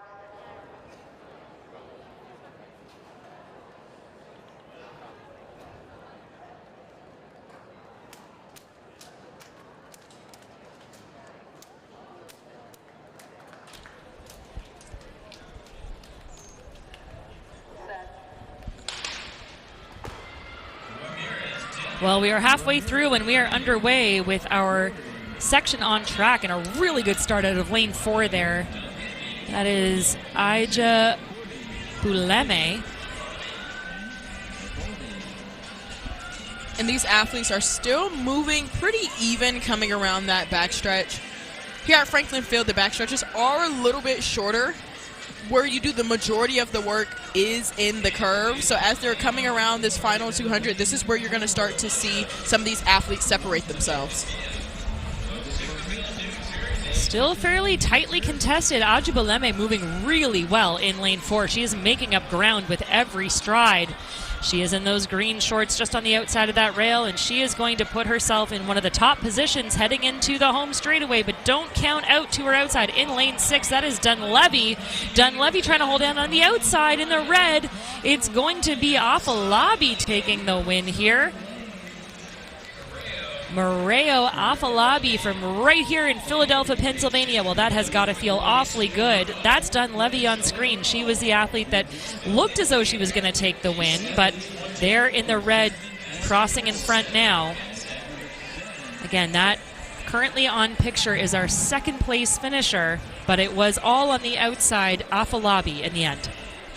And Afolabi just remained composed because I know that she felt that pressure to her inside, not necessarily knowing what lane it was coming from. And it can be pretty difficult out there, but these middle schoolers are running really well. And to do it in front of a home crowd, 58:42, that is a really great time, and it's got to feel so good to perform at home. Moving along now to our next section.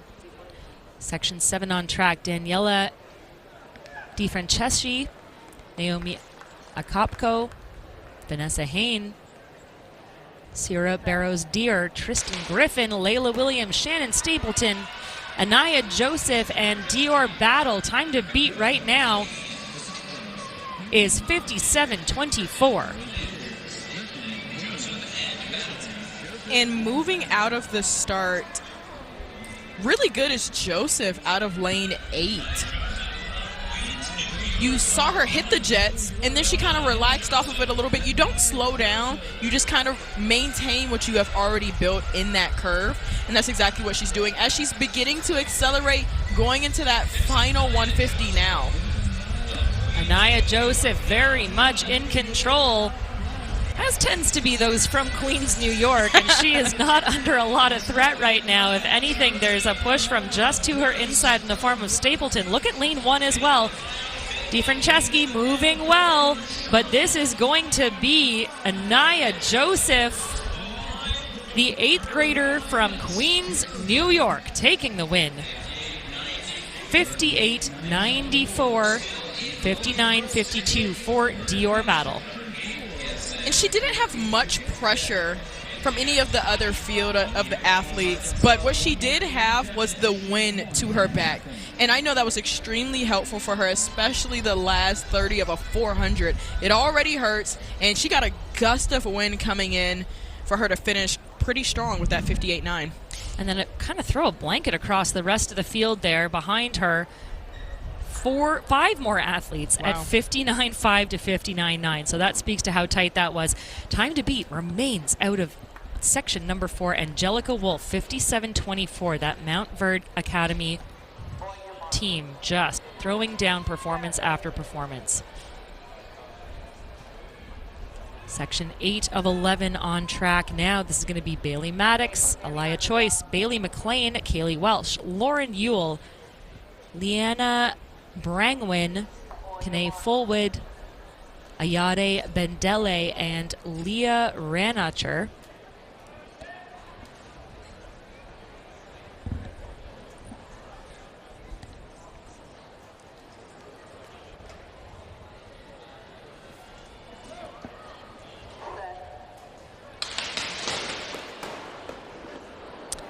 And more than 2 guns will call our athletes back to their start lines.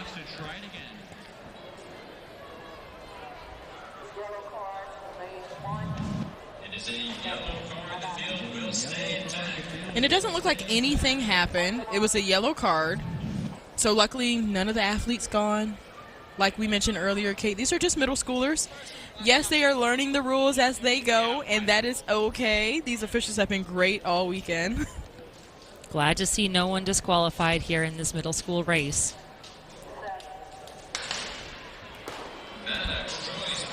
And we're away cleanly now and in lane 7. Fantastic start there by Fullwood of Maryland, the 6th grader in a sea of 8th graders. Oh, I love it. I mean, the Maryland athletes, they never tend to stray away from the competition. And right now, with her long legs, she is just trying to get as ahead as possible because this is a field full of older girls for her. But, I mean, what do you have to lose when you're one of the younger ones? Sometimes they end up running just fearless. They're not thinking about much, but just going, and that's exactly what she's doing. That is on full display, Serenity. Well said as they enter the shadow portion and then come back into the light. It remains Fullwood. She has led from the start. Now on the inside in lane 2, this is Choice out of Bradenton, Florida. She's starting to make up some of the distance. She is giving herself a chance to be in contention, but holding on well on the outside there. Kane Fullwood, the youngster, is going to take the win in section number 8. A very cool 57.72. So that is going to slot her into 3rd position overall right now in the compiled results, and she is a preteen. Man, she just ran a gutsy race, and you could see it starting to hurt for the last 30 meters of her race. She threw her head back, but she started to rely on all arms. 57.72, and I know she's proud of that. And we have to acknowledge the fact that the #1 time still is Angelica Wolf and she was a 7th grader. So, I mean, these younger athletes have just been doing really well. I think you called it trackflation. It's I love that. trackflation. Yeah. Well, getting right into our next section now, section number 9 on track. Again, we're moving quickly through these after that weather delay. Full field here. Ariana Diawara, Alea LaFontaine, Madison Brailsford, Meriden Algie, Emerson Strickland, Avery Foxworth, Sophie Menker, Gianna Schumann, and Caitlin Warner make up your third to last section, and a very quick start across the board by these young runners. But we have to acknowledge the athletes to the outside. It looks like Sophie Menker is getting off to a pretty fast start, and then to her outside is Gianna Schumann as well, who is getting a pretty good start. But it's still pretty even. It's kind of hard to say who would be in the lead right now. Well, those two moving very well around the bottom of the track. Now look to lane 5. That is Strickland out of Fayetteville, Georgia. Strickland moving very quickly into the final turn. She has put herself in great contest here. It is a tight battle to her outside. Foxworth out of DC is starting to pull away. That is Avery Foxworth of DC Speed. And it is going to be Foxworth, 57:40, unofficially taking the win. A big run there by Foxworth, and she is in second in the compiled results, and you can tell how hard she had to work for that. No, absolutely. She's like, I'm trying to get off the track for you guys, but I'm also so tired. I cannot feel my legs. But look at her. I mean, she just started to rely on all arms swaying back and forth as she crossed the line with nobody else around her, which is exactly what she was gunning for. Remarkably, we only have 2 sections left on track, and the fastest time of the day remains 57:24. There you see the results from section number 9. 57:40, the second best in the compiled results, belonging to Foxworth. But the time to beat, that 7th grader, Angelica Wolf, from section number 4. Moving on to our penultimate section, 10 on track. Ariana Madeira, Jada Thomas, Lauren Hines, Kyla Whitehead, Gianna Laundrie, Madison Brown, Milika Gobic, Shai Ambrose, and Alexandra Fraser.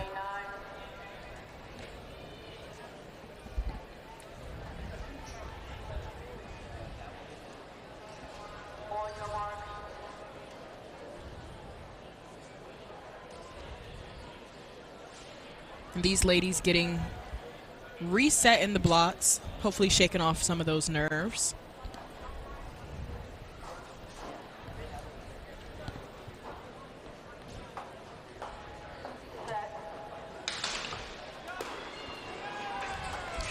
So cleanly away now. Really good start by the orange kit in lane 4. That is Kyla Whitehead. She was in this race last year, ended up finishing 17th in 59:43, and she is moving very well. So too on the outside in lane 8. That is Shai Ambrose. Excuse me, that's lane 6, Milika Gobic.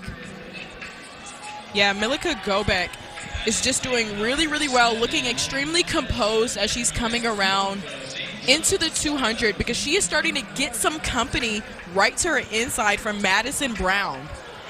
Gianna Landry now moving too in the middle of the track, lane 5. Again, the middle of the track, the spot to watch. All of these athletes, 3 of them clearing away. But coming into that home stretch, it is lane 5, Gianna Landry. Landry now trying to hold her position. She's under some pressure. Brown on the outside. Brown is going to move her way into the front, and it's going to be Huntington, Maryland's Madison Brown taking the win, 56:33, but a third of a second ahead of Landry, who finishes second unofficially at 56:77. An extremely impressive run from Madison Brown, because she felt Gianna Landry pass her, and then she was like, no, I'm actually just going to come back and pass you. And that just, I absolutely commend her for that, for you to have that many lead changes, especially the last 50 of your race. I mean, that can get extremely difficult when it comes to the 400 for sure. So that is the time to beat, 56:33, 2 sub-57 clockings now as we head into our last and on paper fastest section of the day. This is going to be an exciting race. In lane 1, we have Ava Edwards. Lane 2, Niley Sieg. In lane 3 is Fabiana Foga. In lane 4, Abigail Robinski. She ran 55.81 this season to set a PB. Oluwatoyin Awolaye, she's a name that we know well. She is going to start in lane 5. She's the Georgia Middle School State Champion. In lane 6, Maya Arendel. 7, Lila Clark. Liliana Griffin goes in 8, and Lana Lucas goes in 9. Most of these athletes under 55 this year. Arendel, 52.99 her best, and it is an incredibly quick start by Arendel. Arendel was just here not too long ago on Franklin Field where she ran 53.55, so she's extremely used to this track. She ended up becoming the fastest person in Maryland for the middle schoolers at least, and she is just moving so well as she's coming around this last 200. Being familiar with this track is going to do it for her because she is leaving this field behind Kate. Arendel showing what she's made of. She was second at New Balance Nationals indoors this year in 55.62, and she looks unbeatable. It is going to be Maya Arendel. Glenwood, Maryland's pride, is going to come across the line to take the win here at the New Balance Nationals Outdoors 2025 in a brilliant new meet record of 53.73 for the 8th grader. What a run. All I can say is wow, Kate. Wow. Like I said, she was just here. She ran at Grand Slam Philly, a future champs, so that was a great opportunity for her, and she ran 53.5 there, but you can see the way she has just completely gapped the field here. She's used to running alone because even when she ran that 53.5 a couple of weeks ago here at Philly, she gapped that field too. She beat the rest of the field by 6 seconds, so running alone is not foreign to her at all. Well, it's not foreign, but you can tell she worked for it, and in some ways it's great to see her laid out on the track like that because she gave everything she had. Won by the better part of 2 seconds, 53.73, while that bests the previous meet record by almost exactly 2 seconds. Liliana Griffin comes through for second in that race, 55.67, and third is 55.69. Really tight battle between Griffin and Lana Lucas.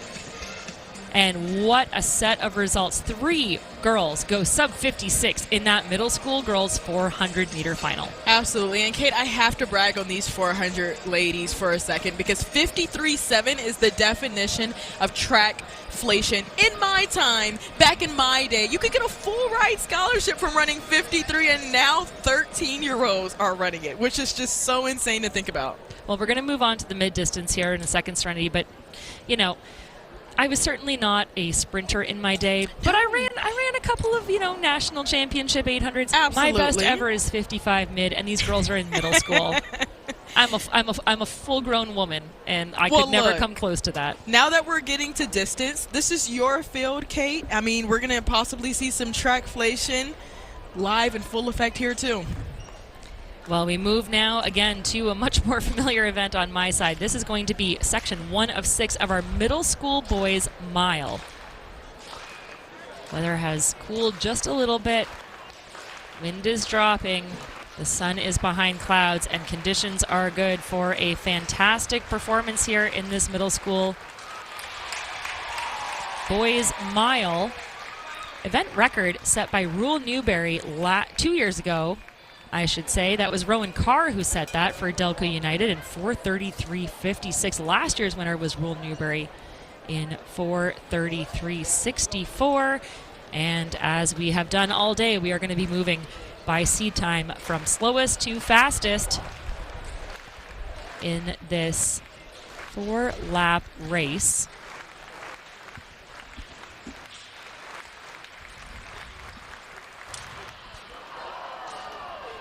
Athletes set to take to the field for section 1 of 6 are going to be Jack Krongeyer, Liam Newth, Henry Mast, Shane Fitzgerald, Miles Cords, William Kunkler, Brantley Blair, Cohen Taylor, Gray Auger, Conrad Schwass, Vihan Deveretti, Liam McGuire, Landon Ward, Patricio,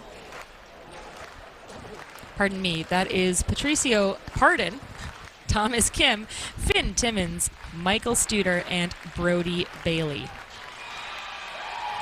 And Kate, we have to acknowledge the fact that we just got this huge cloud over the stadium, which could be a good and a bad thing. So they're going to get a little bit of wind.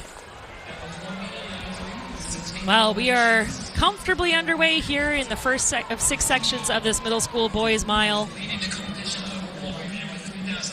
And these athletes will stay in their waterfall starts in their 2 sections until they cut into the back stretch here. You see those cones, and they will cut into lane 1, which is really lane 4 on this historic Hayward Field track, Serenity. Franklin Field. What did I say? Hayward Field, well, there you Franklin Field. I mean, they're both extremely historic tracks. This is the only one that actually does it, lane 4, which is lane 1, which can be pretty confusing, though. Well, we were just talking earlier about, again, all of the history, the prestige, the tradition absolutely. of these types of tracks, and really this is up there with Hayward Field on the other side of the country. But no, we are in Philadelphia. We are rocking things out at Franklin Field, and underway here again in the first of 6 sections of this middle school boys 1 mile race, and it is a 2-athlete battle up front through that opening lap in about 70 seconds. 69.98 for Finn Timmons. He comes from Marietta, Georgia, and he is being stalked to his outside. That taller athlete in red, that is Vahan Deveretti, and those two both Georgia exponents and working hard together around the first 500 meters. Shout out to the Georgians. I'm a Georgian myself. And it was a pretty long plane ride, all the way up to Philly.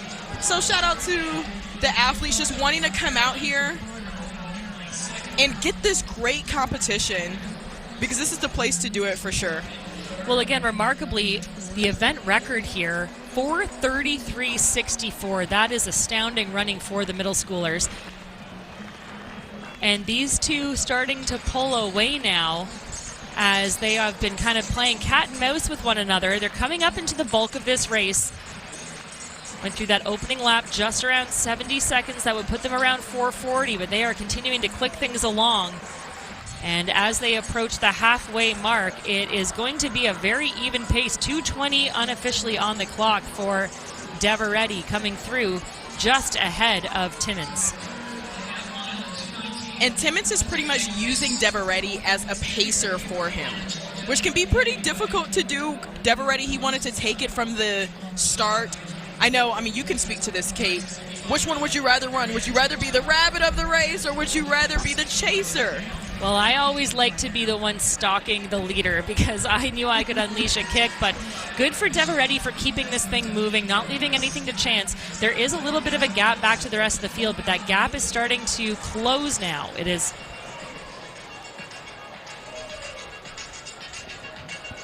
Deveretti, I believe, still in the lead, just ahead of Timmons. And now the gap starting to make up the distance on the field. There are 4 chasers making their way towards our leaders. And as they approach the bell, it is going to be a much bigger pack than we've seen throughout this race. Deveretti seems to respond, and he is going to be in the lead at just over 1,200 meters. 1 lap to go, 3:36 on the clock, so they have slowed. And it's going to be a very exciting final lap, Serenity. And this is where you're beginning to see taking it out as hard as Deveretti did. You're starting to see it catch up to him a little bit. It can be really hard running out there by yourself, knowing that a whole pack is coming for you, because that's exactly what they're doing now. They're starting to spread out a little bit as they have now passed Deveretti. And that is Kim now. Thomas Kim into the lead. Kim making a big push for home with just over 200 meters to go. He's run steadily throughout this race, 72 for his first 2 laps, and now he is gapping this giant field as you see them coming around with a half lap remaining. Thomas Kim out of Lorton, Virginia, continues to make moves and extend his lead. He's going to enter the home stretch, showing some fatigue, but well ahead of the rest of the competition. It is Kim I believe behind him that is Henry Mass, but it is all Thomas Kim coming across the line for a big win here in section number 1. 4:44.56. That was a 67-second close for Kim ahead of Mast. After running 72 seconds throughout most of the race, he comes through with a big final 400 meters. And Thomas Kim should be very satisfied with the way he ran that one. He was pretty relaxed in it, not getting too stressed. It was a pretty busy field in the beginning, but he knew exactly what he was doing from the very beginning. Finishing pretty strong, too. I must say, like, we have just been getting crosswinds, and he was running straight into a headwind that whole last 100. And you're probably going to be able to see a little bit later on. But as you guys can see, a big field. Thomas Kim was on the outside just trying to find a good position, and him ended up in the lead and finishing really, really strong and even gapping the field at the end there. Continued accelerating to a early win, 4:44.53, the time to beat, a full 2+ seconds ahead of Henry Mast, crossing the line for second there in 4:46.70. You spoke to how big the field was. 18 athletes in our opening section. We have 16 in our second of 6 middle school boys miles. Our athletes include Elijah Daly, Tristan Avesedo, Alexander Yu, Jack Blair, George Kai, Lolo Coma, Reef Danner, Andrew Turinsky, Paxton Garrett, Peter Litgig, Henry Howard, Hunter Willis, Soraya Unamula, Braden Miller, Lucas Thomas, and Jackson Lothar.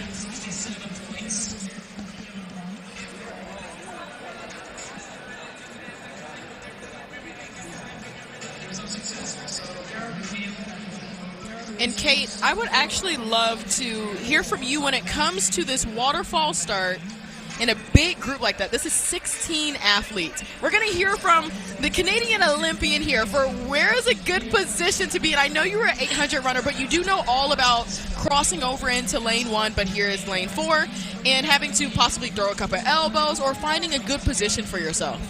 Well, Serenity, I will tell you, and you know this as well as anyone who says that track is a non-contact sport has never run a middle distance race, particularly in a field where you're cutting, like we said, from the inside to lane 4, from the outside to lane 4. It's a tough spot to be. You got to protect your space, and you've got to make sure that you are staying on your feet. And right now, out of hip number 7, that is Reef Danner, the 8th grader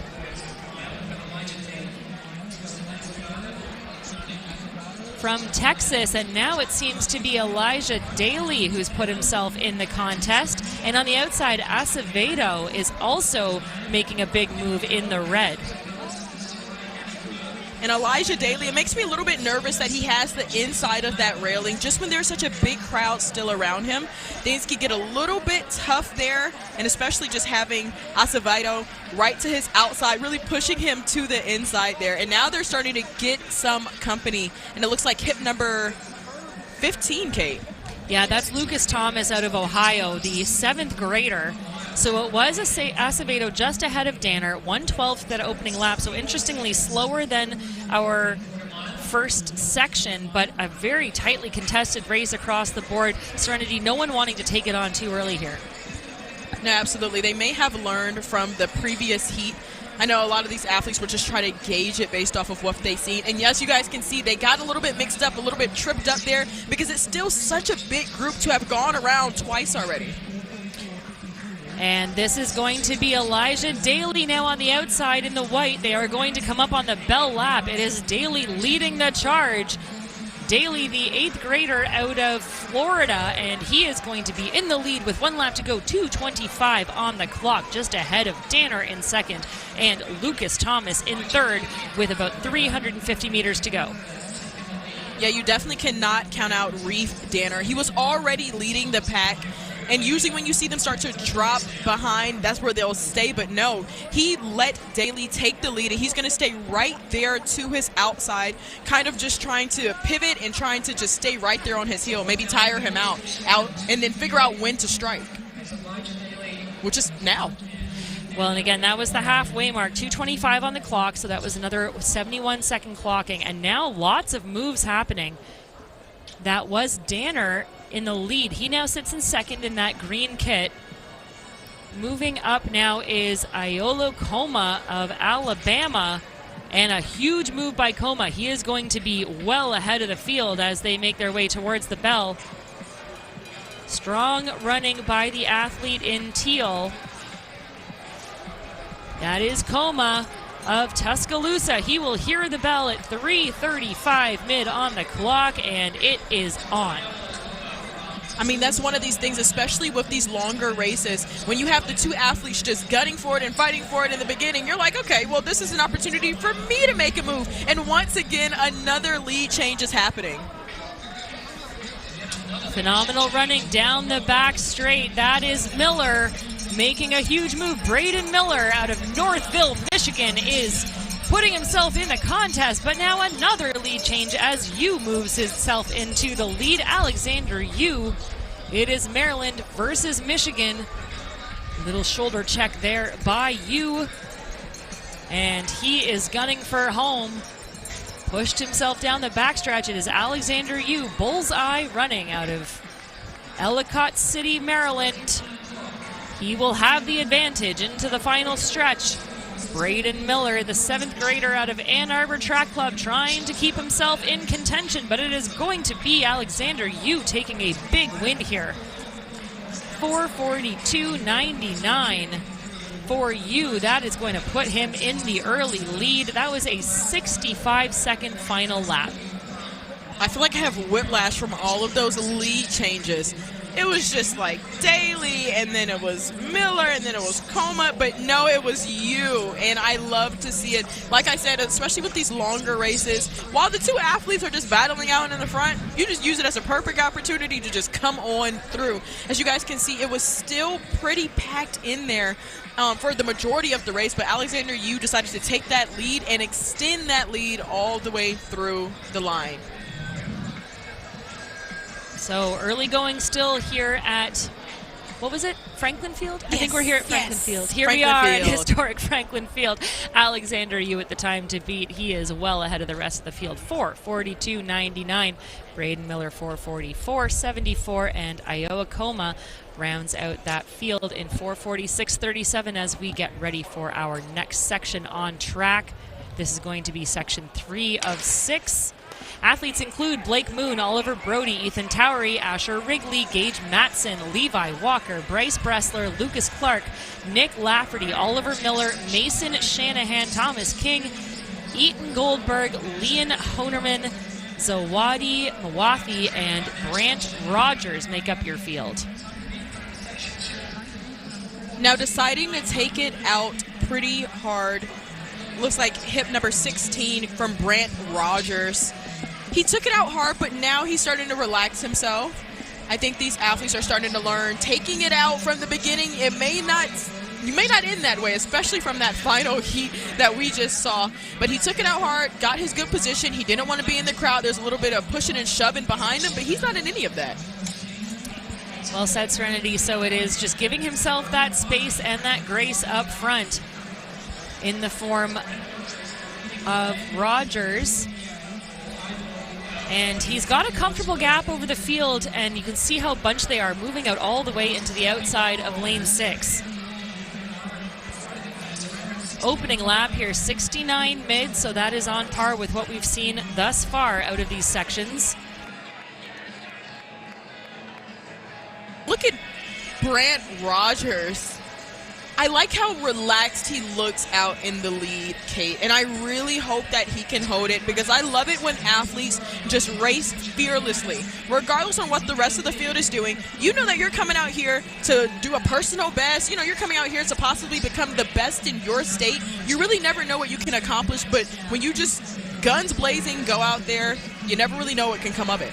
I don't think this was intentional, Serenity. If it was, kudos, but he is actually part of the Hershey's Blaze Track Club. So when he said guns blazing, he is showing just that. He's also, we should mention, a 6th grader. He is from right here down the road in Hummelstown, Pennsylvania. So this is a special opportunity for the local athlete to showcase his very best on a relative home track. And Brant Rogers dominating this from the beginning. He is going to come up on the halfway mark here. He was 69 mid through his opening lap. It's going to be just around that again. And a fantastic second lap there of 68.41, 2:18.09 through 809 meters, and no one in his sight at the moment. And Rogers just has about a 20-meter advantage right now.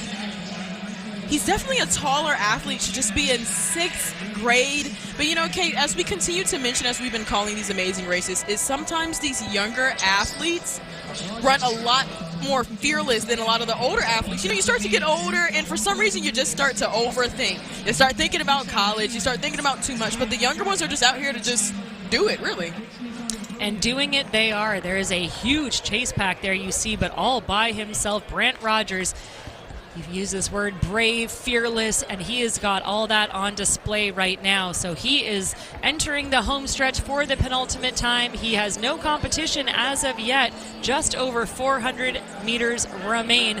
There is a good chase by Ethan Towery now, the Virginian, and he's going to try to make some moves, but at the bell lap, it is going to be just outside 3:30 on the clock, and Brant Rogers, with a 73-second third lap, is going to be in the lead by about 3 seconds with less than 400 meters remaining.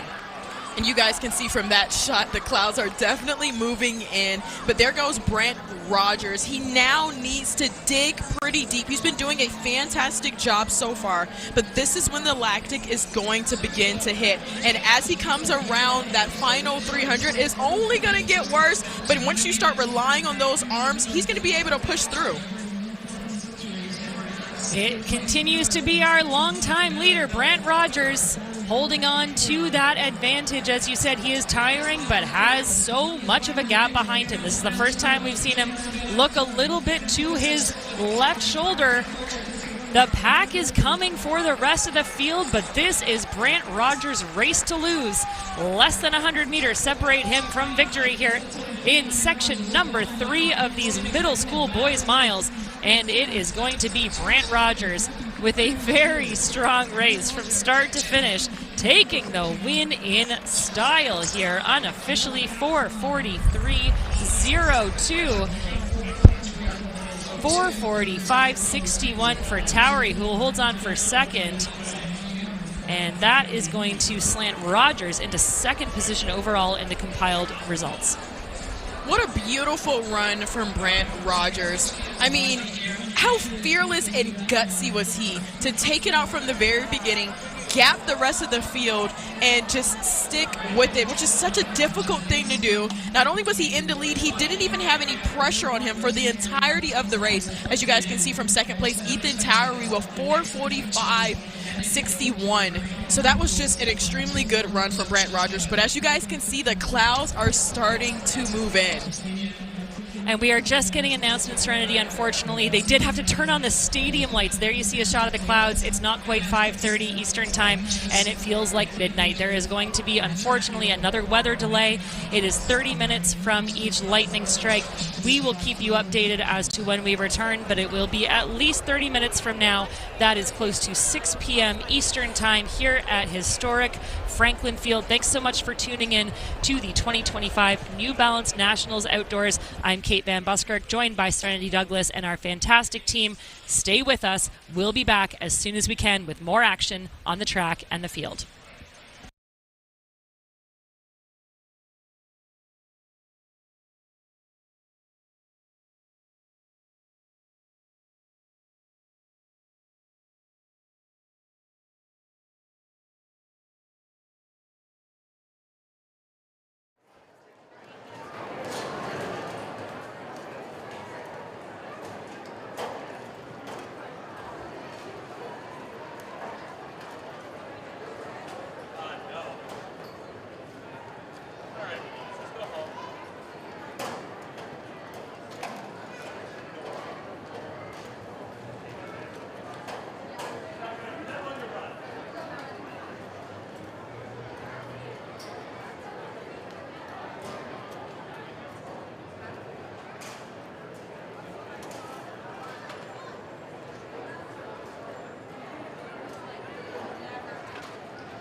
close to the next day, you swear to our side. I'm being dead honest. Whatever happens up there, we don't have no control. We don't have no control, and everybody's like, oh, we're not doing it.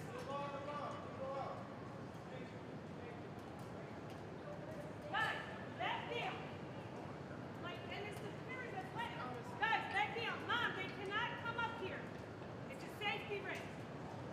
We're not clear for everybody to come through yet. We need you to remain on the concourse.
It's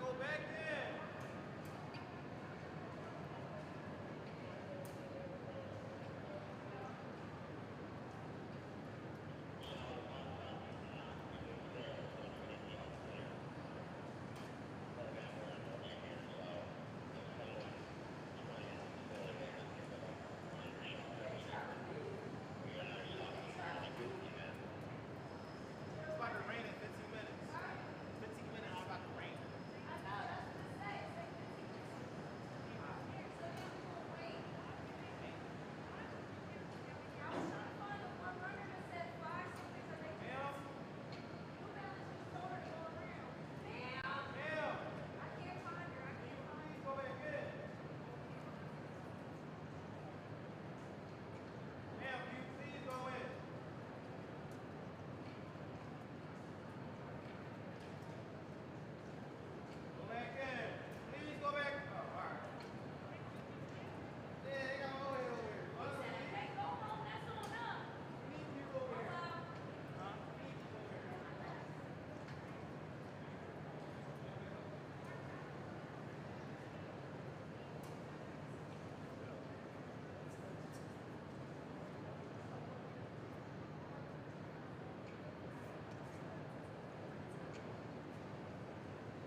out the concourse. Can you leave out?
going to resume action on track at 7:55 p.m. That is exactly 20 minutes from now.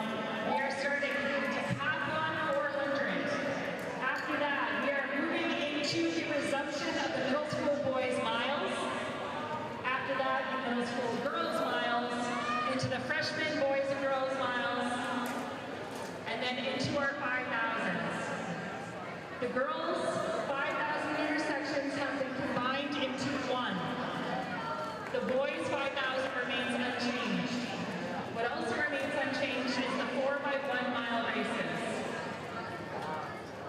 I know this is a lot of changes, but we're doing all we can to make sure that everything gets done before midnight tonight in the safest and most fun way possible. Please make sure that you are listening for announcements about working. We'll be sure to communicate that to you throughout the evening. And also enjoy the fact that the temperatures come down a little bit. We're so glad you're here at the fastest party on the planet. Thanks for joining us at New Balance Nationals 2025.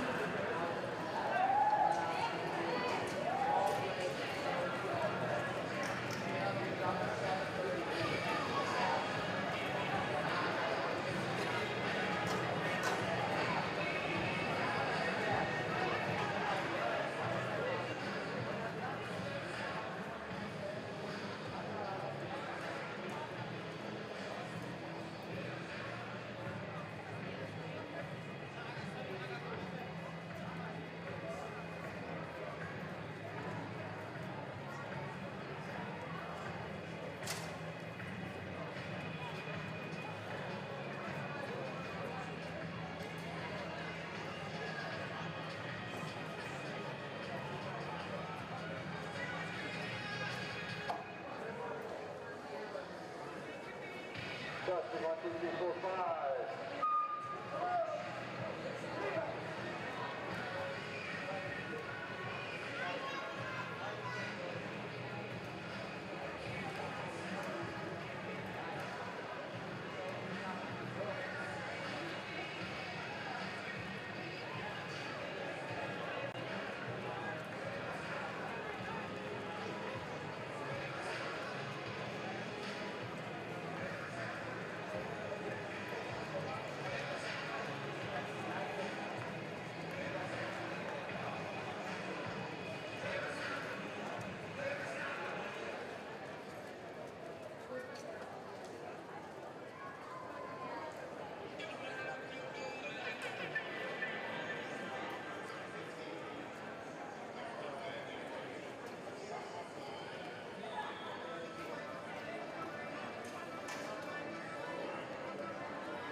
1 miler, please return to clerking and get a new hip number.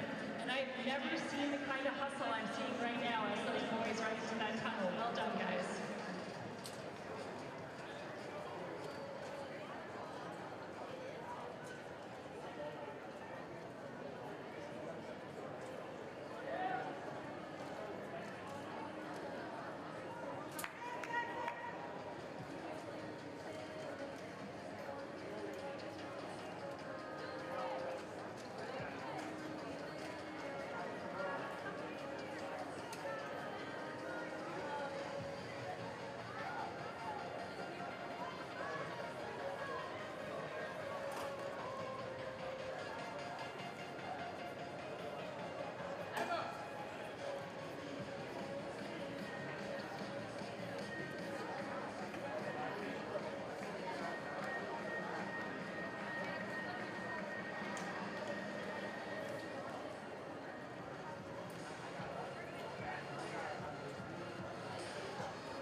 The sun is out and the temperature has dropped. We are 10 minutes away from resuming competition. We are going to do that with the decathlon 400 meters. Following that, we will have 2 timed finals of the middle school boys 1 mile. That was originally 3 sections. It's been condensed to 2. If you have not done so and you are a middle school boys miler, please return to clerking to get a new hip number. After that, all of the remaining middle school and freshman 1 miles have been condensed from 6 sections to 4. That means that you need to make sure that you are checking in, getting the correct hip number, and we will be on a rolling schedule trying to get as many of these races in as possible this evening. Our goal is to get all of them in. The other change is that all of the 5,000 meter girls will be running together in 1 friendly heat. Make sure that you are checking into clerking as soon as possible to get all of the information that you need. Our 4 by 1 mile races remain unchanged, and we're going to cap out the night with a fabulous set of performances and style. We appreciate you all being here and sticking with us for New Balance Nationals Outdoors 2025. This is the fastest and now most resilient party on the planet.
Welcome back to New Balance Nationals 2025.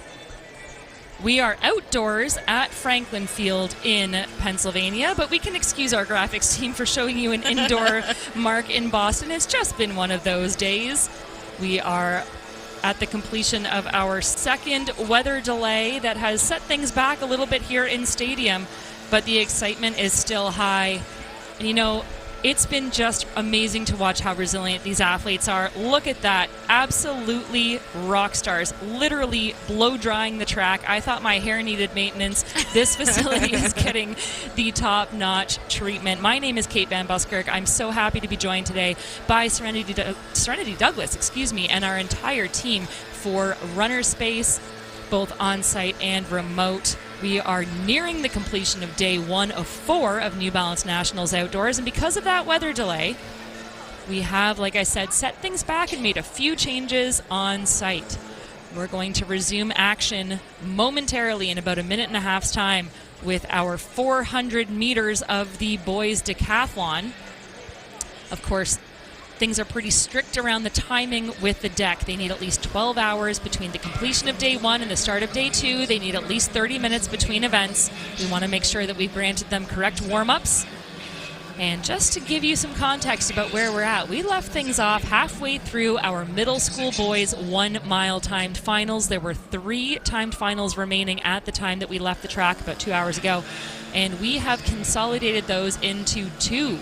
So our numbers have grown a little bit in some of those finals, but again, the excitement has not waned whatsoever. Serenity, thanks so much for being here with me. You've been a rock star throughout the day, and we talked about resilience. Maybe you could give me a 30-second pitch on what it means to be resilient for these young athletes on track. Well, if you look up the definition of resilience, you will see the New Balance Nationals outdoor athletes right under that definition, because that's exactly what they are. As soon as the last rain droplet stopped, these athletes were back out here on the track, warming up like they didn't miss a beat at all. I saw a couple of the athletes even when we were under the stadium, because we all had to clear out. When we were under the stadium, they were still stretching, warming up. We didn't know how long it was going to take, and it ended up taking 2 hours for these athletes. And some of these guys have been out here since the morning time, so it's pretty difficult for them. Well, it is, but as you said, it is all kinds of experience building for these runners. Professional setting, professional stadium, and we've got some professional type runners on track. There is one of our great officials. As you said, huge shout out to the people behind the scenes, making sure that everything goes off safely and as fun and successfully as possible. So we have 2 sections of our decathlon boys 400 meters to close out day 1 of that 10 event competition. There you see Dalton Lingo from Fayetteville, Arkansas. He is going to start in lane 9. Joining him in this first of 2 sections is Maddox DeCunna, Clayton Blanton, Garrett McNeil, Winston Schroeder, Owen Proskin, Stone Stroken, and Sean Messina as the sun begins to shine on Franklin Field. Right now in the overall championship standings, Nathaniel Johnson has the top position at 31.08. Winston Schroeder in second, Maddox DeCunna in third in the standings, and we are underway in this championship boys 400 after you said a very long delay for this decathlon. And running really well on the outside there in lane 8 in the white, that is Maddox DeCunna, who sits third right now in the overall standings. And also Garrett McNeil out of IMG Elite in lane 6 is also running pretty well. His stride is just so long, and he's starting to make up the stagger out there on DeCunna right now. Excellent battle between these two around the bottom of the track, and then coming into the home stretch. This is all Garrett McNeil.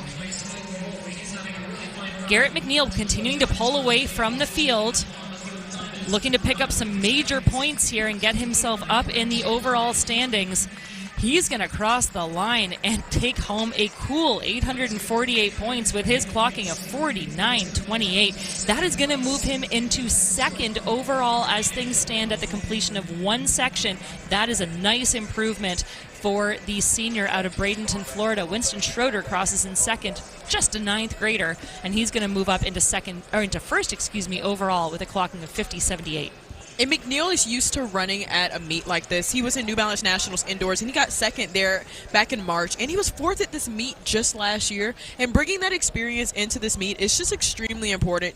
Being able to compete at such a high level against pretty much every athlete from around the country, and the fastest of the fastest here. So very impressive from him.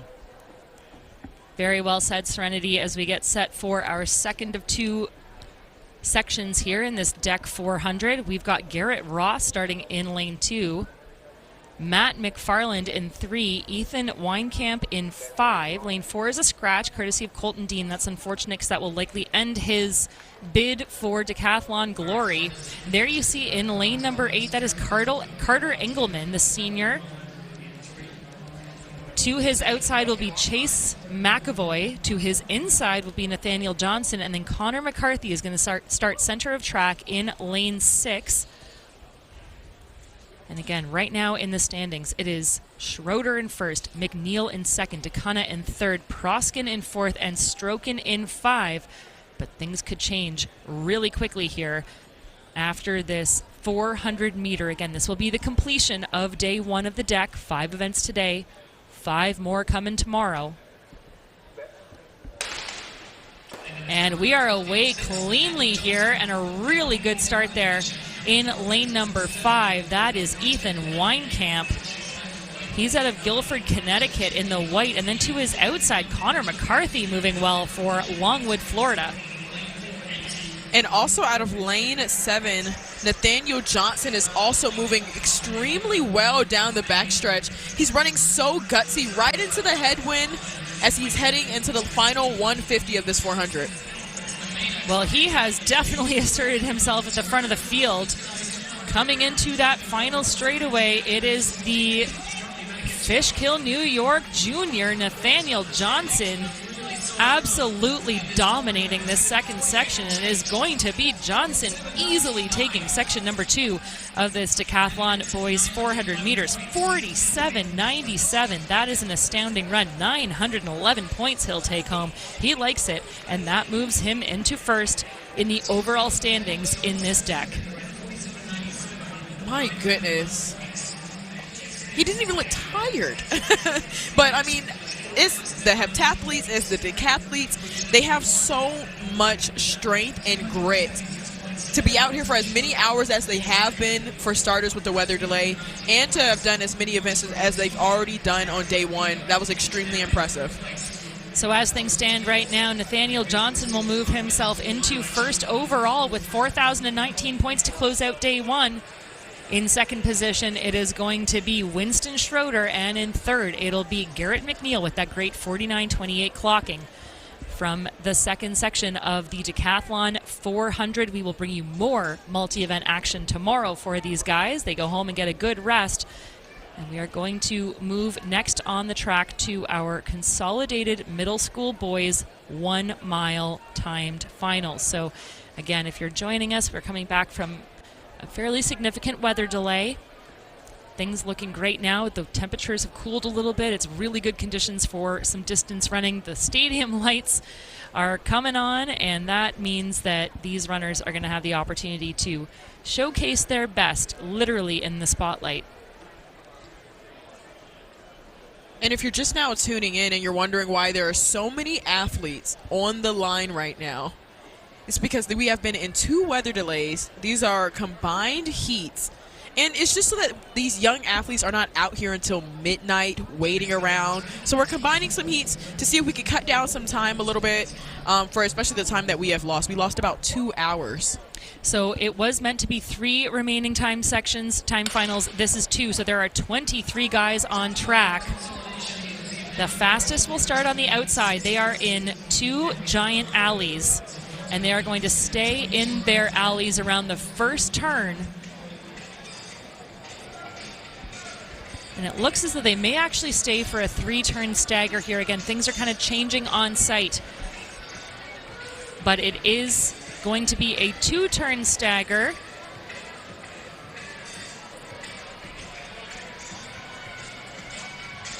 And at the cut-in, that appears to be hip 13, Dathan Harborstraw in that pink kit. So again, we expect this to get a little strung out because again, there were so many guys combined into 2 sections from 3. Everyone trying to stay safe, stay on their feet. And wearing hip number 1 and now taking the lead here, that is Calvin Heithus out of Ohio, the 8th grader coming through in about 78 seconds for that opening lap.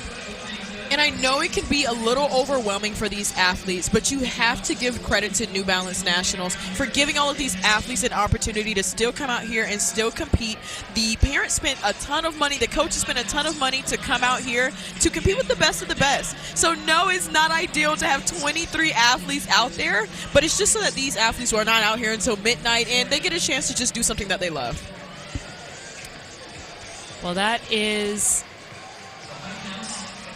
appears to be Heithus still taking charge here. Just tucked inside in that pink is Haberstroh out of Arkansas, and he's running a really smart race on the outside. To his inside is Eli D'Amico out of Clearwater, Florida. And as we mentioned, athletes stringing out, this is what you would expect to see in such a packed race. So it looks as though 2 races unfolding on track here. Serenity, a front pack of about a dozen, and then the leading runners behind them. They were about 78 seconds through that opening lap. It looks as though they are going to be right on target, just a little outside that for the second split. 112, so excuse me, 107, not 68. 68, not 78 for that opening split. 112 for the second lap, so 2:19.65. Haberstroh remains in the lead. And Haberstroh just being on the inside of that rail is a tad dangerous just with as many athletes as they have in the field. And he was just now passed by, looks like hip number 3, that's Noah Smith, who decided to take over the lead with just a little bit left to go in this mile. Noah Smith, just a 7th grader, but now putting the gears to the field. I've always said this is the best place, Serenity, in a mile or a 1,500 to take charge is with about 600 meters to go. You don't want to leave it to chance. You don't want to leave everything to that last lap. As we talked about, these guys have waited a long time to come back on track and have the opportunity to race. So it will be approaching the bell. Our new leader, Noah Smith, from right here in Holland, Pennsylvania. And he is going to hear the bell, and he's got about a 2-meter lead on the rest of the field. And just like you said, Kate, he picked the perfect time to go ahead and go for it. He didn't want to take it out too crazy, especially not with a huge pack of guys. And now that it's finally starting to spread out, he's pretty much in a good position, and you can see that he's slowly starting to increase that speed now. Noah Smith under some pressure now. Less than 200 meters remain. And this is Coleman Drake, the 8th grader from South Carolina, who has made up a huge amount of distance and is putting himself into good position to contest for the win. Coming around into the final bend, it remains Smith, followed by Drake. Drake ran a 67-second lap on his last one to put himself in contest, but this is going to be Noah Smith crossing the line for the win unofficially, 4:34.41.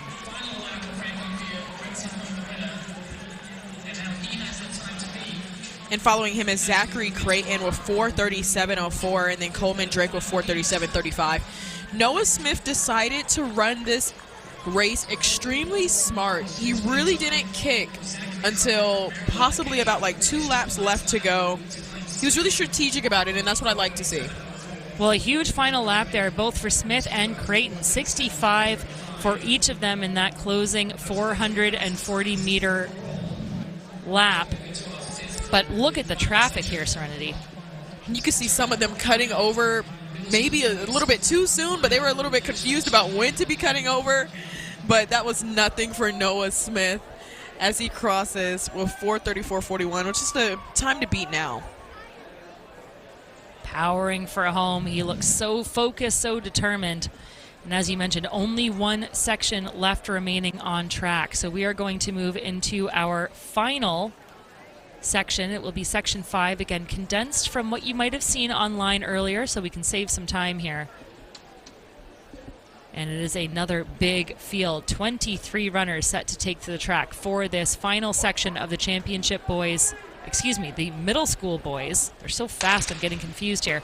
Middle school boys 1 mile race. Included in this section are Hudson Dahl, Tommy McCormick, Cody Lamb, Kai Fiesel, Gadik Herwani, Landon Bafinski, Alric Swan, Derek Lockstitch, Desmond Sullivan, Ryan Patrick, Jackson Hobbs, Andrew Banch, Lucas Medema, Luke Jordan, Julian Minkov, Dominic Boscatello, Jack Riley, William Wormus, Jack Magnuson, Mason Hintner, Vanish Dewagan, Dylan Warner, and Remington Moreland. A mouthful. I mean, there's a ton of athletes in this field. Now, Kate, I really am interested to hear from you, just as an Olympian in distance. What would you tell your athlete if they needed to run in such a big field like this? You don't cut in on a normal, 200 in like you normally would for this event. Like, what do you tell them? I would tell them to get out fast and get out of trouble. Look, there's all this recoil in the body and also in the emotions. These guys have been waiting a long time to run. You may as well expel some of that nervous energy at the outset. Get yourself out fast, get out of trouble, and then settle in and just check what's happening around you. Find the right position. Make sure that you are staying safe. But as we're seeing at the front, already some separation from the rest of the field here.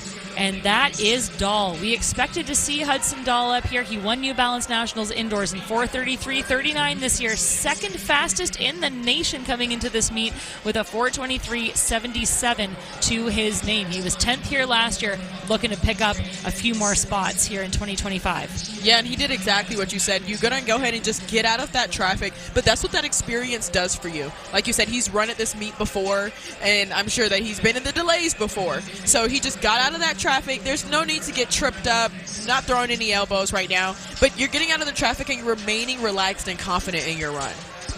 And he does look very confident, very controlled up front.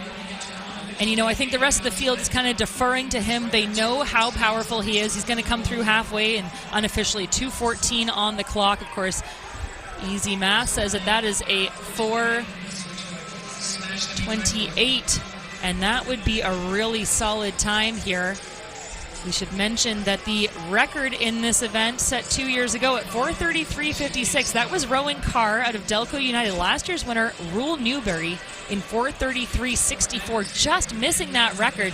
And these guys are on a mission. It continues to be wearing hip number 1, Hudson Dahl.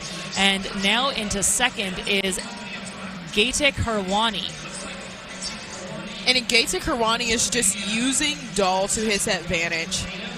I mean, he has the experience to be running here, so, why not? Why not stay right there on his heel and possibly get a PR out of it, see what he's going to do, because it seems like Hudson Dahl is just running with so much confidence. I want to go with him. It always helps when you have a built-in pacer in a championship race like this. Of course, it is the middle school race, but I use the word championship to mean that these guys are gunning for it. They are going to roll up to the bell here. Hudson Dahl doing all the work. He is going to hit that bell lap at about 3:24 on the clock. And the race is on. Hudson Dahl, less than a lap to go. Herwani chasing, and now Magnuson has moved into third. And I'm sure by now Hudson Dahl feels the fact that Herwani is right on his heel, but that's okay, because this is the point where you want to be feeling somebody, because this is the point where it's getting a bit tough now, and you need something to push you all the way through it, because he definitely feels that pressure from Herwani, and he responded to it and kicked as well. Herwani putting the gears to our leader, Dahl. Dahl responds very well, taking control of the inside of the track, not giving up a single step. It is Dahl. Herwani closing hard. In third now is McCormick from Grand Blanc, Michigan. but he is a distance third. It is Dahl. Dahl trying to hold off the challenge. He's looking to the wrong shoulder. Dahl checking where the threat is. Herwani chasing hard, but it is going to be Hudson Dahl taking another victory here at New Balance Nationals. 4:27.46. Well, that is a new meet record unofficially, and the first time that we have seen a sub 4:30 clocking in the middle school boys 1 mile. And get this, we have two guys who have done it. Dahl takes the win. Herwani comes across for second in 4:27.84. Beautiful execution from Dahl, and he felt that pressure and he responded right back to it. The only advice I could really have for Herwani is, if you're going to come up on such a seasoned athlete like Dahl, you need to just take it. You cannot contemplate it. You kind of just got to full blast and just sprint it and then cut into that inside lane, but that's not what he did. And here comes Dahl all the way through the finish. He was able to fight him off, looking over both shoulders. And I know coach is probably just like, just worry about running through the tape. But a fantastic run from him and a new meet record. Well said, Serenity. And we should mention that all of the top 7 runners in this meet ran faster than last year's meet record. So that just shows you, we've been saying it, we're going to try not to bore you with this term, but trackflation, it is real and it is happening. 7 guys under that previous meet record. Again, after a weather delay. After all of that tension building, and they still came out and performed. And that is going to set the tone now for our middle school girls mile. Again, we were set to have originally 6 timed finals. We have condensed those to 4, so 24 athletes taking to the track for each of these sections. And this is our first of 4.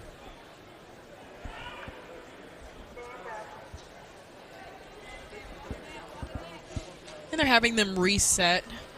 I mean, there's a ton of athletes. I'm sure they're all wobbly on the line. They're touching shoulders with each other. Well, we're finally away cleanly. And again, these athletes are meant to stay in their alleys for the first 3 turns. It looks as though maybe that's not quite happening here on track. Hard to communicate all of this and hard to stay on top of it, but we are avoiding trouble. Everyone's staying on their feet, and that is the name of the game.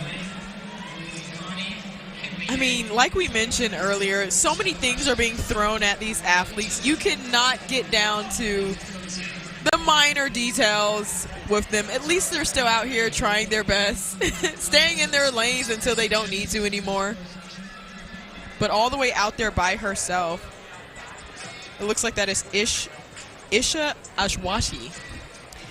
Yeah, she's from the Amber Olympic Club right here in Pennsylvania. She's an 8th grader. She's on the outside running a little bit solo right now and just trying to establish herself at the cut-in. This is where the athletes will combine into that inside lane, which again here is lane 4 at Franklin Field.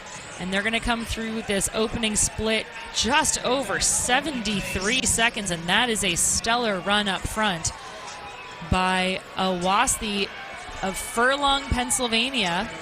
She is an 8th grader, and she now has some good company. It is Miriam Wajid, a 6th grader, who's sitting behind her. And that group of 3 is split by Kate Ferris, also of right here in Elizabethtown, Pennsylvania. So we have a 6th grader, 7th grader, and 8th grader duking it out up front in our top 3. Love to see it. Now, their race strategy has to have changed a little bit. It seems like Aswati, she just wanted to establish her position, but she had to do that a lot later because they cut over a lot later. But now it seems like she's relaxed in it.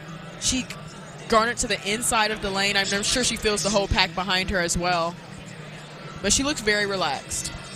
And very happy to lead this pack out, Serenity. And again, that top 3 is still clear from the rest of the field, but now some moves being made. Again, these athletes strung out single file. Shows that this is a quick time. Miriam Wajid tucked there in second, the youngster, just a 6th grader out of the Bronx in New York. But she has some absolutely stellar runs behind her. 2:33 unofficially through that half-mile split, and that puts them well in contention for a very, very fast time. And that top 3 now creating some separation again from the rest of the field. And I like that she's relying on her arms for this. Like we said, the temperature dropped a little bit. It's still a little bit windy. But I know with a lot of the distance athletes, they don't even feel it down there. Well, you also have to think that there's some increased motivation here because there is a record watch on hand. The record in the middle school girls 1 mile belongs to someone I think you might have heard of. Maybe. She's this like casual jogger named Sadie Englehart. Absolutely. She's done a few things in her career. Not to discredit her. A few things are 10. Multiple-time record holder, fantastic Yes. champion in her own right. She holds the record in this middle school event going back to 2021. That is a 4:46.25. Well, get this. At halfway, these runners were 2:22 and change.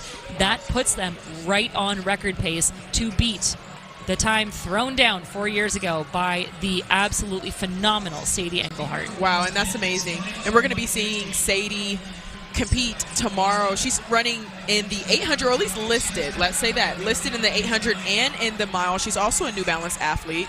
She's an amazing, amazing runner.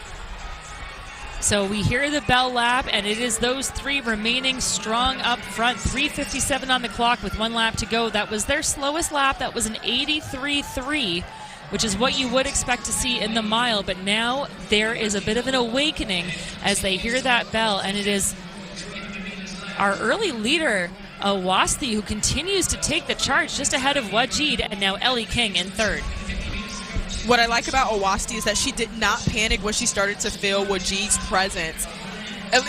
Possibly even a little bit earlier than when she would have liked to feel it, but she responded to it, and now she's beginning to open up her stride as she's headed into that final 200. She's at about 150 left now. Well, things really breaking apart now as they drive for home, entering that straightaway.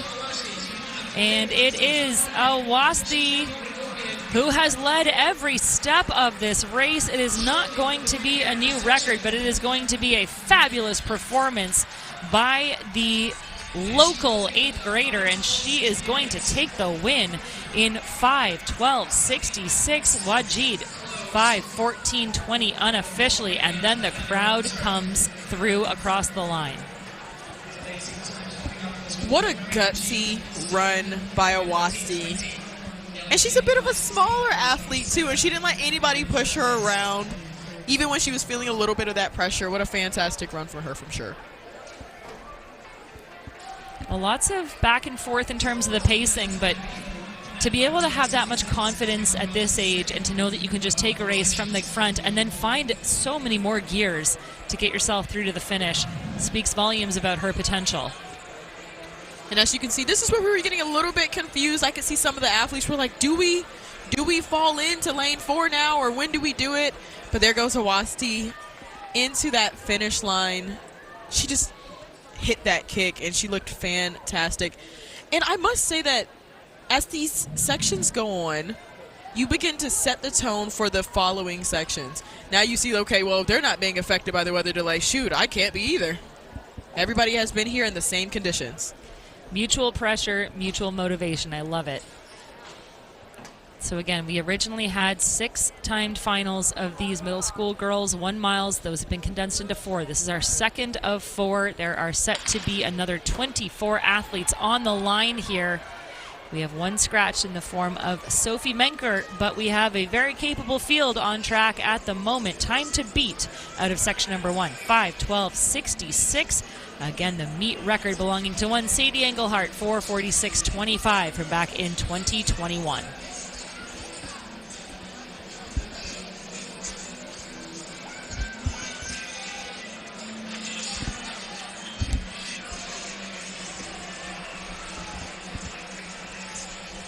And once again, these girls are cutting into lane 4 a bit later than they normally would.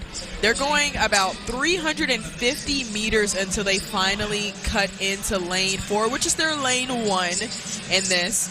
So you're really trying to establish yourself. And up there in the highlighter, she has absolutely established herself already. I want to say that's Shayla Hyman. It's kind of difficult to tell with all of the athletes and all of the changes that have happened. I believe that's Flanagan taking the early lead here. She's out of Clarksville, Maryland. And she is going to come through the opening split in 72 mid. That is a great time for her. Daniela Morgan sitting in second from right here in Carlisle, Pennsylvania. Just a 6th grader, 73 for her. And then another 7th grader in the form of Grogan currently sits in 3rd. But a big separation to our leader. And I should say, Serenity, I've been calling it a meet record. The national record, of course, set by Sadie Engelhart in 4:46.25. Meet record belongs to Caitlin Estep at 5:01.50. We will see her in action throughout the weekend. What I like about Charlotte Flanagan, I saw her peeping at her watch. It's because she knew that she was going to take this out hard and that she was going to be running alone. So she's trying to figure out where her pace is, possibly even listen to her coach. There's a ton of coaches up against the rail cheering for their athletes, trying to keep them right on track, but she's taking this out hard. Look at that lead that she has, about 25 meters ahead of the field. Well, this is a fantastic shot of exactly what you just said, Serenity, that gap back. I mean, this looks unsurmountable at this point. We've seen bigger gaps overcome. We are only halfway through this thing, but this is brave, bold running up front by Flanagan. Again, a 7th grader out of Clarksville, Maryland. She is putting her name on this race, and she is going to hit the halfway mark in unofficially 2:29. After that very fast 72-second opening lap. So things have slowed a little bit. That's, again, what we would expect, but a very respectable time. And it is Daniela Morgan continuing to sit in second, a full 5 seconds back with Ava Wells and Elizabeth Grogan on her heels. I love a brave and bold run, but you can see how strong the wind is in her ponytail and in her bow a little bit, and she has to face the elements by herself. A nice little trick that I think a lot of well, from what I've heard, Kate, that a lot of the distance runners do, they will take that inside of the lane and they will let maybe another athlete take the outside, and that'll kind of help to break the wind a little bit. That might just be an old track myth, but she does not have that right now. It's just all her facing the elements. Well, look at you talking like a distance runner. Look I think me. you might have been a miler in another life, my friend. But absolutely true. And again, that gap starting to shrink a little bit. The wind, like you said, is picking up in stadium. It's been blustery all day. And the effects of running completely solo, this is essentially a time trial, are going to start paying dividends here against her as our 2nd place runner is making her way up on our leader. It has been Charlotte Flanagan throughout the entirety of this race. We are coming up on the bell lap. They are going to hear 1 lap to go. Again, they opened in a 72-76 for the 2nd lap, and at the bell it remains Flanagan in the lead with a much slower lap, but Ava Wells now making the move on the outside, top of track with just over 350 meters to go. And Ava Wells also has run at New Balance Nationals outdoors before, and she, as you guys can see, just overcame Flanagan, and she was confident with it as well. Like I've mentioned, if you're going to take the lead, you need to go ahead and take it hard. You need to take it confidently and just go with it, and that's exactly what she's done. So Wells leads the pack, coming up on 200 meters to go. A change behind her, as well as one of those very accomplished Hershey Blaze Track and Field Club athletes. Daniela Morgan moves into second, but Flanagan maintaining her advantage.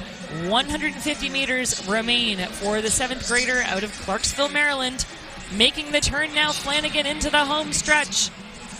No threat in sight. Flanagan working hard, a huge push from behind on the outside, and a giant charge, moving her way into 3rd and up onto 2nd. But this is all Charlotte Flanagan of Bullseye Running. She is going to take the win in this 2nd section. 5:10.96 unofficially. Correct that to 5:10.93, and what a run there for the 7th grader Wells. It was Addison Shee out of New Jersey with a giant kick who came through for 2nd in that section. Yeah, it was Charlotte Flanagan that ended up dropping back. She was leading the field for about 600 until Ava Wells just decided to make her move, and she completely went for it. But you love a gutsy performance from Charlotte Flanagan. She ended up dropping all the way down. But Ava Wells with 5:10.93. And there goes another look at it. This is how these athletes have to start out. Really, really bunched up. But the quicker you can get out of the mix, the better. Ava Wells knew exactly to do that. She knew exactly when to strike. And she should be very, very proud of that run. Well, no one in picture as she cruised across that finish line, and that is now the time to beat Ava Wells, 5:10.93, 5:12.66 from section number 1, courtesy of Awasthi. That is going to uphold for second position in the compiled. We have 2 timed finals remaining on track. And again, they are, in theory, getting faster with each section.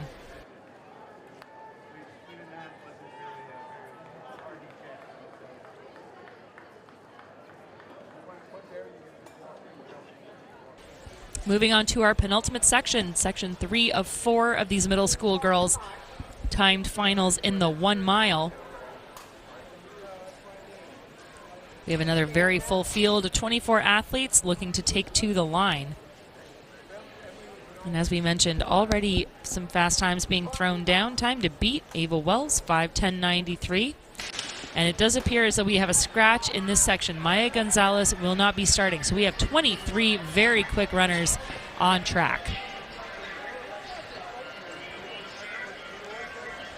And something we've seen in these heats, Kate, is one lone athlete decides to take it out there. I wouldn't even say way too hard because you have to commend it. I love it when an athlete runs gutsy. It's just about how well you can maintain it, obviously. But maybe these athletes have learned from it. Maybe deciding to sit in the 3rd or maybe 4th position right in striking distance might be where the money is. Well, right now it is Marcellus on the inside leading things out during this 2-alley start. An advantage, you know, in a weird way, this is sort of like a 400 where you start in lanes, you have to sort of gauge where everyone is around you, and then you come to the cut-in. And then make some good decisions. You want to make sure you don't get caught up in that traffic. And it is going to continue to be that is Berkeley Marcellus. And now it is Hacker who is moving into the lead. And just behind her, Grace Love. So Marcellus and Love, Lillian Higgins pulling up 3rd. 73 seconds for that opening lap, so a little slower than we've seen, but I think this is more measured, Serenity. No, I think so too. And you mentioned before the break. You have to do it strategically, and you do not do it as aggressive as you think. It's not like we hit the cones and immediately you're into lane 1. No, you have to do it gradually, and you kind of have to accelerate when you're about to start getting over. And these ladies, Marcellus and Love, are just right up on each other, kind of using each other to pace. So Grace Love now moves into the lead just past the 600-meter mark. Love has bided her time and felt out the field, and now she decides she wants to take charge. It is Love up front. Just ahead of Marcellus, Higgins, and Brazel. And a little bit of daylight now forming between our leading trio and the rest of the field, but all these girls truly still in contention. Grace Love, she's out of Bethesda, Maryland. She is an 8th grader. She's coming up on the halfway mark of this race. They were 73 to open. They are 2:32 unofficially at the halfway mark. So that was a significant slowdown in pace, and that's what you're seeing, Serenity. Athletes running all the way out in, again, what is technically lane 5, but really lane 2 on this track. Yeah, and I have to speak about Flannery O'Daniel in the blue bottoms and white top. She is stuck on that inside, and I can tell she's trying to make a move. But being boxed in is not the way to go. I'm sure she's hoping that the field opens up just a little bit, but she's in a good spot right now, sitting in 3rd. Just over 600 meters remain for these girls. They are tightly bunched. There are 9 in that leading pack, meaning that things are going to likely split apart soon here. Lots of work being done up front, where hip number 4 Marcellus has traded leads back and forth with Love and others. But as they make the turn into the final straightaway, it is Berkeley Marcellus, again from right here in Pennsylvania, the 8th grader. in charge of this race. They are going to hit the bell, and it is still anyone's run. Things have slowed again a little bit, and they're going to hear that bell at about 3:53 on the clock. And like I said, O'Daniel is just trying to find her footing, still sitting in third. And she may have gotten a little bit too caught up with them, but as the field is opening up, she's no longer boxed in, so now she's trying to figure out at which point do I strike. Emma Genovese into the lead now. The tall athlete starting to show a little bit of strain on her face, but Marcellus copying every move. Marcellus now trying to make the pass, but she is forced to the outside. And Genovese doing a great job of not giving up a stride. Now it is Marcellus retaking the dominant position. Marcellus pulling away with just over 150 to go. She is eating up track with every step. It is O'Daniel, as you mentioned earlier, who is making some good moves as well, trying to get back up in contention. And here comes O'Daniel with the late surge, a giant push down the home stretch. And there is no response from Genovese. This is going to be a fabulous performance by Flannery O'Daniel out of Arkansas. She takes section number 3 in 5:05.90 with a 72-second final lap, and that is going to move her into the lead in the compiled results.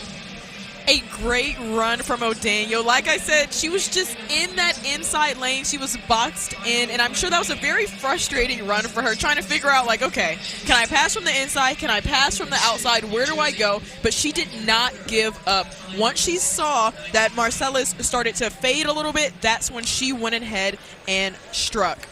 Fantastic run for her, and we're starting to inch closer to the meet record, Kate.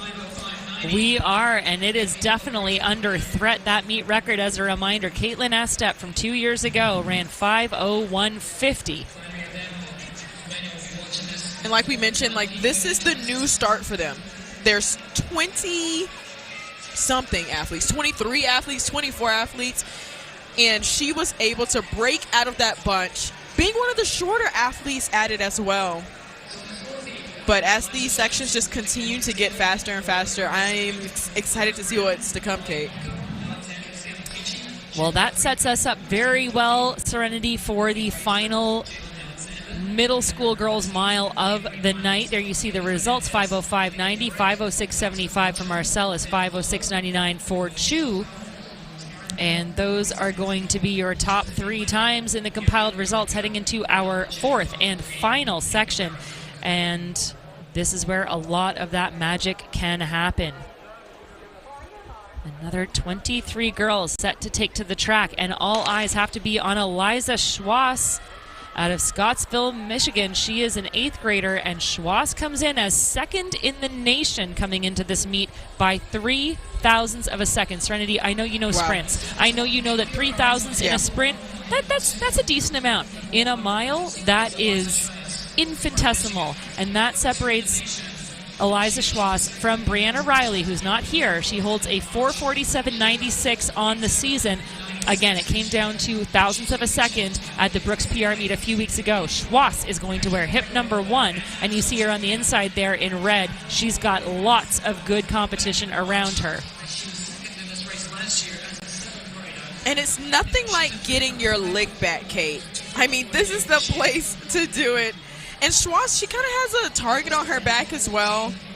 And you can always use those more experienced athletes to your advantage. Like I said, get a PR out of it.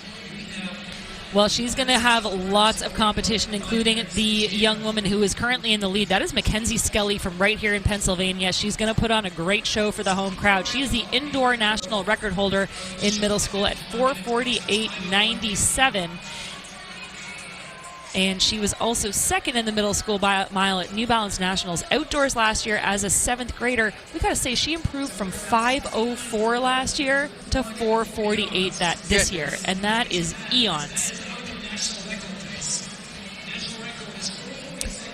So they have come through in sub-national record pace, 1:10.89. That is swift, that opening lap. Again, national record belongs to Sadie Engelhardt, 4:46.25 from 4 years ago, and it remains our two standouts, Skelly and Schwass, working hard up front to try to both win this championship and take down that record. And Mackenzie Skelly is scared of absolutely no one. She ran in the championship 2-mile and New Balance Nationals indoors as a middle schooler. That takes guts. She placed 6th at that as well. Obviously, no, not walking away with the win, but to be a middle schooler, even to stepping into that caliber of athleticism, all the way up to the championship 2-mile. And I mean, at a meet like Nationals, here we are. So, I mean, guts from her. And as you can see, she's running gutsy, of course, again.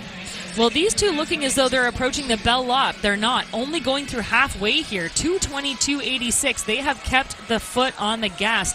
This is the advantage, as you said earlier, Serenity, of having so much talent up front. These athletes, they're competitors, but they're helping each other. Skelly through in first at that halfway mark, 2:22. Eliza Schwass, 2:23. Again, that record, 4:46. So they are still on national record pace, and they are showing no signs of slowing down as they come down the backstretch, approaching 600 meters to go. And Elijah Schwass has a kick, and as you can see, her eyes are right there on Skelly's heel. So she knows exactly what she's doing. She's making Skelly do all of the work, and she's going to strike probably in that bell lap, maybe with 200 to go, or even if she's feeling a little bit fancy, she might strike pretty soon here. Each of these athletes coming off of very strong seasons and excellent performances over their short careers. It remains Skelly in the lead into the home stretch for the penultimate time. She is from right here in Pennsylvania, and she is giving the crowd what they came for. After that weather delay, she is making sure that she is in strong contention for a win and maybe a new national record. 3:35 unofficially on the clock as they hit the bell lap. Schwass still stalking her every move. And Skelly is not letting her have it. Skelly was being extremely strategic with it. She got to the outside of lane 1 because that was the way to go. So if Schwass wants to get it, she needs to go around, and that breaks momentum. And the crowd is starting to cheer these girls in because on the backstretch, it looks like Schwass is now going for it. Perfectly timed kick here as Eliza Schwass makes the move with just over 200 meters to go. She needs a 71 final lap to get the national record. She is on pace to do it and pulling away stride by stride from Skelly. Eliza Schwass, the 8th grader out of Scottsville, Michigan, is making moves on this field. Keep your eye on the clock. She enters the home stretch. 4:30 with 100 meters to go. That national record, 4:46.25. Sadie Engelhardt has shown herself to be a valiant performer, but her record is likely to go down here. It's going to be close, and it will be a new national record for Eliza Schwass. She will come across the line in 4:44.88, and that is a meet record and a new national best.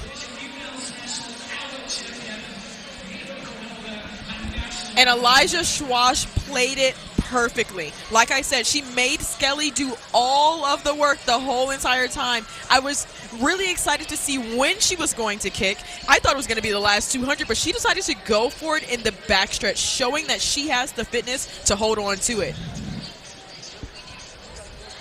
And here they are, just when they're at the break.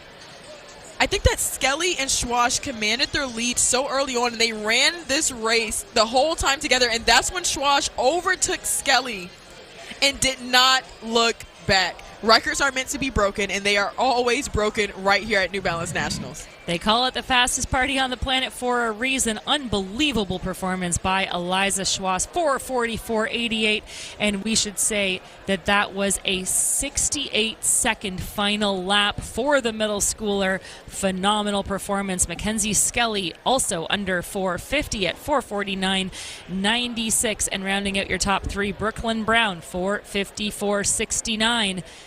High drama as the temperatures cool and the winds pick up in stadium. Can you believe that we still have lots of racing left to go after all of that excitement? We are going to move on to the freshman boys mile. Again, this event Set to be 6 sections originally. We've condensed to 4 after that weather delay, and this will be the first of 4 sections on track. All right, folks, the next race on the track is the freshman boys mile. And we're going to have 4 heats, getting faster as we go.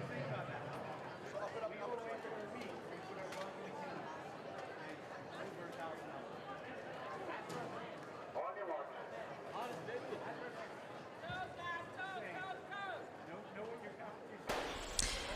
And we are underway with our first of 4 freshman boys 1 mile timed finals. Again, 24 runners set to take the track with a couple of DNSs, but still a very healthy field on site here. And in this freshman boys 1 mile meet record is Calvin Seitz's 4:20.85. That was from last year. National lead belongs to Abdinasir Hassan out of Colorado at 4:14.14. Again, these athletes will remain in their alleys for the first 3 turns before cutting into the inside of the track and giving their very best here at Franklin Field.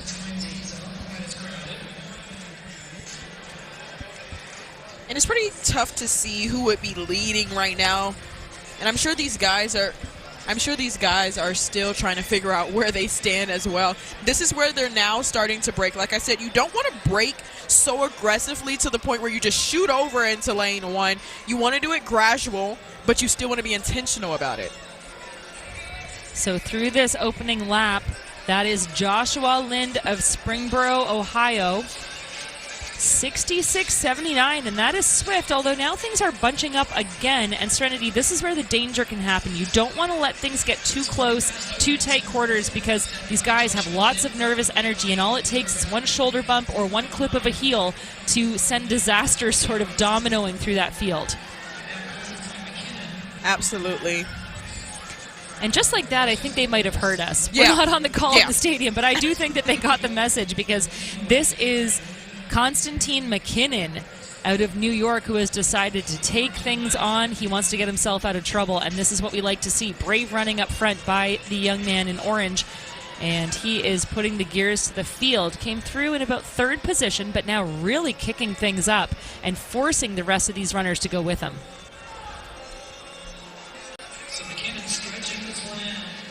And McKinnon just looks so strong and not like he's up there panicking. I think something with a lot of these athletes, sometimes when they just decide to take the lead, they're just running out of fear. But he looks like he's very relaxed, like it's okay, it's all good. He wants to get a PR out of it, maybe push his limit, see how far he can go. Absolutely great in that analysis, Serenity. I think he looks really comfortable, really strong. You see that forward lean with the upper body. He's just really focused on the strides in front of him. They went through the opening lap in 67 seconds, came through in 68 for the second, so very even pacing, 2:15 on the clock through that 809-meter mark, and now they are into the final 600 meters of this race, and look at the daylight between our leader McKinnon and the rest of the field. And he has a bit of a Donovan Brazier lean to him. That's who he reminded me of a little bit. And I mean, I love it. It works for him, and he looks good. He looks comfortable. It looks like he knows exactly what he's doing. And look at the crowd that is still out here. It's still pretty late, you guys. It's 8:45 all the way on the East Coast, and these athletes have been in here a while. But he has that home crowd advantage there. He certainly does, and 3:21 unofficially on the clock for our leader McKinnon. Tons of distance back to the rest of the pack, but now we see a little bit of a slowing of the pace by our leader McKinnon, being hunted by Mills and Tripaldi. Those two making big moves, and now you see entering picture for the first time Mills trying to get himself back up in contention for a win. And you can see the pain on McKinnon's face. It is starting to wear on him that he went out that hard. Anderson Mills is now in striking distance. Anderson Mills takes a little bit of shorter steps, but he is munching away at McKinnon's lead. And now passing on the outside, it is going to be Anderson Mills with the advantage into the home stretch. Konstantin McKinnon with all of that hard work starting to slow now. Mills powering away from this field. It is Mills, McKinnon, and then Tripaldi in 3rd, but here comes Anderson Mills The Texan eases his way across the line, 4:27.44 for that win. A 63-1 final lap grants him the advantage over the rest of the field in this opening section of freshman boys 1 miles. I love that you never really know what you're going to get with some of the athletes, especially after it's been such a long day. And a lot of these athletes have had to travel so far. I mean, you just said he's out of Texas. I traveled from Texas. That was a 3 to 4 hour flight. And you never know if the athletes are going to be here and be drained, or are they going to act like they're just broken free. And I mean, look at the way they started. They're like, we've been out here waiting, chilling under the stands while it was raining and pouring and lightning, and they broke free. And that's exactly what he did. Taking full advantage of the opportunity. Serenity, you came from Texas. I came from Canada, and I had less travel than you. So kudos for being here on site, and also, again, to all of these runners and their parents, their coaches, their support staff for making the magic happen here at New Balance Nationals. Beautiful shot there of our lovely light-up sign for Penn. We're gracious to Penn for hosting us here. Grateful to Penn, I should say, for hosting us here for the 2025 New Balance Nationals. Anderson Mills, 4:27, the time to beat as we move into section 2 of 4 of this freshman boys 1 mile. And we are expecting these races to get faster and faster as we move through the sections. We've got 2 guys under 4:30 already. You better believe that there's going to be a whole slew of them moving into that sub 4:30 territory as we progress. And as you can see, the inside portion of the waterfall, they are moving so much quicker than this outside portion. Because like I said, you had to kind of change your race strategy since they do not break. They would have been broken in by now, but they break in about 350 in. So technically you're kind of like blazing 350 in, and then you finally get to break in, and that's not normally some of their race strategy. They would have let off of the gas by now. It's such a good point, and again, we've talked about it a lot. We'll continue to do so because this track is so unique, so unusual, and so too are the weather conditions. This is what happens in late June. This is what happens in Philadelphia, and we love it because it makes for some real drama on track. Coming through unofficially 65 seconds through that opening split, that is Warnick Beatty Jr. out of Illinois, the tall man in those pink shorts, rocking the neon and rocking the field right now. And it seems like for every 5 steps Beatty takes, the rest of the field is taking about 7. He's so tall. He's towering over all of these athletes. You know, Serenity, I can attest to the fact that as a woman who is 5'10", racing against girls who are sometimes, you know, the better part of a foot shorter than me, sometimes it is your best option just to be clear of the field, get yourself out of trouble. You don't have to worry about clipping heels, getting on anyone's back. You can set the tone. I'm going to say these guys behind him are probably loving the fact that they are chasing a tall leader. He is the de facto pacer at this point, but he seems comfortable in that position. And it is Beatty Jr. who continues to lead the field down the home stretch into the halfway mark. And just to his outside, I believe out of Kalamazoo, Michigan, that is Adam Shorb. And he is going to move himself into the front position at the halfway mark. They were 64 seconds through the opening split, and they have not slowed very much. And in fact, that is Emery Worth out of Eagle Creek Elite, who has in the blue, who came through in the lead, but now up into the front. That appears to be Jet Daly taking charge. Yeah, and Jet Daly just decided to go for it. But we cannot be sleep on Beatty Jr. yet. He decided to push himself to the outside, which is really good. He didn't get boxed in. He's on the outside. He's keeping them in striking distance. But there's just been a ton of lead changes, and they still have some ways to go. Well, now it looks like it's Emery Worth again in that light blue kit. He's putting himself in contention. This is where you want to make that move down the straightaway. Don't make the move on the turn. Expend more energy than you need to. And it is going to be a race of pretty much every guy in this field. 3:22 unofficially with a lap to go. The advantage continues to be given to Jet Daly, but only by a fraction. And he knows what's at stake. He understands the assignment, and he is taking off Serenity. And the assignment is to win by any means necessary.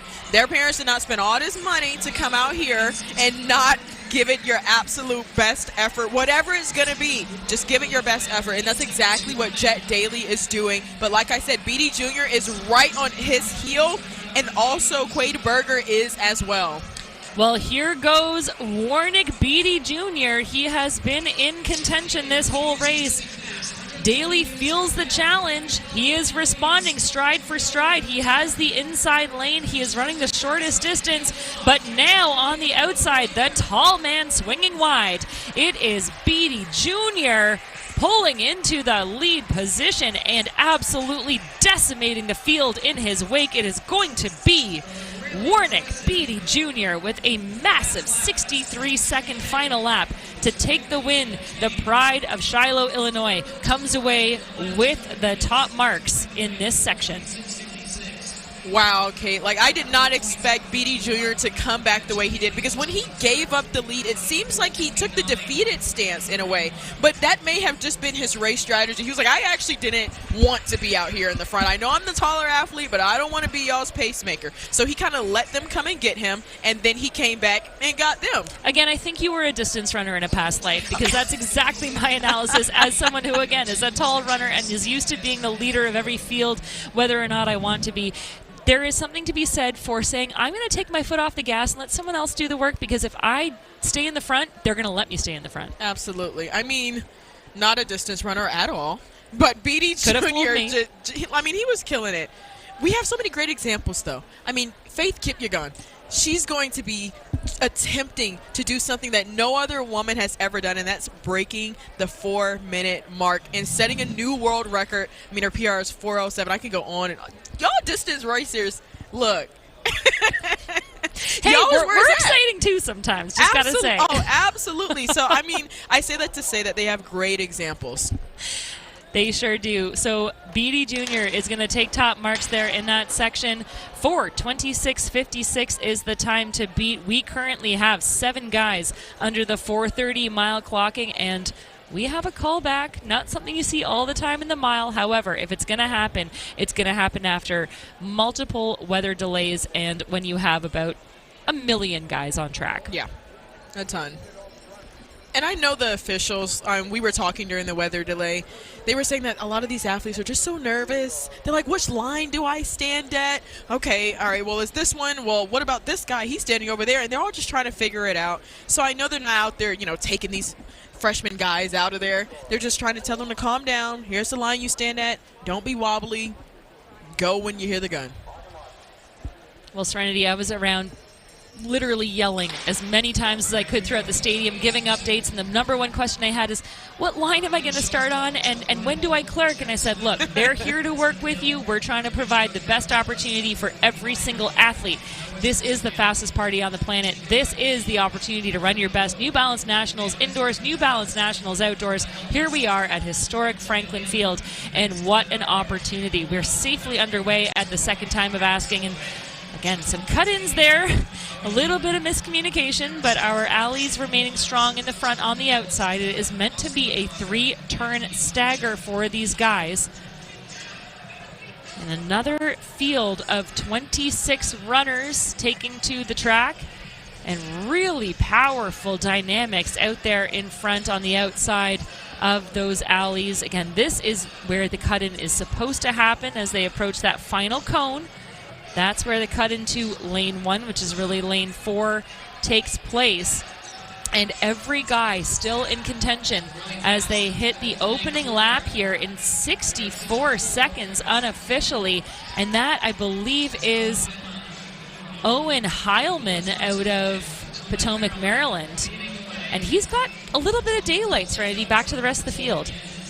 And not just out of Maryland, but from Bullish Track Club, a renowned track club. They have just took the city by storm, especially New Balance Nationals. We always love seeing the Bullish athletes come out here. But if you haven't heard of their distance program, that's okay, because they also have a fantastic sprint squad. They have Quincy Wilson, if you've ever heard of him, the 400-meter phenom, New Balance athlete as well. But they got some distance runners too. Well, they are, as you said, just known for developing an incredible set of performers. These guys, these athletes, I should say, not only are strong runners, but they're strong competitors, and a really fantastic group of coaches helping to develop that, tactical side of things as well. Now, the race has slowed significantly. This is interesting. We're going to approach the high mark in just over 2:13 on the clock. And we are seeing a big change of leadership now, as well as a change of pace. Oscar MacArthur out of the very nice track club out of Ann Arbor, Michigan, another club that's known for its professionals as well as its development squad. And this is MacArthur, the tall man, taking to the lead.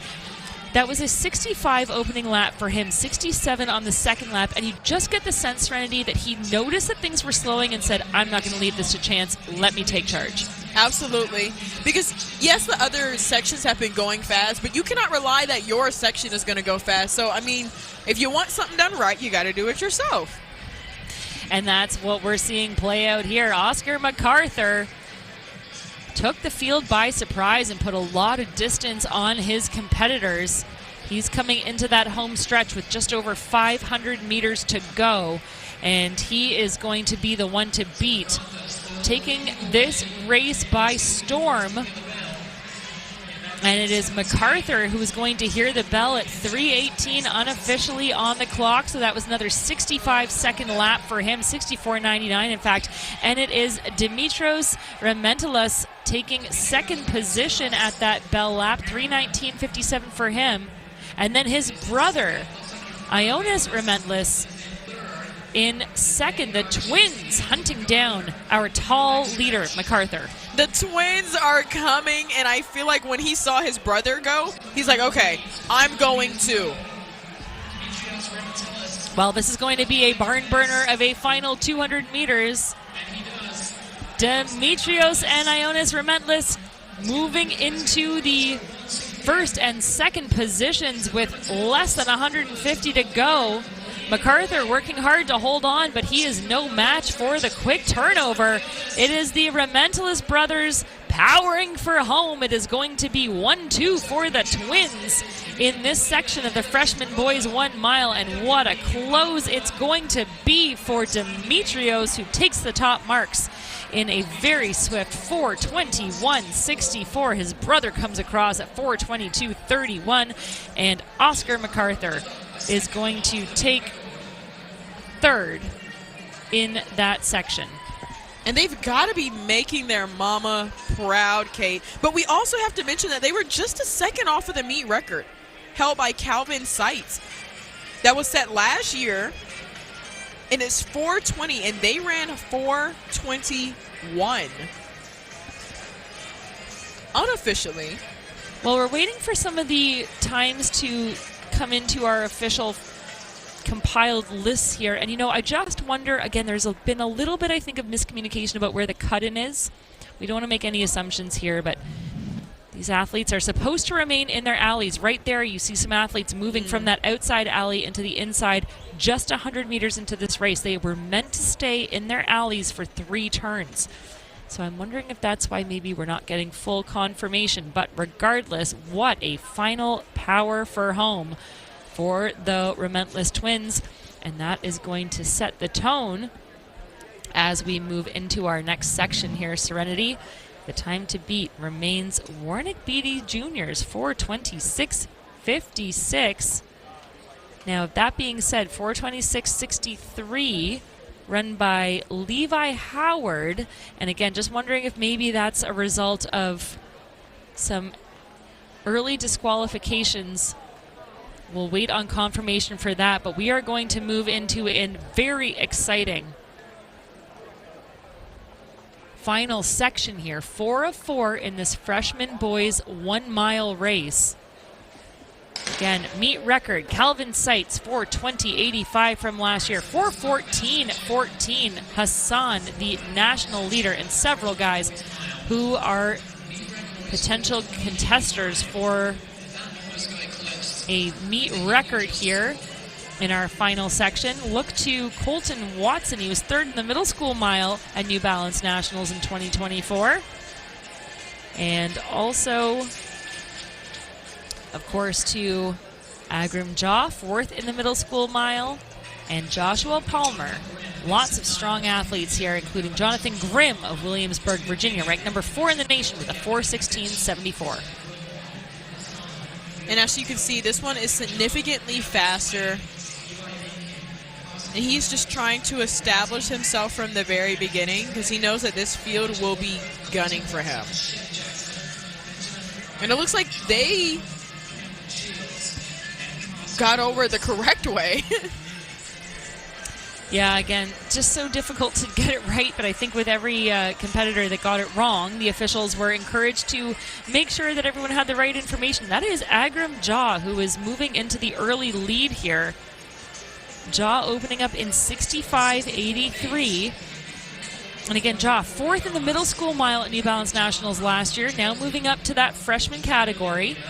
And some movement now down the back stretch as he is overtaken by the duo of Grimm, and I believe that is Wilborn. And it's Jake and Wilborn. It's Jake Wilborn who has the inside advantage there.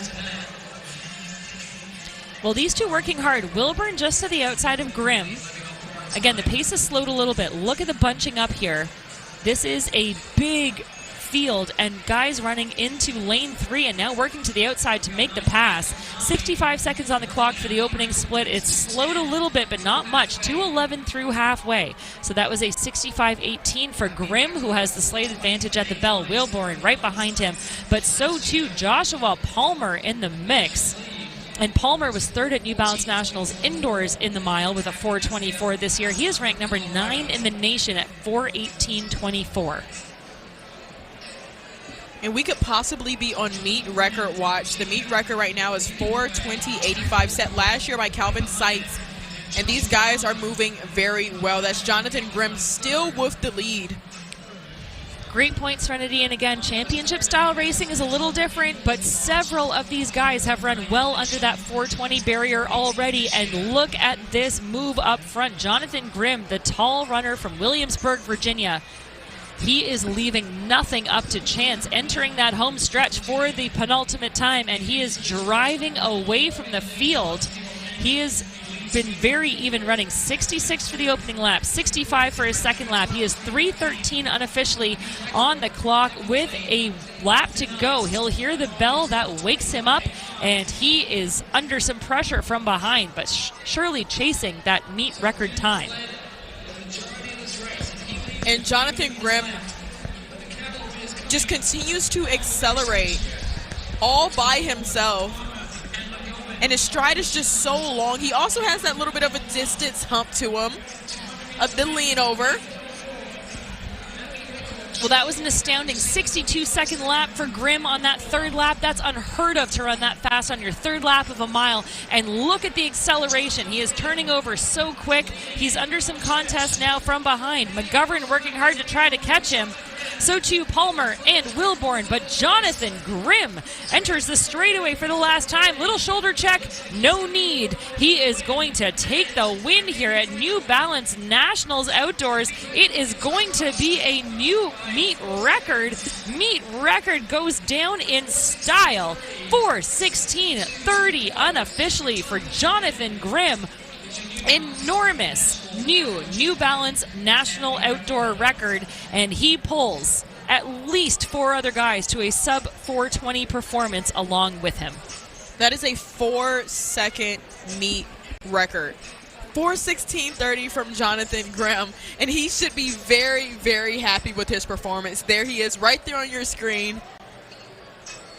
Like we said, like, these athletes have been waiting a long time to be out here to run, and it seems like we just unleashed the beast. As you guys can see, that this is a big field.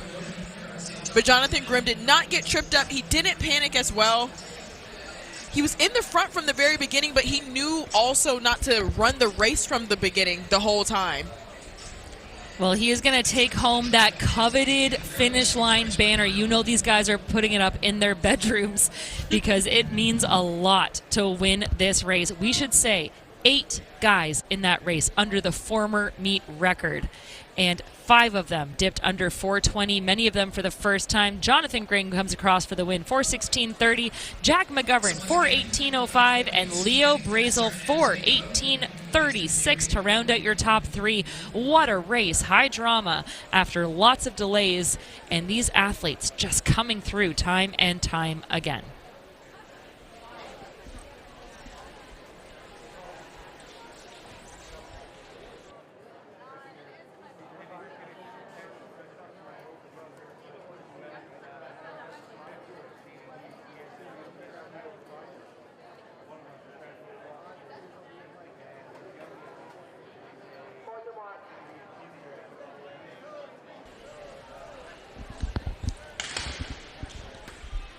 On track now for the first of 4 timed finals of the freshman girls 1 mile.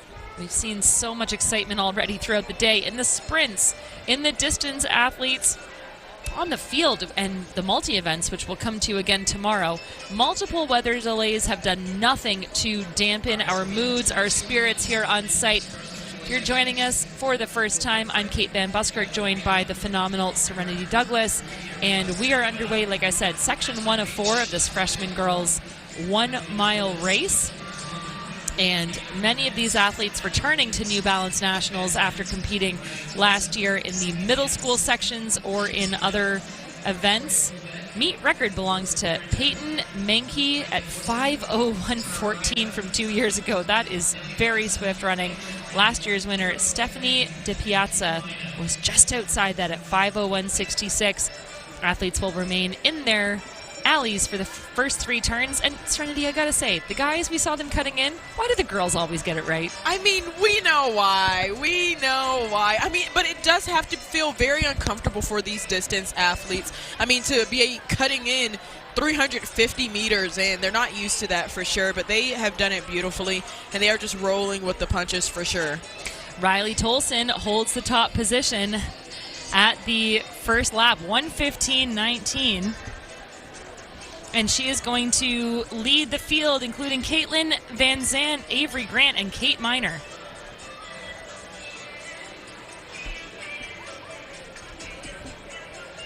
And these girls, they must feel motivated from the amount of meet records that they have seen happen already.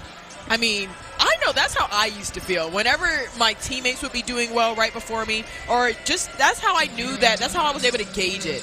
That, okay, this is a fast track. Everybody's out here running good. They're not tired, so I shouldn't be tired. A lot of motivation for sure. Well, as we've seen throughout the meet, lots of lead changes, lots of pace changes. As we mentioned, that 75-second opening lap by Tolson, very steady running for her. But now she is being overtaken. These athletes approaching the halfway mark. And really, again, still anyone's race. It's really strong running by each of these athletes, but a little bit less aggressive than what we've seen in some of the boys' races ahead of this. They're going to hit the halfway mark in 2:37 unofficially. So after that really fast 75 opening split, they've slowed significantly to 1:22. Tolson remains in the lead. Van Zandt in second. Avery Grant in third. And this is the kind of feedback that these athletes need to listen to. They need to say, okay, I know what time has been run, or I've run in the past. I know what I need to do to better that. And I've really got to start cranking things down. It's really difficult in the third lap to get things moving, but this is where the athletes have to come alive. And now on the outside for the first time, that is Kate Miner giving some contest to our leaders, the tall athlete, Tall Kates. Hey, I know what that feels like. And we have to mention, you said that their opening lap is pretty quick, and then they lay off of it. And that is because of the break that they have. They're braking in 350, which is basically they come fully through the 400 meters. They're just trying to get to the break. So, of course, it's kind of like all foot is on the gas at first, and then they lean off of it. That is definitely going to be something that we see as these sections continue.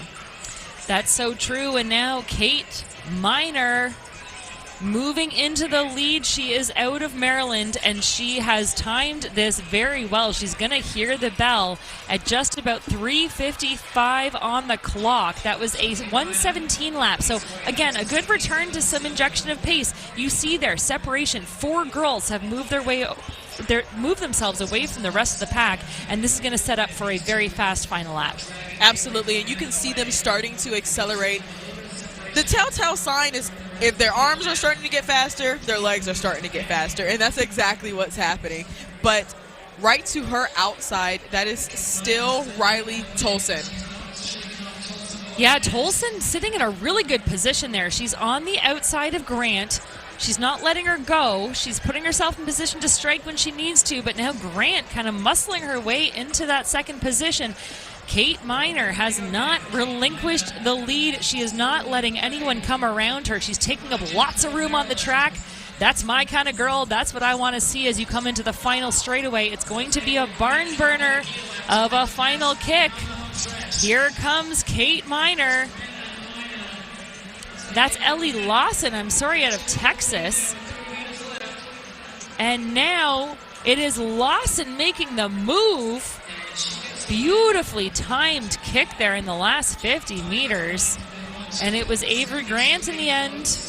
Some hip number changes there, but Avery Grant out of New York is going to take the win in this section 1:12.82 final lap. She will round things out in 5:09.12 for the finishing time. And Avery Grant struck when the iron was hot. Something that my coach used to tell me, never pass on a curve, pass as you're going out of the curve. So when she struck when there was about 120 left to go, that's why she was able to slingshot off of the curve into the straight. And Avery Grant just walking off of the track there, 5:09.12. She should be very proud of her time. Well, again, a 72-second last lap put her in a great position. She is a kicker.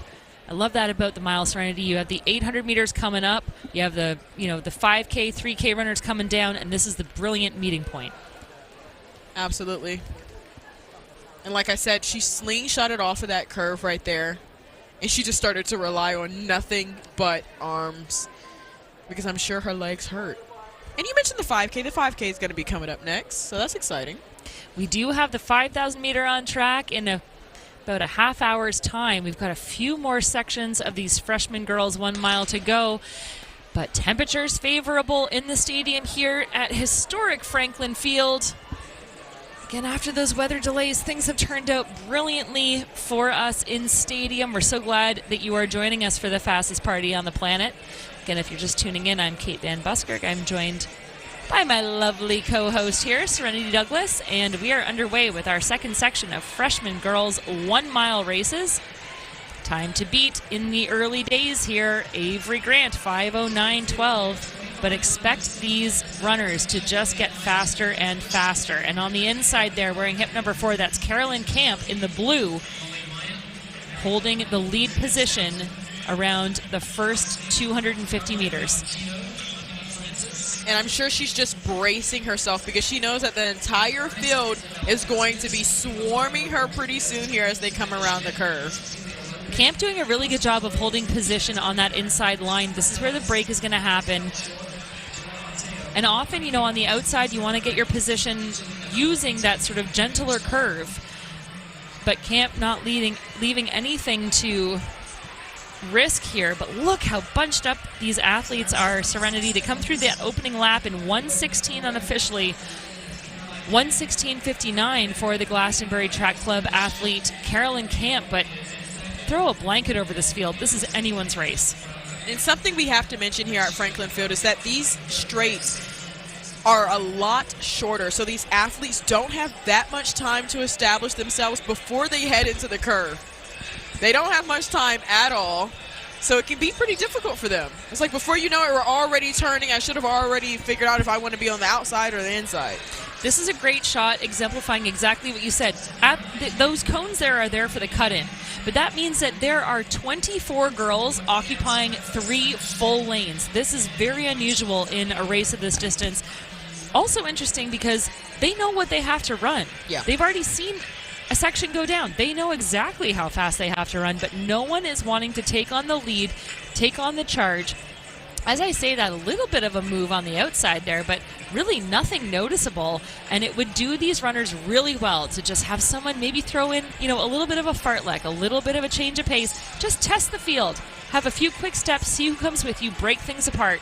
And really, give yourself a chance at this. They're coming up on the halfway mark. Again, they were 1:16 through that opening split. They have slowed a lot. 1:21 mid for their second lap, and it is Mari Dunlop from the Oregon Distance Project in Central Point, Oregon, who has decided to take on the charge at the halfway point. And right behind her is Savannah Schmidt. You're right. Nobody has established themselves yet. They don't realize that they're running the harder race. Like here at Franklin, for this track, the curves are a lot wider, so they're already swinging out a ton. You're going into lanes like 5 and 6 and 7. Like, that's not the way to run this.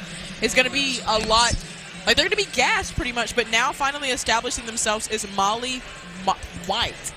Molly Myatt looking really good up front. And you know what? Again, Serenity, we're not live in the stadium, but I think she heard you. I think somehow she got the notice that you told her to make a move, and she listened. She is responding beautifully to that.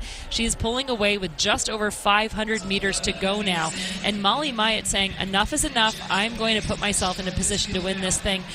This is where these athletes have to know themselves. Are they better half-milers? Are they better cross-country or distance runners? You cannot leave it to a kicker's race, especially if you want to assert yourself in that compiled results. We still have 2 sections to go. They're going to hear the bell there at 3:56 mid on the clock for Myatt. Look, she's got the better part of a 2-second advantage over the rest of the field, and it all happened in the last 150 meters. And she was running into a bit of a headwind there. But she is just staying relaxed and composed, not panicking. She struck at the right time, and now you just kind of have to live with your decision. Well, that's it. You make your bed, you lie in it, as they say. But again, someone had to do it, and this is a bold move up front. And now you're seeing a big kick. I think that is Schmidt. In fact, I think it's Cecilia Ludwig who is making the move in the blue. Ludwig now with the pass around our leader, Molly Myatt. And Cecilia Ludwig out of Rhode Island has come alive at exactly the right time. She is driving for home, good arm carriage, and she is pushing hard into the final 100 meters. Cecilia Ludwig striking, as you said, when the iron's hot and taking full advantage of this opportunity at historic Franklin Field. She is going to come away with an easy win in this section of the freshman girls 1 mile, 5:10.85, with a 71-second close to take the win in this section. And that puts her in third in the compiled results so far. Avery Grant still leading with 5:09.12. So yeah, like you said, like that was a bit of a slower section. We weren't sure if they were going to end up picking up the pace, but they decided to take it out more conservative and remain conservative. But she just put the blazers on it. She should be very proud of her run because she really didn't know where she was at. I mean, that's how it's been. You didn't really know where you were at, especially in that section, until that last lap. So Cecilia Ludwig takes top marks, 5:10.85 for her. As you said, Serenity, that is going to slot her into third overall in the compiled results. We have 2 sections remaining in this timed final of the freshman girls 1 mile. Section 3 of 4 up on track. Next, look at the number of athletes there taking to the start line. Again, there are 3 lines, but they will move themselves into 2 alleys. So once the gun goes off, all of those girls on that back line will move into the first 3 lanes. The 2 lines ahead of them will stay on the outside for 3 turns. They've done a really good job of it so far. And I'm sure that will continue. And again, things are just getting faster and faster. The weather has been so favorable through this final portion of our day. Athletes contesting with some weather conditions and some setbacks, but meeting adversity head on and, again, taking absolute advantage of every brilliant opportunity here at the New Balance National Outdoors. Absolutely, and you're going to see that inside, those inside lanes, moving a lot faster than the outside will, because they're trying to establish themselves before the rest of the field has to come over, waterfall over, if you will, with about 350 to, I mean, we're saying 350 because that's where the cones are, but these athletes have definitely been crossing right when they pass the finish line. So about 400 to go is when they've been crossing over. I mean, there's a field of 25 athletes. You definitely want to establish your position. Here is the cut-in. And strong running up front. This is faster than we've seen out of the previous sections. Again, these athletes taking note of what happened ahead of them, understanding the task at hand, and getting the job done. 74 unofficially for that opening lap for Gracelyn Carlisle out of Portage, Michigan. She's followed closely by Kara Glenn, and then Emery Westberg taking order just behind her. And now some separation to the rest of the field. Avery Whitaker pulling up the rear of that quartet, who are really stringing things out just after that opening lap. And I will say Grayson Carlisle doesn't look as comfortable up there in the front, but you never know what these athletes are thinking about. But Kara Glenn is right there on her heel, and now making a charge, a little bit of an early charge, I will say, is Avery Whitaker.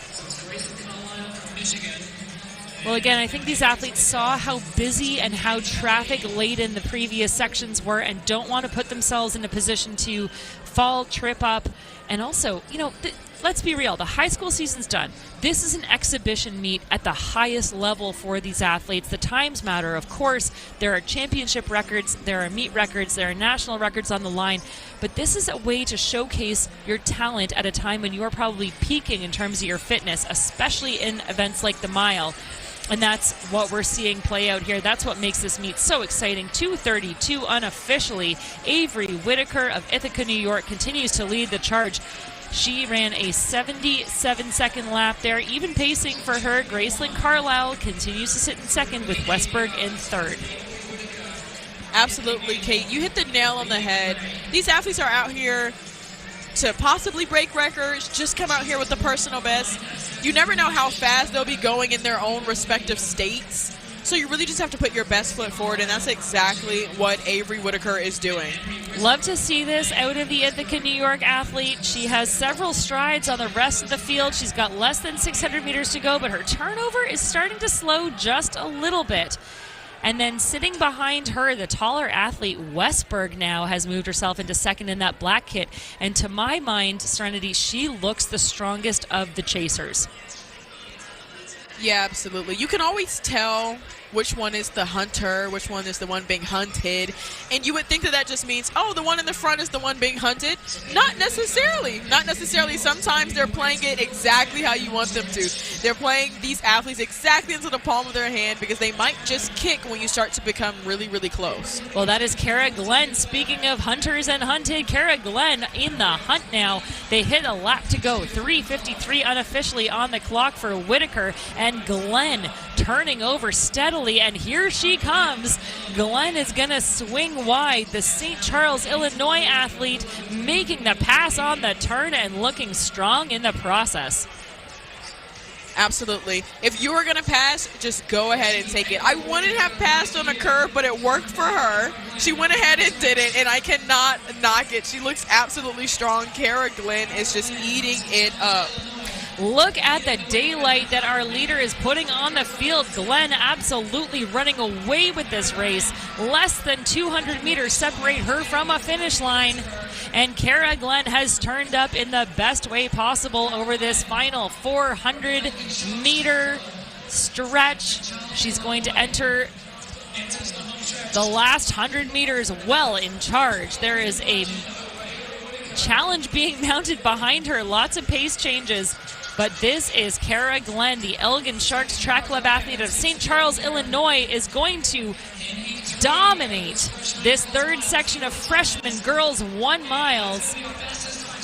This is going to make her the fastest runner of the field thus far, 5:07.19, a 73-second close secured that for her, and she is almost 2 seconds clear of Maisie Quinn out of St. Catharines, Ontario, not far from where I live, to make that close for home, and she is going to come through in second. A fantastic run from her. And there she goes. Like I said, she just struck it. Didn't even think too much about it at all. Like I said, I wouldn't have passed on the curve, but she just went for it and it worked for her, and then she ended up gapping the rest of the field. Brilliant run there for Kara Glenn. She will take top marks in the penultimate section of our freshman girls 1 mile. She's got the time to beat, 5:07.19. As we approach our final section, we currently have 5 athletes under the 5:10 barrier. Kara Glenn, again, Maisie Quinn taking the second spot there, Avery Whitaker taking third, and they are going to join Avery Grant and Kate Miner out of the second section as sub 5:10 performers. This is where things get interesting. Absolutely, and we have to just bring it back to how the middle school girls did. They set a meet record with 4:44.88.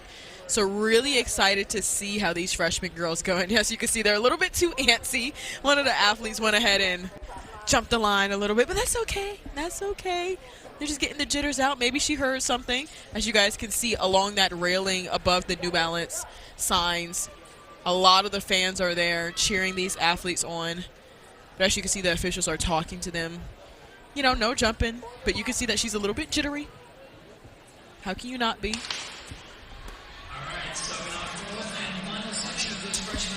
Well, the jitters will be shaken out shortly here as we are into our final section of the freshman girls 1 mile.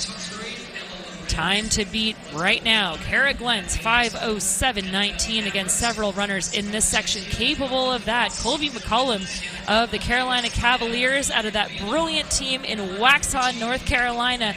Not to say nothing about her, but she won the New Balance Nationals indoors this year in a meet record in PB of 4:52.12. You better believe that there are going to be a lot of eyes on McCollum. But she's in good company with lots of other very talented runners. Absolutely. And we have to mention the fact that, you know, running indoors and running outdoors are two completely different things. But she has that experience, and sometimes that just garners more confidence in yourself when you're out here running this field alone. As you can see, the break affected her none whatsoever because she is long ahead of the field. But we're just going to see if she's able to keep this lead. Again, meet record set last year, or 2 years ago, I should say, by Peyton Menke in 5:01.14. Many of these athletes sub-5-minute performers at their best, and Colby McCollum, we expected to see her at the lead. She is going to lead things out here in 1:13.75 for that opening lap. Peyton Derer sits in second, leading the chase pack along with Schellenbarger and Joyce. Leah Navarro sits tucked in there as well, right here from Pennsylvania. And Navarro, a fantastic performer in her own right, 11th in the middle school mile at New Balance Nationals outdoors last year, and she wants to assert herself as a freshman. But this continues to be up front, the Colby McCollum show. And McCollum has gone 4:51 already this season, which put her at number 6 in the nation. And with the type of pace that she's on, now I don't know too much about distance, Kate, but the type of pace that she's on right now, it seems like she might be walking away with this meet with another season's best. But she is starting to get some pressure on her, which might be exactly what she needs to push her to a personal best. Such a great point, Serenity. I think you're absolutely right. And just the fact that she knows that there are some really strong competitors forcing the pace behind her, keeps the pressure on, keeps her sharp, makes sure that she's doing everything she can. Look at the pace increase here. The turnover just keeps moving. That was a 73 opening lap, 77 for the second lap, so they have slowed. But now, because of Sienna Clemmer, Purple Track Club out of Ann Arbor, Michigan, known for their mid-distance running, Clemmer making sure that, again, as you said, McCollum knows that her presence is there, and hey, I'm going to turn up. I'm going to make sure that I keep the pressure on you as long as I can. Absolutely. And what McCollum should be doing right now is getting to the middle of her lane so that if she's going to be passed, they need to go all the way around her to make it a little bit more difficult for them. Just a nice little strategy she could use. I'm sure that's not what she's thinking about right now, though. She's just thinking of how to get to that finish line first. Well, she may have, and again, she's a tall athlete, something I can relate to. You want to force athletes around you when you take up a little more room on the track. Great shot there of the daylight that has been established between our leader and our chaser, McCollum. And she, her turnover is fantastic.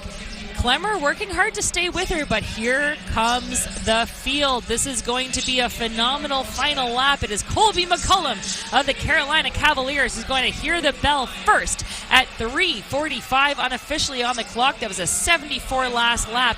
Clemmer working hard to hold on to that second position, but here comes the challenge. And McCollum felt that pressure on her from Clemmer, and she just completely ran away with it. I'm not sure if these athletes have the opportunity to look up at the Jumbotron here in Franklin Field, but I'm sure she's starting to see the lead that she has. She felt that pressure, and she's like, oh no, not today. What a response, courtesy of Colby McCollum. The standout from the Carolina Cavaliers is continuing to stride away from the field. Less than 200 meters separate her from victory here. As you said, 4:51.56, her best this year. That is the 6th best time in the nation coming into this event. She won New Balance Nationals indoors this year and a new meet record of 4:52.12. Keep your eye on the clock as she enters a straightaway 4:44 with less than 100 meters to go. The meet record 5:01.14. That's going down surely as Colby McCollum strides for home and breaks the New Balance Nationals tape in 4:54.96 with a sub 70-second clocking. 1:09.50 to take home the victory. She won indoors, got the meet record indoors, and she is winning outdoors now. That's exactly the way you do it. A nice clean sweep. That's why you're out here. That's why they've waited this long. This is literally the fastest party on the planet. She looked really, really good. Well, again, to your point, one indoors, set a meet record. One outdoors, set a meet record. And she's only in grade 9. This is a 9th grader who is, again, it's a freshman race, so she's amongst other, colleagues of that same age. But look at this. Records are meant to be broken. That's exactly what we saw Colby McCollum do. Again, the Carolina Cavaliers turning up time and time again to show us exactly what they're made of. And from North Carolina, McCollum is your winner. And I'm going to go ahead and say it. I feel like she still had more in the tank. She hadn't even bent over after that race. Astounding performance and great talent on display. So what a run by McCollum. Schellenberger, 4:58.08, also under that previous meet record. So too, Paige Ballinger, who had a great close to come through at 5 minutes, 0.41. So records going down all over the place. And this now turns our attention to an interesting race on track, and this is going to be a hurdle rerun. This is the Boys Middle School Championship Hurdles, and if you did tune in earlier today, you'll have seen that there was a little bit of contest on track. So this is set to be Chase Elliott and Alexander Maniac out of Ann Arbor. Those two had a contest, or a protest, I should say, after some contact was made in the hurdles. And that means that they are being afforded another opportunity now. It's only Alexander Maniac who is going to take to the track. Again, several weather delays have made the situation such that some athletes have gone home to get some rest. Of course, we still have 3 full days of action on the track and the field. This makes it so difficult for this individual runner to contest yet again all by himself, but full points go to Alexander here in the middle school boys 100-meter hurdles. And he will have the full attention of a small but very enthusiastic crew on site to support him. Absolutely, and think about the type of resilience he had to have. He ran his hurdle race at about 2 p.m. earlier in the afternoon, and it is now 9:35 on the East Coast, and he is still here. He is supposed to be at the hotel now, probably resting his legs up, but he wanted to protest this, and he is still out here after all the weather delays and still giving himself a fighting chance. That's brilliantly said, Serenity, and I think that's so important, right? Like, not only did he protest and think, oh, I'll come back in maybe an hour's time and run again. No, I'm going to come back 5, 6, 7 hours later and still show up and take full advantage. This shows exactly what it means to these athletes to turn up to New Balance Nationals. Absolutely. And shout out to the meet directors as well. You didn't forget about them. It's just one athlete, and you also didn't say, yeah, just go ahead and go in the final later on. No, they were like, you are going to have an opportunity to make up for it, and that's exactly what he's doing, even if you have to do it by yourself.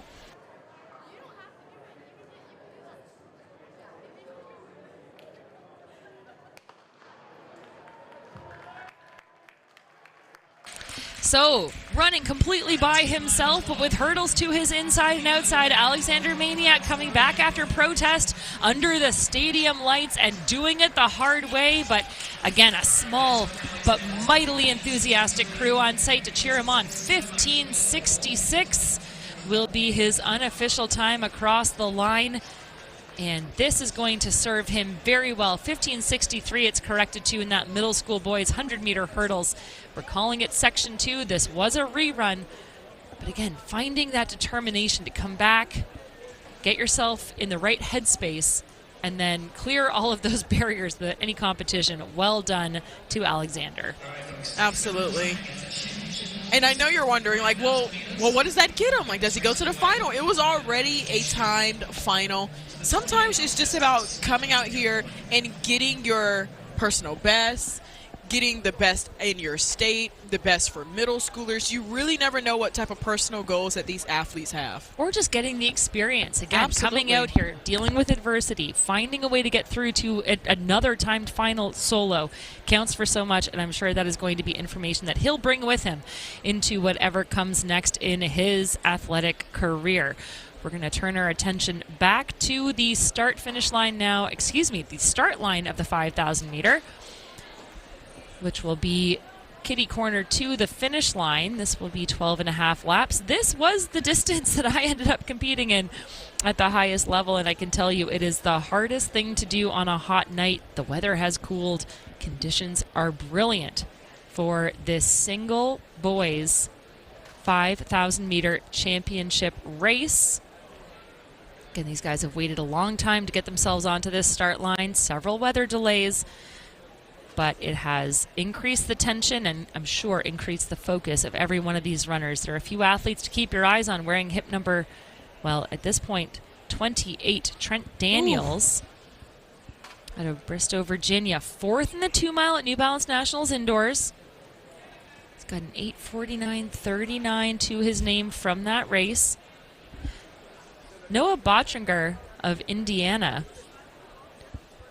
He was 11th last year as a 10th grader in 14:55. He is the 3,200 meter Indiana state champion. Graham Tamori of St. Catharines, Ontario. He was 2nd in the 3,000 meter at the Ontario Provincial Championships, one of the fastest races in the country. Jackson Nolan from Evansville, Indiana. Also another athlete to keep your eyes on. He's headed to the University of Louisville in the fall. He was 3rd at the Indiana State meet in the 3,200. And Nathan Lee ran 8:52.67 to win the Music City Track Carnival back in June. He's out of Connecticut. We've got Jackson Schrodel from right here in Pennsylvania. He is a senior, 6th last year. He's the top returner. He ran 14:42 in that race. He's also entered in the 2 mile. And then Nathaniel Asa of Marblehead, out of Marblehead Track Club, I should say, 6th at New Balance Nationals indoors in 14:32. And there are about 24 other runners that also put themselves in really good contest here. This is going to be, like I said, a 12.5 lap race. They're coming up on that first lap in about 67 seconds. That is a swift start here at the New Balance Nationals Championship Boys 5,000. And taking to the lead early on was Wells Peterson. He's the tallest athlete you see in the purple top, but now taking over the lead is Noah Bontrager. And again, Bodinger has a really good pedigree to his name.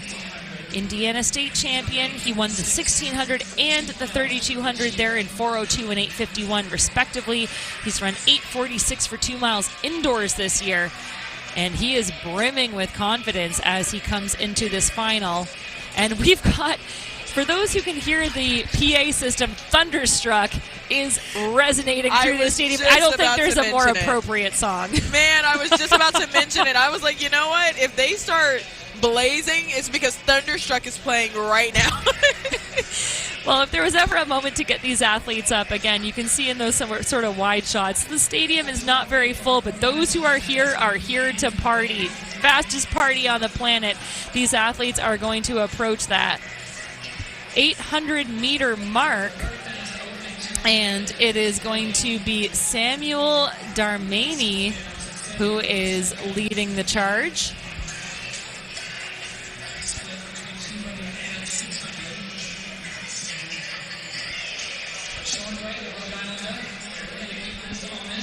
So, Kate, since you said that this was your main event, how would you break it down? Like you said, there's 12 laps.